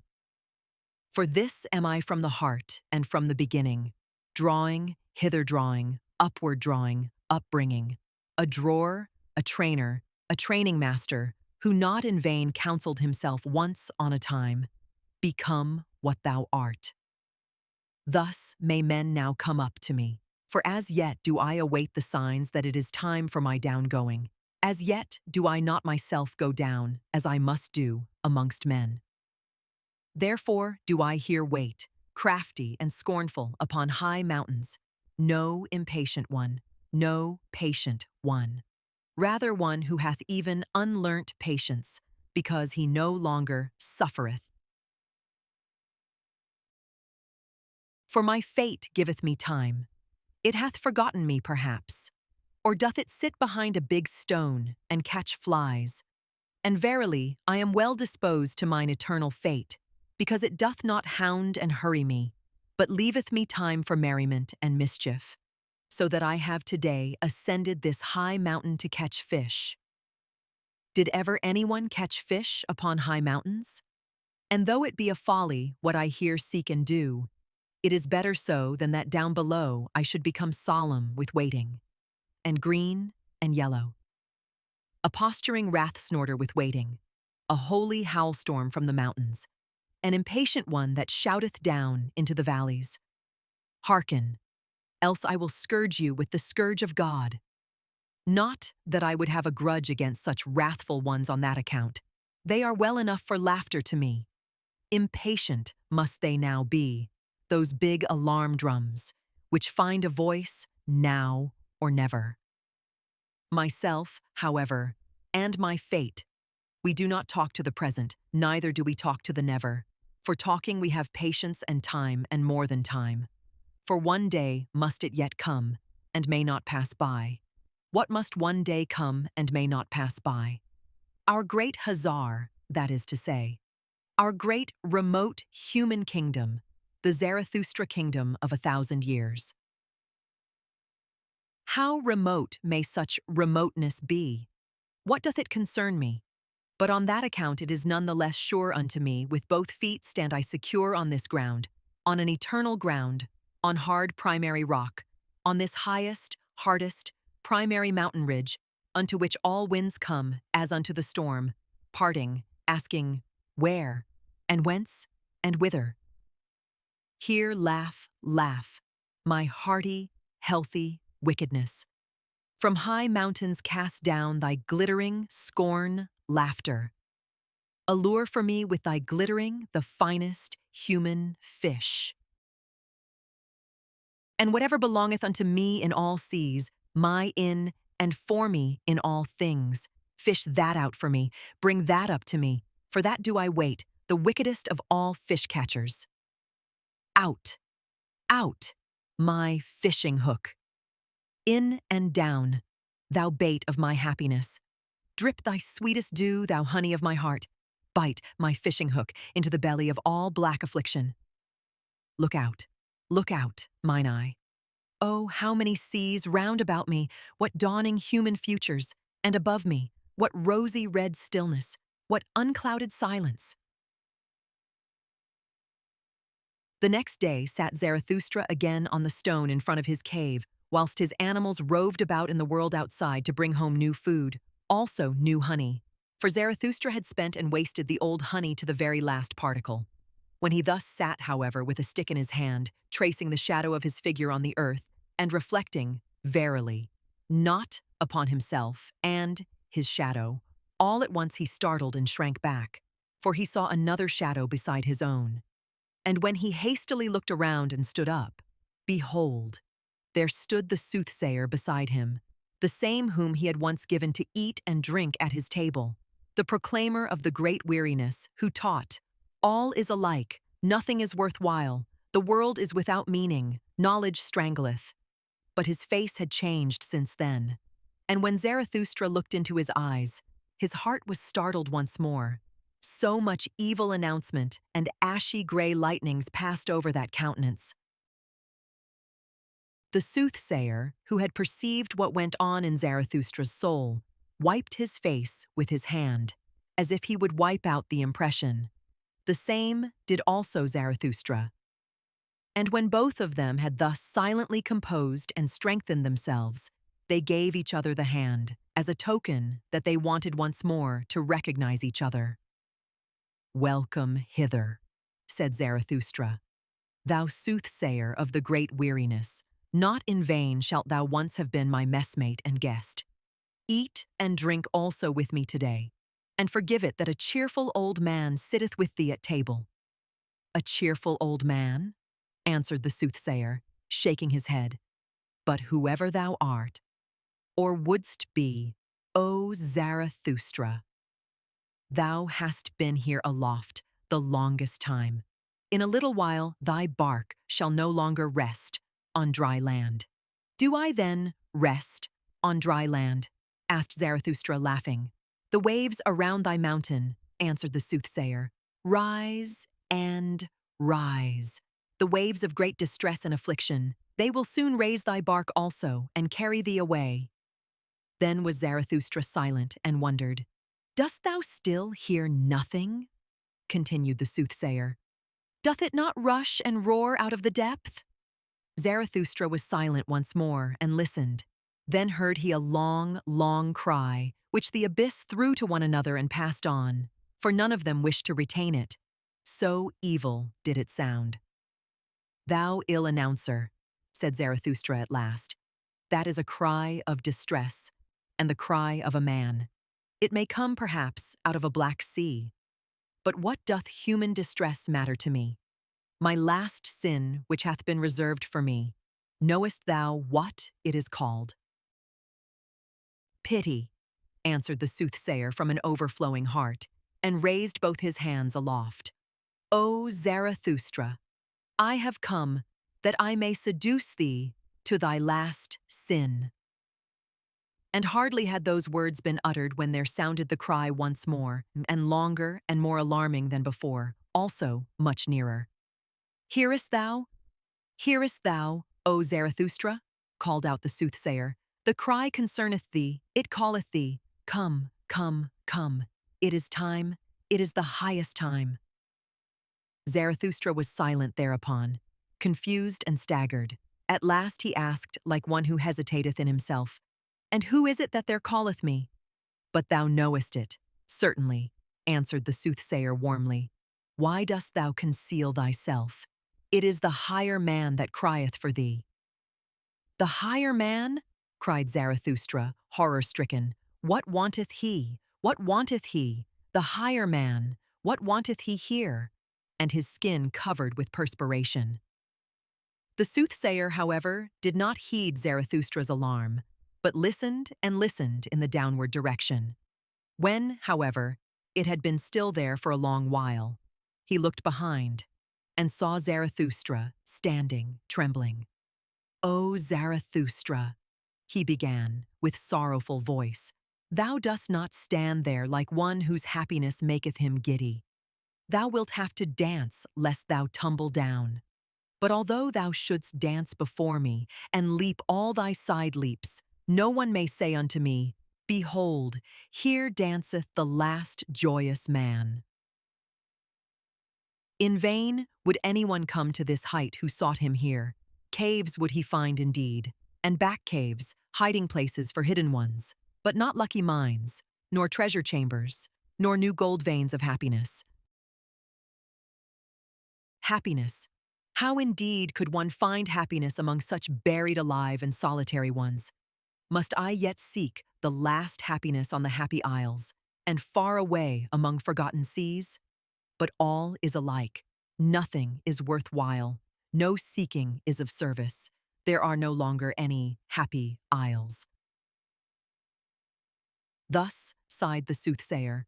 With his last sigh, however, Zarathustra again became serene and assured, like one who hath come out of a deep chasm into the light. "Nay, nay, 3 times nay!" exclaimed he with a strong voice and stroked his beard. "That do I know better. There are still happy isles. Silence thereon, thou sighing sorrow sack. Cease to splash thereon, thou rain cloud of the forenoon. Do I not already stand here wet with thy misery and drenched like a dog? Now do I shake myself and run away from thee, that I may again become dry. Thereat mayst thou not wonder. Do I seem to thee discourteous? Here, however, is my court. But as regards the higher man, well, I shall seek him at once in those forests. From thence came his cry. Perhaps he is there hard beset by an evil beast. He is in my domain. Therein shall he receive no scath. And verily, there are many evil beasts about me." With those words, Zarathustra turned around to depart. Then said the soothsayer, "O Zarathustra, thou art a rogue. I know it well. Thou wouldst fain be rid of me.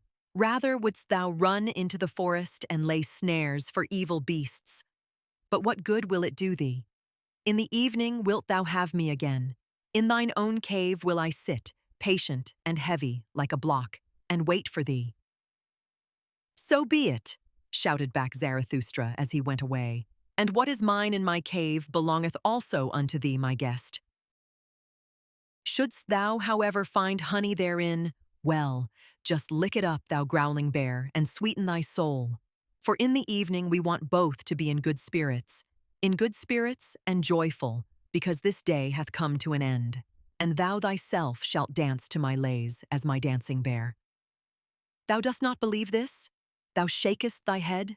Well, cheer up, old bear, but I also am a soothsayer." Thus spake Zarathustra. Ere Zarathustra had been an hour on his way in the mountains and forests, he saw all at once a strange procession. Right on the path which he was about to descend came 2 kings walking, bedecked with crowns and purple girdles, and variegated like flamingos. They drove before them a laden ass. "What do these kings want in my domain?" said Zarathustra in astonishment to his heart, and hid himself hastily behind a thicket. When, however, the kings approached to him, he said half aloud, like one speaking only to himself, "Strange, strange! How doth this harmonize? 2 kings do I see, and only 1 ass." Thereupon the 2 kings made a halt. They smiled and looked towards the spot whence the voice proceeded, and afterwards looked into each other's faces. "Such things do we also think among ourselves," said the king on the right, "but we do not utter them." The king on the left, however, shrugged his shoulders and answered, "That may perhaps be a goatherd, or an anchorite who hath lived too long among rocks and trees. For no society at all spoileth also good manners." "Good manners?" replied angrily and bitterly the other king. "What then do we run out of the way of? Is it not good manners, our good society? Better verily to live among anchorites and goatherds, than with our gilded, false, over-rouged populace, though it call itself good society, though it call itself nobility. But their all is false and foul, above all the blood, thanks to old evil diseases and worse curers. The best and dearest to me at present is still a sound peasant, coarse, artful, obstinate, and enduring. That is at present the noblest type. The peasant is at present the best, and the peasant type should be master. But it is the kingdom of the populace. I no longer allow anything to be imposed upon me. The populace, however, that meaneth hodgepodge. Populace hodgepodge. Therein is everything mixed with everything, saint and swindler, gentleman and Jew, and every beast out of Noah's ark. Good manners. Everything is false and foul with us. No one knoweth any longer how to reverence. It is that, precisely, that we run away from. They are fulsome, obtrusive dogs. They gild palm leaves.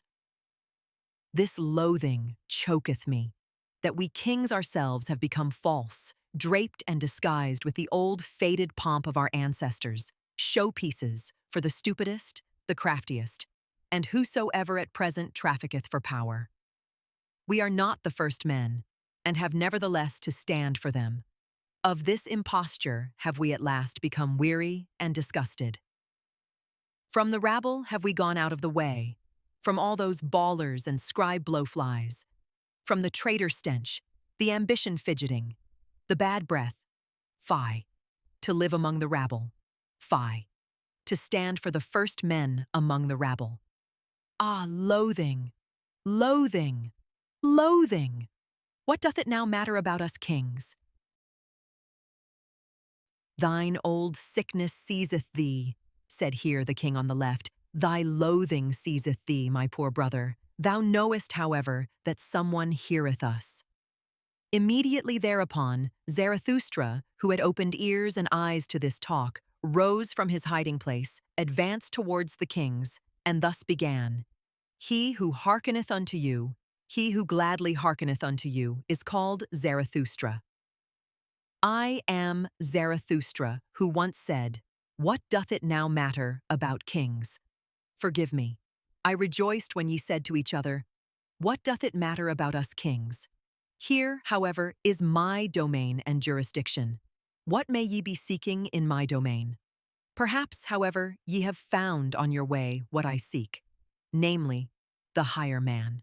When the kings heard this, they beat upon their breasts and said with one voice, We are recognized. With the sword of thine utterance severest thou the thickest darkness of our hearts. Thou hast discovered our distress.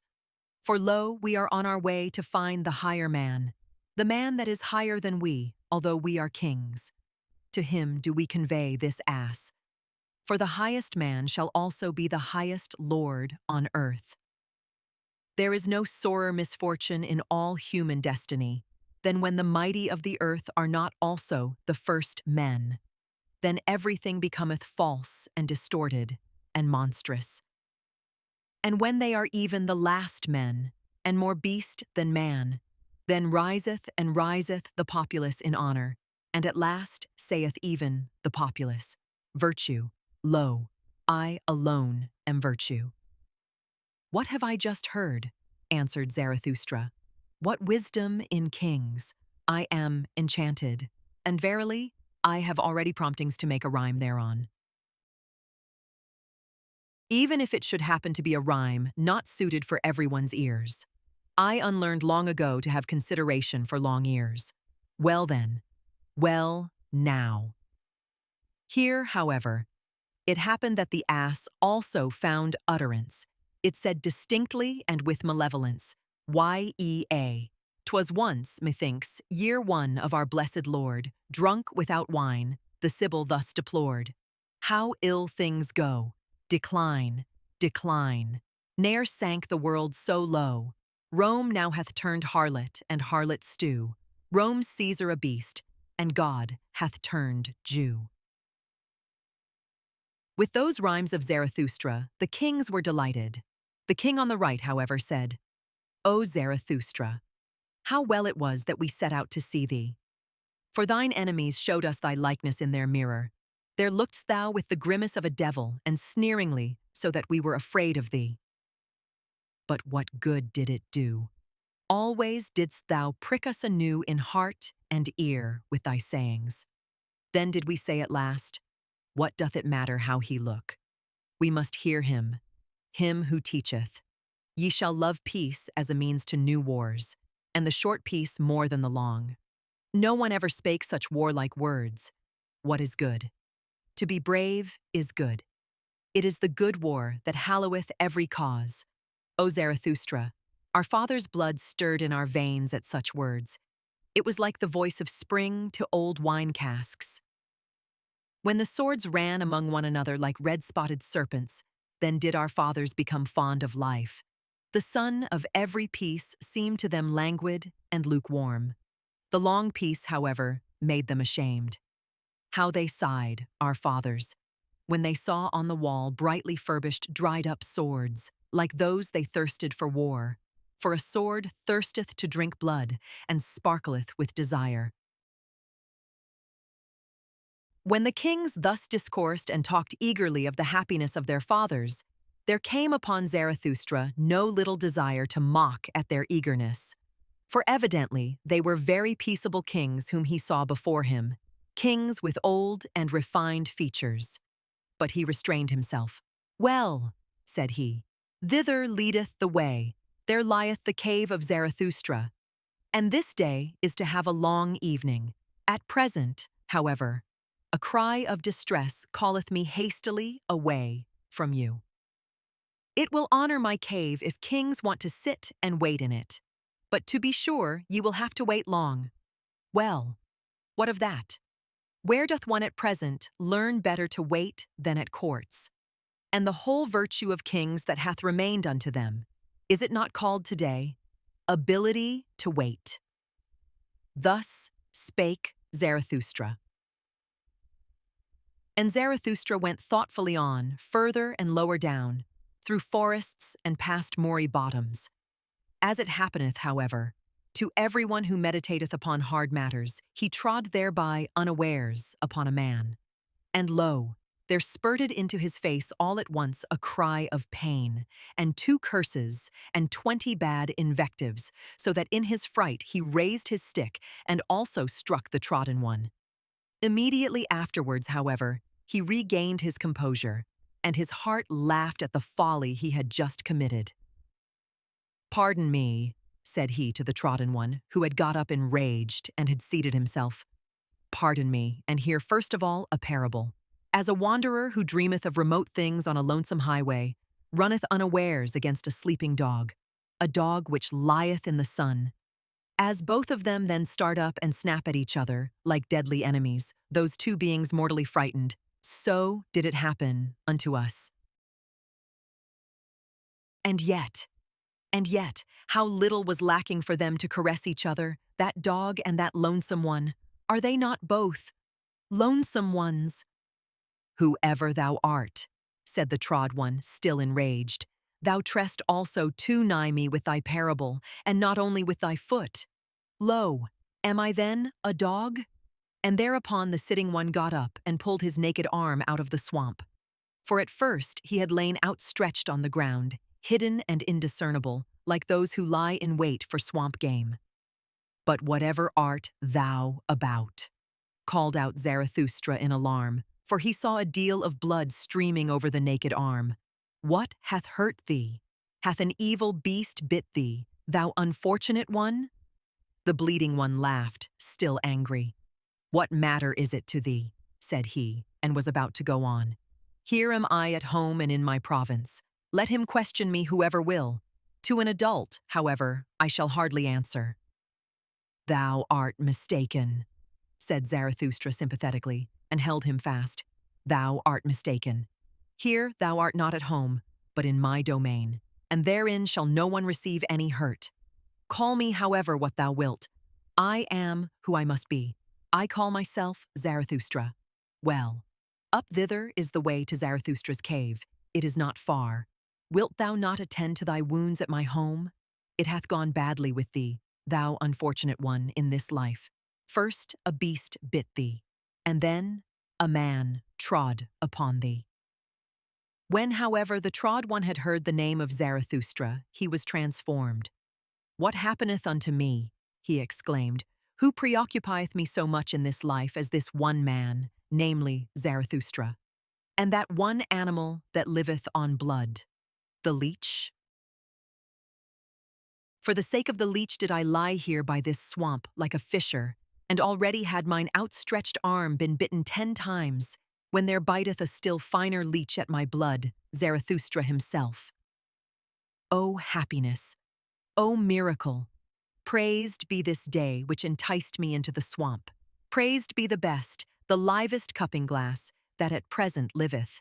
Praised be the great conscience leech Zarathustra." Thus spake the trodden one, and Zarathustra rejoiced at his words and their refined reverential style. "Who art thou?" asked he, and gave him his hand. There is much to clear up and elucidate between us, but already methinketh pure, clear day is dawning.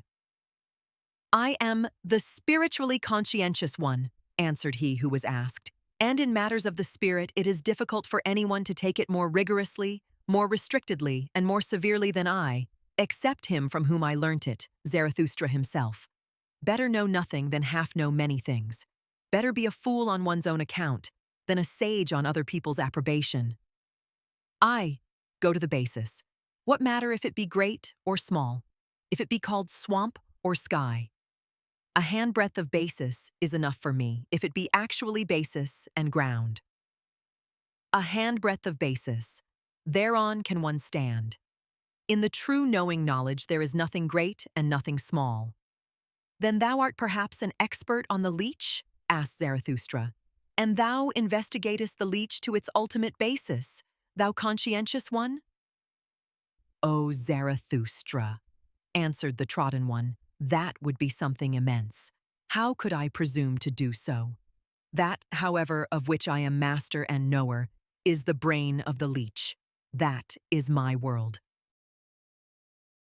And it is also a world. Forgive it, however, that my pride here findeth expression, for here I have not mine equal. Therefore, said I, here am I at home. How long have I investigated this one thing, the brain of the leech, so that here the slippery truth might no longer slip from me? Here is my domain. For the sake of this did I cast everything else aside. For the sake of this did everything else become indifferent to me. And close beside my knowledge lieth my black ignorance. My spiritual conscience requireth from me that it should be so, that I should know one thing, and not know all else. They are a loathing unto me, all the semi-spiritual, all the hazy, hovering, and visionary. Where mine honesty ceaseth, there am I blind, and want also to be blind. Where I want to know, however, there want I also to be honest, namely, severe, rigorous, restricted, cruel, and inexorable. Because thou once saidest, O Zarathustra, spirit is life which itself cutteth into life. That led and allured me to thy doctrine. And verily, with mine own blood have I increased mine own knowledge. As the evidence indicateth, broke in Zarathustra, for still was the blood flowing down on the naked arm of the conscientious one, for there had 10 leeches bitten into it. O thou strange fellow! How much doth this very evidence teach me, namely, thou thyself, and not all, perhaps, might I pour into thy rigorous ear. Well then, we part here, but I would fain find thee again. Up thither is the way to my cave. Tonight shalt thou there be my welcome guest. Fain would I also make amends to thy body for Zarathustra treading upon thee with his feet. I think about that. Just now, however, a cry of distress calleth me hastily away from thee. Thus spake Zarathustra. When, however, Zarathustra had gone round a rock, then saw he on the same path, not far below him, a man who threw his limbs about like a maniac, and at last tumbled to the ground on his belly. Halt! Said then Zarathustra to his heart. He there must surely be the higher man. From him came that dreadful cry of distress. I will see if I can help him. When, however, he ran to the spot where the man lay on the ground, he found a trembling old man with fixed eyes, and in spite of all Zarathustra's efforts to lift him and set him again on his feet, it was all in vain. The unfortunate one, also, did not seem to notice that someone was beside him. On the contrary, he continually looked around with moving gestures, like one forsaken and isolated from all the world. At last, however, after much trembling and convulsion, and curling himself up, he began to lament thus: Who warmeth me, who loved me still? Give ardent fingers, give heartening charcoal warmers, prone, outstretched, trembling, like him, half dead and cold, whose feet won warmth and shaken. Ah, by unfamiliar fevers, shivering with sharpened, icy cold frost arrows. By thee pursued my fancy, ineffable, recondite, sore frightening, thou huntsman hind the cloud banks, now lightning struck by thee, thou mocking eye that me in darkness watcheth. Thus do I lie, bend myself, twist myself, convulsed. With all eternal torture, and smitten by thee, cruelest huntsman, thou unfamiliar, God. Smite deeper, smite yet once more, pierce through and rend my heart. What meanth this torture with dull, indented arrows? Why look'st thou hither, of human pain not weary, with mischief-loving, godly flash glances? Not murder wilt thou, but torture, torture. For why me torture, thou mischief-loving, unfamiliar God? Ha, ha, ha, thou stealest nigh in midnight's gloomy hour. What wilt thou? Speak. Thou crowdst me, pressest, ha, now far too closely. Thou hearst me breathing, thou o'erhearst my heart, thou ever jealous one. Of what, pray, ever jealous? Off, off, for why the ladder? Wouldst thou get in, to heart in clamber, to mine own secretest conceptions in clamber? Shameless one, thou unknown one, thief, what seek'st thou by thy stealing? What seek'st thou by thy hearkening? What seek'st thou by thy torturing? Thou torturer, thou hangman God. Or shall I, as the mastiffs do, roll me before thee, and cringing, enraptured, frantical, my tail, friendly, waggle, in vain, goad further, cruelest goader. No dog, thy game just am I, cruelest huntsman, thy proudest of captives, thou robber, hind the cloud banks. Speak finely, thou lightning-veiled one, thou unknown one, speak. What wilt thou, highway ambusher, from me? What wilt thou, unfamiliar, God? What? Ransom gold? How much of ransom gold? Solicit much, that bid'th my pride, and be concise, that bid'th mine other pride. Ha, ha, me. Want'st thou? Me. Entire, ha, ha, and torturest me, fool that thou art, dead torturest quite my pride? Give love to me, who warmth me still, who loveth me still. Give ardent fingers, give heartening charcoal warmers. Give me the lonesomest, the ice, ah, sevenfold frozen ice, for very enemies, for foes, doth make one thirst. Give, yield to me, cruelest foe, thyself.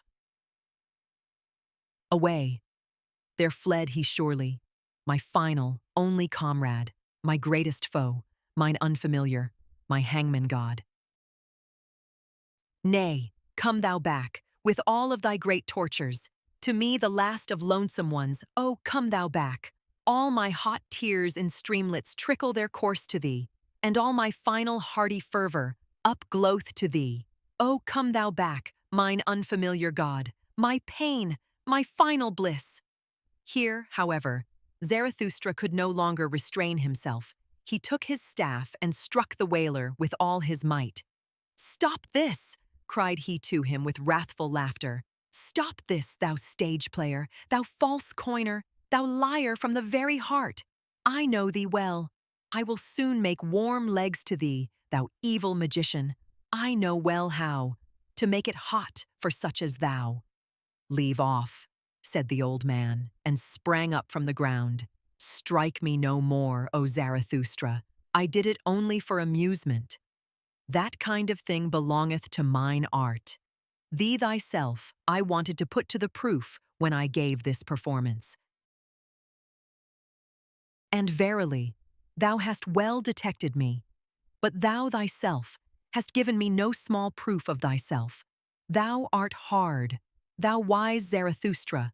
Hard strikest thou with thy truths, thy cudgel forceth from me this truth. "Flatter not," answered Zarathustra, still excited and frowning. "Thou stage player from the heart, thou art false. Why speakest thou of truth? Thou peacock of peacocks, thou sea of vanity. What didst thou represent before me, thou evil magician? Whom was I meant to believe in when thou wailedst in such wise?" "The penitent in spirit," said the old man. "It was him I represented. Thou thyself once devised this expression, the poet and magician who at last turneth his spirit against himself, the transformed one who freezeth to death by his bad science and conscience. And just acknowledge it. It was long, O Zarathustra, before thou discoveredst my trick and lie. Thou believedst in my distress when thou heldest my head with both thy hands. I heard thee lament, we have loved him too little, loved him too little. Because I so far deceived thee, my wickedness rejoiced in me. Thou mayest have deceived subtler ones than I, said Zarathustra sternly. I am not on my guard against deceivers. I have to be without precaution. So willeth my lot. Thou, however, must deceive. So far do I know thee. Thou must ever be equivocal, trivical, quadrivical, and quinquivocal. Even what thou hast now confessed is not nearly true enough nor false enough for me. Thou bad, false coiner, how couldst thou do otherwise? Thy very malady wouldst thou whitewash if thou showed thyself naked to thy physician. Thus didst thou whitewash thy lie before me when thou saidst, I did so only for amusement. There was also seriousness therein. Thou art something of a penitent in spirit. I divine thee well. Thou hast become the enchanter of all the world, but for thyself thou hast no lie or artifice left. Thou art disenchanted to thyself. Thou hast reaped disgust as thy one truth.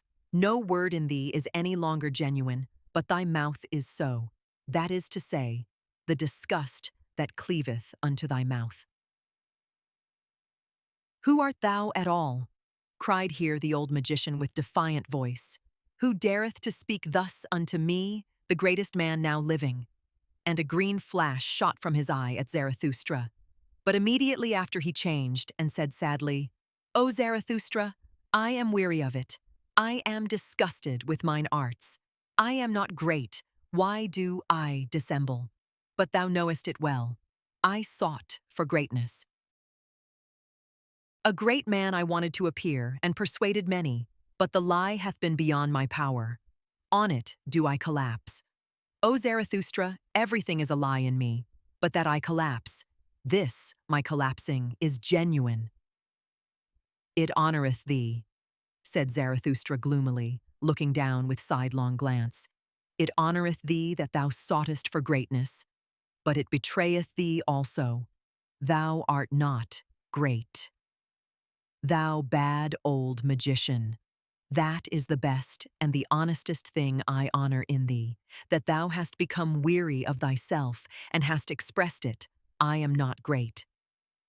Therein do I honor thee as a penitent in spirit, and although only for the twinkling of an eye, in that one moment wast thou genuine. But tell me, what seekest thou here in my forests and rocks? And if thou hast put thyself in my way, what proof of me wouldst thou have? Wherein didst thou put me to the test? Thus spake Zarathustra, and his eyes sparkled. But the old magician kept silence for a while. Then said he, Did I put thee to the test? I seek only, O Zarathustra. I seek a genuine one, a right one, a simple one, an unequivocal one, a man of perfect honesty, a vessel of wisdom, a saint of knowledge, a great man. Knowest thou it not, O Zarathustra? I seek Zarathustra. And here there arose a long silence between them. Zarathustra, however, became profoundly absorbed in thought, so that he shut his eyes. But afterwards, coming back to the situation, he grasped the hand of the magician and said, full of politeness and policy, Well, up thither leadeth the way. There is the cave of Zarathustra. In it mayest thou seek him whom thou wouldst fain find, and ask counsel of mine animals, mine eagle and my serpent. They shall help thee to seek. My cave, however, is large. I myself, to be sure, I have as yet seen no great man. That which is great, the acutest eye is at present insensible to it. It is the kingdom of the populace. Many a one have I found who stretched and inflated himself, and the people cried, 'Behold, a great man!' But what good do all bellows do? The wind cometh out at last. At last bursteth the frog which hath inflated itself too long. Then cometh out the wind. To prick a swollen one in the belly, I call good pastime. Hear that, ye boys. Our today is of the populace, who still knoweth what is great and what is small. Who could there seek successfully for greatness? A fool only. It succeedeth with fools. Thou seekest for great men, thou strange fool. Who taught that to thee? Is today the time for it?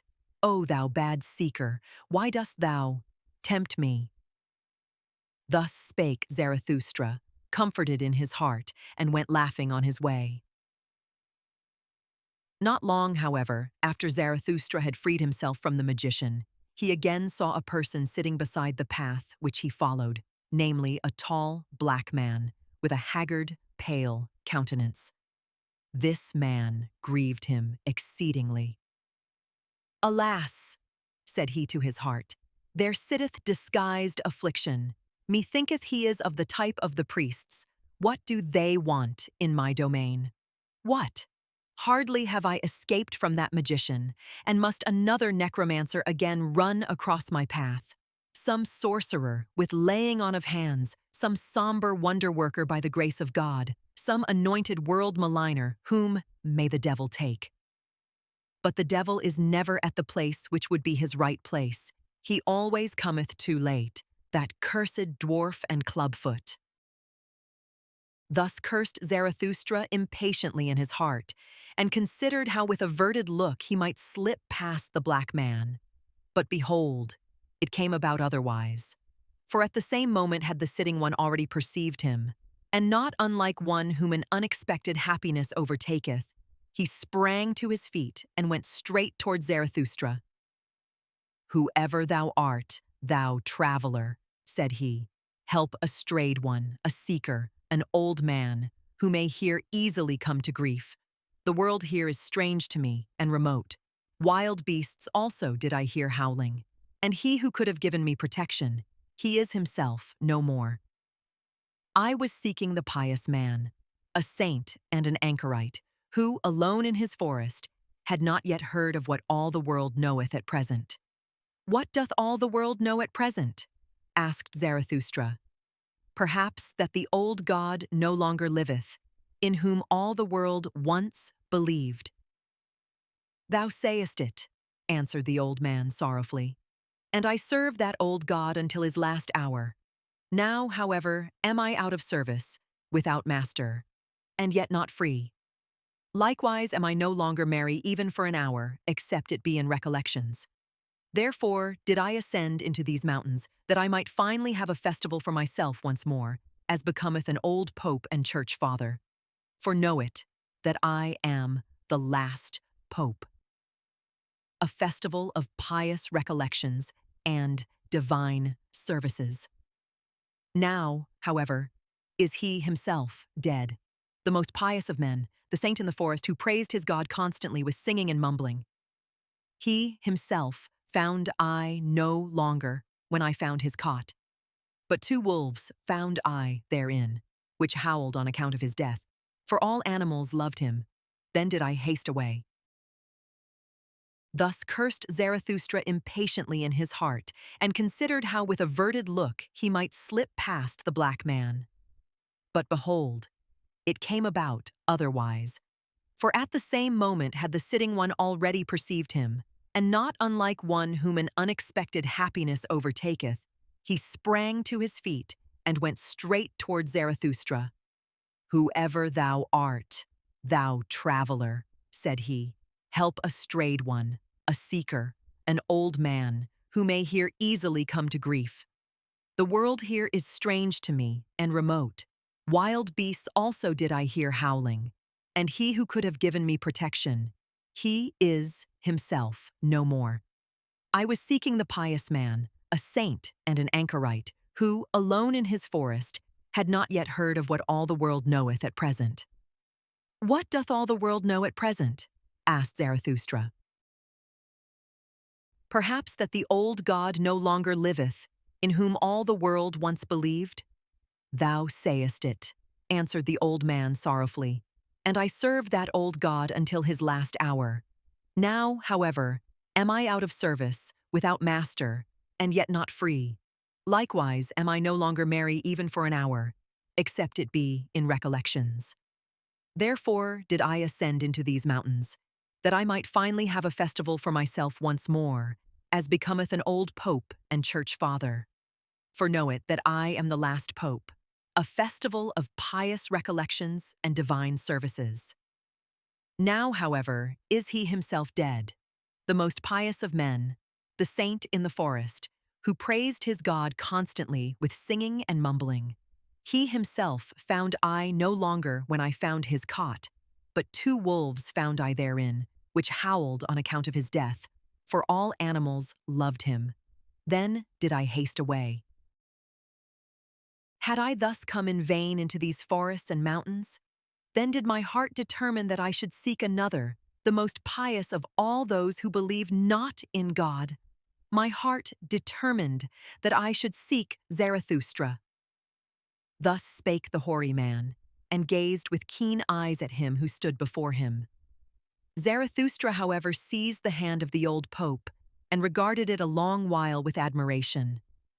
Lo, thou venerable one, said he then, what a fine and long hand! That is the hand of one who hath ever dispensed blessings. Now, however, doth it hold fast him whom thou seekest, me, Zarathustra. It is I, the ungodly Zarathustra, who saith, who is ungodlier than I, that I may enjoy his teaching?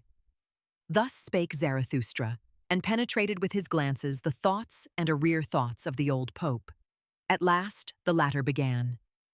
He who most loved and possessed him hath now also lost him most. Lo, I myself am surely the most godless of us at present, but who could rejoice at that? Thou servedst him to the last? Asked Zarathustra thoughtfully after a deep silence. Thou knowest how he died? Is it true what they say? That sympathy choked him. That he saw how man hung on the cross and could not endure it, that his love to man became his hell, and at last, his death. The old pope, however, did not answer, but looked aside timidly with a painful and gloomy expression. Let him go, said Zarathustra after prolonged meditation, still looking the old man straight in the eye. Let him go. He is gone. And though it honoreth thee that thou speakest only in praise of this dead one, yet thou knowest as well as I who he was, and that he went curious ways. To speak before 3 eyes, said the old pope cheerfully, he was blind of 1 eye. In divine matters I am more enlightened than Zarathustra himself, and may well be so. My love served him long years. My will followed all his will. A good servant, however, knoweth everything, and many a thing even which a master hideth from himself. He was a hidden God, full of secrecy. Verily, he did not come by his son otherwise than by secret ways. At the door of his faith standeth adultery.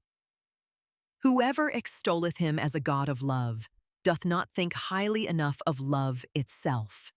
Did not that God want also to be judge? But the loving one loveth irrespective of reward and requital. When he was young, that God out of the Orient, then was he harsh and revengeful, and built himself a hell for the delight of his favorites.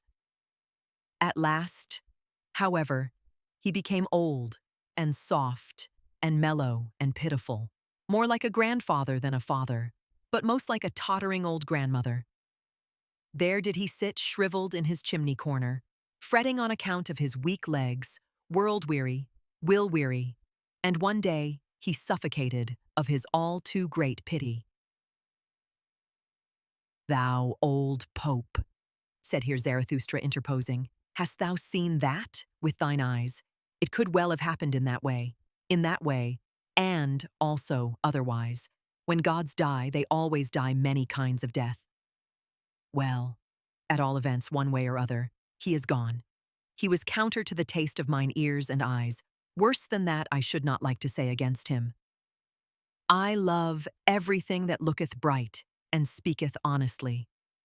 But he, thou knowest it.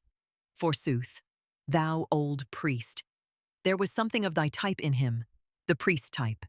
He was equivocal. He was also indistinct. How he raged at us, this wrath snorter, because we understood him badly. But why did he not speak more clearly? And if the fault lay in our ears, why did he give us ears that heard him badly? If there was dirt in our ears, well, who put it in them?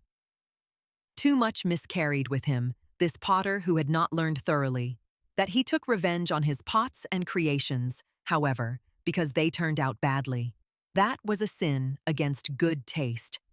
There is also good taste in piety. This at last said, away with such a God. Better to have no God. Better to set up destiny on one's own account. Better to be a fool. Better to be God oneself. What do I hear? Said then the old Pope with intent ears. O Zarathustra, thou art more pious than thou believest, with such an unbelief.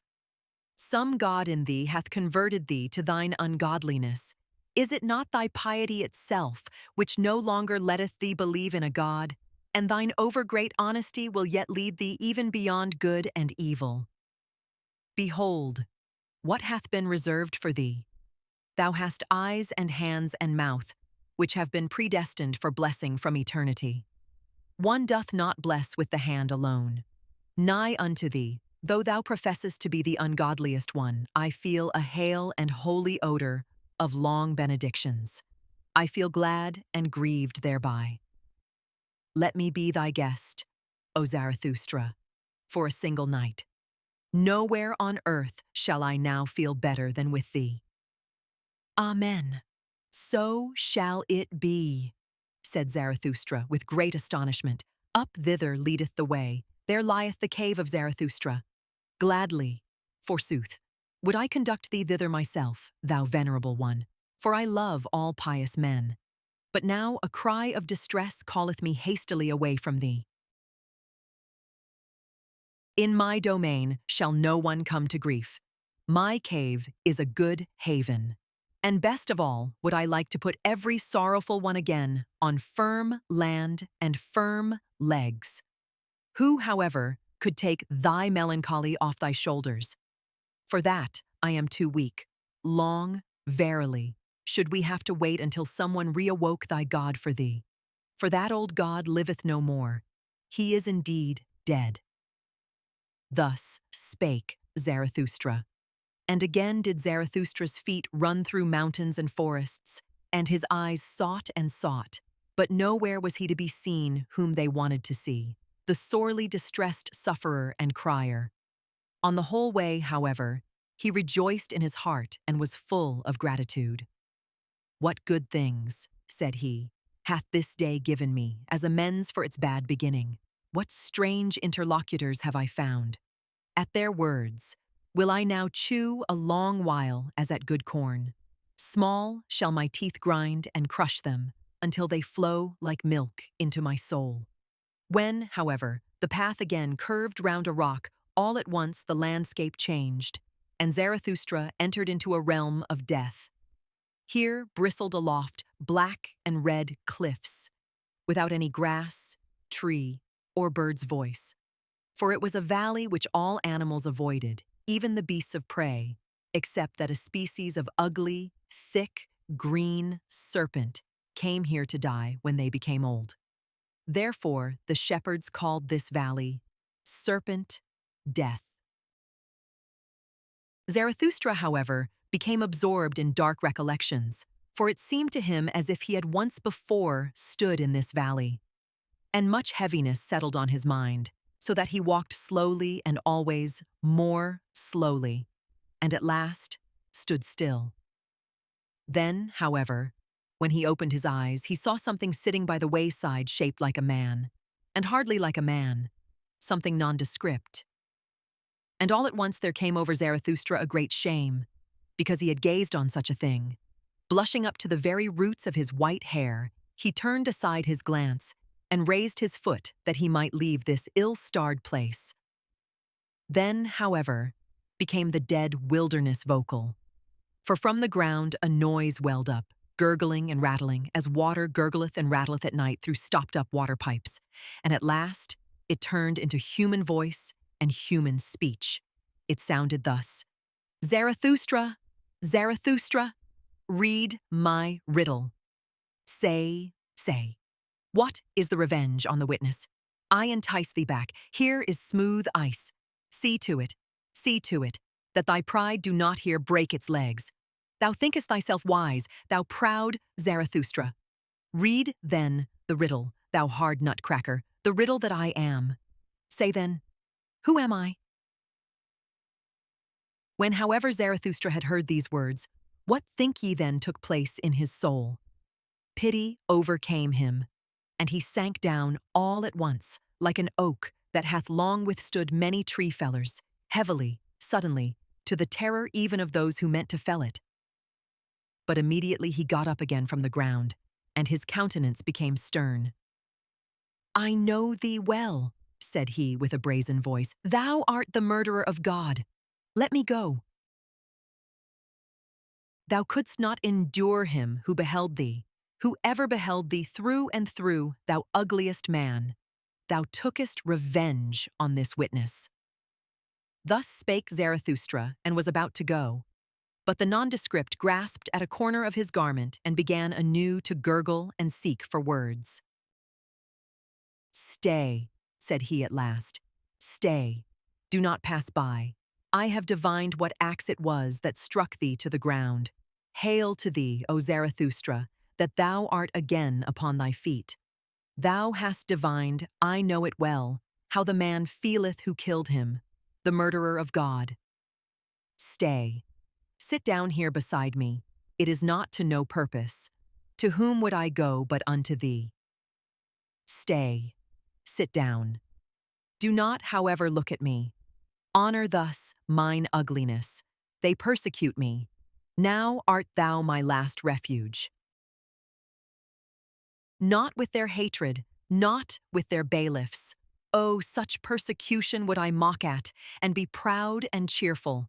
Hath not all success hitherto been with the well-persecuted ones?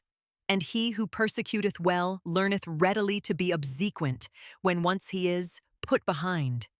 But it is their pity. Their pity is it from which I flee away and flee to thee. O Zarathustra, protect me thou, my last refuge, thou sole one who divinest me. Thou hast divined how the man feeleth who killed him. Stay. And if thou wilt go, thou impatient one, go not the way that I came. That way is bad. Art thou angry with me because I have already racked language too long? Because I have already counseled thee? But know that it is I, the ugliest man, who have also the largest, heaviest feet. Where I have gone, the way is bad. I tread all paths to death and destruction. But that thou passedst me by in silence, that thou blushedst, I saw it well. Thereby did I know thee as Zarathustra. Everyone else would have thrown to me his alms, his pity, in look and speech. But for that, I am not beggar enough, that didst thou divine. For that I am too rich, rich in what is great, frightful, ugliest, most unutterable. Thy shame, O Zarathustra, honored me. With difficulty did I get out of the crowd of the pitiful, that I might find the only one who at present teacheth that pity is obtrusive. Thyself, O Zarathustra. Whether it be the pity of a god, or whether it be human pity, it is offensive to modesty, and unwillingness to help may be nobler than the virtue that rusheth to do so. That, however, namely, pity, is called virtue itself at present by all petty people. They have no reverence for great misfortune, great ugliness, great failure. Beyond all these do I look as a dog looketh over the backs of thronging flocks of sheep. They are petty, good-willed, grey people. As the heron looketh contemptuously at shallow pools, with backward bent head, so do I look at the throng of gray little waves and wills and souls. Too long have we acknowledged them to be right, those petty people. So we have at last given them power as well. And now do they teach that good is only what petty people call good. And truth is at present what the preacher spake who himself sprang from them, that singular saint and advocate of the petty people, who testified of himself, I am the truth. That immodest one hath long made the petty people greatly puffed up, he who taught no small error when he taught, I am the truth.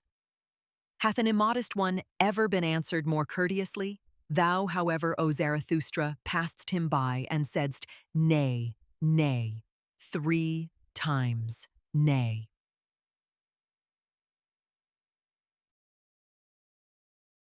Thou warnedst against his error. Thou warnedst the first to do so against pity. Not everyone, not none, but thyself and thy type.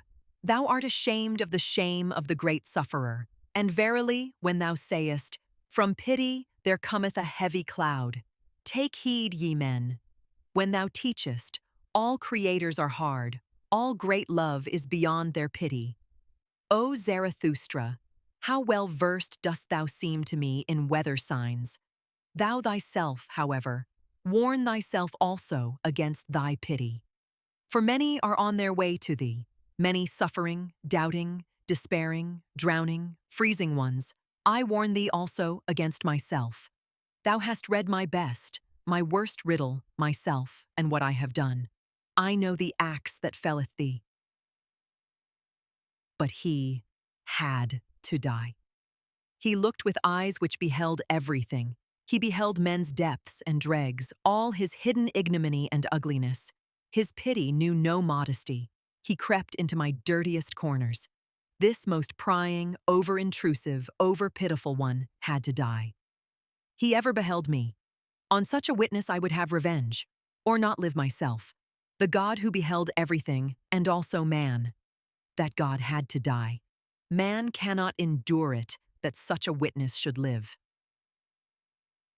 Thus spake the ugliest man. Zarathustra, however, got up and prepared to go on, for he felt frozen to the very bowels. Thou nondescript, said he, thou warnedst me against thy path. As thanks for it, I praise mine to thee. Behold, up thither is the cave of Zarathustra. My cave is large and deep and hath many corners. There findeth he that is most hidden his hiding place. And close beside it, there are 100 lurking places and by-places for creeping, fluttering, and hopping creatures. Thou outcast, who hast cast thyself out, thou wilt not live amongst men and men's pity. Well then, do like me. Thus wilt thou learn also from me. Only the doer learneth. And talk first and foremost to mine animals, the proudest animal and the wisest animal. They might well be the right counselors for us both. Thus spake Zarathustra, and went his way, more thoughtfully and slowly even than before, for he asked himself many things, and hardly knew what to answer. How poor indeed is man, thought he in his heart. How ugly, how wheezy, how full of hidden shame. They tell me that man loveth himself. Ah, how great must that self-love be! How much contempt is opposed to it! Even this man hath loved himself as he hath despised himself. A great lover methinketh he is, and a great despiser. No one have I yet found who more thoroughly despised himself. Even that is elevation. Alas, was this perhaps the higher man whose cry I heard? I love the great despisers. Man is something that hath to be surpassed. When Zarathustra had left the ugliest man, he was chilled and felt lonesome, for much coldness and lonesomeness came over his spirit, so that even his limbs became colder thereby.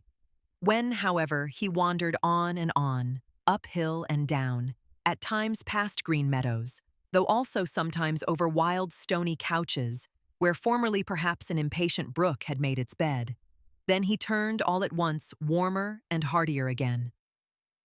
What hath happened unto me? He asked himself.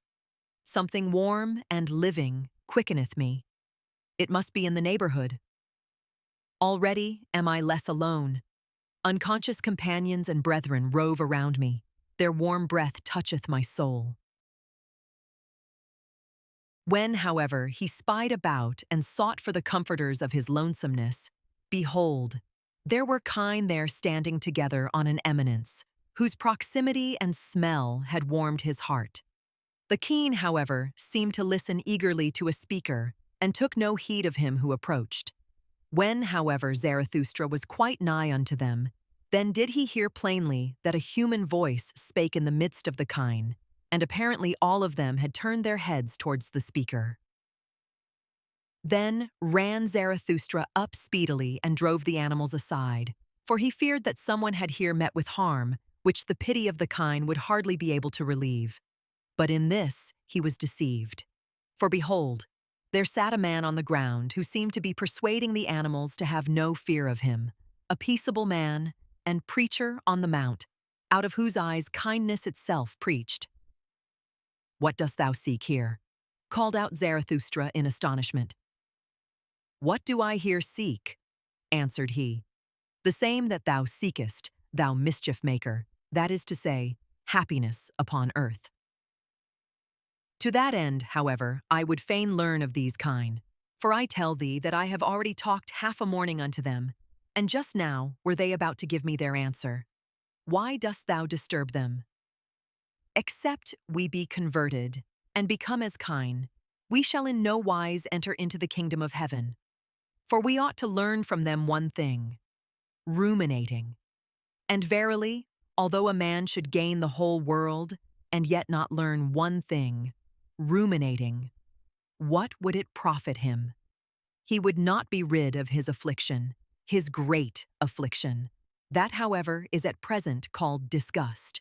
Who hath not at present his heart, his mouth, and his eyes full of disgust? Thou also.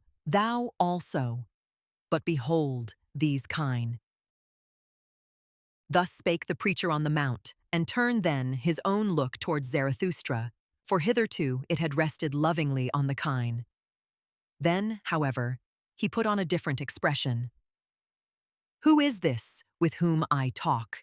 he exclaimed, frightened, and sprang up from the ground. "This is the man without disgust.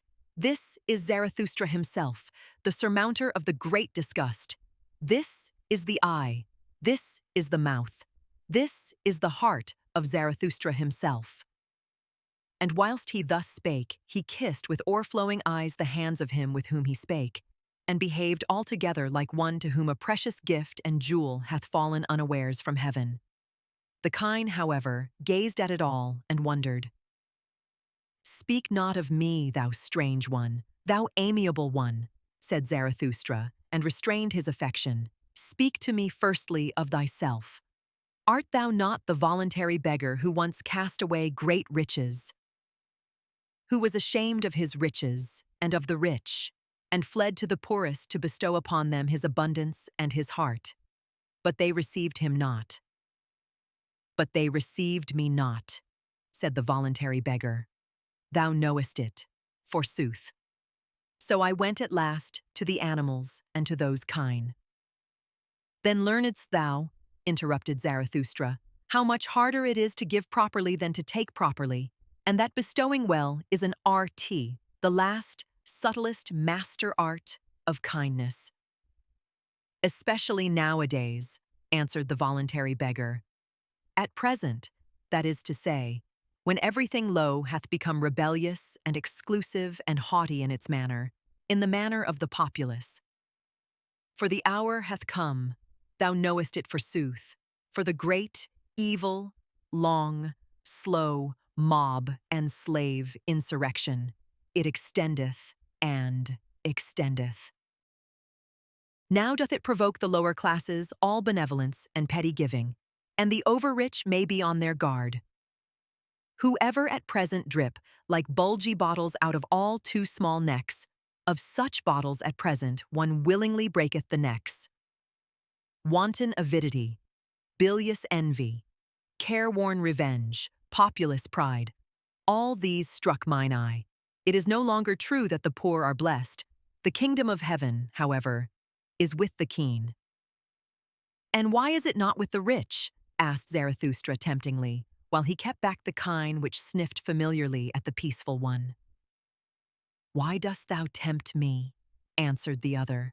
Thou knowest it thyself better even than I. What was it drove me to the poorest, O Zarathustra? Was it not my disgust at the richest? At the culprits of riches, with cold eyes and rank thoughts, who pick up profit out of all kinds of rubbish, at this rabble that stinketh to heaven, at this gilded, falsified populace, whose fathers were pickpockets, or carrion crows, or rag pickers, with wives compliant, lewd, and forgetful. For they are all of them not far different from harlots. Populace above, populace below. What are poor and rich at present? That distinction did I unlearn. Then did I flee away further and ever further until I came to those kine. Thus spake the peaceful one, and puffed himself and perspired with his words, so that the kine wondered anew. Zarathustra, however, kept looking into his face with a smile, all the time the man talked so severely, and shook silently his head. Thou doest violence to thyself, thou preacher on the mount, when thou usest such severe words. For such severity neither thy mouth nor thine eye have been given thee. Nor, methinketh, hath thy stomach either. Unto it all such rage and hatred, and foaming over is repugnant. Thy stomach wanteth softer things. Thou art not a butcher. Rather seemest thou to me a plant-eater and a root-man. Perhaps thou grindest corn. Certainly, however, thou art averse to fleshly joys, and thou lovest honey. Thou hast divined me well, answered the voluntary beggar with lightened heart. I love honey. I also grind corn. For I have sought out what tasteth sweetly and maketh pure breath. Also what requireth a long time, a day's work and a mouth's work for gentle idlers and sluggards. Furthest, to be sure, have those keen carried it. They have devised ruminating and lying in the sun. They also abstain from all heavy thoughts which inflate the heart. Well, said Zarathustra, thou shouldst also see mine animals, mine eagle and my serpent. Their like do not at present exist on earth. Behold, thither leadeth the way to my cave. Be tonight its guest, and talk to mine animals of the happiness of animals, until I myself come home. For now a cry of distress calleth me hastily away from thee. Also, shouldst thou find new honey with me, ice-cold golden comb honey, eat it. Now, however, take leave at once of thy kind, thou strange one, thou amiable one, though it be hard for thee, for they are thy warmest friends and preceptors. One excepted, whom I hold still dearer, answered the voluntary beggar. Thou thyself art good, O Zarathustra, and better even than a cow. Away, away with thee, thou evil flatterer, cried Zarathustra mischievously. Why dost thou spoil me with such praise and flattery? Honey, away, away from me, cried he once more, and heaved his stick at the fond beggar, who, however, ran nimbly away.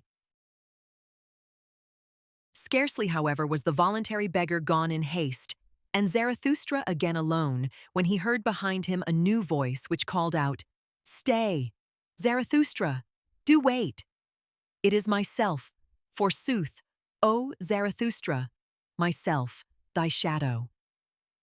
But Zarathustra did not wait, for a sudden irritation came over him on account of the crowd and the crowding in his mountains. Whither hath my lonesomeness gone? Spake he.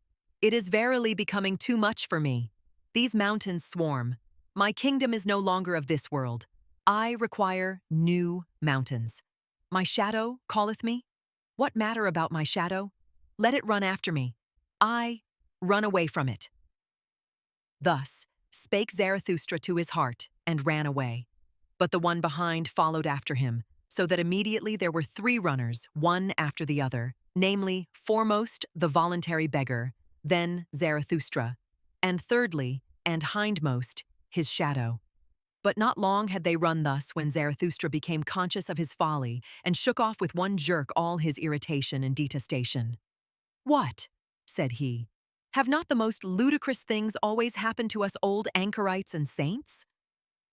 Verily, my folly hath grown big in the mountains. Now do I hear 6 old fools' legs rattling behind one another. But doth Zarathustra need to be frightened by his shadow? Also, methinketh that after all it hath longer legs than mine." Thus spake Zarathustra, and laughing with eyes and entrails, he stood still and turned round quickly, and behold, he almost thereby threw his shadow and follower to the ground, so closely had the latter followed at his heels, and so weak was he. For when Zarathustra scrutinized him with his glance, he was frightened as by a sudden apparition. So slender, swarthy, hollow, and worn out did this follower appear. "Who art thou?" asked Zarathustra vehemently. "What doest thou here? And why callest thou thyself my shadow? Thou art not pleasing unto me." "Forgive me," answered the shadow, "that it is I. And if I please thee not, well, O Zarathustra, therein do I admire thee and thy good taste. A wanderer am I, who have walked long at thy heels, always on the way, but without a goal, also without a home. So that verily I lack little of being the eternally wandering Jew, except that I am not eternal and not a Jew. What? Must I ever be on the way, whirled by every wind, unsettled, driven about? O earth, thou hast become too round for me. On every surface have I already sat, like tired dust have I fallen asleep on mirrors and window panes. Everything taketh from me, nothing giveth, I become thin, I am almost equal to a shadow. After thee, however, O Zarathustra, did I fly and hie longest, and though I hid myself from thee, I was nevertheless thy best shadow. Wherever thou hast sat, there sat I also. With thee have I wandered about in the remotest, coldest worlds, like a phantom that voluntarily haunteth winter roofs and snows. With thee have I pushed into all the forbidden, all the worst and the furthest. And if there be anything of virtue in me, it is that I have had no fear of any prohibition.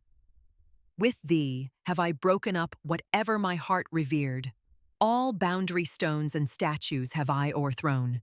The most dangerous wishes did I pursue.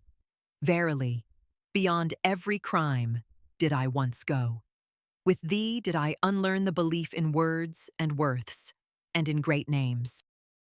When the devil casteth his skin, doth not his name also fall away? It is also skin. The devil himself is perhaps skin. Nothing is true. All is permitted. So said I to myself. Into the coldest water did I plunge with head and heart. Ah, how oft did I stand there naked on that account, like a red crab. Ah, where have gone all my goodness and all my shame and all my belief in the good? Ah, where is the lying innocence which I once possessed, the innocence of the good and of their noble lies? Too oft, verily, did I follow close to the heels of truth. Then did it kick me on the face. Sometimes I meant to lie, and behold, then only did I hit the truth. Too much hath become clear unto me. Now it doth not concern me any more. Nothing liveth any longer that I love. How should I still love myself? To live as I incline, or not to live at all, so do I wish. So wisheth also the holiest. But alas, how have I still inclination? Have I still a goal? A haven towards which my sail is set? A good wind? Ah, he only who knoweth whither he saileth, knoweth what wind is good, and a fair wind for him. What still remaineth to me? A heart weary and flippant, an unstable will, fluttering wings, a broken backbone. This seeking for my home, O Zarathustra, dost thou know that this seeking hath been my homesickening? It eateth me up. Where is my home? For it do I ask and seek, and have sought, but have not found it. O eternal everywhere, O eternal nowhere, O eternal in vain. Thus spake the shadow, and Zarathustra's countenance lengthened at his words. Thou art my shadow, said he at last sadly. Thy danger is not small. Thou free spirit and wanderer, thou hast had a bad day. See that a still worse evening doth not overtake thee. To such unsettled ones as thou, seemeth at last even a prisoner blessed. Didst thou ever see how captured criminals sleep? They sleep quietly, they enjoy their new security. Beware lest in the end a narrow faith capture thee, a hard, rigorous delusion. For now everything that is narrow and fixed seduceth and tempteth thee. Thou hast lost thy goal. Alas, how wilt thou forego and forget that loss? Thereby hast thou also lost thy way. Thou poor rover and rambler, thou tired butterfly, wilt thou have a rest and a home this evening? Then go up to my cave. Thither leadeth the way to my cave. And now will I run quickly away from thee again. Already lieth as it were a shadow upon me. I will run alone, so that it may again become bright around me. Therefore must I still be a long time merrily upon my legs. In the evening, however, there will be dancing with me. Thus spake Zarathustra. And Zarathustra ran and ran, but he found no one else, and was alone, and ever found himself again. He enjoyed and quaffed his solitude, and thought of good things, for hours. About the hour of noontide, however, when the sun stood exactly over Zarathustra's head, he passed an old, bent, and gnarled tree, which was encircled round by the ardent love of a vine, and hidden from itself. From this there hung yellow grapes in abundance, confronting the wanderer. Then he felt inclined to quench a little thirst, and to break off for himself a cluster of grapes. When, however, he had already his arm outstretched for that purpose, he felt still more inclined for something else, namely, to lie down beside the tree at the hour of perfect noontide and sleep. This Zarathustra did, and no sooner had he laid himself on the ground in the stillness and secrecy of the variegated grass than he had forgotten his little thirst and fell asleep.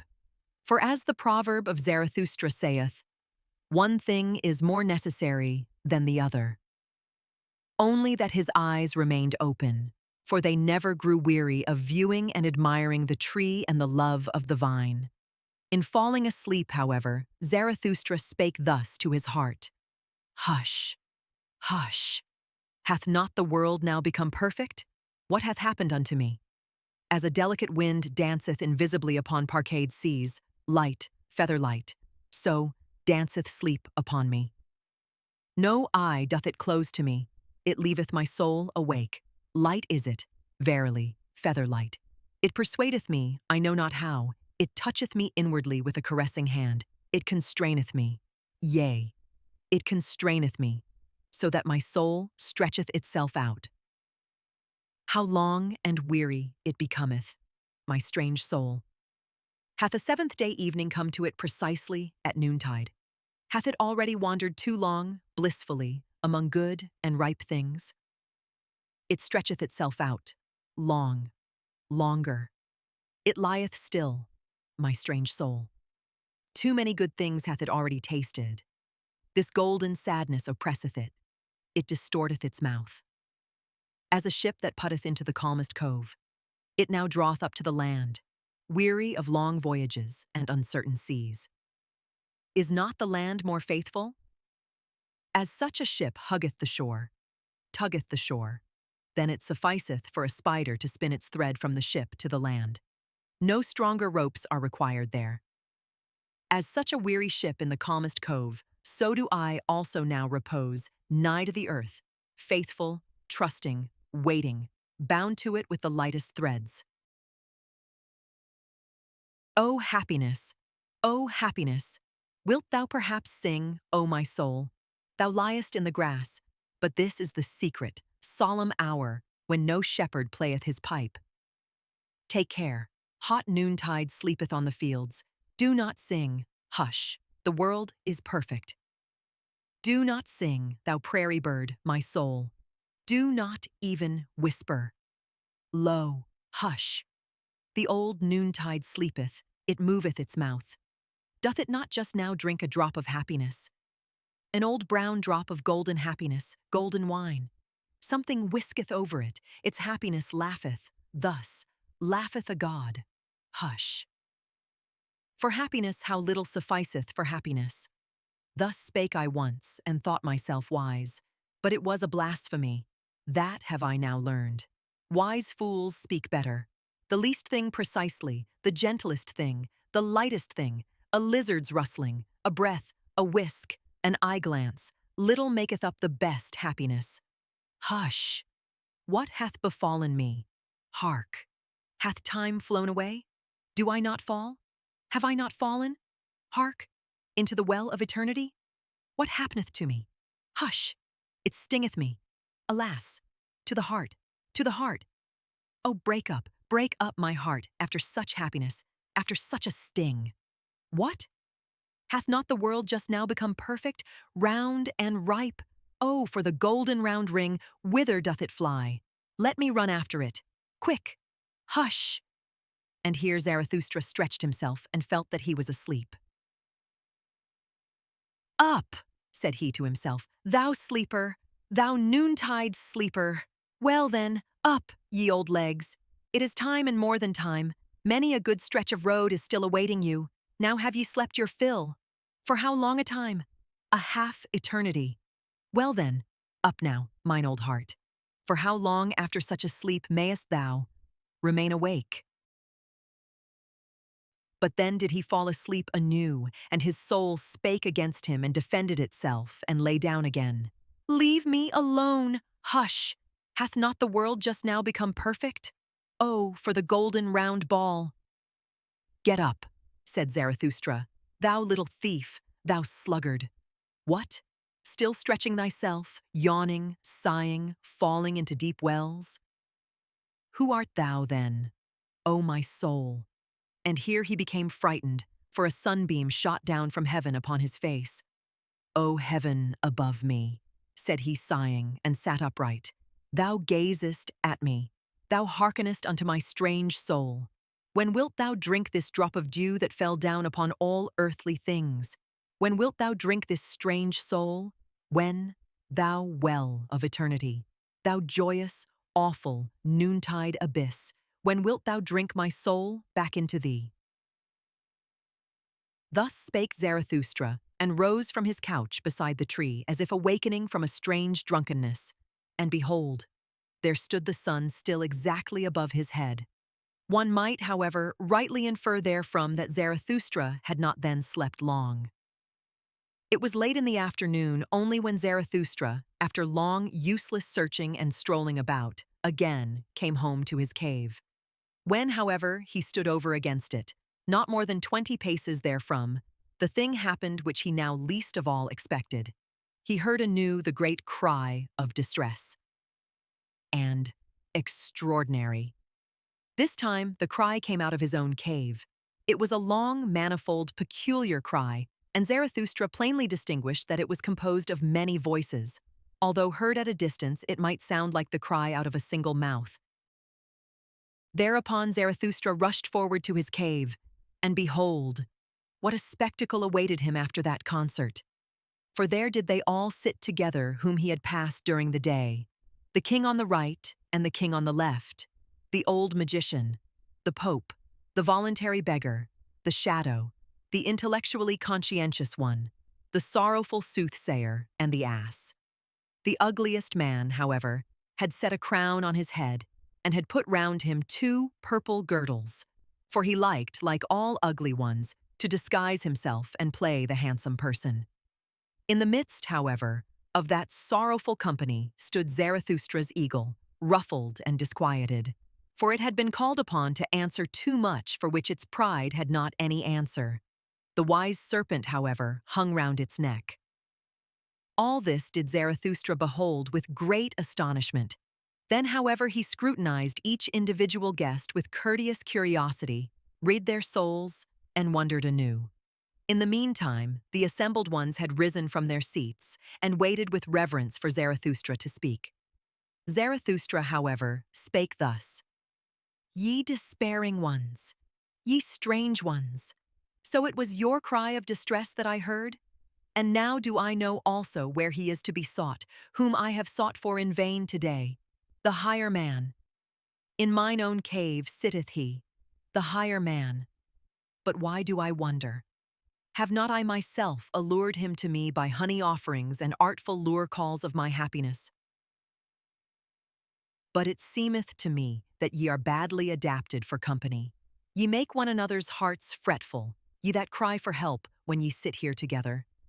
There is one that must first come, one who will make you laugh once more, a good jovial buffoon, a dancer, a wind, a wild romp, some old fool. What think ye? Forgive me, however, ye despairing ones, for speaking such trivial words before you, unworthy, verily, of such guests. But ye do not divine what maketh my heart wanton. Ye yourselves do it, and your aspect, forgive it me, for every one becometh courageous who beholdeth a despairing one. To encourage a despairing one, every one thinketh himself strong enough to do so. To myself have ye given this power, a good gift, mine honorable guests, an excellent guest present. Well, do not then upbraid, when I also offer you something of mine. This is mine empire and my dominion. That which is mine, however, shall this evening and tonight be yours. Mine animals shall serve you. Let my cave be your resting place. At house and home with me shall no one despair. In my purlieus do I protect everyone from his wild beasts. And that is the first thing which I offer you, security. The second thing, however, is my little finger. And when ye have that, then take the whole hand also, yea, and the heart with it. Welcome here, welcome to you, my guests. Thus spake Zarathustra, and laughed with love and mischief. After this greeting, his guests bowed once more and were reverentially silent. The king on the right, however, answered him in their name. O Zarathustra, by the way in which thou hast given us thy hand and thy greeting, we recognize thee as Zarathustra. Thou hast humbled thyself before us, almost hast thou hurt our reverence.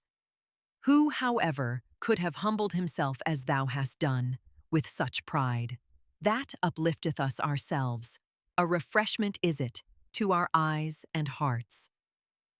To behold this merely, gladly would we ascend higher mountains than this. For as eager beholders have we come. We wanted to see what brighteneth dim eyes.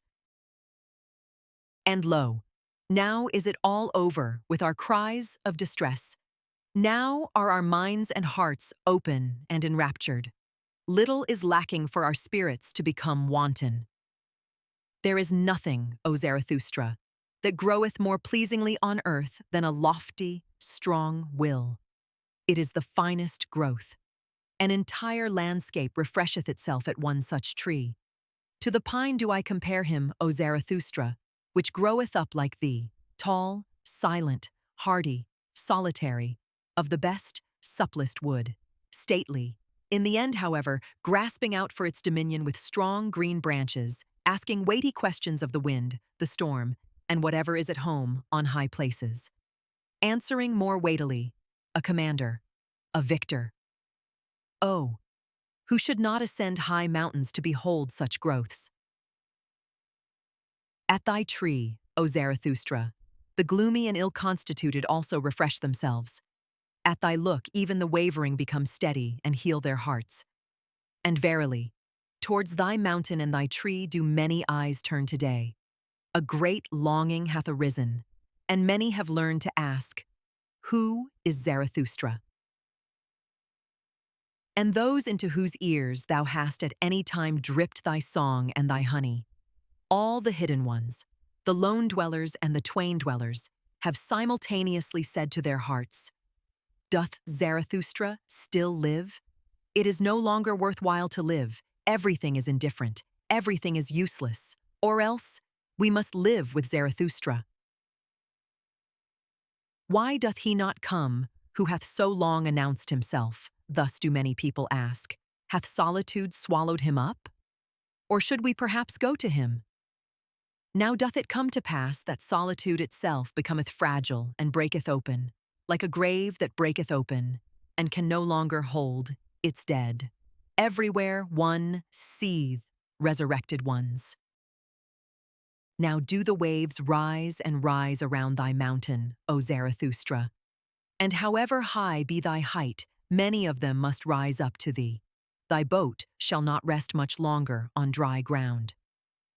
And that we despairing ones have now come into thy cave, and already no longer despair, it is but a prognostic and a presage that better ones are on the way to thee.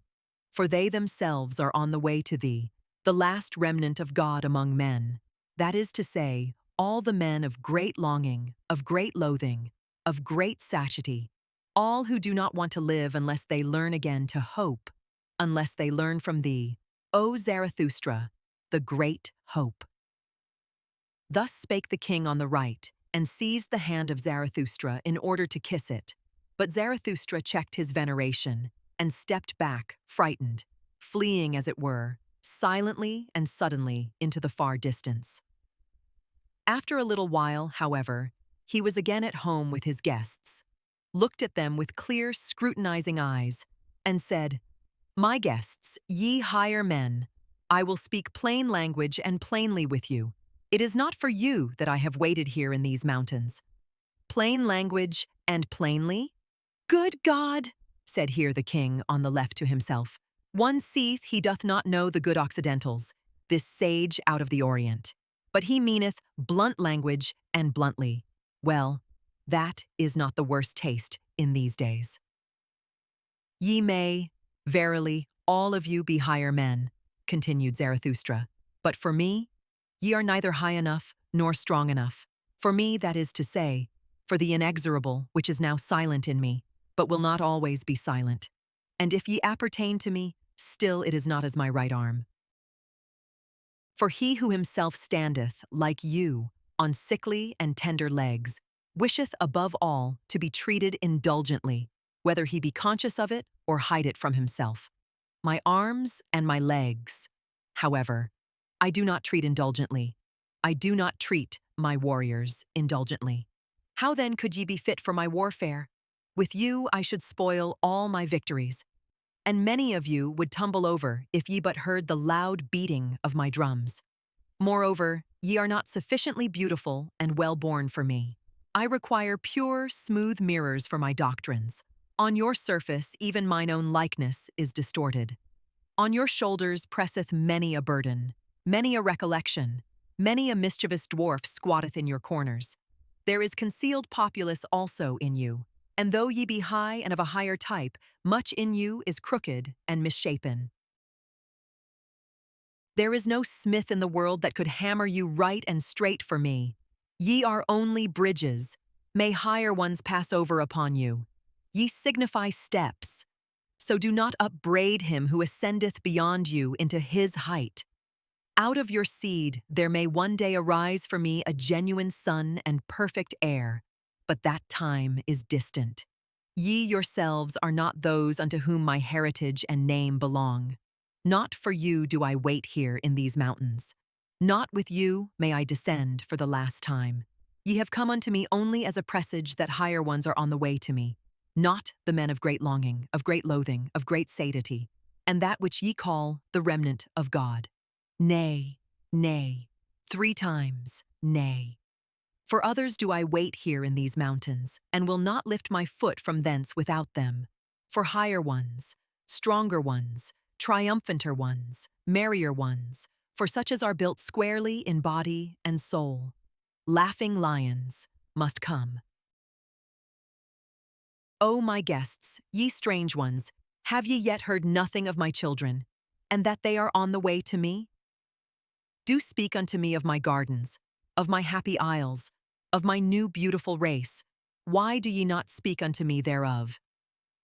This guests present do I solicit of your love, that ye speak unto me of my children. For them am I rich, for them I became poor. What have I not surrendered? What would I not surrender that I might have one thing? These children, this living plantation, these life trees of my will and of my highest hope. Thus spake Zarathustra, and stopped suddenly in his discourse, for his longing came over him, and he closed his eyes and his mouth, because of the agitation of his heart. And all his guests also were silent, and stood still and confounded, except only that the old soothsayer made signs with his hands and his gestures. For at this point, the soothsayer interrupted the greeting of Zarathustra and his guests.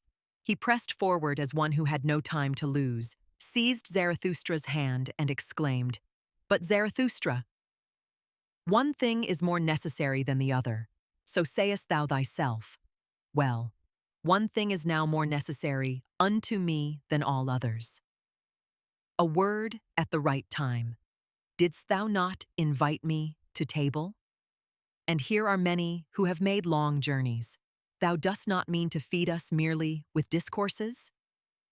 Besides, all of you have thought too much about freezing, drowning, suffocating, and other bodily dangers. None of you, however, have thought of my danger, namely, perishing of hunger. Likewise, perishing of thirst, continued the soothsayer.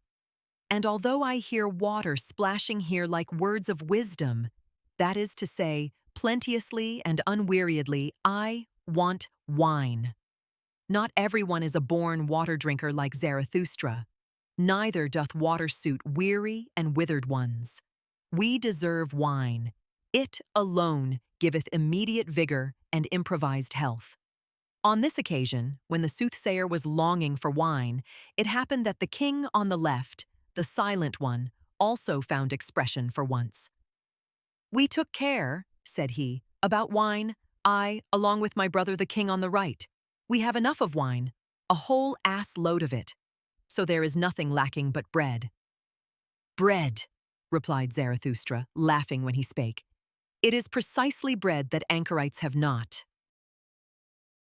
But man doth not live by bread alone, but also by the flesh of good lambs, of which I have 2. These shall we slaughter quickly and cook spicily with sage. It is so that I like them. And there is also no lack of roots and fruits, good enough even for the fastidious and dainty, nor of nuts and other riddles for cracking. Thus will we have a good repast in a little while. But whoever wish to eat with us must also give a hand to the work, even the kings. For with Zarathustra, even a king may be a cook. This proposal appealed to the hearts of all of them, save that the voluntary beggar objected to the flesh and wine and spices. Just hear this glutton Zarathustra, said he jokingly. Doth one go into caves and high mountains to make such repasts? Now indeed do I understand what he once taught us. Blessed be moderate poverty, and why he wisheth to do away with beggars. Be of good cheer, replied Zarathustra, as I am. Abide by thy customs, thou excellent one. Grind thy corn, drink thy water, praise thy cooking, if only it make thee glad. I am a law only for mine own. I am not a law for all.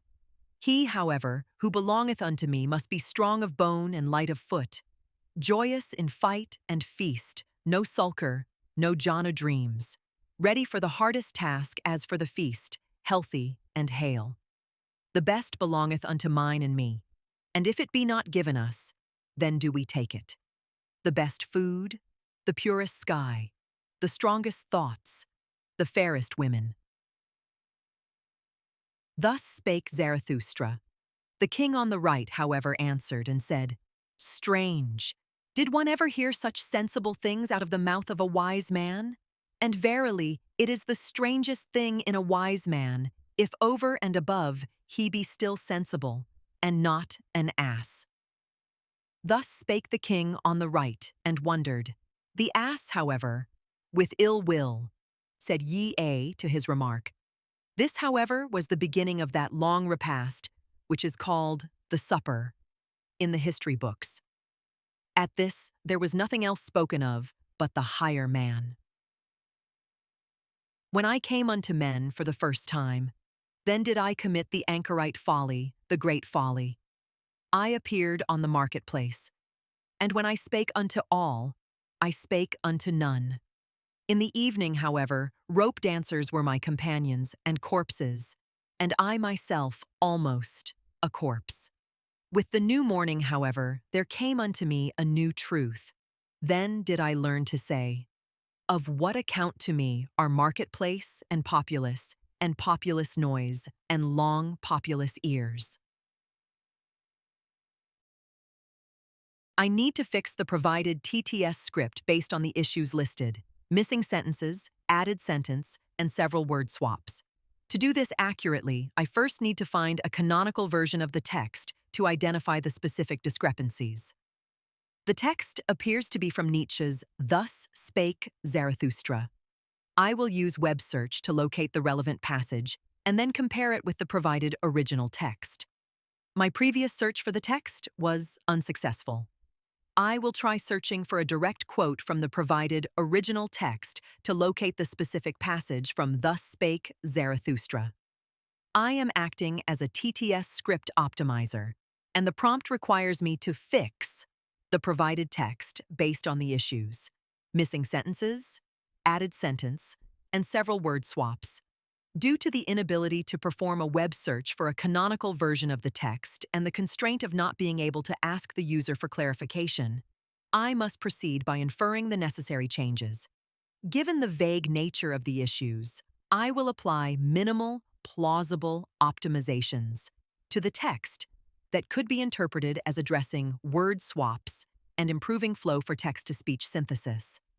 I will focus on modernizing archaic verb conjugations and slightly adjusting punctuation for clearer spoken delivery, while striving to maintain the original meaning and tone of the philosophical text. Here are the specific changes I will make. Replace blinketh with says. Replace hath died with has died. Replace cometh with comes. Replace doth with does. Replace travaileth with travails. Replace asketh with asks. Replace maketh with makes. Adjust some M-dashes to enhance TTS flow without altering meaning. Here is the improved text. Ye higher men, learn this from me. On the marketplace, no one believes in higher men. But if ye will speak there, very well. The populace, however, says, we are all equal. Ye higher men, so says the populace. There are no higher men. We are all equal. Man is man, before God. We are all equal. Before God. Now, however, this God has died. Before the populace, however, we will not be equal. Ye higher men, away from the marketplace. Before God. Now, however, this God has died. Ye higher men, this God was your greatest danger. Only since he lay in the grave have ye again arisen.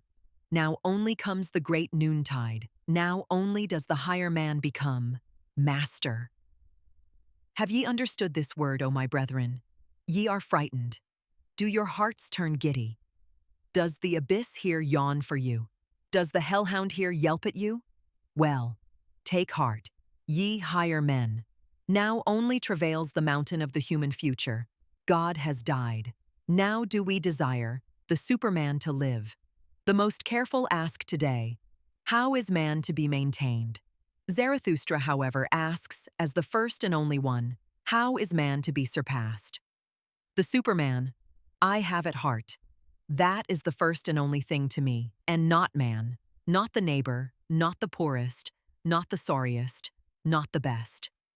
O my brethren, what I can love in man is that he is an overgoing and a downgoing. And also in you there is much that makes me love and hope. In that ye have despised, ye higher men, that makes me hope. For the great despisers are the great reverers. In that ye have despaired, there is much to honor. For ye have not learned to submit yourselves, ye have not learned petty policy.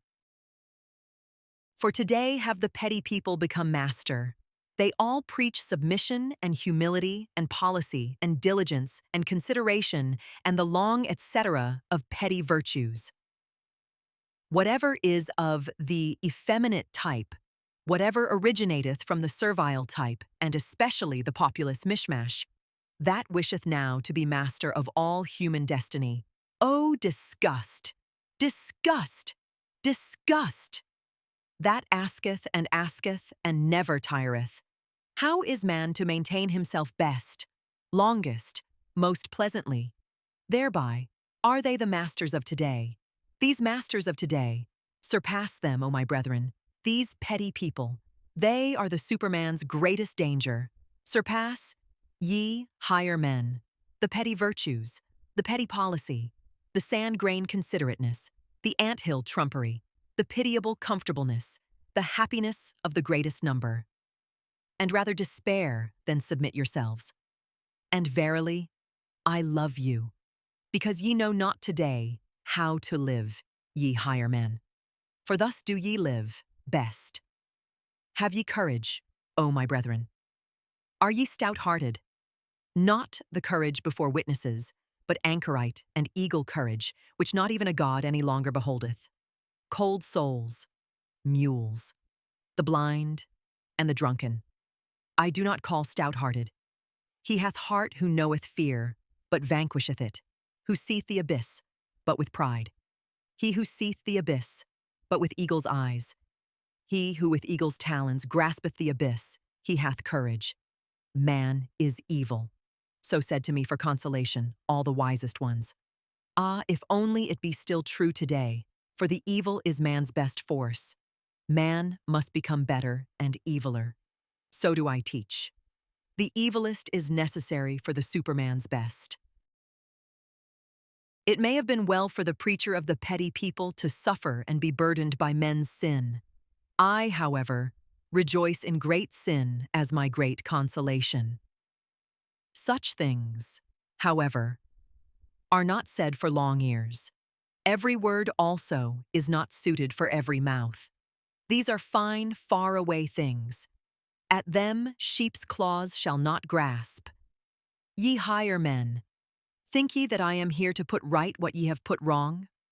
Or that I wished henceforth to make snugger couches for you sufferers? Or show you restless, miswandering, misclimbing ones, new and easier footpaths? Nay, nay, 3 times nay. Always more, always better ones of your type shall succumb, for ye shall always have it worse and harder. Thus only groweth man aloft to the height where the lightning striketh and shattereth him, high enough for the lightning. Towards the few, the long, the remote go forth my soul and my seeking. Of what account to me are your many little short miseries? Ye do not yet suffer enough for me, for ye suffer from yourselves, ye have not yet suffered from man. Ye would lie, if ye speak otherwise. None of you suffereth from what I have suffered. It is not enough for me that the lightning no longer doeth harm. I do not wish to conduct it away, it shall learn to work for me. My wisdom hath accumulated long like a cloud, it becometh stiller and darker.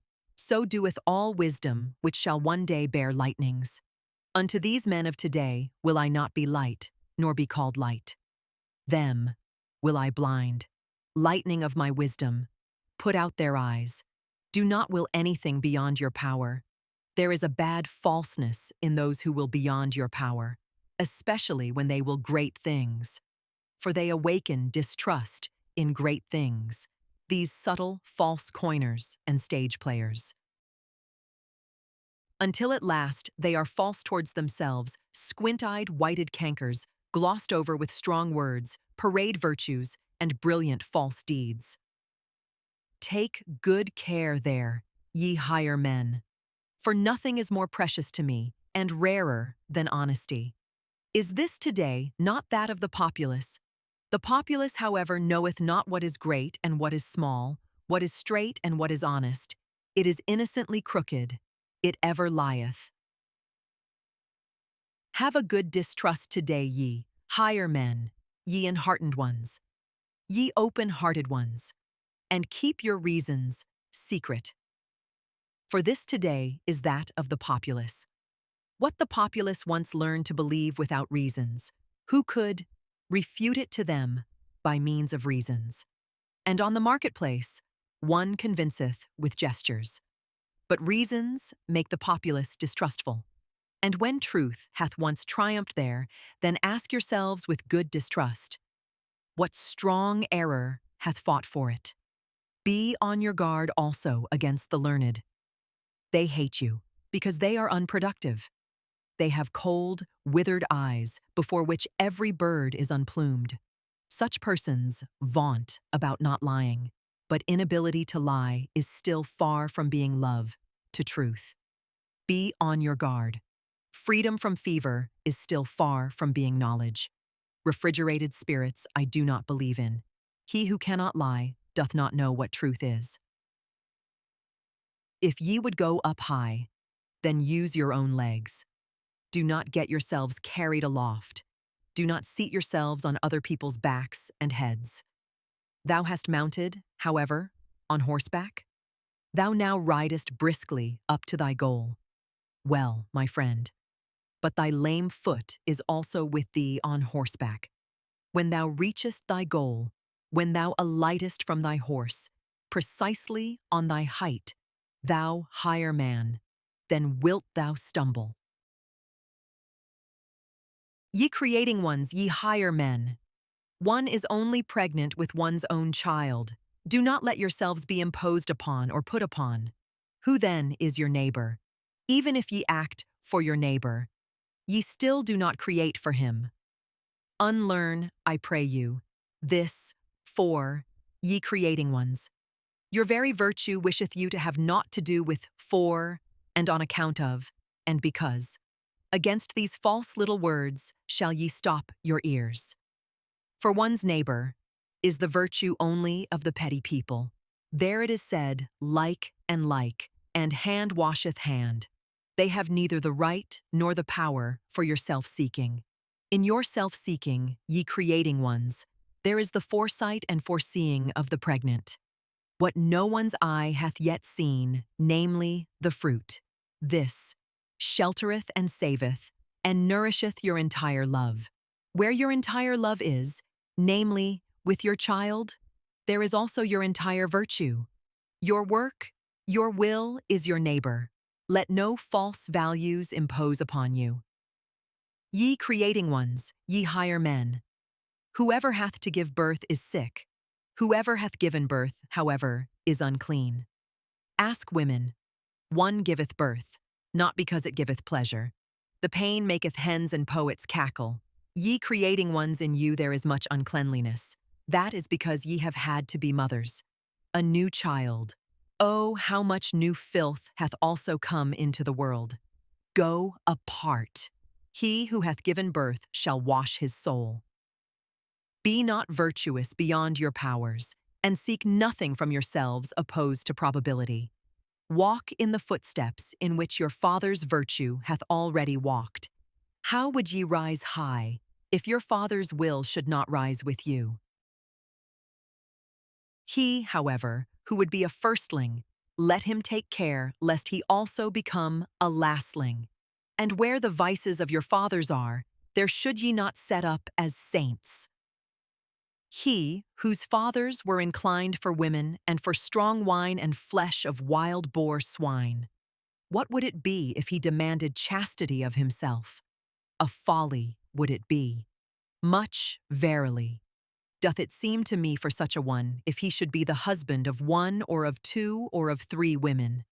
And if he founded monasteries and inscribed over their portals, the way to holiness, I should still say, what good is it? It is a new folly. He hath founded for himself a penance house and refuge house. Much good may it do, but I do not believe in it. In solitude there groweth what anyone bringeth into it, also the brute in one's nature. Thus is solitude inadvisable unto many. Hath there ever been anything filthier on earth than the saints of the wilderness? Around them was not only the devil loose, but also the swine. Shy, ashamed, awkward, like the tiger whose spring hath failed, Thus, ye higher men, have I often seen you slink aside. A cast which ye made had failed, but what doth it matter, ye dice players? Ye had not learned to play and mock as one must play and mock. Do we not ever sit at a great table of mocking and playing? And if great things have been a failure with you, have ye yourselves, therefore, been a failure? And if ye yourselves have been a failure, hath man, therefore, been a failure? If man, however, hath been a failure, well then, never mind. The higher its type, always the seldomer doth a thing succeed. Ye higher men here, have ye not all been failures? Be of good cheer. What doth it matter? How much is still possible? Learn to laugh at yourselves, as ye ought to laugh. What wonder even that ye have failed, and only half succeeded, ye half-shattered ones? Doth not man's future strive and struggle in you? Man's furthest, profoundest, star-highest issues, his prodigious powers, do not all these foam through one another in your vessel? What wonder that many a vessel shattereth? Learn to laugh at yourselves as ye ought to laugh. Ye higher men, oh, how much is still possible! And verily, how much hath already succeeded? How rich is this earth in small, good, perfect things, in well-constituted things.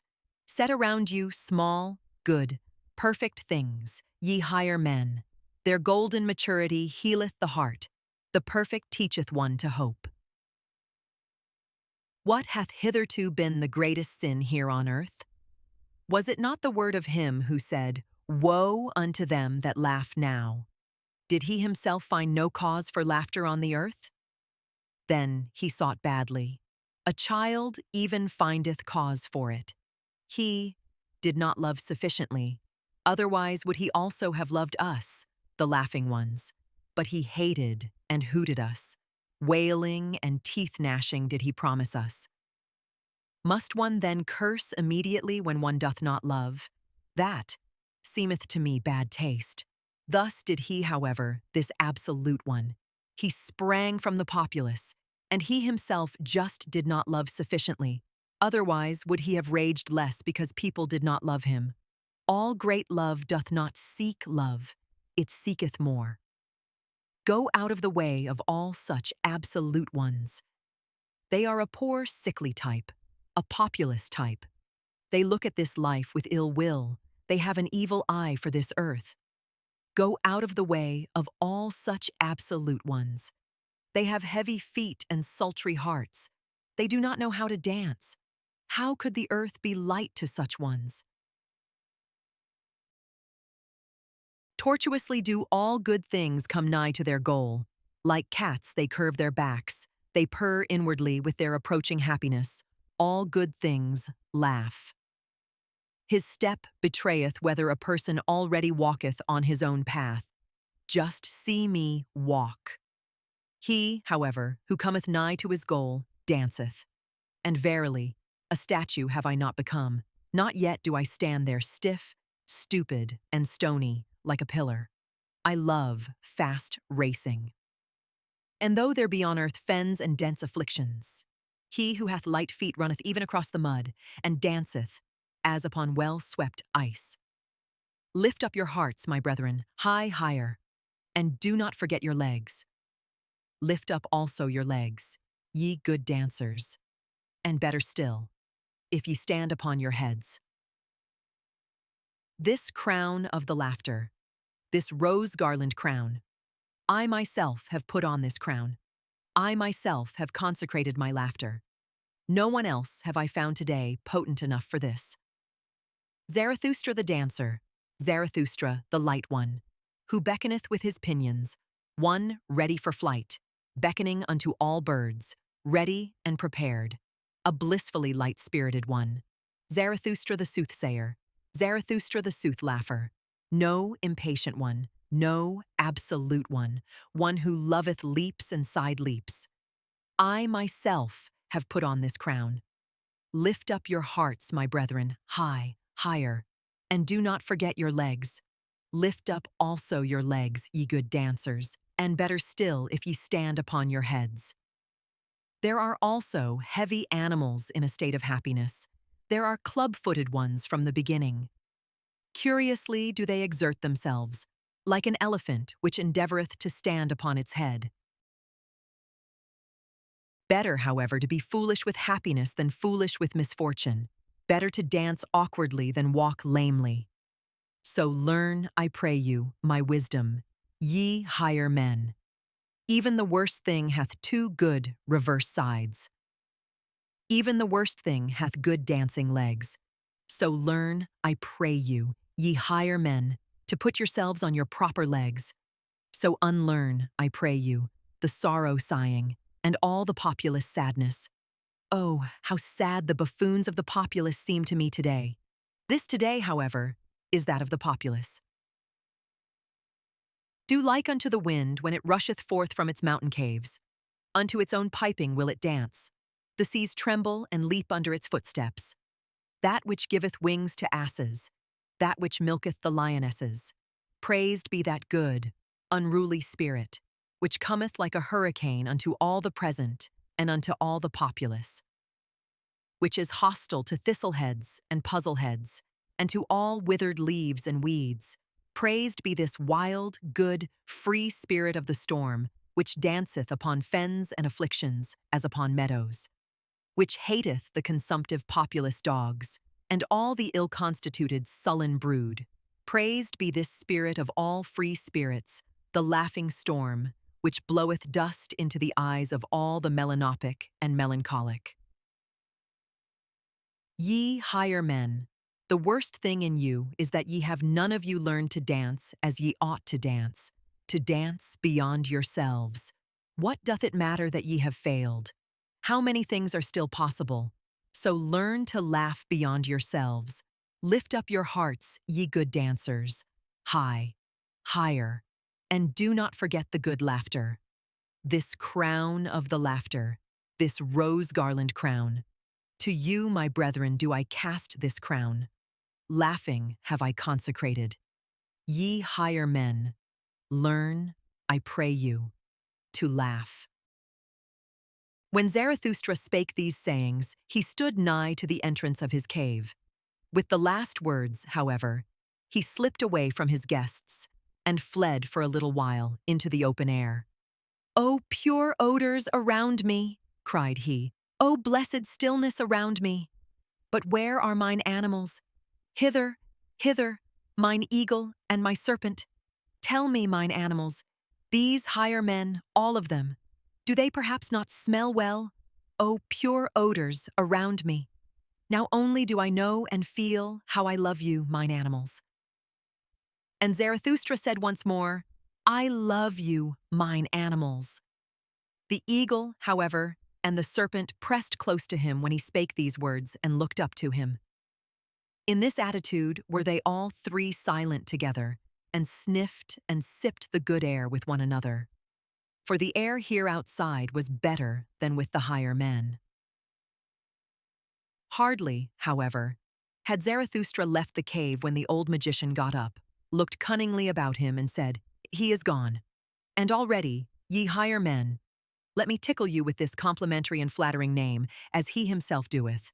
Already doth mine evil spirit of deceit and magic attack me, my melancholy devil, which is an adversary to this Zarathustra from the very heart. Forgive it for this. Now doth it wish to conjure before you, it hath just its hour. In vain do I struggle with this evil spirit. Unto all of you, whatever honors ye like to assume in your names, whether ye call yourselves the free spirits, or the conscientious, or the penitents of the spirit, or the unfettered, or the great longers. Unto all of you who like me suffer from the great loathing, to whom the old God hath died, and as yet no new God lieth in cradles and swaddling clothes, unto all of you is mine evil spirit and magic devil favorable. I know you, ye higher men. I know him. I know also this fiend whom I love in spite of me, this Zarathustra. He himself often seemeth to me like the beautiful mask of a saint. like a new strange mummery in which mine evil spirit, the melancholy devil, delighteth. I love Zarathustra, so doth it often seem to me for the sake of mine evil spirit. But already doth it attack me and constrain me, this spirit of melancholy, this evening twilight devil. And verily, ye higher men, it hath a longing. Open your eyes. It hath a longing to come naked. Whether male or female, I do not yet know. But it cometh, it constraineth me, alas, open your wits. The day dieth out. Unto all things cometh now the evening, also unto the best things. Hear now, and see, ye higher men, what devil, man or woman, this spirit of evening melancholy is. Thus spake the old magician, looked cunningly about him, and then seized his harp. In evening's limpid air, what time the dew's soothings unto the earth downpour, invisibly and unheard, for tender shoe-gear wear the soothing dews, like all that's kind gentle. Bethink'st thou then, bethink'st thou, burning heart, how once thou thirstedest for heaven's kindly teardrops and dew's down-droppings, all singed and weary thirstedest. What time on yellow grass pathways, wicked, occidental sunny glances through somber trees about thee sported, blindingly sunny glow glances, gladly hurting. Of truth the wooer, thou, so taunted they. Nay, merely poet, a brute insidious, plundering, groveling, that I must lie, that wittingly, willfully, I must lie. For booty lusting, motley masked, self-hidden, shrouded, himself his booty, he, of truth the wooer, nay, mere fool, mere poet. Just motley speaking, from mask of fool confusedly shouting, circumambling on fabricated word bridges, on motley rainbow arches, twixt the spurious heavenly and spurious earthly, round us roving, round us soaring. Mere fool, mere poet, he, of truth the wooer, not still, stiff, smooth, and cold, become an image, a godlike statue, set up in front of temples as a god's own door-guard. Nay, hostile to all such truthfulness statues, in every desert homelier than at temples, with cattish wantonness, through every window leaping quickly into chances, every wild forest a-sniffing, greedily longingly, sniffing. That thou, in wild forests, mong the motley speckled fierce creatures, shouldest rove, sinful sound and fine-colored, with longing lips smacking, blessedly mocking, blessedly hellish, blessedly bloodthirsty, robbing, skulking, lying, roving, or unto eagles like which fixedly, long adown, the precipice look, adown, there, precipice. Oh, how they whirl down now, there under therein, to ever deeper profoundness whirling. Then, sudden, with aim aright, with quivering flight on lambkins pouncing, headlong down, sore hungry, for lambkins longing, fierce 'gainst all lamb spirits, furious fierce all that look sheep-like, or lamb-eyed or crisp woolly, grey, with lamb-sheep kindliness. Even thus, eagle-like, panther-like, are the poet's desires, are thine own desires, 'neath 1,000 guises. Thou fool, thou poet, thou who all mankind viewedst, so God as sheep. The God to rend within mankind, as the sheep in mankind, and in rending, laughing, that is thine own blessedness, of a panther and eagle, blessedness, of a poet and fool, the blessedness. In evening's limpid air, what time the moon's sickle green, twixt the purple glowings, and jealous stealth forth, of day the foe, with every step in secret, the rosy garland hammocks down sickling, till they've sunken down nightwards, faded, down sunken.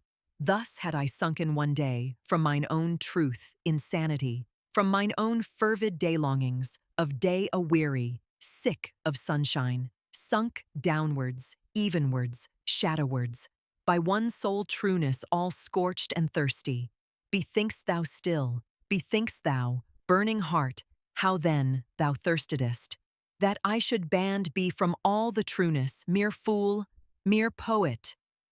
Thus sang the magician, and all who were present went like birds unawares into the net of his artful and melancholy voluptuousness. Only the spiritually conscientious one had not been caught. He at once snatched the harp from the magician and called out, "Air!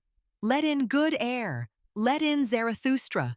Thou makest this cave sultry and poisonous, thou bad old magician! Thou seducest, thou false one, thou subtle one, to unknown desires and deserts. And alas, that such as thou should talk and make ado about the truth. Alas, to all free spirits who are not on their guard against such magicians. It is all over with their freedom. Thou teachest and temptest back into prisons. Thou old melancholy devil, out of thy lament soundeth allurement. Thou resemblest those who with their praise of chastity secretly invite to voluptuousness." Thus spake the conscientious one. The old magician, however, looked about him, enjoying his triumph, and on that account put up with the annoyance which the conscientious one caused him. "Be still," said he with modest voice. "Good songs want to re-echo well. After good songs one should be long silent." Thus do all those present, the higher men. Thou, however, hast perhaps understood but little of my song. In thee there is little of the magic spirit. "Thou praisest me," replied the conscientious one, "in that thou separatest me from thyself. Very well. But ye others, what do I see? Ye still sit there, all of you, with lusting eyes. Ye free spirits, whither hath your freedom gone? Ye almost seem to me to resemble those who have long looked at bad girls dancing naked. Your souls themselves dance. In you, ye higher men, there must be more of that which the magician calleth his evil spirit of magic and deceit. We must indeed be different. And verily, we spake and thought long enough together ere Zarathustra came home to his cave, for me not to be unaware that we are different. We seek different things, even here aloft, ye and I. For I seek more security. On that account have I come to Zarathustra, for he is still the most steadfast tower, and will, today, when everything tottereth, when all the earth quaketh. Yea, however, when I see what eyes ye make, it almost seemeth to me that ye seek more insecurity, more horror, more danger, more earthquake. Ye long. It almost seemeth so to me. Forgive my presumption, ye higher men. Ye long for the worst and dangerousest life, which frighteneth me most, for the life of wild beasts, for forests, caves, steep mountains, and labyrinthine gorges. And it is not those who lead out of danger that please you best, but those who lead you away from all paths, the misleaders. But if such longing in you be actual, it seemeth to me nevertheless to be impossible. For fear, that is man's original and fundamental feeling. Through fear, everything is explained, original sin and original virtue. Through fear, there grew also my virtue, that is to say, science. For fear of wild animals, that hath been longest fostered in man, inclusive of the animal which he concealeth and feareth in himself. Zarathustra calleth it the beast inside. Such prolonged ancient fear at last becomes subtle, spiritual, and intellectual. At present, methinketh, it is called science. Thus spake the conscientious one. But Zarathustra, who had just come back into his cave and had heard and divined the last discourse, threw a handful of roses to the conscientious one, and laughed on account of his truths. "Why," he exclaimed, "what did I hear just now? Verily, it seemeth to me thou art a fool, or else I myself am one, and quietly and quickly will I put thy truth upside down. For fear is an exception with us. Courage, however, and adventure, and delight in the uncertain, in the unattempted. Courage seemeth to me the entire primitive history of man. The wildest and most courageous animals hath he envied and robbed of all their virtues. Thus only did he become man. This courage at last becomes subtle, spiritual, and intellectual. This human courage, with eagle's pinions and serpent's wisdom, this, it seemeth to me, is called at present Zarathustra, cried all of them there assembled as if with one voice, and burst out at the same time into a great laughter. There arose, however, from them as it were a heavy cloud. Even the magician laughed and said wisely, "Well, it is gone, mine evil spirit. And did I not myself warn you against it when I said that it was a deceiver, a lying and deceiving spirit? Especially when it showeth itself naked. But what can I do with regard to its tricks? Have I created it and the world? Well, let us be good again, and of good cheer. And although Zarathustra looketh with evil eye, just see him. He disliketh me. Ere night cometh, will he again learn to love and laud me. He cannot live long without committing such follies. He loveth his enemies. This art knoweth he better than anyone I have seen, but he taketh revenge for it on his friends." Thus spake the old magician, and the higher men applauded him, so that Zarathustra went round and mischievously and lovingly shook hands with his friends, like one who hath to make amends and apologize to everyone for something. When, however, he had thereby come to the door of his cave, lo, then had he again a longing for the good air outside and for his animals, and wished to steal out. "Go not away," said then the wanderer who called himself Zarathustra's shadow. "Abide with us, otherwise the old gloomy affliction might again fall upon us. Now hath that old magician given us of his worst for our good, and lo, the good, pious Pope there hath tears in his eyes, and hath quite embarked again upon the sea of melancholy. Those kings may well put on a good air before us still, for that have they learned best of us all at present.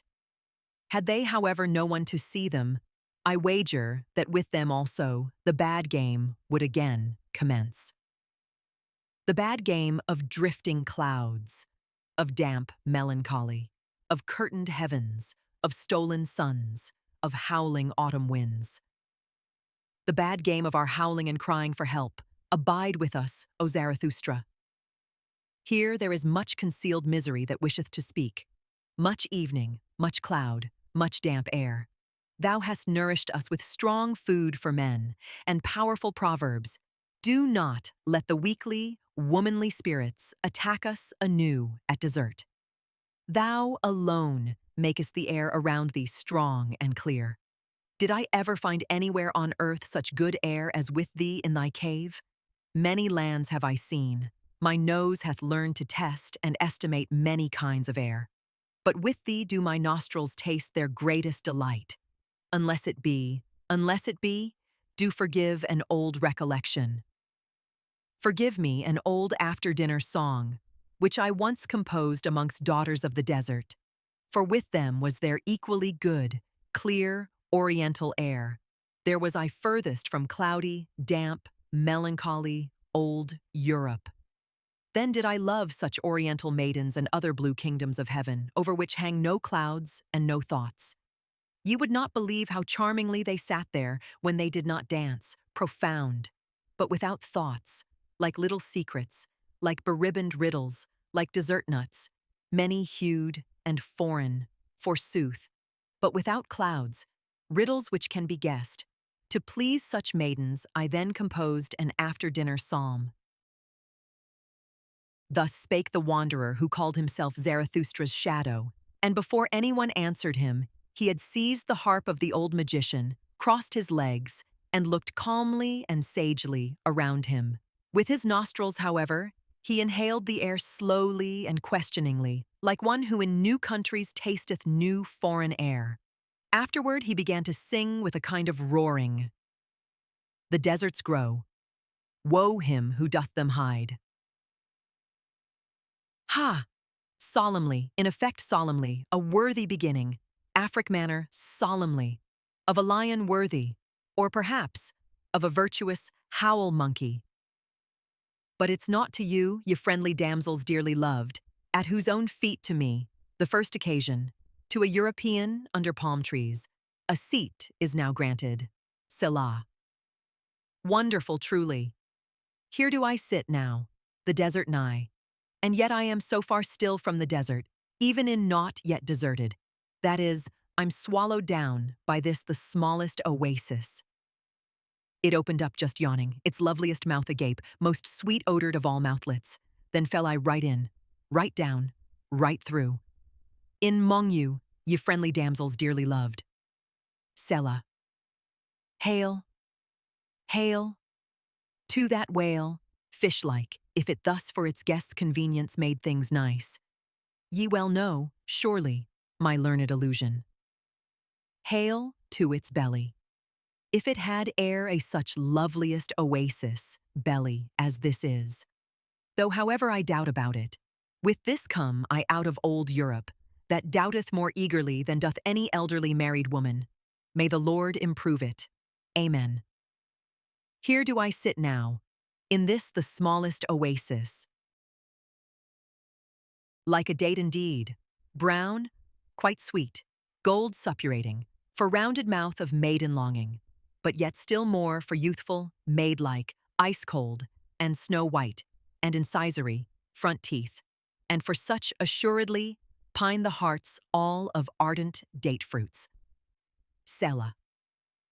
To the there named south fruits now, similar, all too similar, do I lie here, by little flying insects round-sniffled and round-played, and also by yet littler, foolisher, and peccabler wishes and fantasies, environed by you, ye silent, presentianist maiden kittens, Dudu and Suleika, round sphinxed, that into one word I may crowd much feeling. Forgive me, O God, all such speech sinning. Sit I here, the best of air, sniffling, paradisal air, truly, bright and buoyant air, golden mottled, as goodly air as ever from lunar orb downfell, be it by hazard, or supervened it by arrogancy, as the ancient poets relate it. But doubter, I'm now calling it in question.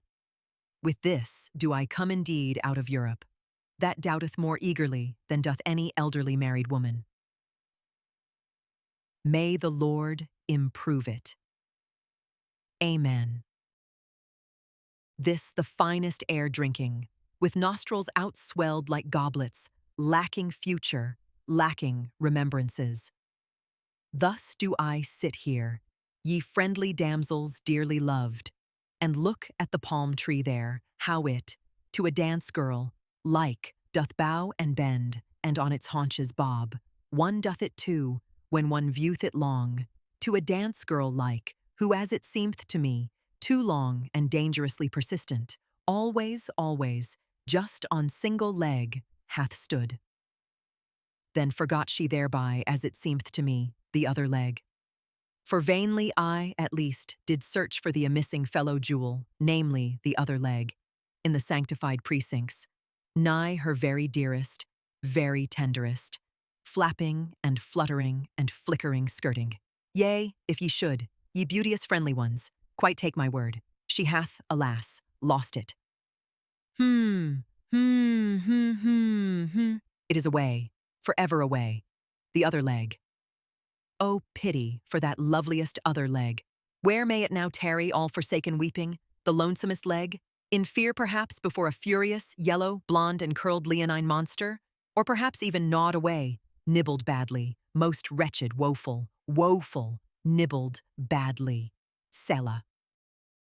Oh, weep ye not, gentle spirits, weep ye not, ye date-fruit spirits, milk bosoms, ye sweetwood heart purslets, weep ye no more, pallid Dudu, be a man, Suleika, bold, bold, or else should there perhaps something strengthening, heart-strengthening, here most proper be, some inspiring text, some solemn exhortation? Ha, up now, honor, moral honor, European honor, blow again. Continue, bellows box of virtue, ha! Once more thy roaring, thy moral roaring, as a virtuous lion nigh the daughters of deserts roaring. For virtue's out-howl, ye very dearest maidens, is more than every European fervor, European hot hunger. And now do I stand here. As European, I can't be different. God's help to me. Amen. After the song of the wanderer and shadow, the cave became all at once full of noise and laughter. And since the assembled guests all spake simultaneously, and even the ass, encouraged thereby, no longer remained silent, a little aversion and scorn for his visitors came over Zarathustra, although he rejoiced at their gladness. For it seemed to him a sign of convalescence. So he slipped out into the open air and spake to his animals. "Whither hath their distress now gone?" said he, and already did he himself feel relieved of his petty disgust. "With me, it seemeth that they have unlearned their cries of distress. Though, alas, not yet their crying." And Zarathustra stopped his ears, for just then did the wee ea of the ass mix strangely with the noisy jubilation of those higher men. "They are merry," he began again, "and who knoweth, perhaps at their host's expense, and if they have learned of me to laugh, still it is not my laughter they have learned. But what matter about that? They are old people. They recover in their own way. They laugh in their own way. Mine ears have already endured worse and have not become peevish. This day is a victory. He already yieldeth, he fleeth, the spirit of gravity, mine old arch-enemy. How well this day is about to end, which began so badly and gloomily, and it is about to end. Already cometh the evening. Over the sea rideth it hither the good rider. How it bobbeth, the blessed one, the home, returning one, in its purple saddles. The sky gazeth brightly thereon, the world lieth deep. O, all ye strange ones who have come to me, it is already worth while to have lived with me. Thus spake Zarathustra. And again came the cries and laughter of the higher men out of the cave. Then began he anew. They bite at it, my bait taketh. There departeth also from them their enemy, the spirit of gravity. Now do they learn to laugh at themselves? Do I hear rightly? My virile food taketh effect, my strong and savory sayings. And verily, I did not nourish them with flatulent vegetables, but with warrior food, with conqueror food. New desires did I awaken. New hopes are in their arms and legs. Their hearts expand. They find new words. Soon will their spirits breathe wantonness. Such food may sure enough not be proper for children, nor even for longing girls old and young. One persuadeth their bowels otherwise. I am not their physician and teacher. The disgust departeth from these higher men. Well, that is my victory. In my domain they become assured. All stupid shame fleeth away. They empty themselves. They empty their hearts. Good times return unto them. They keep holiday and ruminate. They become thankful. That do I take as the best sign. They become thankful. Not long will it be ere they devise festivals and put up memorials to their old joys. They are convalescents. Thus spake Zarathustra joyfully to his heart and gazed outward. His animals, however, pressed up to him and honored his happiness and his silence. All on a sudden, however, Zarathustra's ear was frightened, for the cave which had hitherto been full of noise and laughter became all at once still as death. His nose, however, smelt a sweet scented vapor and incense odor, as if from burning pine cones. What happeneth? What are they about? He asked himself, and stole up to the entrance that he might be able unobserved to see his guests. But wonder upon wonder, what was he then obliged to behold with his own eyes? They have all of them become pious again. They pray. They are mad, said he, and was astonished beyond measure. And forsooth, all these higher men, the two kings, the pope out of service, the evil magician, the voluntary beggar, the wanderer and shadow, the old soothsayer, the spiritually conscientious one, and the ugliest man, They all lay on their knees like children and credulous old women and worshipped the ass. And just then began the ugliest man to gurgle and snort, as if something unutterable in him tried to find expression. When, however, he had actually found words, "Behold!" It was a pious, strange litany in praise of the adored and censed ass. And the litany sounded thus, Amen. And glory and honor and wisdom and thanks and praise and strength be to our God, from everlasting to everlasting. The ass, however, here brayed, Ye-ah. He carrieth our burdens, he hath taken upon him the form of a servant, he is patient of heart, and never saith nay. And he who loveth his God chastiseth him. The ass, however, here brayed Ye-a. He speaketh not, except that he ever saith yea to the world which he created. Thus doth he extol his world. It is his artfulness that speaketh not, thus is he rarely found wrong. The ass, however, here brayed, Ye-a.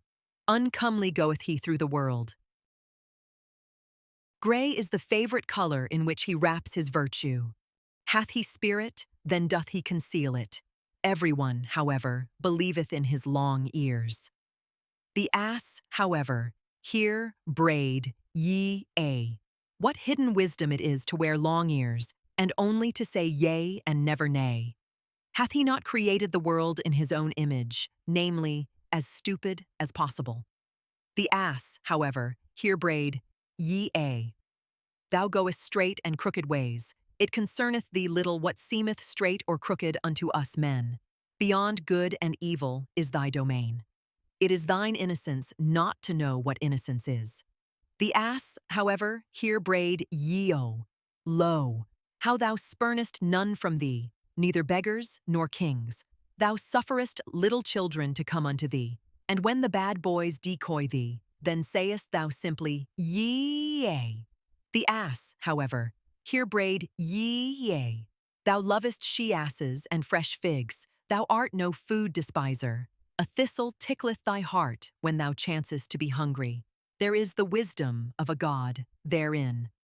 The ass, however, here brayed, Ye-a. At this place in the litany, however, Zarathustra could no longer control himself. He himself cried out, Yea! Louder even than the ass, and sprang into the midst of his maddened guests. Whatever are you about, ye grown-up children? He exclaimed, pulling up the praying ones from the ground. Alas, if anyone else, except Zarathustra, had seen you, everyone would think you the worst blasphemers, or the very foolishest old women with your new belief.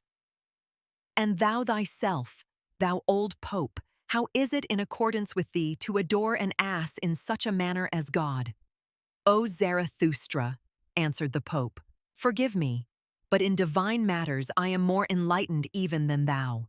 And it is right that it should be so. Better to adore God so in this form than in no form at all. Think over this saying, mine exalted friend. Thou wilt readily divine that in such a saying there is wisdom. He who said God is a spirit made the greatest stride and slide hitherto made on earth towards unbelief. Such a dictum is not easily amended again on earth. Mine old heart leapeth and boundeth because there is still something to adore on earth. Forgive it, O Zarathustra, to an old, pious, pontiff heart. And thou, said Zarathustra to the wanderer and shadow, thou callest and thinkest thyself a free spirit? And thou here practicest such idolatry and hierolatry? Worse verily doest thou here than with thy bad brown girls, thou bad, new believer. It is sad enough, answered the wanderer and shadow. Thou art right, but how can I help it? The old God liveth again, O Zarathustra. Thou mayst say what thou wilt. The ugliest man is to blame for it all. He hath reawakened him, and if he say that he once killed him, with gods, death is always just a prejudice. And thou, said Zarathustra, thou bad old magician, what didst thou do?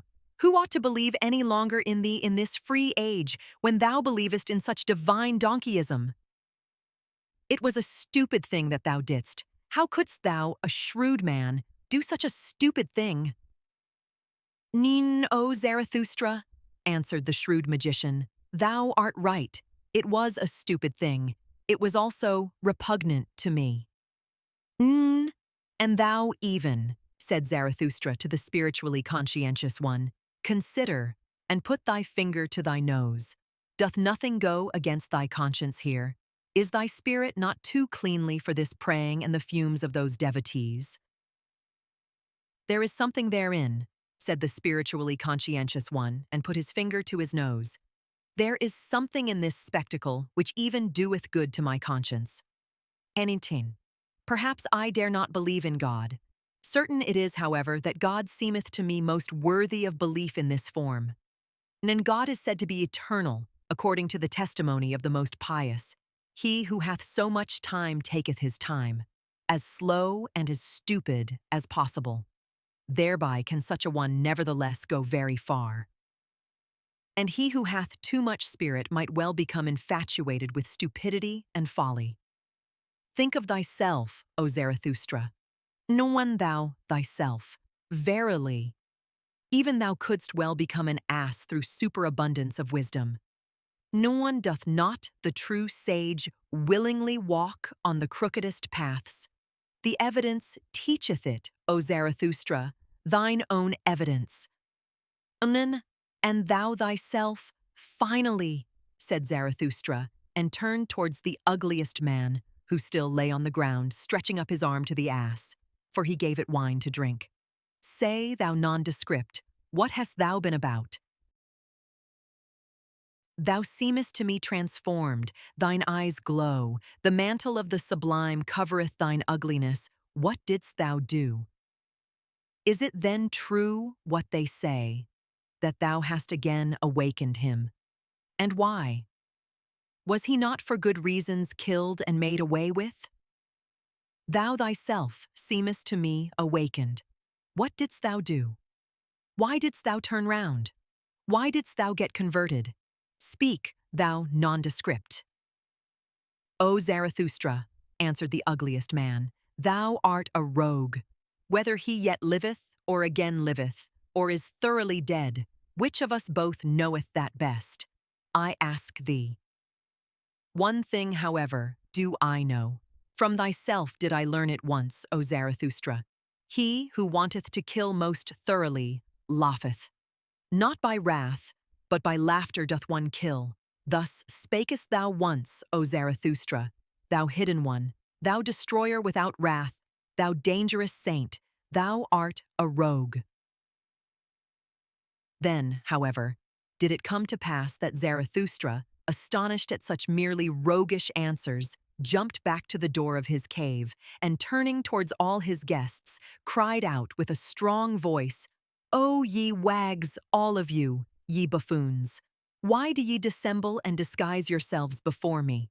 How the hearts of all of you convulsed with delight and wickedness, because ye had at last become again like little children, namely, pious, because ye at last did again as children do, namely, prayed, folded your hands and said, Good God, but now leave, I pray you, this nursery, mine own cave, where today all childishness is carried on. Cool down, here outside, your hot child, wantonness and heart tumult. To be sure, except ye become as little children, ye shall not enter into that kingdom of heaven. And Zarathustra pointed aloft with his hands. But we do not at all want to enter into the kingdom of heaven. We have become men, so we want the kingdom of earth. And once more began Zarathustra to speak. O my new friends, said he, ye strange ones, ye higher men, how well do ye now please me? Since ye have again become joyful, ye have verily all blossomed forth. It seemeth to me that for such flowers as you, new festivals are required. A little valiant nonsense, some divine service and ass festival, some old, joyful Zarathustra fool, some blusterer to blow your souls bright. Forget not this night and this ass festival, ye higher men. That did ye devise when with me, that do I take as a good omen. Such things only the convalescents devise. And should ye celebrate it again, this ass festival, do it from love to yourselves, do it also from love to me, and in remembrance of me. Thus spake Zarathustra. Meanwhile, one after another had gone out into the open air and into the cool, thoughtful night. Zarathustra himself, however, led the ugliest man by the hand, that he might show him his night world, and the great round moon, and the silvery waterfalls near his cave. There they at last stood still beside one another, all of them old people, but with comforted, brave hearts, and astonished in themselves that it was so well with them on earth. The mystery of the night, however, came nigher and nigher to their hearts. And anew Zarathustra thought to himself, "Oh, how well do they now please me, these higher men!"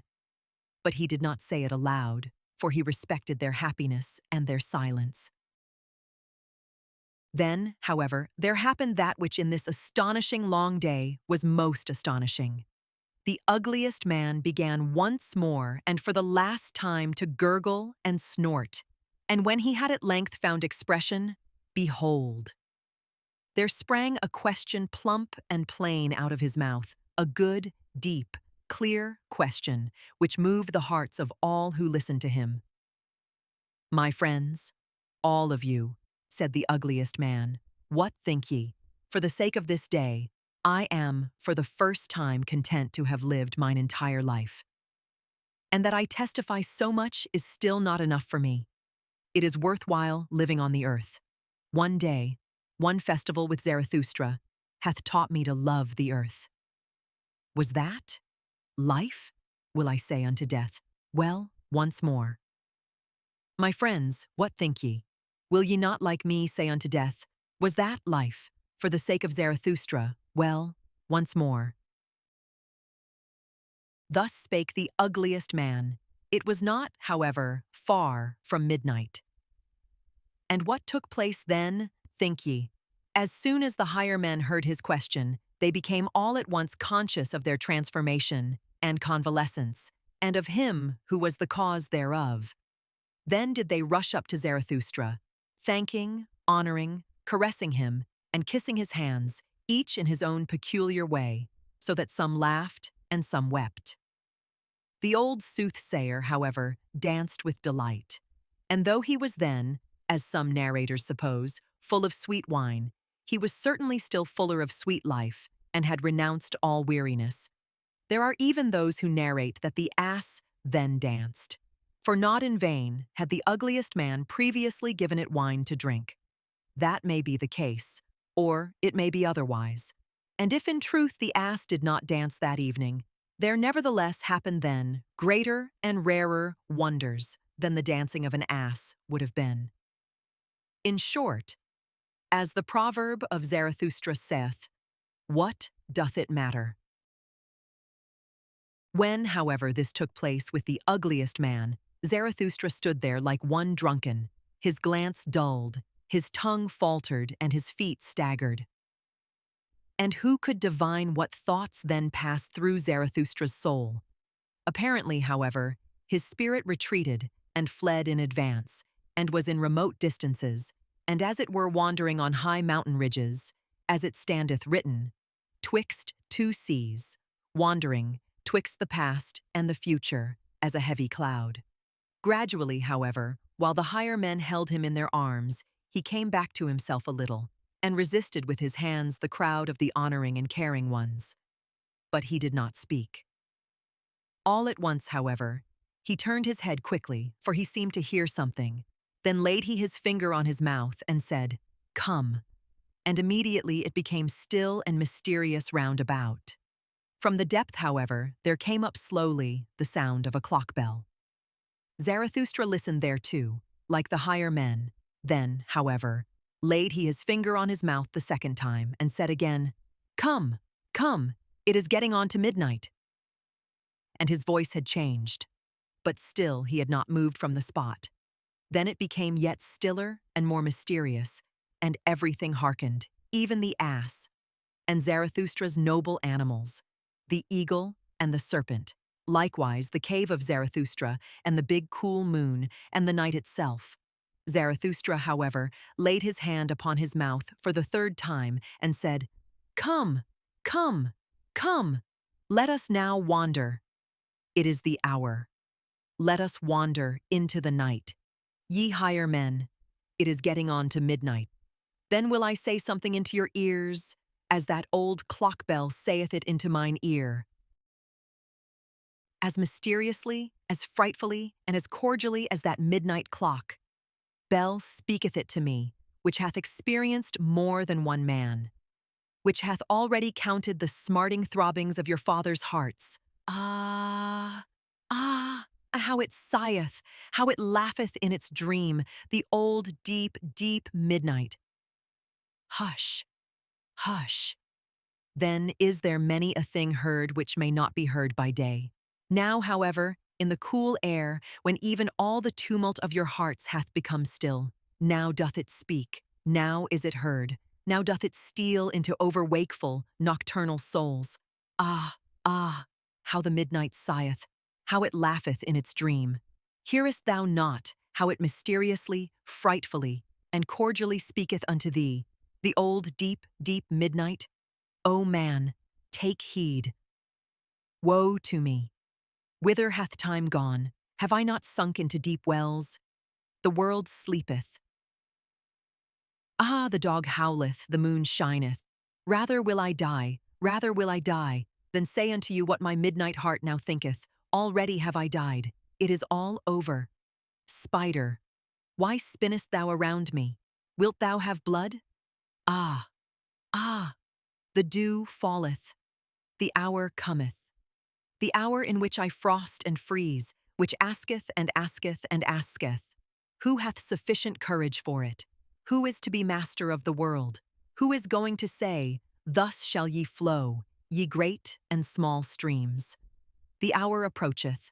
O man, thou higher man, take heed. This talk is for fine ears, for thine ears. What saith deep midnight's voice indeed? It carrieth me away, my soul danceth. Day's work, day's work. Who is to be master of the world? The moon is cool, the wind is still. Ah, ah, have ye already flown high enough? Ye have danced. A leg, nevertheless, is not a wing. Ye good dancers, now is all delight over. Wine hath become lees, every cup hath become brittle, the sepulchres mutter. Ye have not flown high enough. Now do the sepulchres mutter, "Free the dead." Why is it so long night? Doth not the moon make us drunken?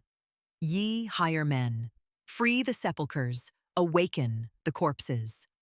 Ah, why doth the worm still burrow? There approacheth the hour.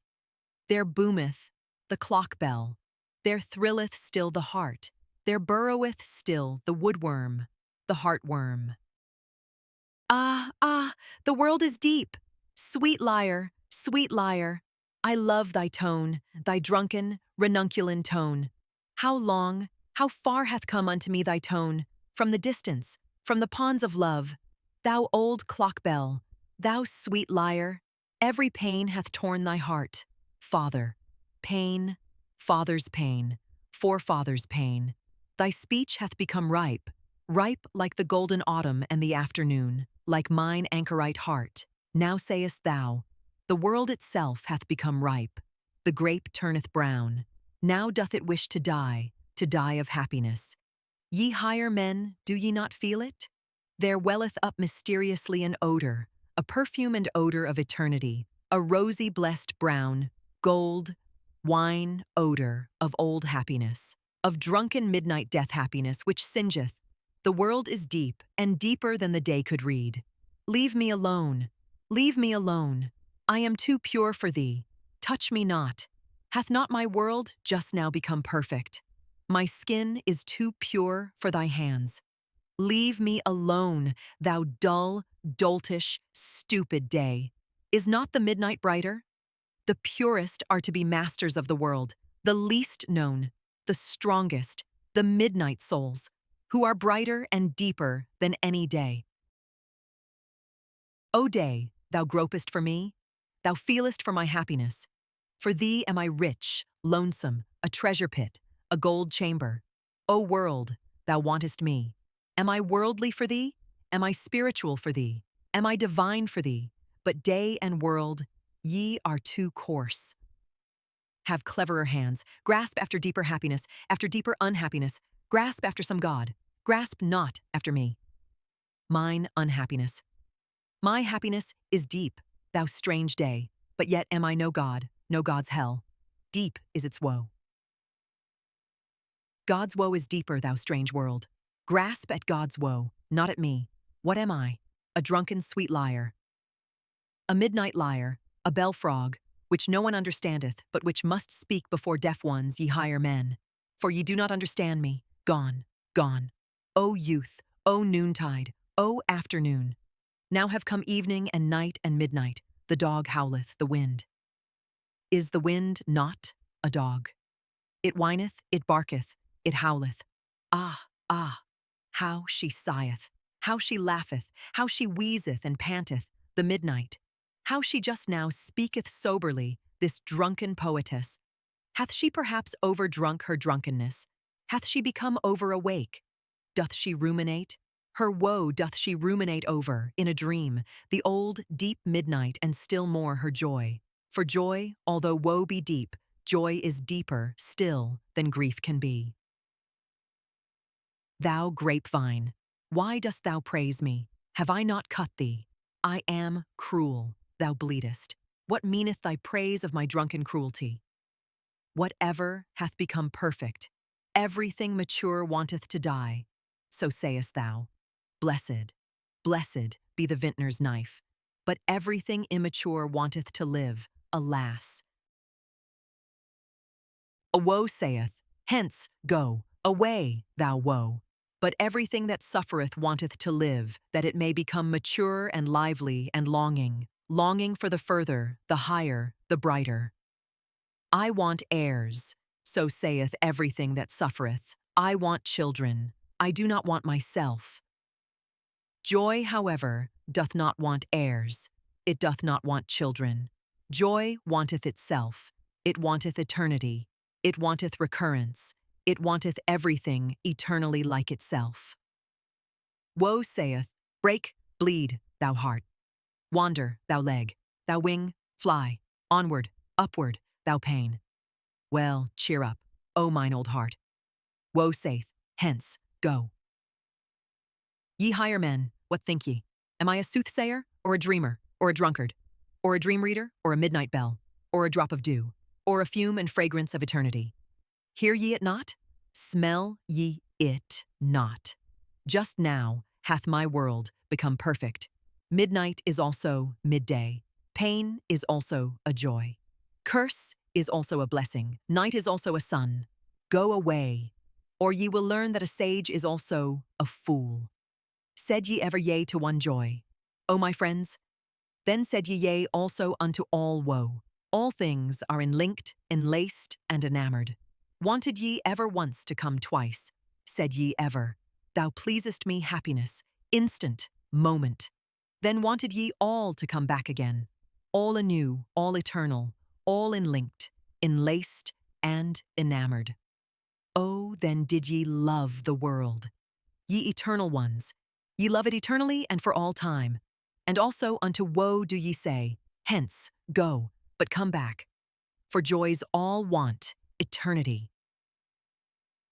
All joy wanteth the eternity of all things. It wanteth honey, it wanteth lees, it wanteth drunken midnight, it wanteth graves, it wanteth grave.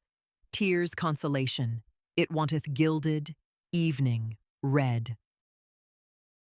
What doth not joy want? It is thirstier, heartier, hungrier, more frightful, more mysterious than all woe. It wanteth itself, it biteth into itself, the ring's will writheth in it.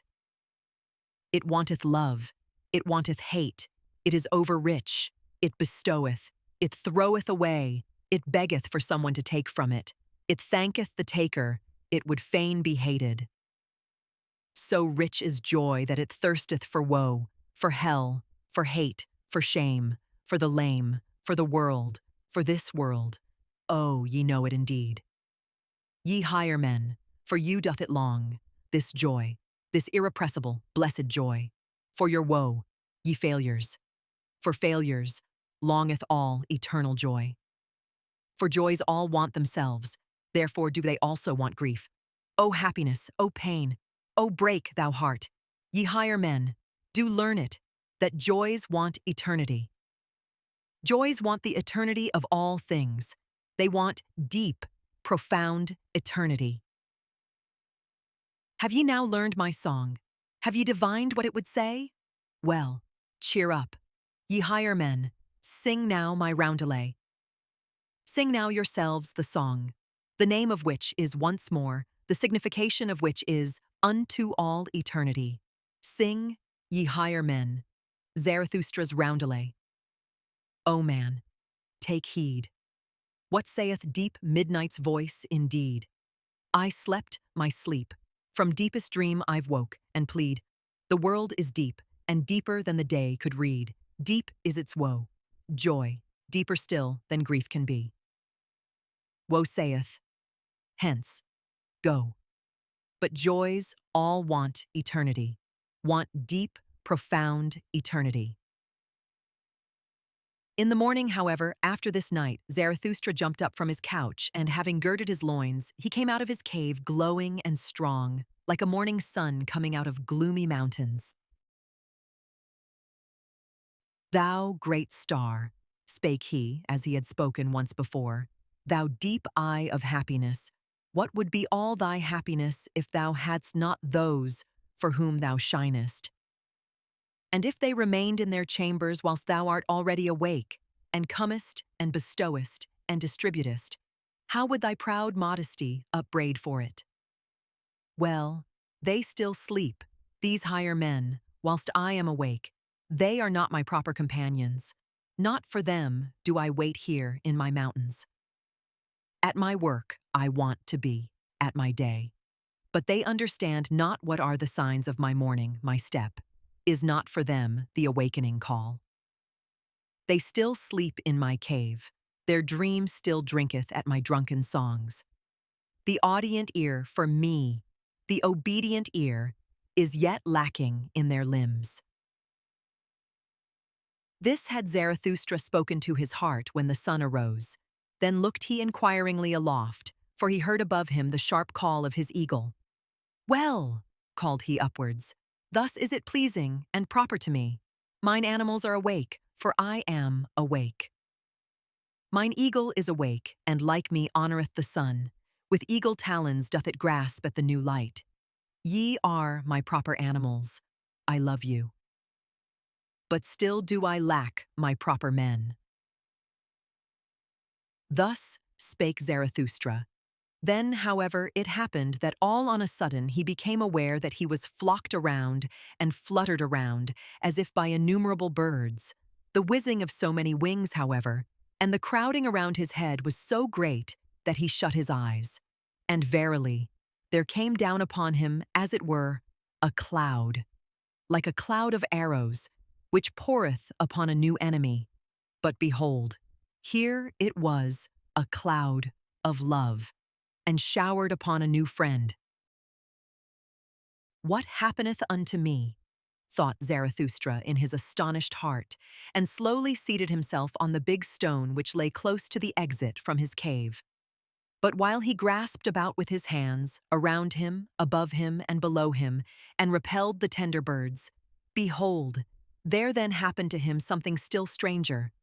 For he grasped thereby unawares into a mass of thick, warm, shaggy hair. At the same time, however, there sounded before him a roar, a long, soft lion roar. The sign cometh, said Zarathustra, and a change came over his heart. And in truth, when it turned clear before him, there lay a yellow, powerful animal at his feet, resting its head on his knee, unwilling to leave him out of love, and doing like a dog which again findeth its old master. The doves, however, were no less eager with their love than the lion, and whenever a dove whisked over its nose, the lion shook its head, and wondered, and laughed. When all this went on, Zarathustra spake only a word. My children are nigh, my children. Then he became quite mute. His heart, however, was loosed, and from his eyes there dropped down tears and fell upon his hands. And he took no further notice of anything, but sat there motionless, without repelling the animals further. Then flew the doves to and fro, and perched on his shoulder, and caressed his white hair, and did not tire of their tenderness and joyousness. The strong lion, however, licked always the tears that fell on Zarathustra's hands, and roared and growled shyly. Thus did these animals do. All this went on for a long time, or a short time, for properly speaking, there is no time on earth for such things. Meanwhile, however, the higher men had awakened in Zarathustra's cave and marshaled themselves for a procession to go to meet Zarathustra and give him their morning greeting, for they had found when they awakened that he no longer tarried with them. When, however, they reached the door of the cave and the noise of their steps had preceded them, the lion started violently. It turned away all at once from Zarathustra, and roaring wildly, sprang towards the cave. The higher men, however, when they heard the lion roaring, cried all aloud, as with one voice, fled back and vanished in an instant. Zarathustra himself, however, stunned and strange, rose from his seat, looked around him, stood there astonished, inquired of his heart, bethought himself, and remained alone. "What did I hear?"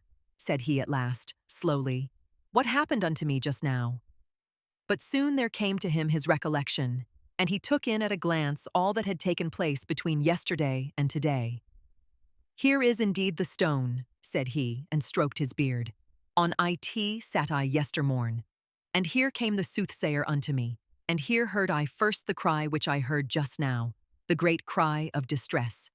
O ye higher men! Your distress was it that the old soothsayer foretold to me yestermorn. Unto your distress did he want to seduce and tempt me. O Zarathustra, said he to me, I come to seduce thee to thy last sin." "To my last sin?" cried Zarathustra, and laughed angrily at his own words. "What hath been reserved for me as my last sin?" And once more Zarathustra became absorbed in himself, and sat down again on the big stone and meditated. Suddenly he sprang up. fellow suffering with the higher men," he cried out, and his countenance changed into brass. "Well, that hath had its time. My suffering and my fellow suffering, what matter about them? Do I then strive after happiness? I strive after my work. Well, the lion hath come, my children are nigh, Zarathustra hath grown ripe, mine hour hath come. This is my morning, my day beginneth. Arise now. Arise, thou great noontide." Thus spake Zarathustra and left his cave, glowing and strong like a morning sun coming out of gloomy mountains.